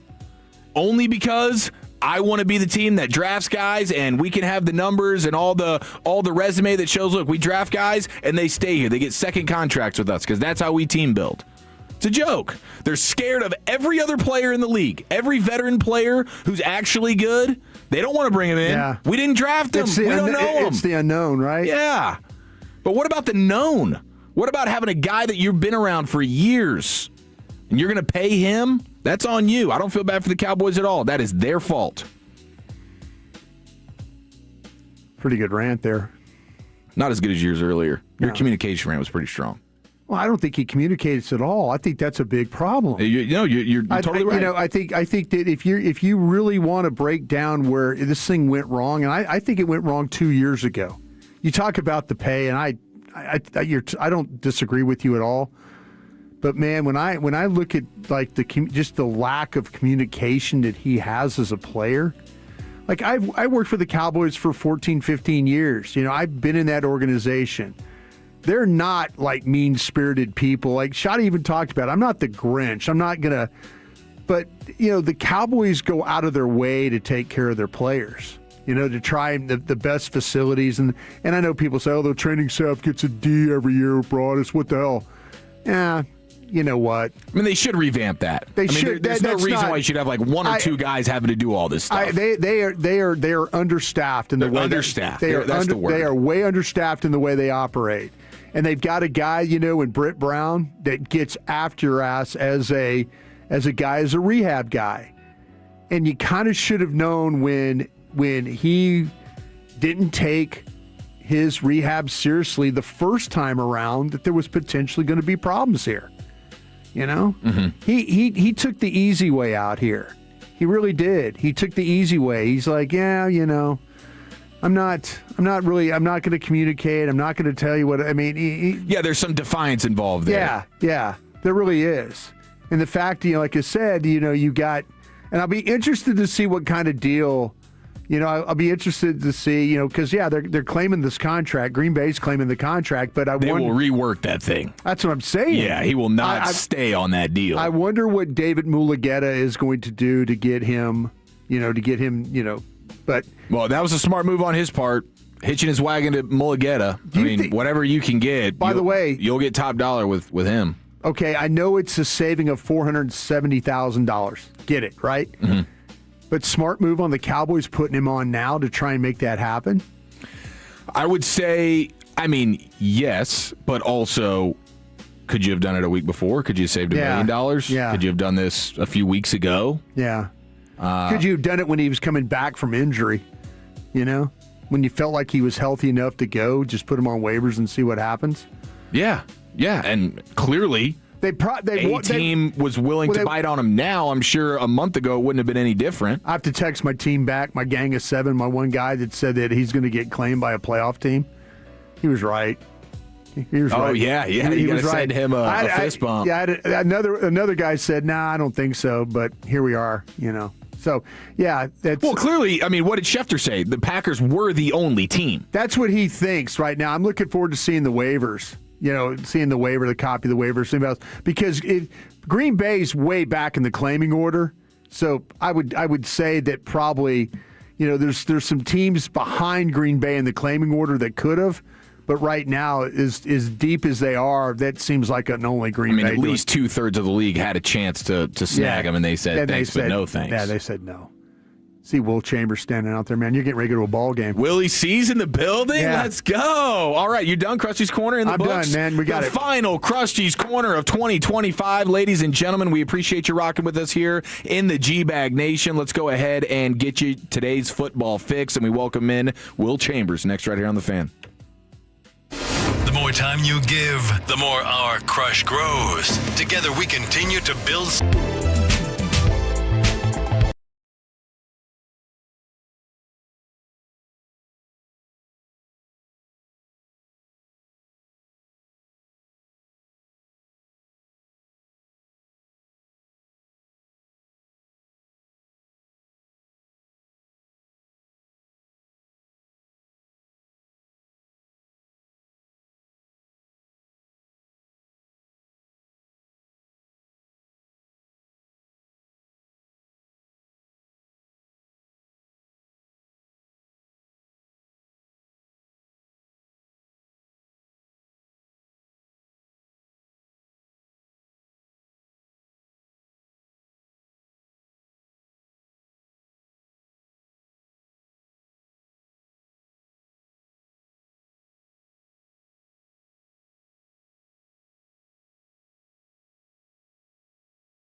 with the G-Bag Nation on 105.3 The Fan.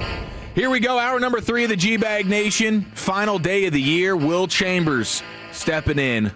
He's a foxhole guy. He's a teammate right there. New Year's, looking sharp, looking fly. We got Brian Broaddus, the Super Bowl champion. Lucius Alexander, G-Bag of the Day, LA Live, commercial-free expressway coming up in the 5 o'clock hour. But Will Chambers ready to steer this ship all the way into the new year. It was this time last year where I was joining all you guys from the field at the Cotton Bowl. Yeah. Yes, and that was Texas, Ohio State. That was a freaking game, bro. If we get another game like that tonight, that would be all time. We could.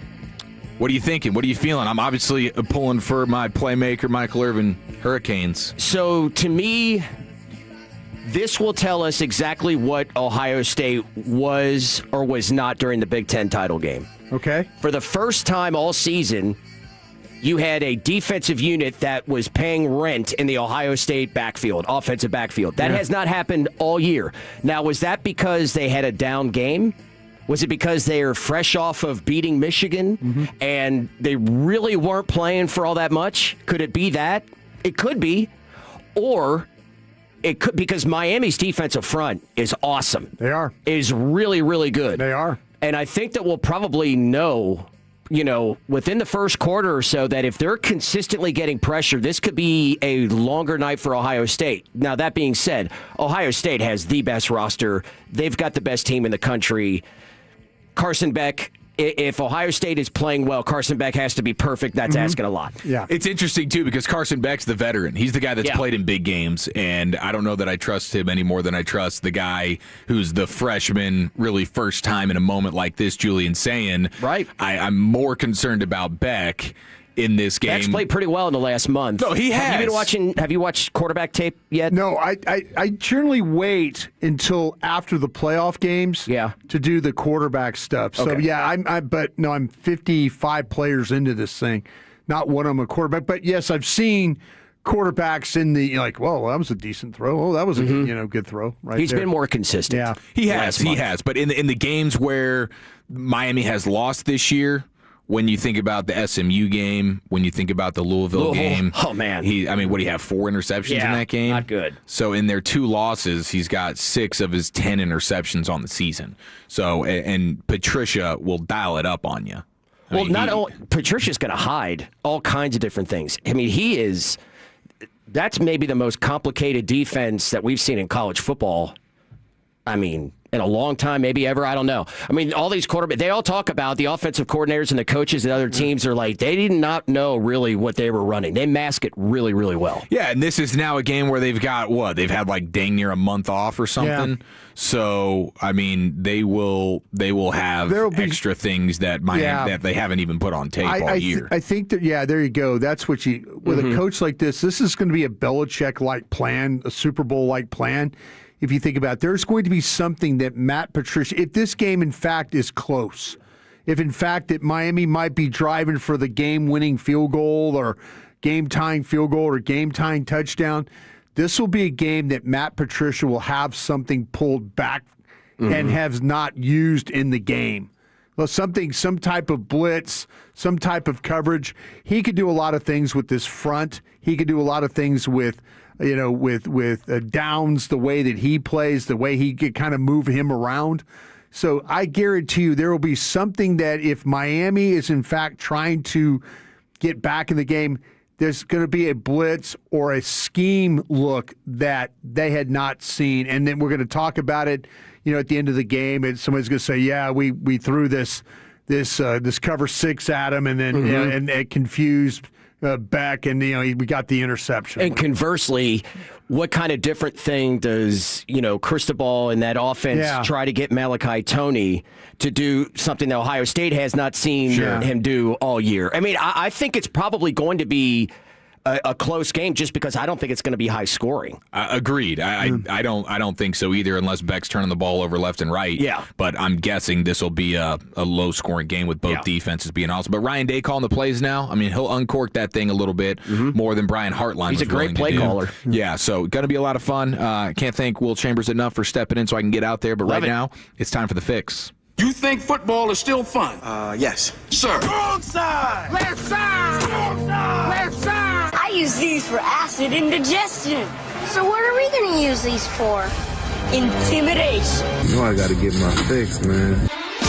We start with sad news. Adam Schefter reported earlier today. By the way, if you missed it, Trevon Diggs claimed off waivers by the Green Bay Packers. You weird for that. So Trevon Diggs is now, once again, teammates with Micah Parsons. Buccaneers play-by-play voice. No. Gene Deckeroff. No. You know, we should have talked before this today. I didn't even think, because, we're splitting the show of the content overlap. All right, well, I guess I'm crossing that one out. I'm sorry. That was something I was going to bring up for Broadus. What happened? Yeah, well, I didn't see I'll just it. tease you with it. Well, No, go with it. He writes, he has served as the voice of the team for 37 seasons, a span that ranks as the third longest play-by-play tenure for an NFL club behind the Eagles' Merrill Reese and our very own Brad Sham of the Dallas Cowboys. Yeah. He announced he will retire after this season. Wow. Our TD Tuesdays got a little less fun. Yeah. Next week might have to be, hopefully the Buccaneers put up like 7 touchdowns like the Patriots did on Sunday versus the Jets, and we can just have a million Deckeroff TDs. We're going to have to send him off into the sunset in a very, very respectful fashion because he is just phenomenal. He is great. I like the fact that it's like, it's passing outside, ball caught, yeah. And I like the fact that he's kind of catching up to the... He skips the words. Yeah. I love how he skips the words. It's a football. It's a touchdown. That's incredible. Yeah. Who cares how the sausage is made? Here's the sausage. Yeah, exactly. So that is... I thought you were going to tell me that he died. On. No, just a career Would that death. be a burial at sea?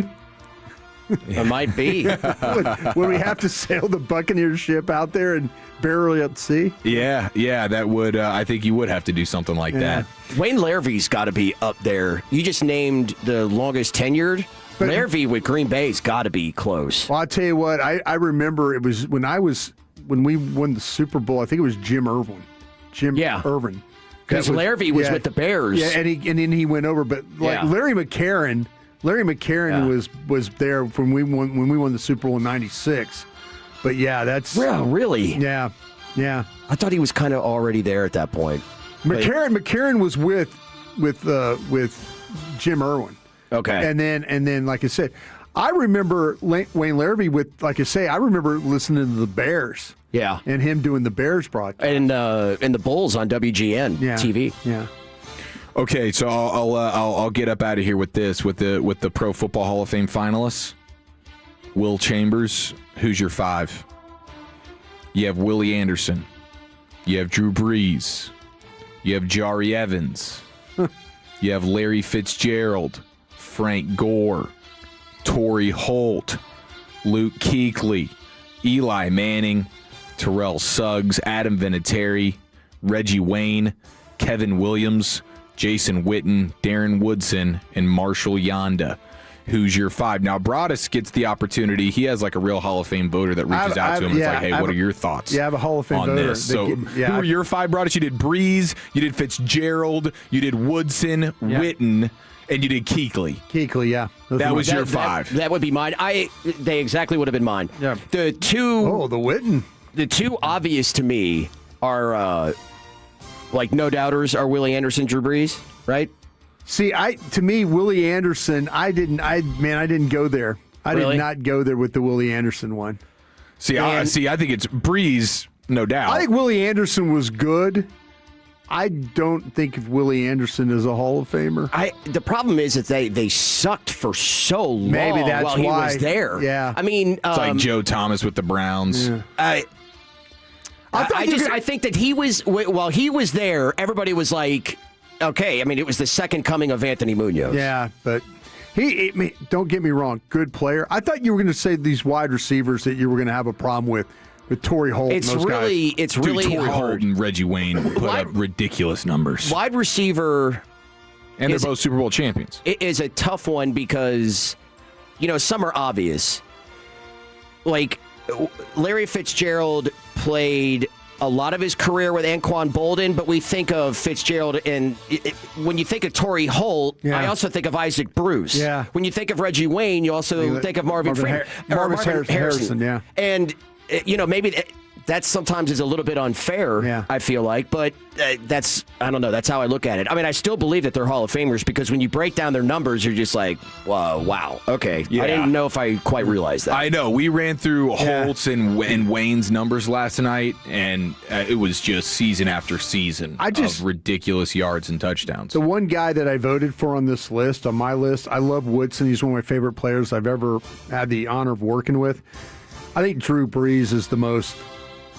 No question. No brainer. No question. Well, I mean, he held how many records at one point? I mean, he had the most yards. Had most completions. Had a bunch of them there for a while. But and the Super Bowl. Yeah. So it's like, boom, you're in. No question about him. I mean, obviously, the one that everybody's going to, just go back and forth on is the whole Eli thing.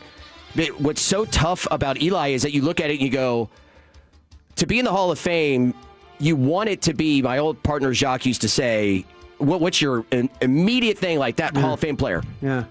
When you watched Eli Manning play, at no point throughout his career in entirety does he feel at all like a Hall of Fame player. No. But he had 2 Hall of Fame quality runs. I mean, they had a great defense. He was fabulous in those playoffs, and especially in the Super Bowl. Yeah. Both. The thing I think about, there's quarterbacks in the Hall of Fame that probably like the Bob Greaseys, the Lynn Dawsons, Joe Namath. Yeah, they were good players. Eli Manning was a 500 quarterback. Yeah. With a lot of interceptions. A lot of interceptions. He's not a first ballot guy. A lot of turnovers. I think he was very fortunate to be on some great defenses. I think Tom Coughlin with some well-coached teams there. But, man, if you're telling me that he's a Hall of Fame quarterback, I'd struggle with that. The eye test to me, totally. The eye test is, look what he did. He threw the ball to David Tyree, and it worked out to be a great catch. I just can't see him as a 500 quarterback with all those turnovers. Just don't. I just can't do this. He played 16 years. Yeah. Made the Pro Bowl 4 times. Yeah. Not all pro. Yeah. Pro Bowl. Right. See, that's the thing about it. And he had a streak where he was playing as a quarterback consecutive games, and then for some reason they didn't play him a game against the Raiders, and it messed up his streak. But he was on one of those 180 straight game streaks, and you think about durability and all that. But by the end of his career, and I guess maybe you could say it about a lot of these quarterbacks, I'd watch the film, and it was nothing but chuck and flinch watching him throw the football. Drop back, duck, throw it. That kind. Man, it's hard for me to say that's a Hall of Fame quarterback. All right, boys, I love you. Thank you, Will. Go Thank Canes, you, Broadus. huh? Lucius. Happy New Year. Good luck Canes. to you. We'll talk to you at some point. Yeah, I'll text you when I get in the building. Okay. Or close to it. Drive fast. I will. Take See ya. chances. You know what's funny about that? I remember this so vividly, Brian, that I'm on the phone with one of my best friends, one of my roommates in college, who's a huge Giants fan. And this is with like a game or so to go in the regular season. And I'm like, man, I'm sorry, dude. Just like Eli ain't it. Like, you're never going to win a Super Bowl. Yeah. I mean, they went 9-7. Yeah. Both times they went 9-7, and he looked awful. He couldn't even complete screen passes. And then all of a sudden, the playoff run. Yeah, it was just incredible. They won 4 straight games on the road, I believe, is what they did. If you include the Super Bowl, 4 straight games on the road. Oh, it's wild. It is wild. What are we doing next? What we're doing is what we call the Big Board Report, and then we need people to text in because it's ask me some draft questions. If you got those, that's what we do on the Big Board Report. We'll do that next. Take us with you wherever you go. Now heard on the iHeartRadio.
It's the G-Bag Nation here on this New Year's Eve. Welcome in. Boy, it sounds a little different. It's been a while since you and I hosted this thing together. It's been a while. I mean, I think the last time I had COVID. Yeah, you did. A few years ago. You had COVID, and I was sat here and did the show with you while you had COVID. I'm on the couch in my apartment. Yeah. With the headset. My mother came over and dropped off all the gifts and stuff outside the door. And she said I could look inside, and Will's got this headset on. Yeah. His computer and all these papers everywhere, per the usual. That's right. I was thinking that we were in studio together, but you were at your place. Yeah. They had to run out the remote set. Yeah. Jeez. Will Chambers here with Brian Broaddus, Lucius Alexander. Back in the cup, we'll have LA Live coming up about an hour from now. And 877-881-1053 on the Frankel Injury Attorneys fan text. That's the number. We already have some questions here for Broaddus. Yeah. All the draft questions. I want to start before we get to the Tolos here with mine. You said you've gotten to about 55 players, yeah. Who's the best player you've seen? Oh, the linebacker from Ohio State by far. I mean, there's a couple of linebackers from Ohio State, but when you start to talk about this team and it's like Arvell Reese is where there's certain players that you are like, man, this guy, I really like what I see. But when you start to talk about like overall as a linebacker, as an edge rusher, man, you cannot draw them up any better than this guy looks at 6'4", 243. And type of linebacker. Because the question for me leads into one of my belief, I believe this strongly, is that we now the most undervalued position that we have in professional football is, for lack of a better term, middle linebacker. Right. Yeah, this is like there's people that are going to play this guy as an edge. I've got him listed as an outside linebacker. I think it's very similar to what you have with a Micah Parsons type of player. And it's just so impressive with his speed. You know, Micah, what's the one thing we always talked about with Micah? His ability to run, his ability to close ground, how physical he could be as a tackler. Micah, when he plays with his knees bent, the low center of gravity, taking on blocks and stuff like that. This guy can he can get after the passer, and that's what's super, super impressive.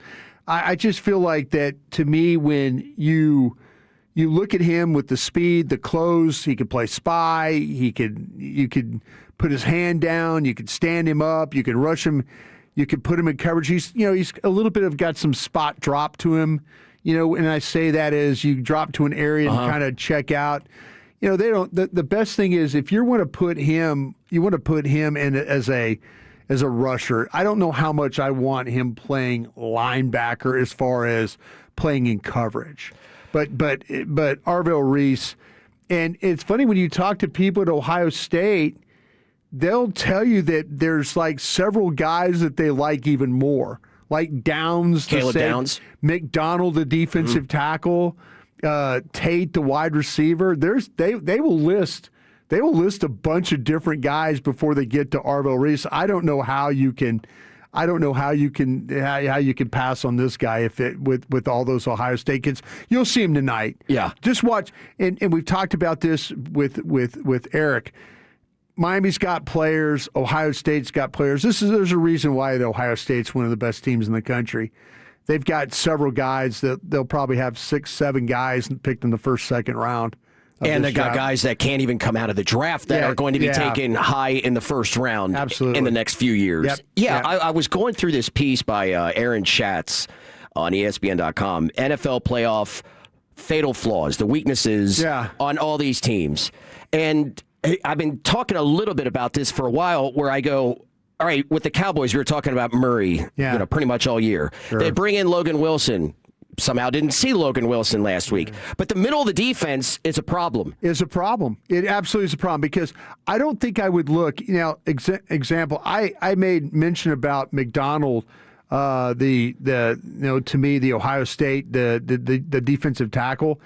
I'm not interested in really kind of thinking about a defensive tackle. But if you gave me a choice of if Caden McDonald, he's 6'3", he's 326. You're going to watch him play tonight. He's probably going to wreck shop in the middle of the Miami defense. I'm not particularly looking for a defensive tackle, but that's the kind of defensive tackle I'm looking for. That big guy that is the lateral quickness and get up the field and play the run. He is a hard guy to move. But so you mentioned the middle. They don't have things. The middle of the defense is not good. The middle linebackers are not good particularly. And safety's been a question. And then the situation though at the safety spot. So that to me is kind of where I'm at right now. Is if you told me you would draft inside linebackers, yes. If you were to draft a safety, yes. I think the Dallas defense has been so poor up the middle, and they've helped it with Kenny Clark, and they've helped it, with our Quinnen Williams. Mm-hmm. But the linebackers and the safeties have been really, really an issue. I mean, I know we don't play defense, and it's a different league back when Brian Urlacher and Ray Lewis, were on the field in the middle of those defenses. Yeah. But I also think when I look at, and again, I go, this article, Seattle, covering tight ends. Yeah. Denver, 27th at DVOA against passes to slot receivers. The Bears issues at linebacker. Stopping the run up front for Los Angeles for the Rams. Now, that could be more of the interior defensive line. But, same thing with the Packers. When they're covering slot receivers, I found it just to be a common theme in there. And I don't know. I don't think it's all of a sudden going to switch. We're going to see like middle of the first round, like Will Mike's like going boom, boom, boom. Yeah. But I just wonder, have you watched much film on any of those types of linebackers that you think could make a significant help? Yeah. Either with the Cowboys or anybody else. It's so funny. Wolchuk just texted me and he goes, he and I, we go round and round about this. He goes, it sounds like you're describing an edge when you're talking about Reese. He says, I agree with the Parsons comp, which was why I'm not messing around with him and putting him as the edge from the get-go. Come to the dark side with me is what he said. I mean, that quote, you have to earn the right to rush the passer? Yeah. I think so. If I'm going to look at who is a more disruptive type of player on your defense, a stud defensive tackle or an edge rusher? To me, it's Dallas, the defensive tackle, I would think. But Dallas, if you look at Dallas right now, the thing that's killed their defense is they have no pass rush. Yeah. They have not won nearly enough on the edge. And Donovan Ezeraku, I think at times has played really good. But, man, I saw him last year against Boston College get sacks against better offensive tackles than one he's playing against in the National Football League right now. Mm-hmm. It's really disappointing to see. Like, the run defense stuff has been good, but, man, where has he been as a pass rusher? But this team does not have anybody that can rush the passer. I could do this selfishly on my own here for about the next half hour, but let's get to some of the text here. Yeah. So I know people are, all right, have you checked out wide receivers yet? Yes. Chris Brazil from Tennessee. Yeah, I have. And I'll tell you what, the thing, and his it's interesting because now we're starting to see all these kids of former players and stuff. It kind of goes back to the Surtains and the Horns and stuff. But yeah, with Brazil, he started his career with Tulane, and he is an explosive separator, tremendous ball tracker. He can adjust his frame mid-flight. He's excellent with concentration, his focus. There's several snaps where he could have misplayed the ball or even taken his eye off it, but he didn't. He's not afraid to catch the ball in traffic. He does a really nice job of attacking the ball. He can catch it at the high point. Strong hands, body control, nimble player. Good job with run after catch, the vision to get the extra yards. He is one of those guys that presents himself very well as a target. I think he'll need to improve kind of his overall strength for the position. But, man, yes, his father was a NFL player for the Cowboys. He's got the ability to catch the ball deep down the field. Now, we've seen that before. We've seen that before with some of these Tennessee kids, that they come in and you wonder, it's all this, where's the Jalen route? Hyatt, where's the route running? Right. Where's all that Tillman. stuff? Yeah, where's the route running and all? But this guy right now, I've got this guy in the second round when it comes to my stack so far. But when you watch him play at 6'5", 200 pounds, man, he is an impressive-looking guy physically. Your thoughts on Jacob Rodriguez from Texas Tech? Yeah. Because, I mean, this guy, an unbelievable story, an incredible college player. Does he have enough size and game to translate to the next level? Yeah, and this is, again, I know Zach Wolchek is listening. Texas, just with a score here, they're going to go up 24-20 on Michigan with 5:38 left in the third. Jacob Rodriguez is one of these guys that when you watch him play, you're really, really impressed by his nose for the football. I was talking Ari Temkin, who covers the Big 12. He's actually down, watching Tech play right now down in Miami at the Orange Bowl. The thing I was super impressed with Rodriguez was his ability to chase the ball, to find a way to get to the ball, the way to finish. He's 6'1", he's 35 pounds. He might not be for everybody, but he's one of these guys, like I say, that has an ability to get to the ball and the ability to finish. But you watch him in coverage, and Ari and I were talking about this yesterday. I saw him in the BYU game. There was a scramble situation. It was a drop, a turn, a drop, a turn, and then a break. It wasn't like, I'm just going to stand here and hope that somebody comes in my area. This guy's got the ability. He's got really good awareness. He's got really good instincts for playing the position, for reading. Very reminiscent of Cowboy linebackers in the past, like a Dat Win. You think that's a good fit for the Cowboys? Yeah, absolutely. I mean, let's be honest. This guy, but like I say, he's not the biggest guy. Yeah. But we've seen some, with Schlesinger that the Browns took, who's going to be the defensive rookie of the year.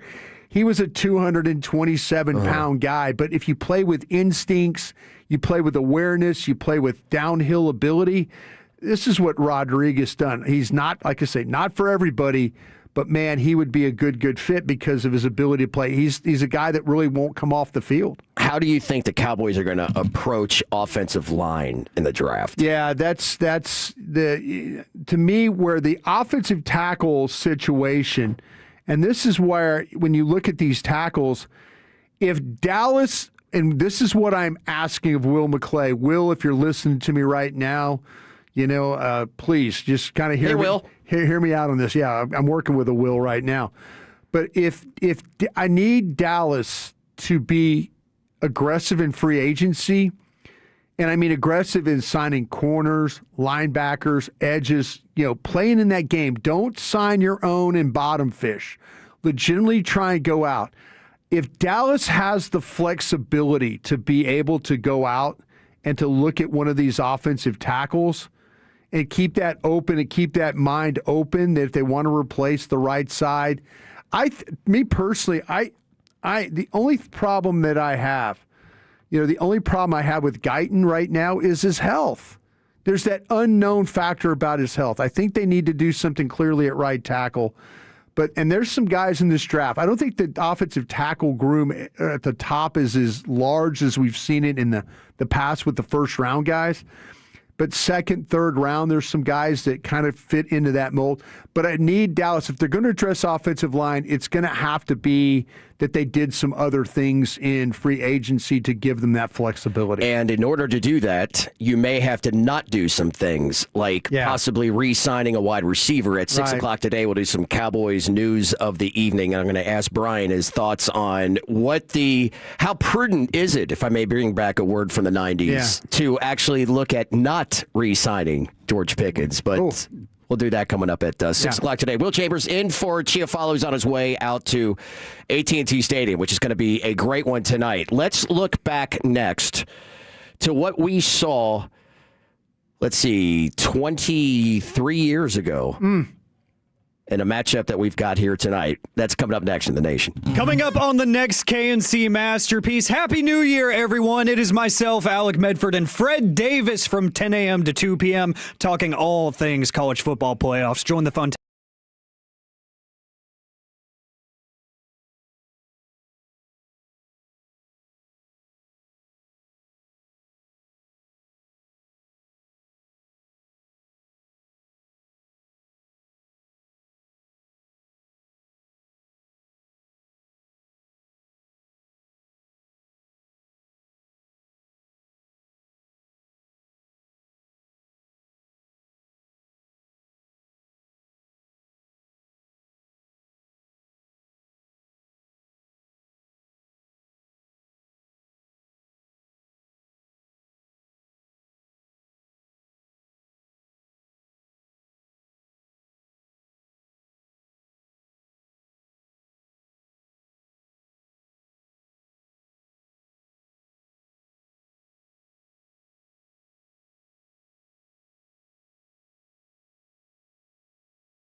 come and then drive a little further to save a lot more at Platinum Ford. This segment of The Fan is brought to you by DFWsecurity.com. Looking for security you can actually count on? DFW Security is local, top rated, and always there when you need them. Get security with smart cameras and control it all with one easy app. Call DFW Security today.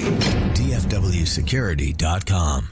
Get your fresh Stars content with the #1 Stars podcast, Spits and Suds, presented by the On Time Experts, keeping Stars fans comfortable all season long. Check out the latest Spits and Suds episode wherever your favorite podcasts are found. If you're in the market to upgrade your vehicle, get the classic Chevrolet in Grapevine, back-to-back #1 Chevy dealership in the world. They've got more new Chevys than anyone, and they're all price for sale. Silverados, Tahoes, Blazers, Malibus, Equinox, and more. Visit ClassicChevrolet.com. This is Texas. This is Classic Chevrolet. Together, let's drive, relax, and enjoy the difference. Based on new Chevrolet registrations 2023 and 2024.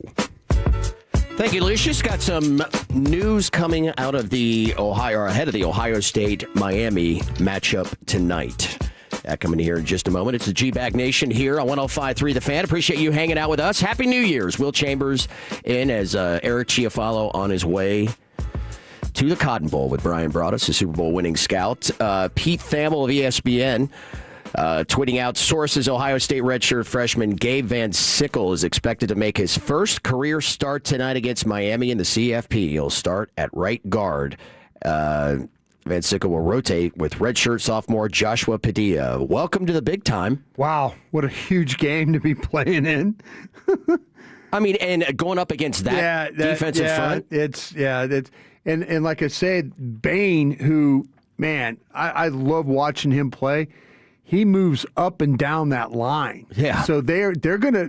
You watch Miami, they're gonna hunt some matchups tonight to see if they can in fact affect this Ohio State offense, which, man, doesn't run it very well. No, does not. But man, everything else about it, they got a lot of skill. Like you say, Smith and Tate. That'll be a problem for. No doubt about Miami to have to deal with. But man, you watch Bain. He's usually listed as an edge. Watch him play up and down the line, though. They will. They're going to hunt some matchups tonight. 22 years ago, we had an all-timer, but we got a pretty good one here in the Cheez-It Citrus Bowl. Yeah. Going back and forth. I mean, look, we got... Here's the thing. I will not watch bowl games because they don't mean anything unless it's a situation like this. Right. We got Underwood at quarterback for Michigan. Right. We got Arch playing for Texas. Yep. And this has been a good back and forth. It has. And, these are two teams, I believe they opened the season 2 years ago up in Ann Arbor. And Texas went up there and kind of knocked them around pretty good. But, this is going to come down. This is going to be a really nice fourth quarter. Unfortunate pick there for Michigan. They were dry. They were probably going to get 3 points out of this one. Yeah.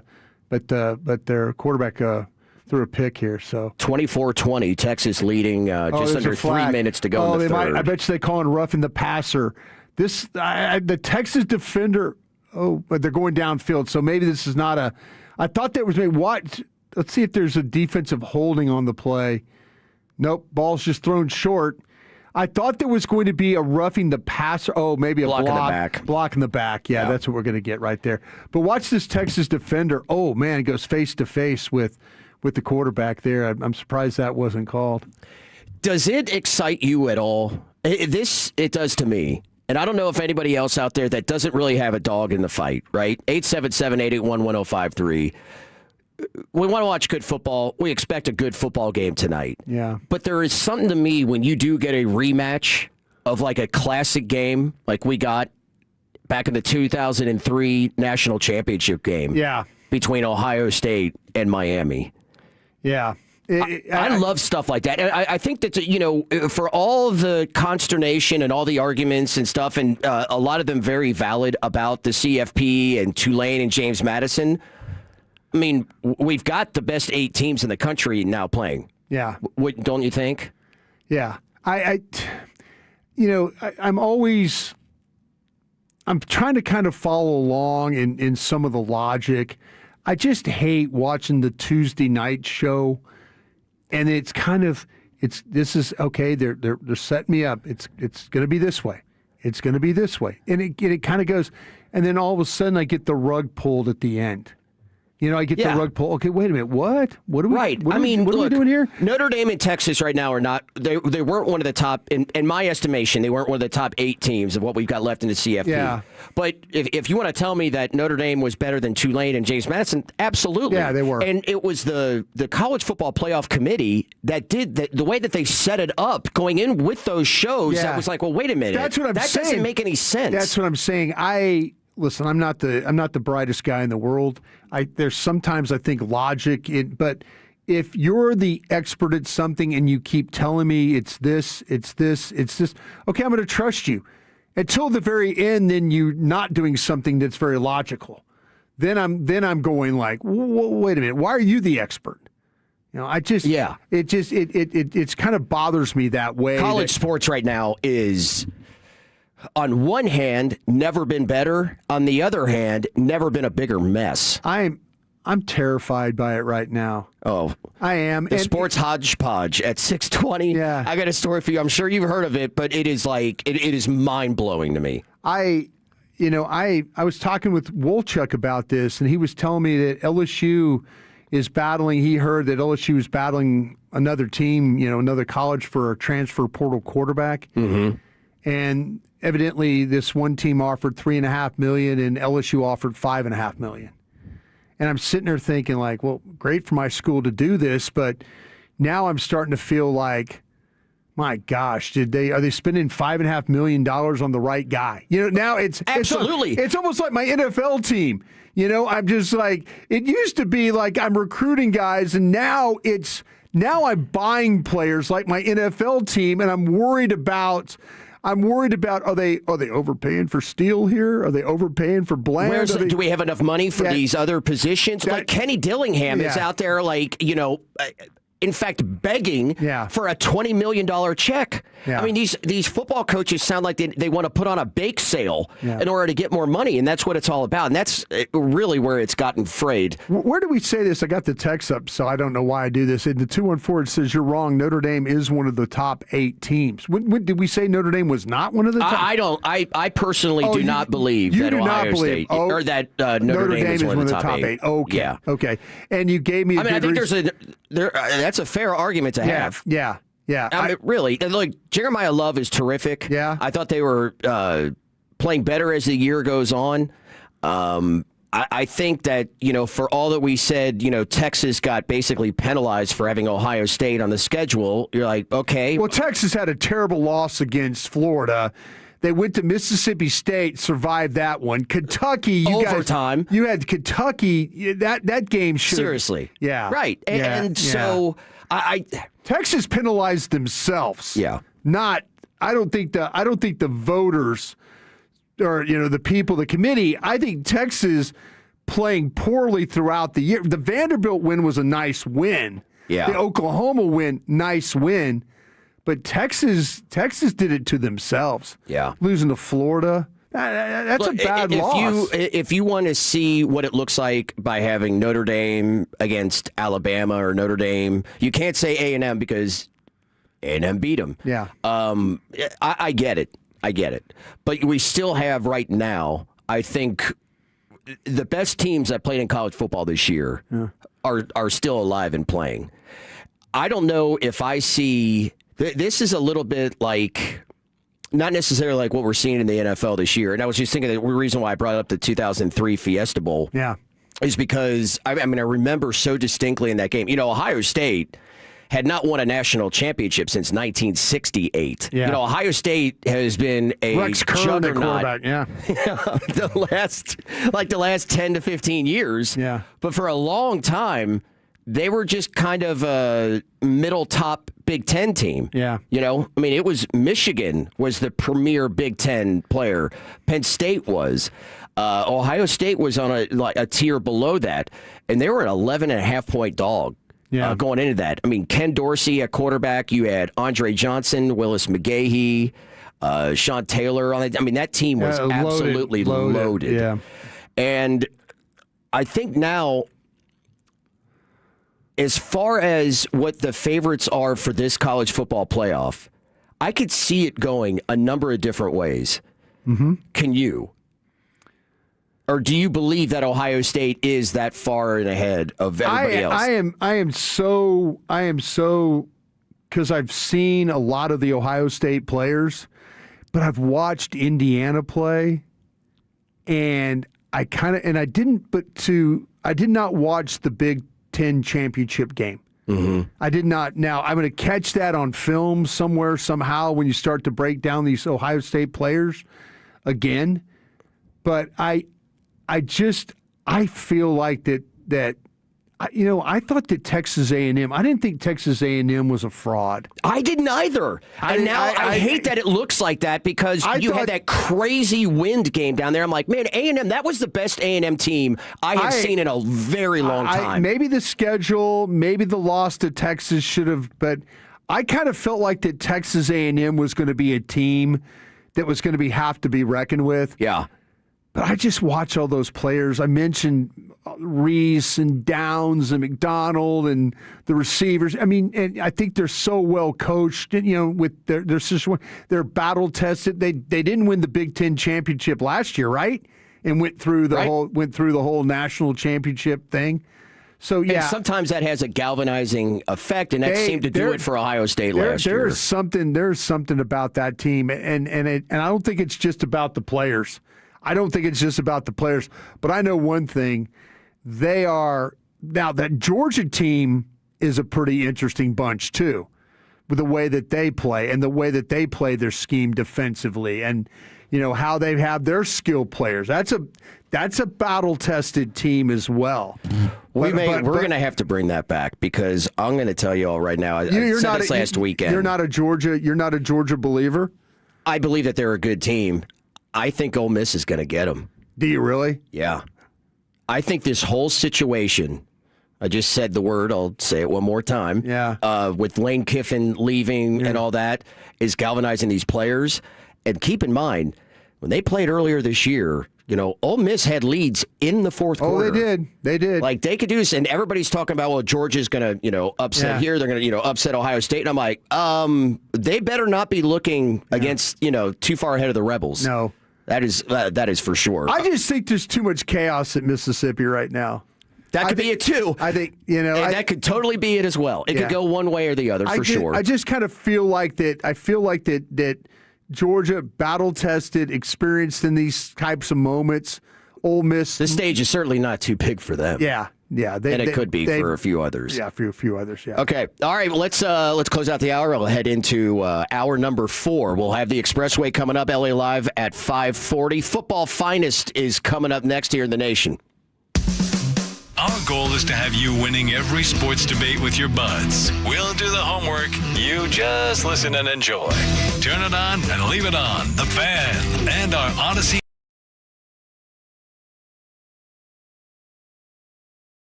Cowboys football. KRLD-FM and HD1, Dallas, Fort Worth. Let's go, Cowboys. An Odyssey sports station.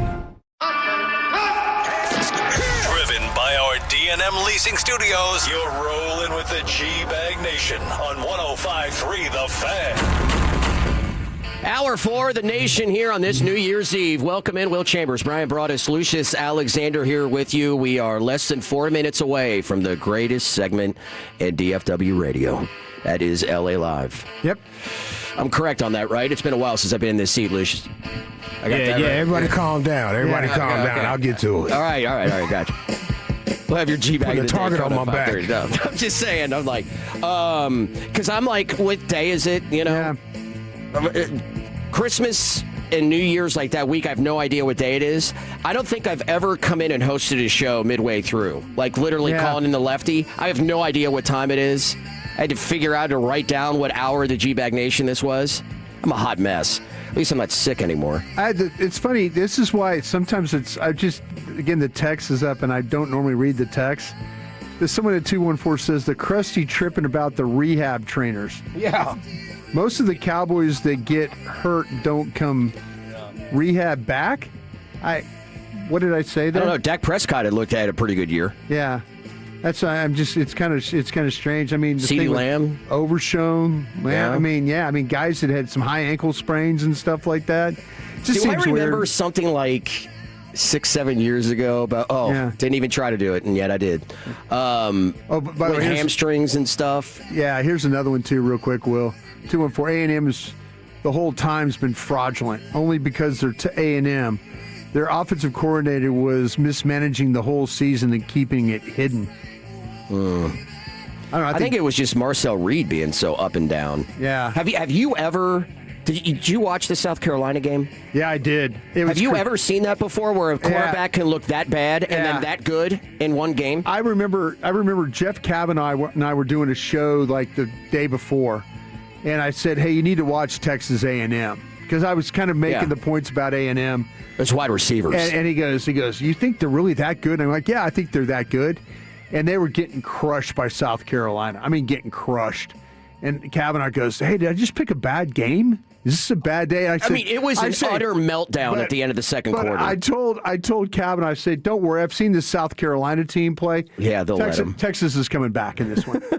And sure enough, he goes, "Man, you were right about this. You were right. You're right about that one." But I mean, they were vomiting down their jerseys at the end of that second quarter. Yeah. It was unreal. And then Marcel Reed comes out and is on fire in that second half. It was crazy. We were talking during the break. Let me ask you this. What's the worst penalty in football? What's one rule change you like, this is so terrible? In the NFL, honestly, I would make pass interference only 15 yards. I think the 44-yard pass interference penalty, and then people say, "Well, damn, Broaddus, they would just grab the guy and not let him run by." Okay, fine. But to me, I think, because a 44-yard penalty for no crew calls it the same. Mm-hmm. It's not like face masking, where you could see it and it's like, okay, that's 15 yards. But the 44-yard pass interference penalty is it's too much. It's too much if you could have a situation where it was, where it's 15 yards like the college game, maybe there's some spot foul stuff that they do, but that's the one penalty that I would absolutely change. Okay. I got one for you here. Let's take a trip into the football's finest. But at the end of the day, it's about taking it a day by a time, a day and a day and a day, just continuing to do that. You cannot lose games in the NFL and still win. To win games, you have to win the game, not lose the game. It doesn't matter. He pulls another rabbit out of his head. A New Year's edition of the finest here in the nation. All right, I don't disagree with that, too, because with how potent offenses are now, with how quick they can strike. I mean, it used to be, I was going back, or every once in a while they'll have like old games on, and they're showing, I think I was watching the Elway documentary. So and they were saying this game, for the win, and it was a field goal with like 7 seconds left. I'm like, That is not the case in today's NFL anymore. So I don't mind 15 yards. For some reason, I absolutely hate illegal man downfield. Do you? It is just that's really what we're doing out here. That huge play because some guard didn't realize how long Lamar Jackson had the football and he's just roaming around in space. That's so dumb. I hate it. All right. I tell you what, we're about to have a review in this Texas game. It looks like that Underwood is reaching for the pylon to get to the corner, and the ball's coming out of his hands. This might be a touchback for Texas. So right now the score was 26-24 with 10:56 left, but Underwood tries to reach the ball to the pylon, and it's like sliding out of his hands. I think this might be, if you're a Texas fan, you're hoping right now this is a touchback.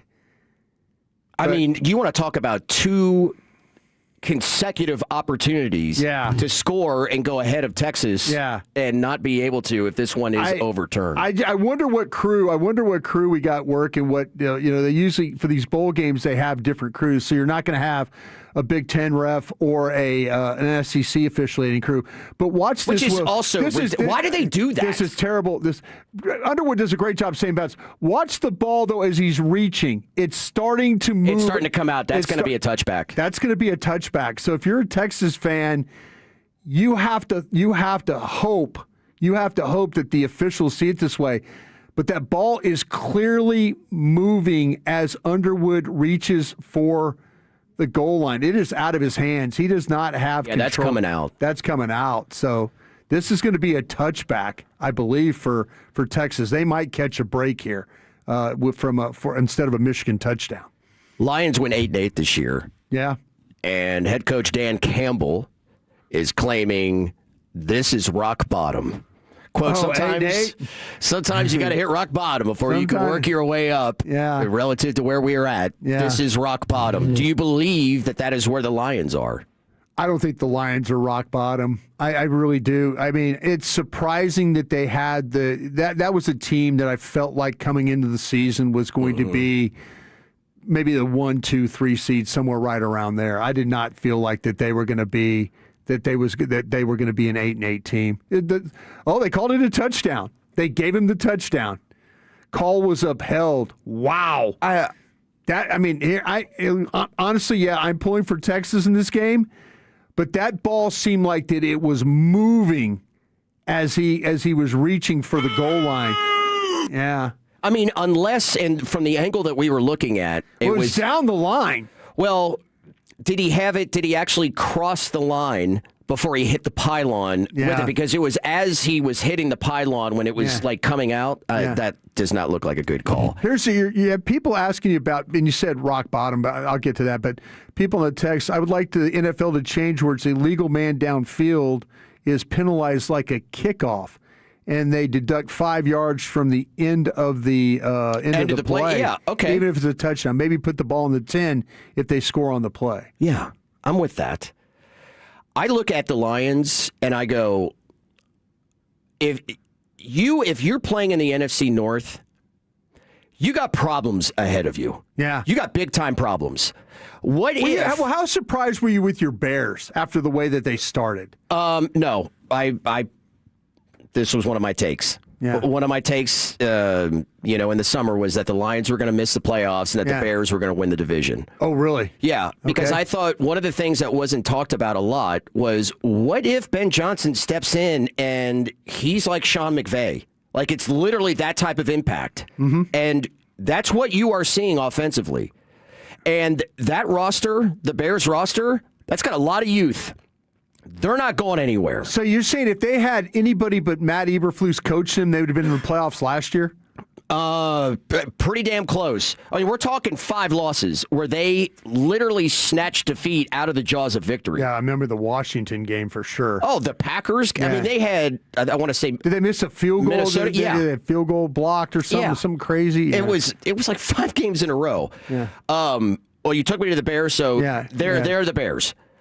What if this does not work out with Lamar in Baltimore, and he ends up in Minnesota? Yeah. That's a problem. Yeah. That is a problem. So you're saying for the Lions for the North, yeah. Yeah, for the North, because I almost called it the NFC Central.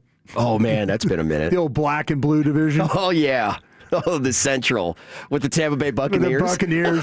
That was so wild. It's so weird, It was dude. so wild when you had these games, and every year we'd have to go to Tampa to play a game. It was crazy. What is? Oh, just so weird. Yeah. Their offensive line was awful this year, and that was the strength of their team last year. Yeah. I believe in Jared Goff, but he's 31, be going on 32. Yeah. You could obviously play well into your 30s, but you got to protect a guy like that. Yeah. I think, and you guys were talking about this earlier in regards to what Fred Davis was talking about with defensive coordinator. Oh no, and finding yeah. guys. I'm totally buying in. Yeah. Yeah, I think that is. There's something to really be said about that, because the Chiefs have been the dynasty, yes, because they got Mahomes and Andy Reid together. Right. But Steve Spagnuolo is a big part of that. Huge. Yeah, it's huge. And how long has he been there now? 8 years? Yeah. Something around those lines. Yeah.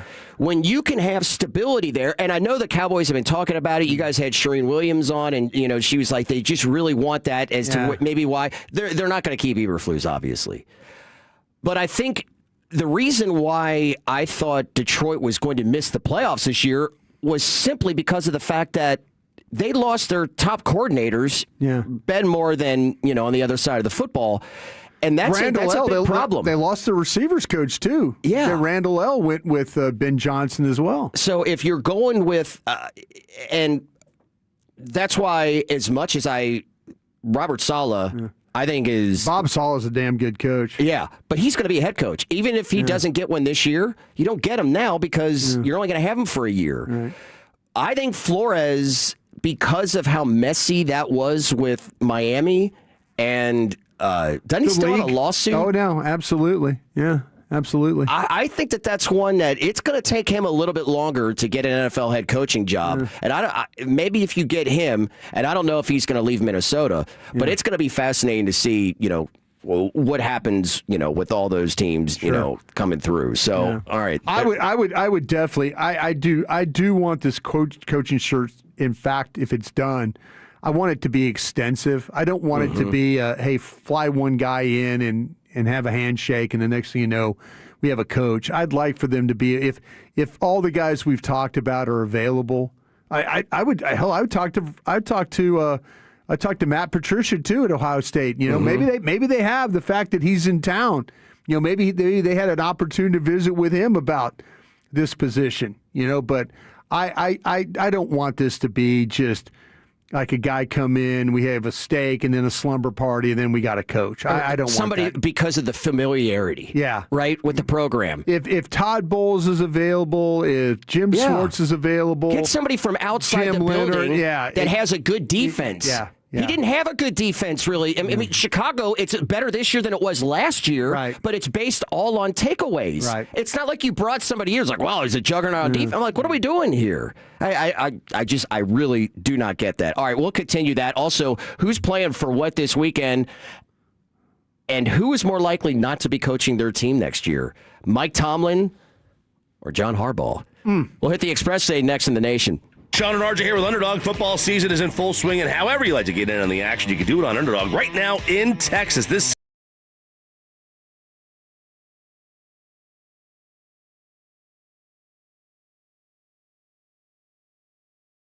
favorite team will win, or if your favorite players to go higher or lower on stats like touchdowns.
You just tap the app. Doors locked, cameras rolling, house safe. Protecting your home has never been this easy. DFWsecurity.com.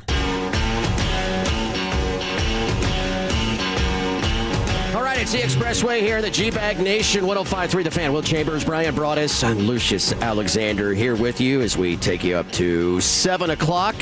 The Cheez-It Citrus Bowl and the Longhorns have retaken the lead. A 30-yard touchdown pass from Arch Manning to Khalil Lockett, and a very, very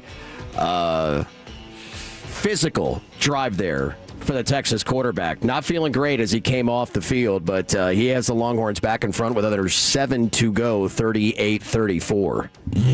Inspiring drive. Yeah, very. Now the key is, can Texas's defense get a stop here?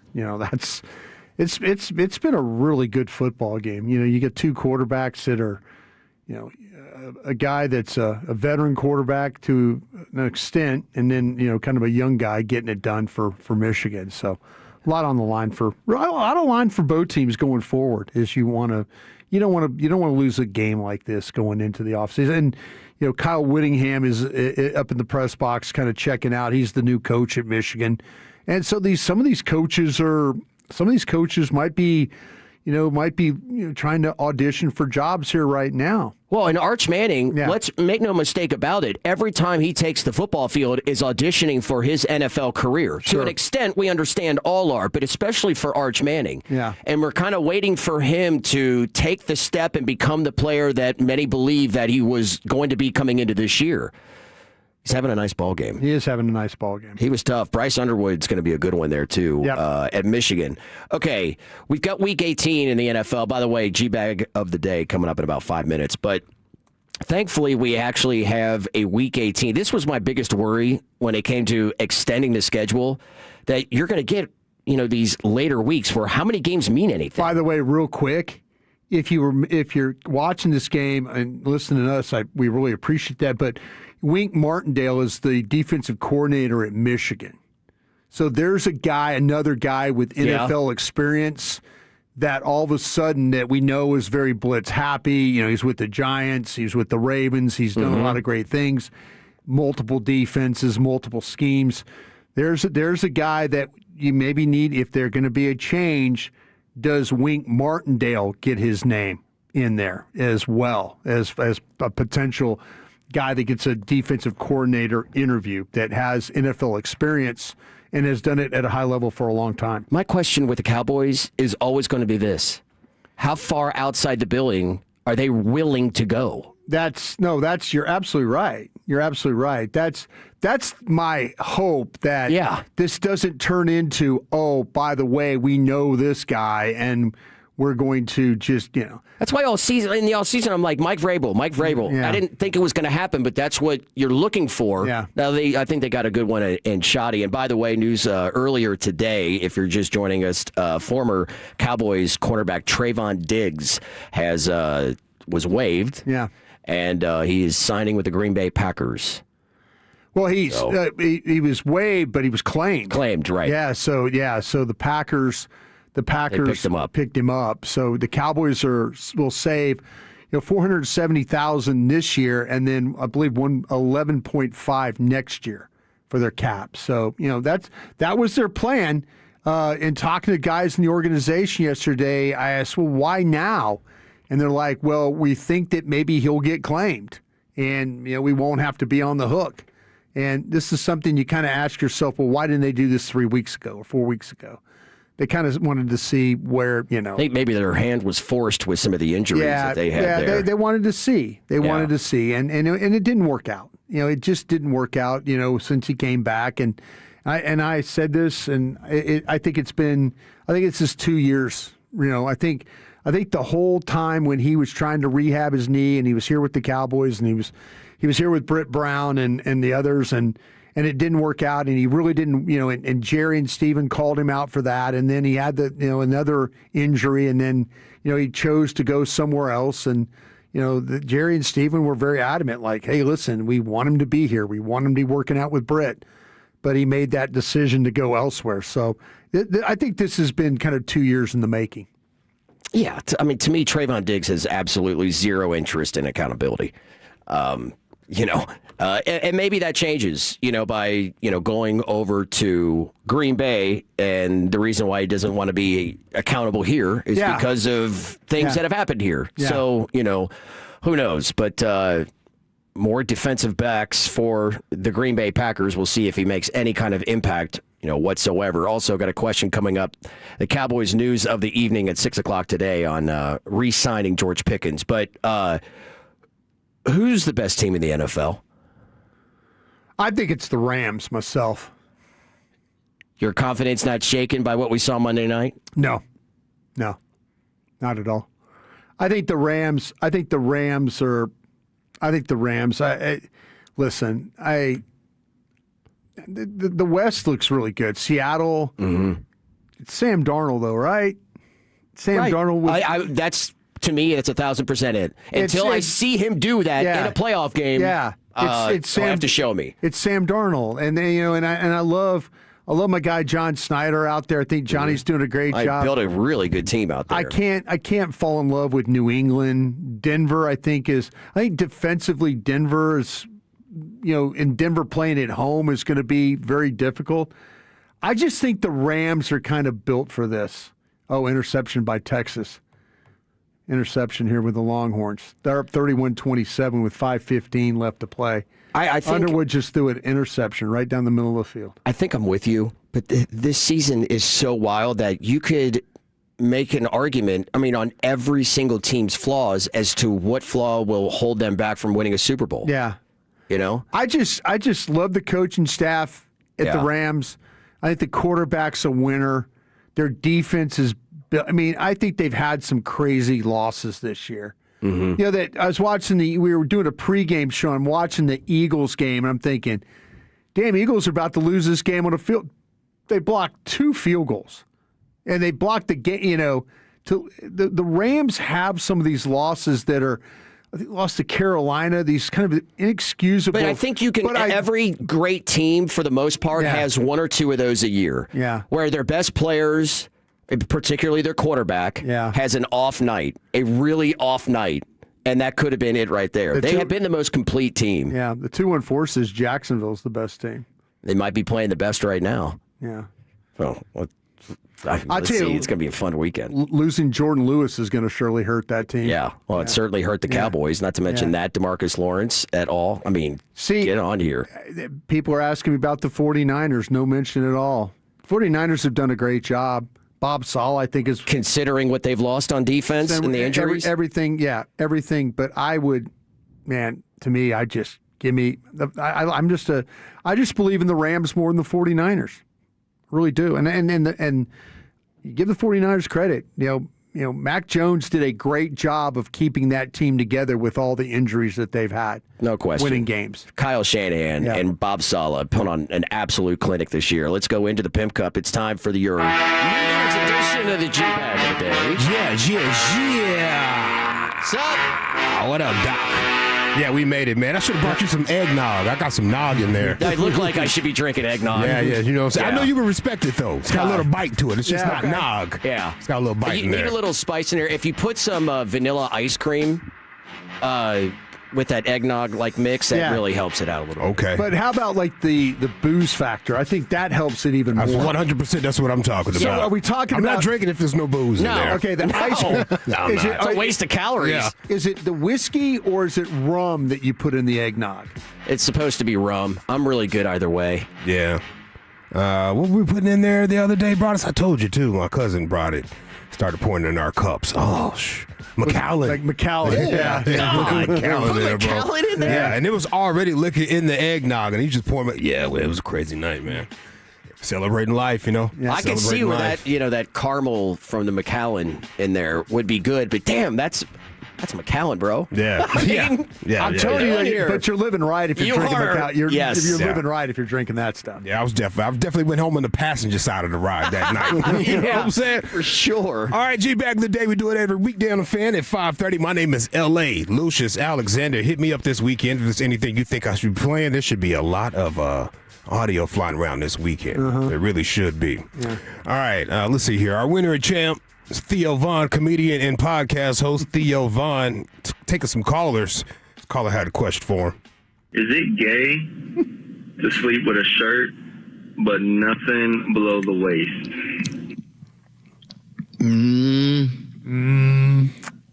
It's gay to sleep with a dude. Yep.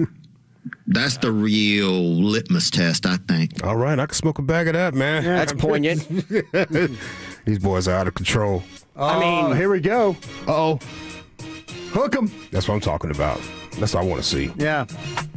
That Manning goes from like the cart to, I mean, just running about 60-something yards. Tough kid, man. Yeah, he's a tough kid. He is a really tough kid. 37-27, Lucius, 5:05 left. It looks beautiful. Talk about breaking it down to its simplest form, by the way. That's a pretty just straightforward answer to the question. Get right to it, man. Yeah. All right. We got a guy right here trolling the Ohio State football team as they get off the bus. I'll tell you who the guy is after the audio, but you're familiar with him, Mr. Broadus. Okay. You really are. You guys aren't going to lose like you did to Indiana this time, are you? Don't lose again. Don't lose again. Hey, come on, man. Don't lose again. You remember when y'all lost to Indiana? Hey, y'all don't need to lose. Y'all lost to one Cuban, Fernando Mendoza. Don't touch me. Don't touch me. Y'all lost to one Cuban. Now you're going to play 20 Cubans. Y'all are going to lose. Are you okay? Are you scared? Are you scared? Now you're going to lose. Now you got 20 Cubans instead of one. Are you nervous? Okay? No, I'm just saying, y'all are going to lose again. Y'all going to lose? Y'all got beat by Indiana. Mendoza schooled your ass. Mendoza clowned y'all. Losers can't beat Mendoza. Hey, how y'all doing? What? Leave these guys alone. Well, yeah, I'm allowed to say right here. Yeah, they know who I am. I'm allowed. Hey, listen, they lost. Y'all lost to Indiana, and they're coming under here. Hey, be respectful. I don't have to be respectful. They're gonna lie. I gotta respect. You don't have to. I went to LSU. I don't have to respect Ohio State.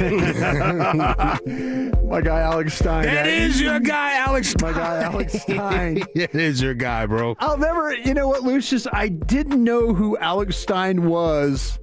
And then, like, I went into that. It was the NBA championship game in Dallas, and he was out front. And he was talking about the flat Earth. Sure was. Kyrie and the flat Earth. And I didn't even know. And then the next day, like, Lucius, it's that dude? Yeah. Lucius played him and goes, Broadus, do you know who this guy is? And I had no clue. He knew you. He knew me. He's like, Broadus, Tolo, G-Bag, yeah. Man. And I'm like, he's like, flat Earth. What are you? I'm like, no flat Earth. You can see. He's like, come on, Broadus, flat Earth. You know flat Earth. And I'm like, no flat Earth. Because I was literally just going to ask. I was like, I have no idea who the hell that is. Alex Stein. And like, Pimp on a blimp, man. You never seen him go down to the city council? Oh, no. I have. I know now. Pimp on a blimp. Yeah. It wasn't until you said who he was from outside of the NBA. And, like, didn't he have that, like, a truck or something there? Alex is always... There's people on the text. Oh, yeah, he's polarizing. He's split right down the middle. If you love him or you hate him. There's people that, like, they're calling him a piece of you know what, and there's, like, a local legend, and, you know, so, yeah. Yeah, he got... he owes a lot of money, correct? Am I still the same guy here? Don't we all? Yeah. I don't know, man. Do them Googles on that. Let's find it out. Yeah. I don't know. Was he the lawsuit guy? I could be wrong. I could have those guys. I still don't know what he's talking about with the 20 quarterbacks. I don't know where he was going with that, but I mean, he's a flat earther, so there you have He's it. talking about Mendoza. Now, here the 325 says, you know, Brian, he's right. You can't see. He's talking about the flat Earth. The big booty Latinas. Yeah, is something he. We all love those. We all love those. I mean, you should see what I say on Reddit, bro. You can't help but love it, man. This is Texas. All right, let's go to Mr. Broadus right here. Yesterday I was not here, but apparently you crashed out. I did crash out on the Tolo. You were reading the fan text, which you rarely read. I don't know why I'm reading them now. Yeah, all right, keep reading them, please. Yeah, you crashed out over the ice maker, which we should have here. We should. See, that's what I'm saying. Why not buy a bag of ice on your way to work and leave it in the freezer, being a few, Okay. So everybody puts their hands in it. Yeah, there you go. I mean, you know what? They're what's that? 425 or 254? You're right. I should buy a bag of ice. You're absolutely right. Should buy a bag of ice instead of complaining about not having ice. You're absolutely right. Please text in. Where do you work? Do you bring the ice every day to work when you go? Just curious. We're having such a good time in the ice room offsides. There we go. Seriously. Guy says you're rich, just buy an ice maker. I tried to buy an ice maker up here. I don't know if we have the water hookup. I'm rich. You're right. I'm absolutely rich. I've got millions of dollars. I'm going to buy an ice machine for this place. Watch me. If I could get water. If you're a plumber out there, come and hook us up. Hook us up with some water so I can use my millions to buy an ice machine. I got companies, man, coming out my ass. Okay. You know? Okay. Crown Global Media Zone, Brian Broaddus, ladies and gentlemen. Yes. He doesn't have Twitter, but he's got everything else on lock. Yeah.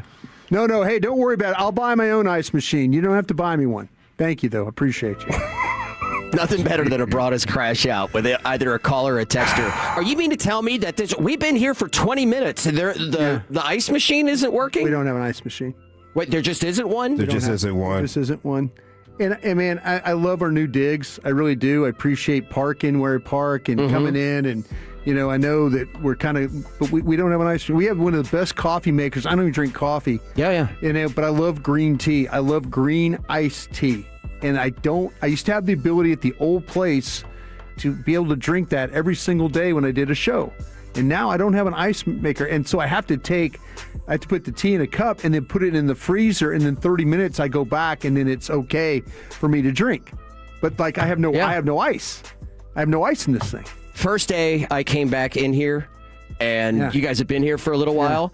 I walked into the bathroom and I go, you've got to be kidding me. Yeah. It smelled the same and bombs just in the first toilet. I'm like, is anything changing by us moving to another building? Yeah. Bombs.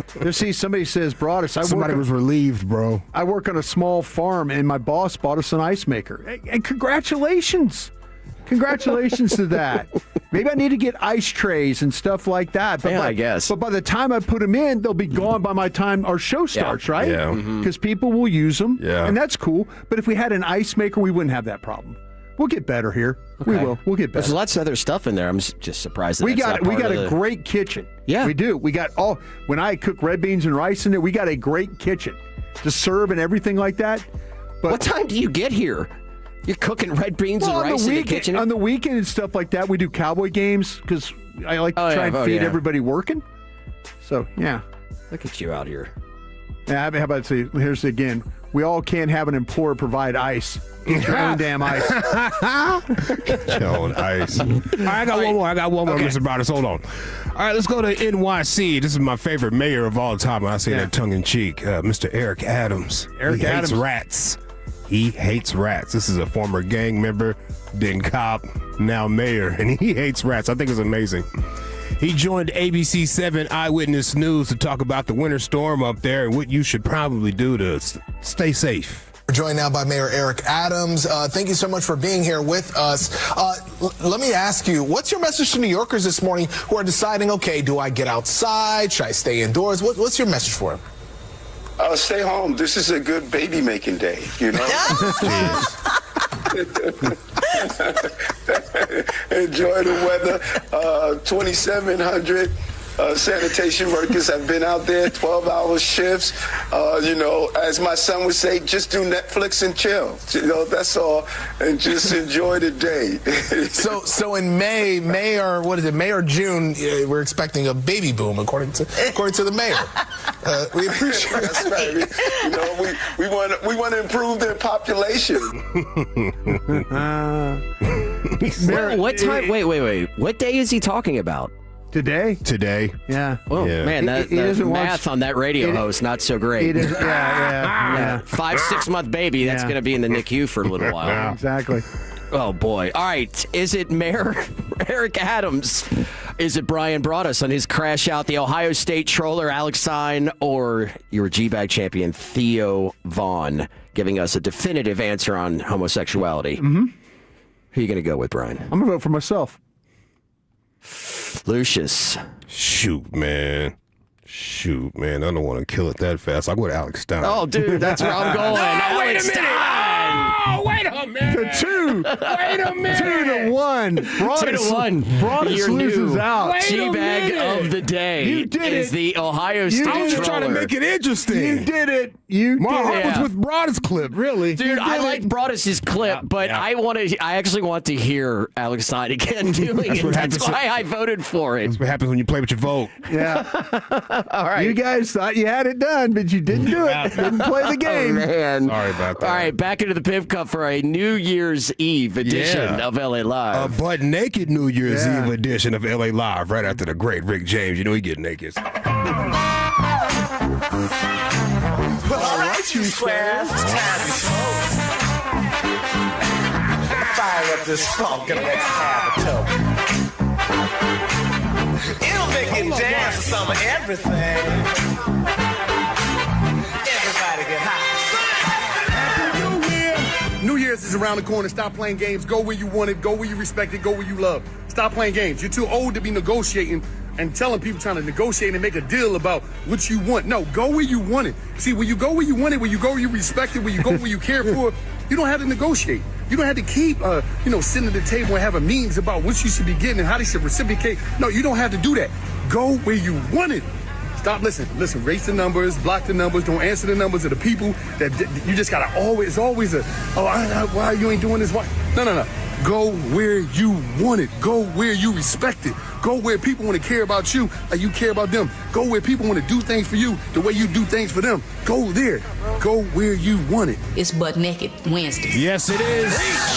Yes, it is. Got a little motivation for you going into the new year. I'm going to be dropping some motivational clips on you throughout the new year. This is LA Live for Wednesday, December 31st, 2025. It is a butt naked New Year's Eve edition of LA Live. Welcome in, folks.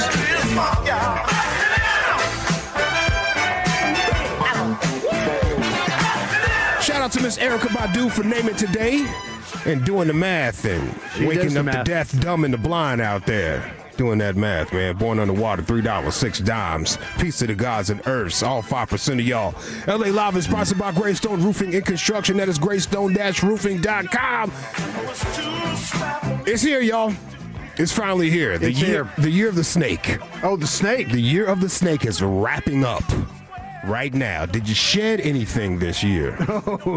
Yeah, I did. You could say that. Yeah. That's why I'm back in this chair, bub. I hear you. Did anything shed you this year? Yeah, Or that did too. you, A little bit of both. A little bit of both. Yep. That's it is the year of the snake. About rebirth, renewal, intelligence, transformation, intuition, strategy, and shedding the old. That's what that year was. Maybe you're still in the process of shedding. Maybe something is shedding you right now. But that's what that year is about. Now, I don't know what the next one is.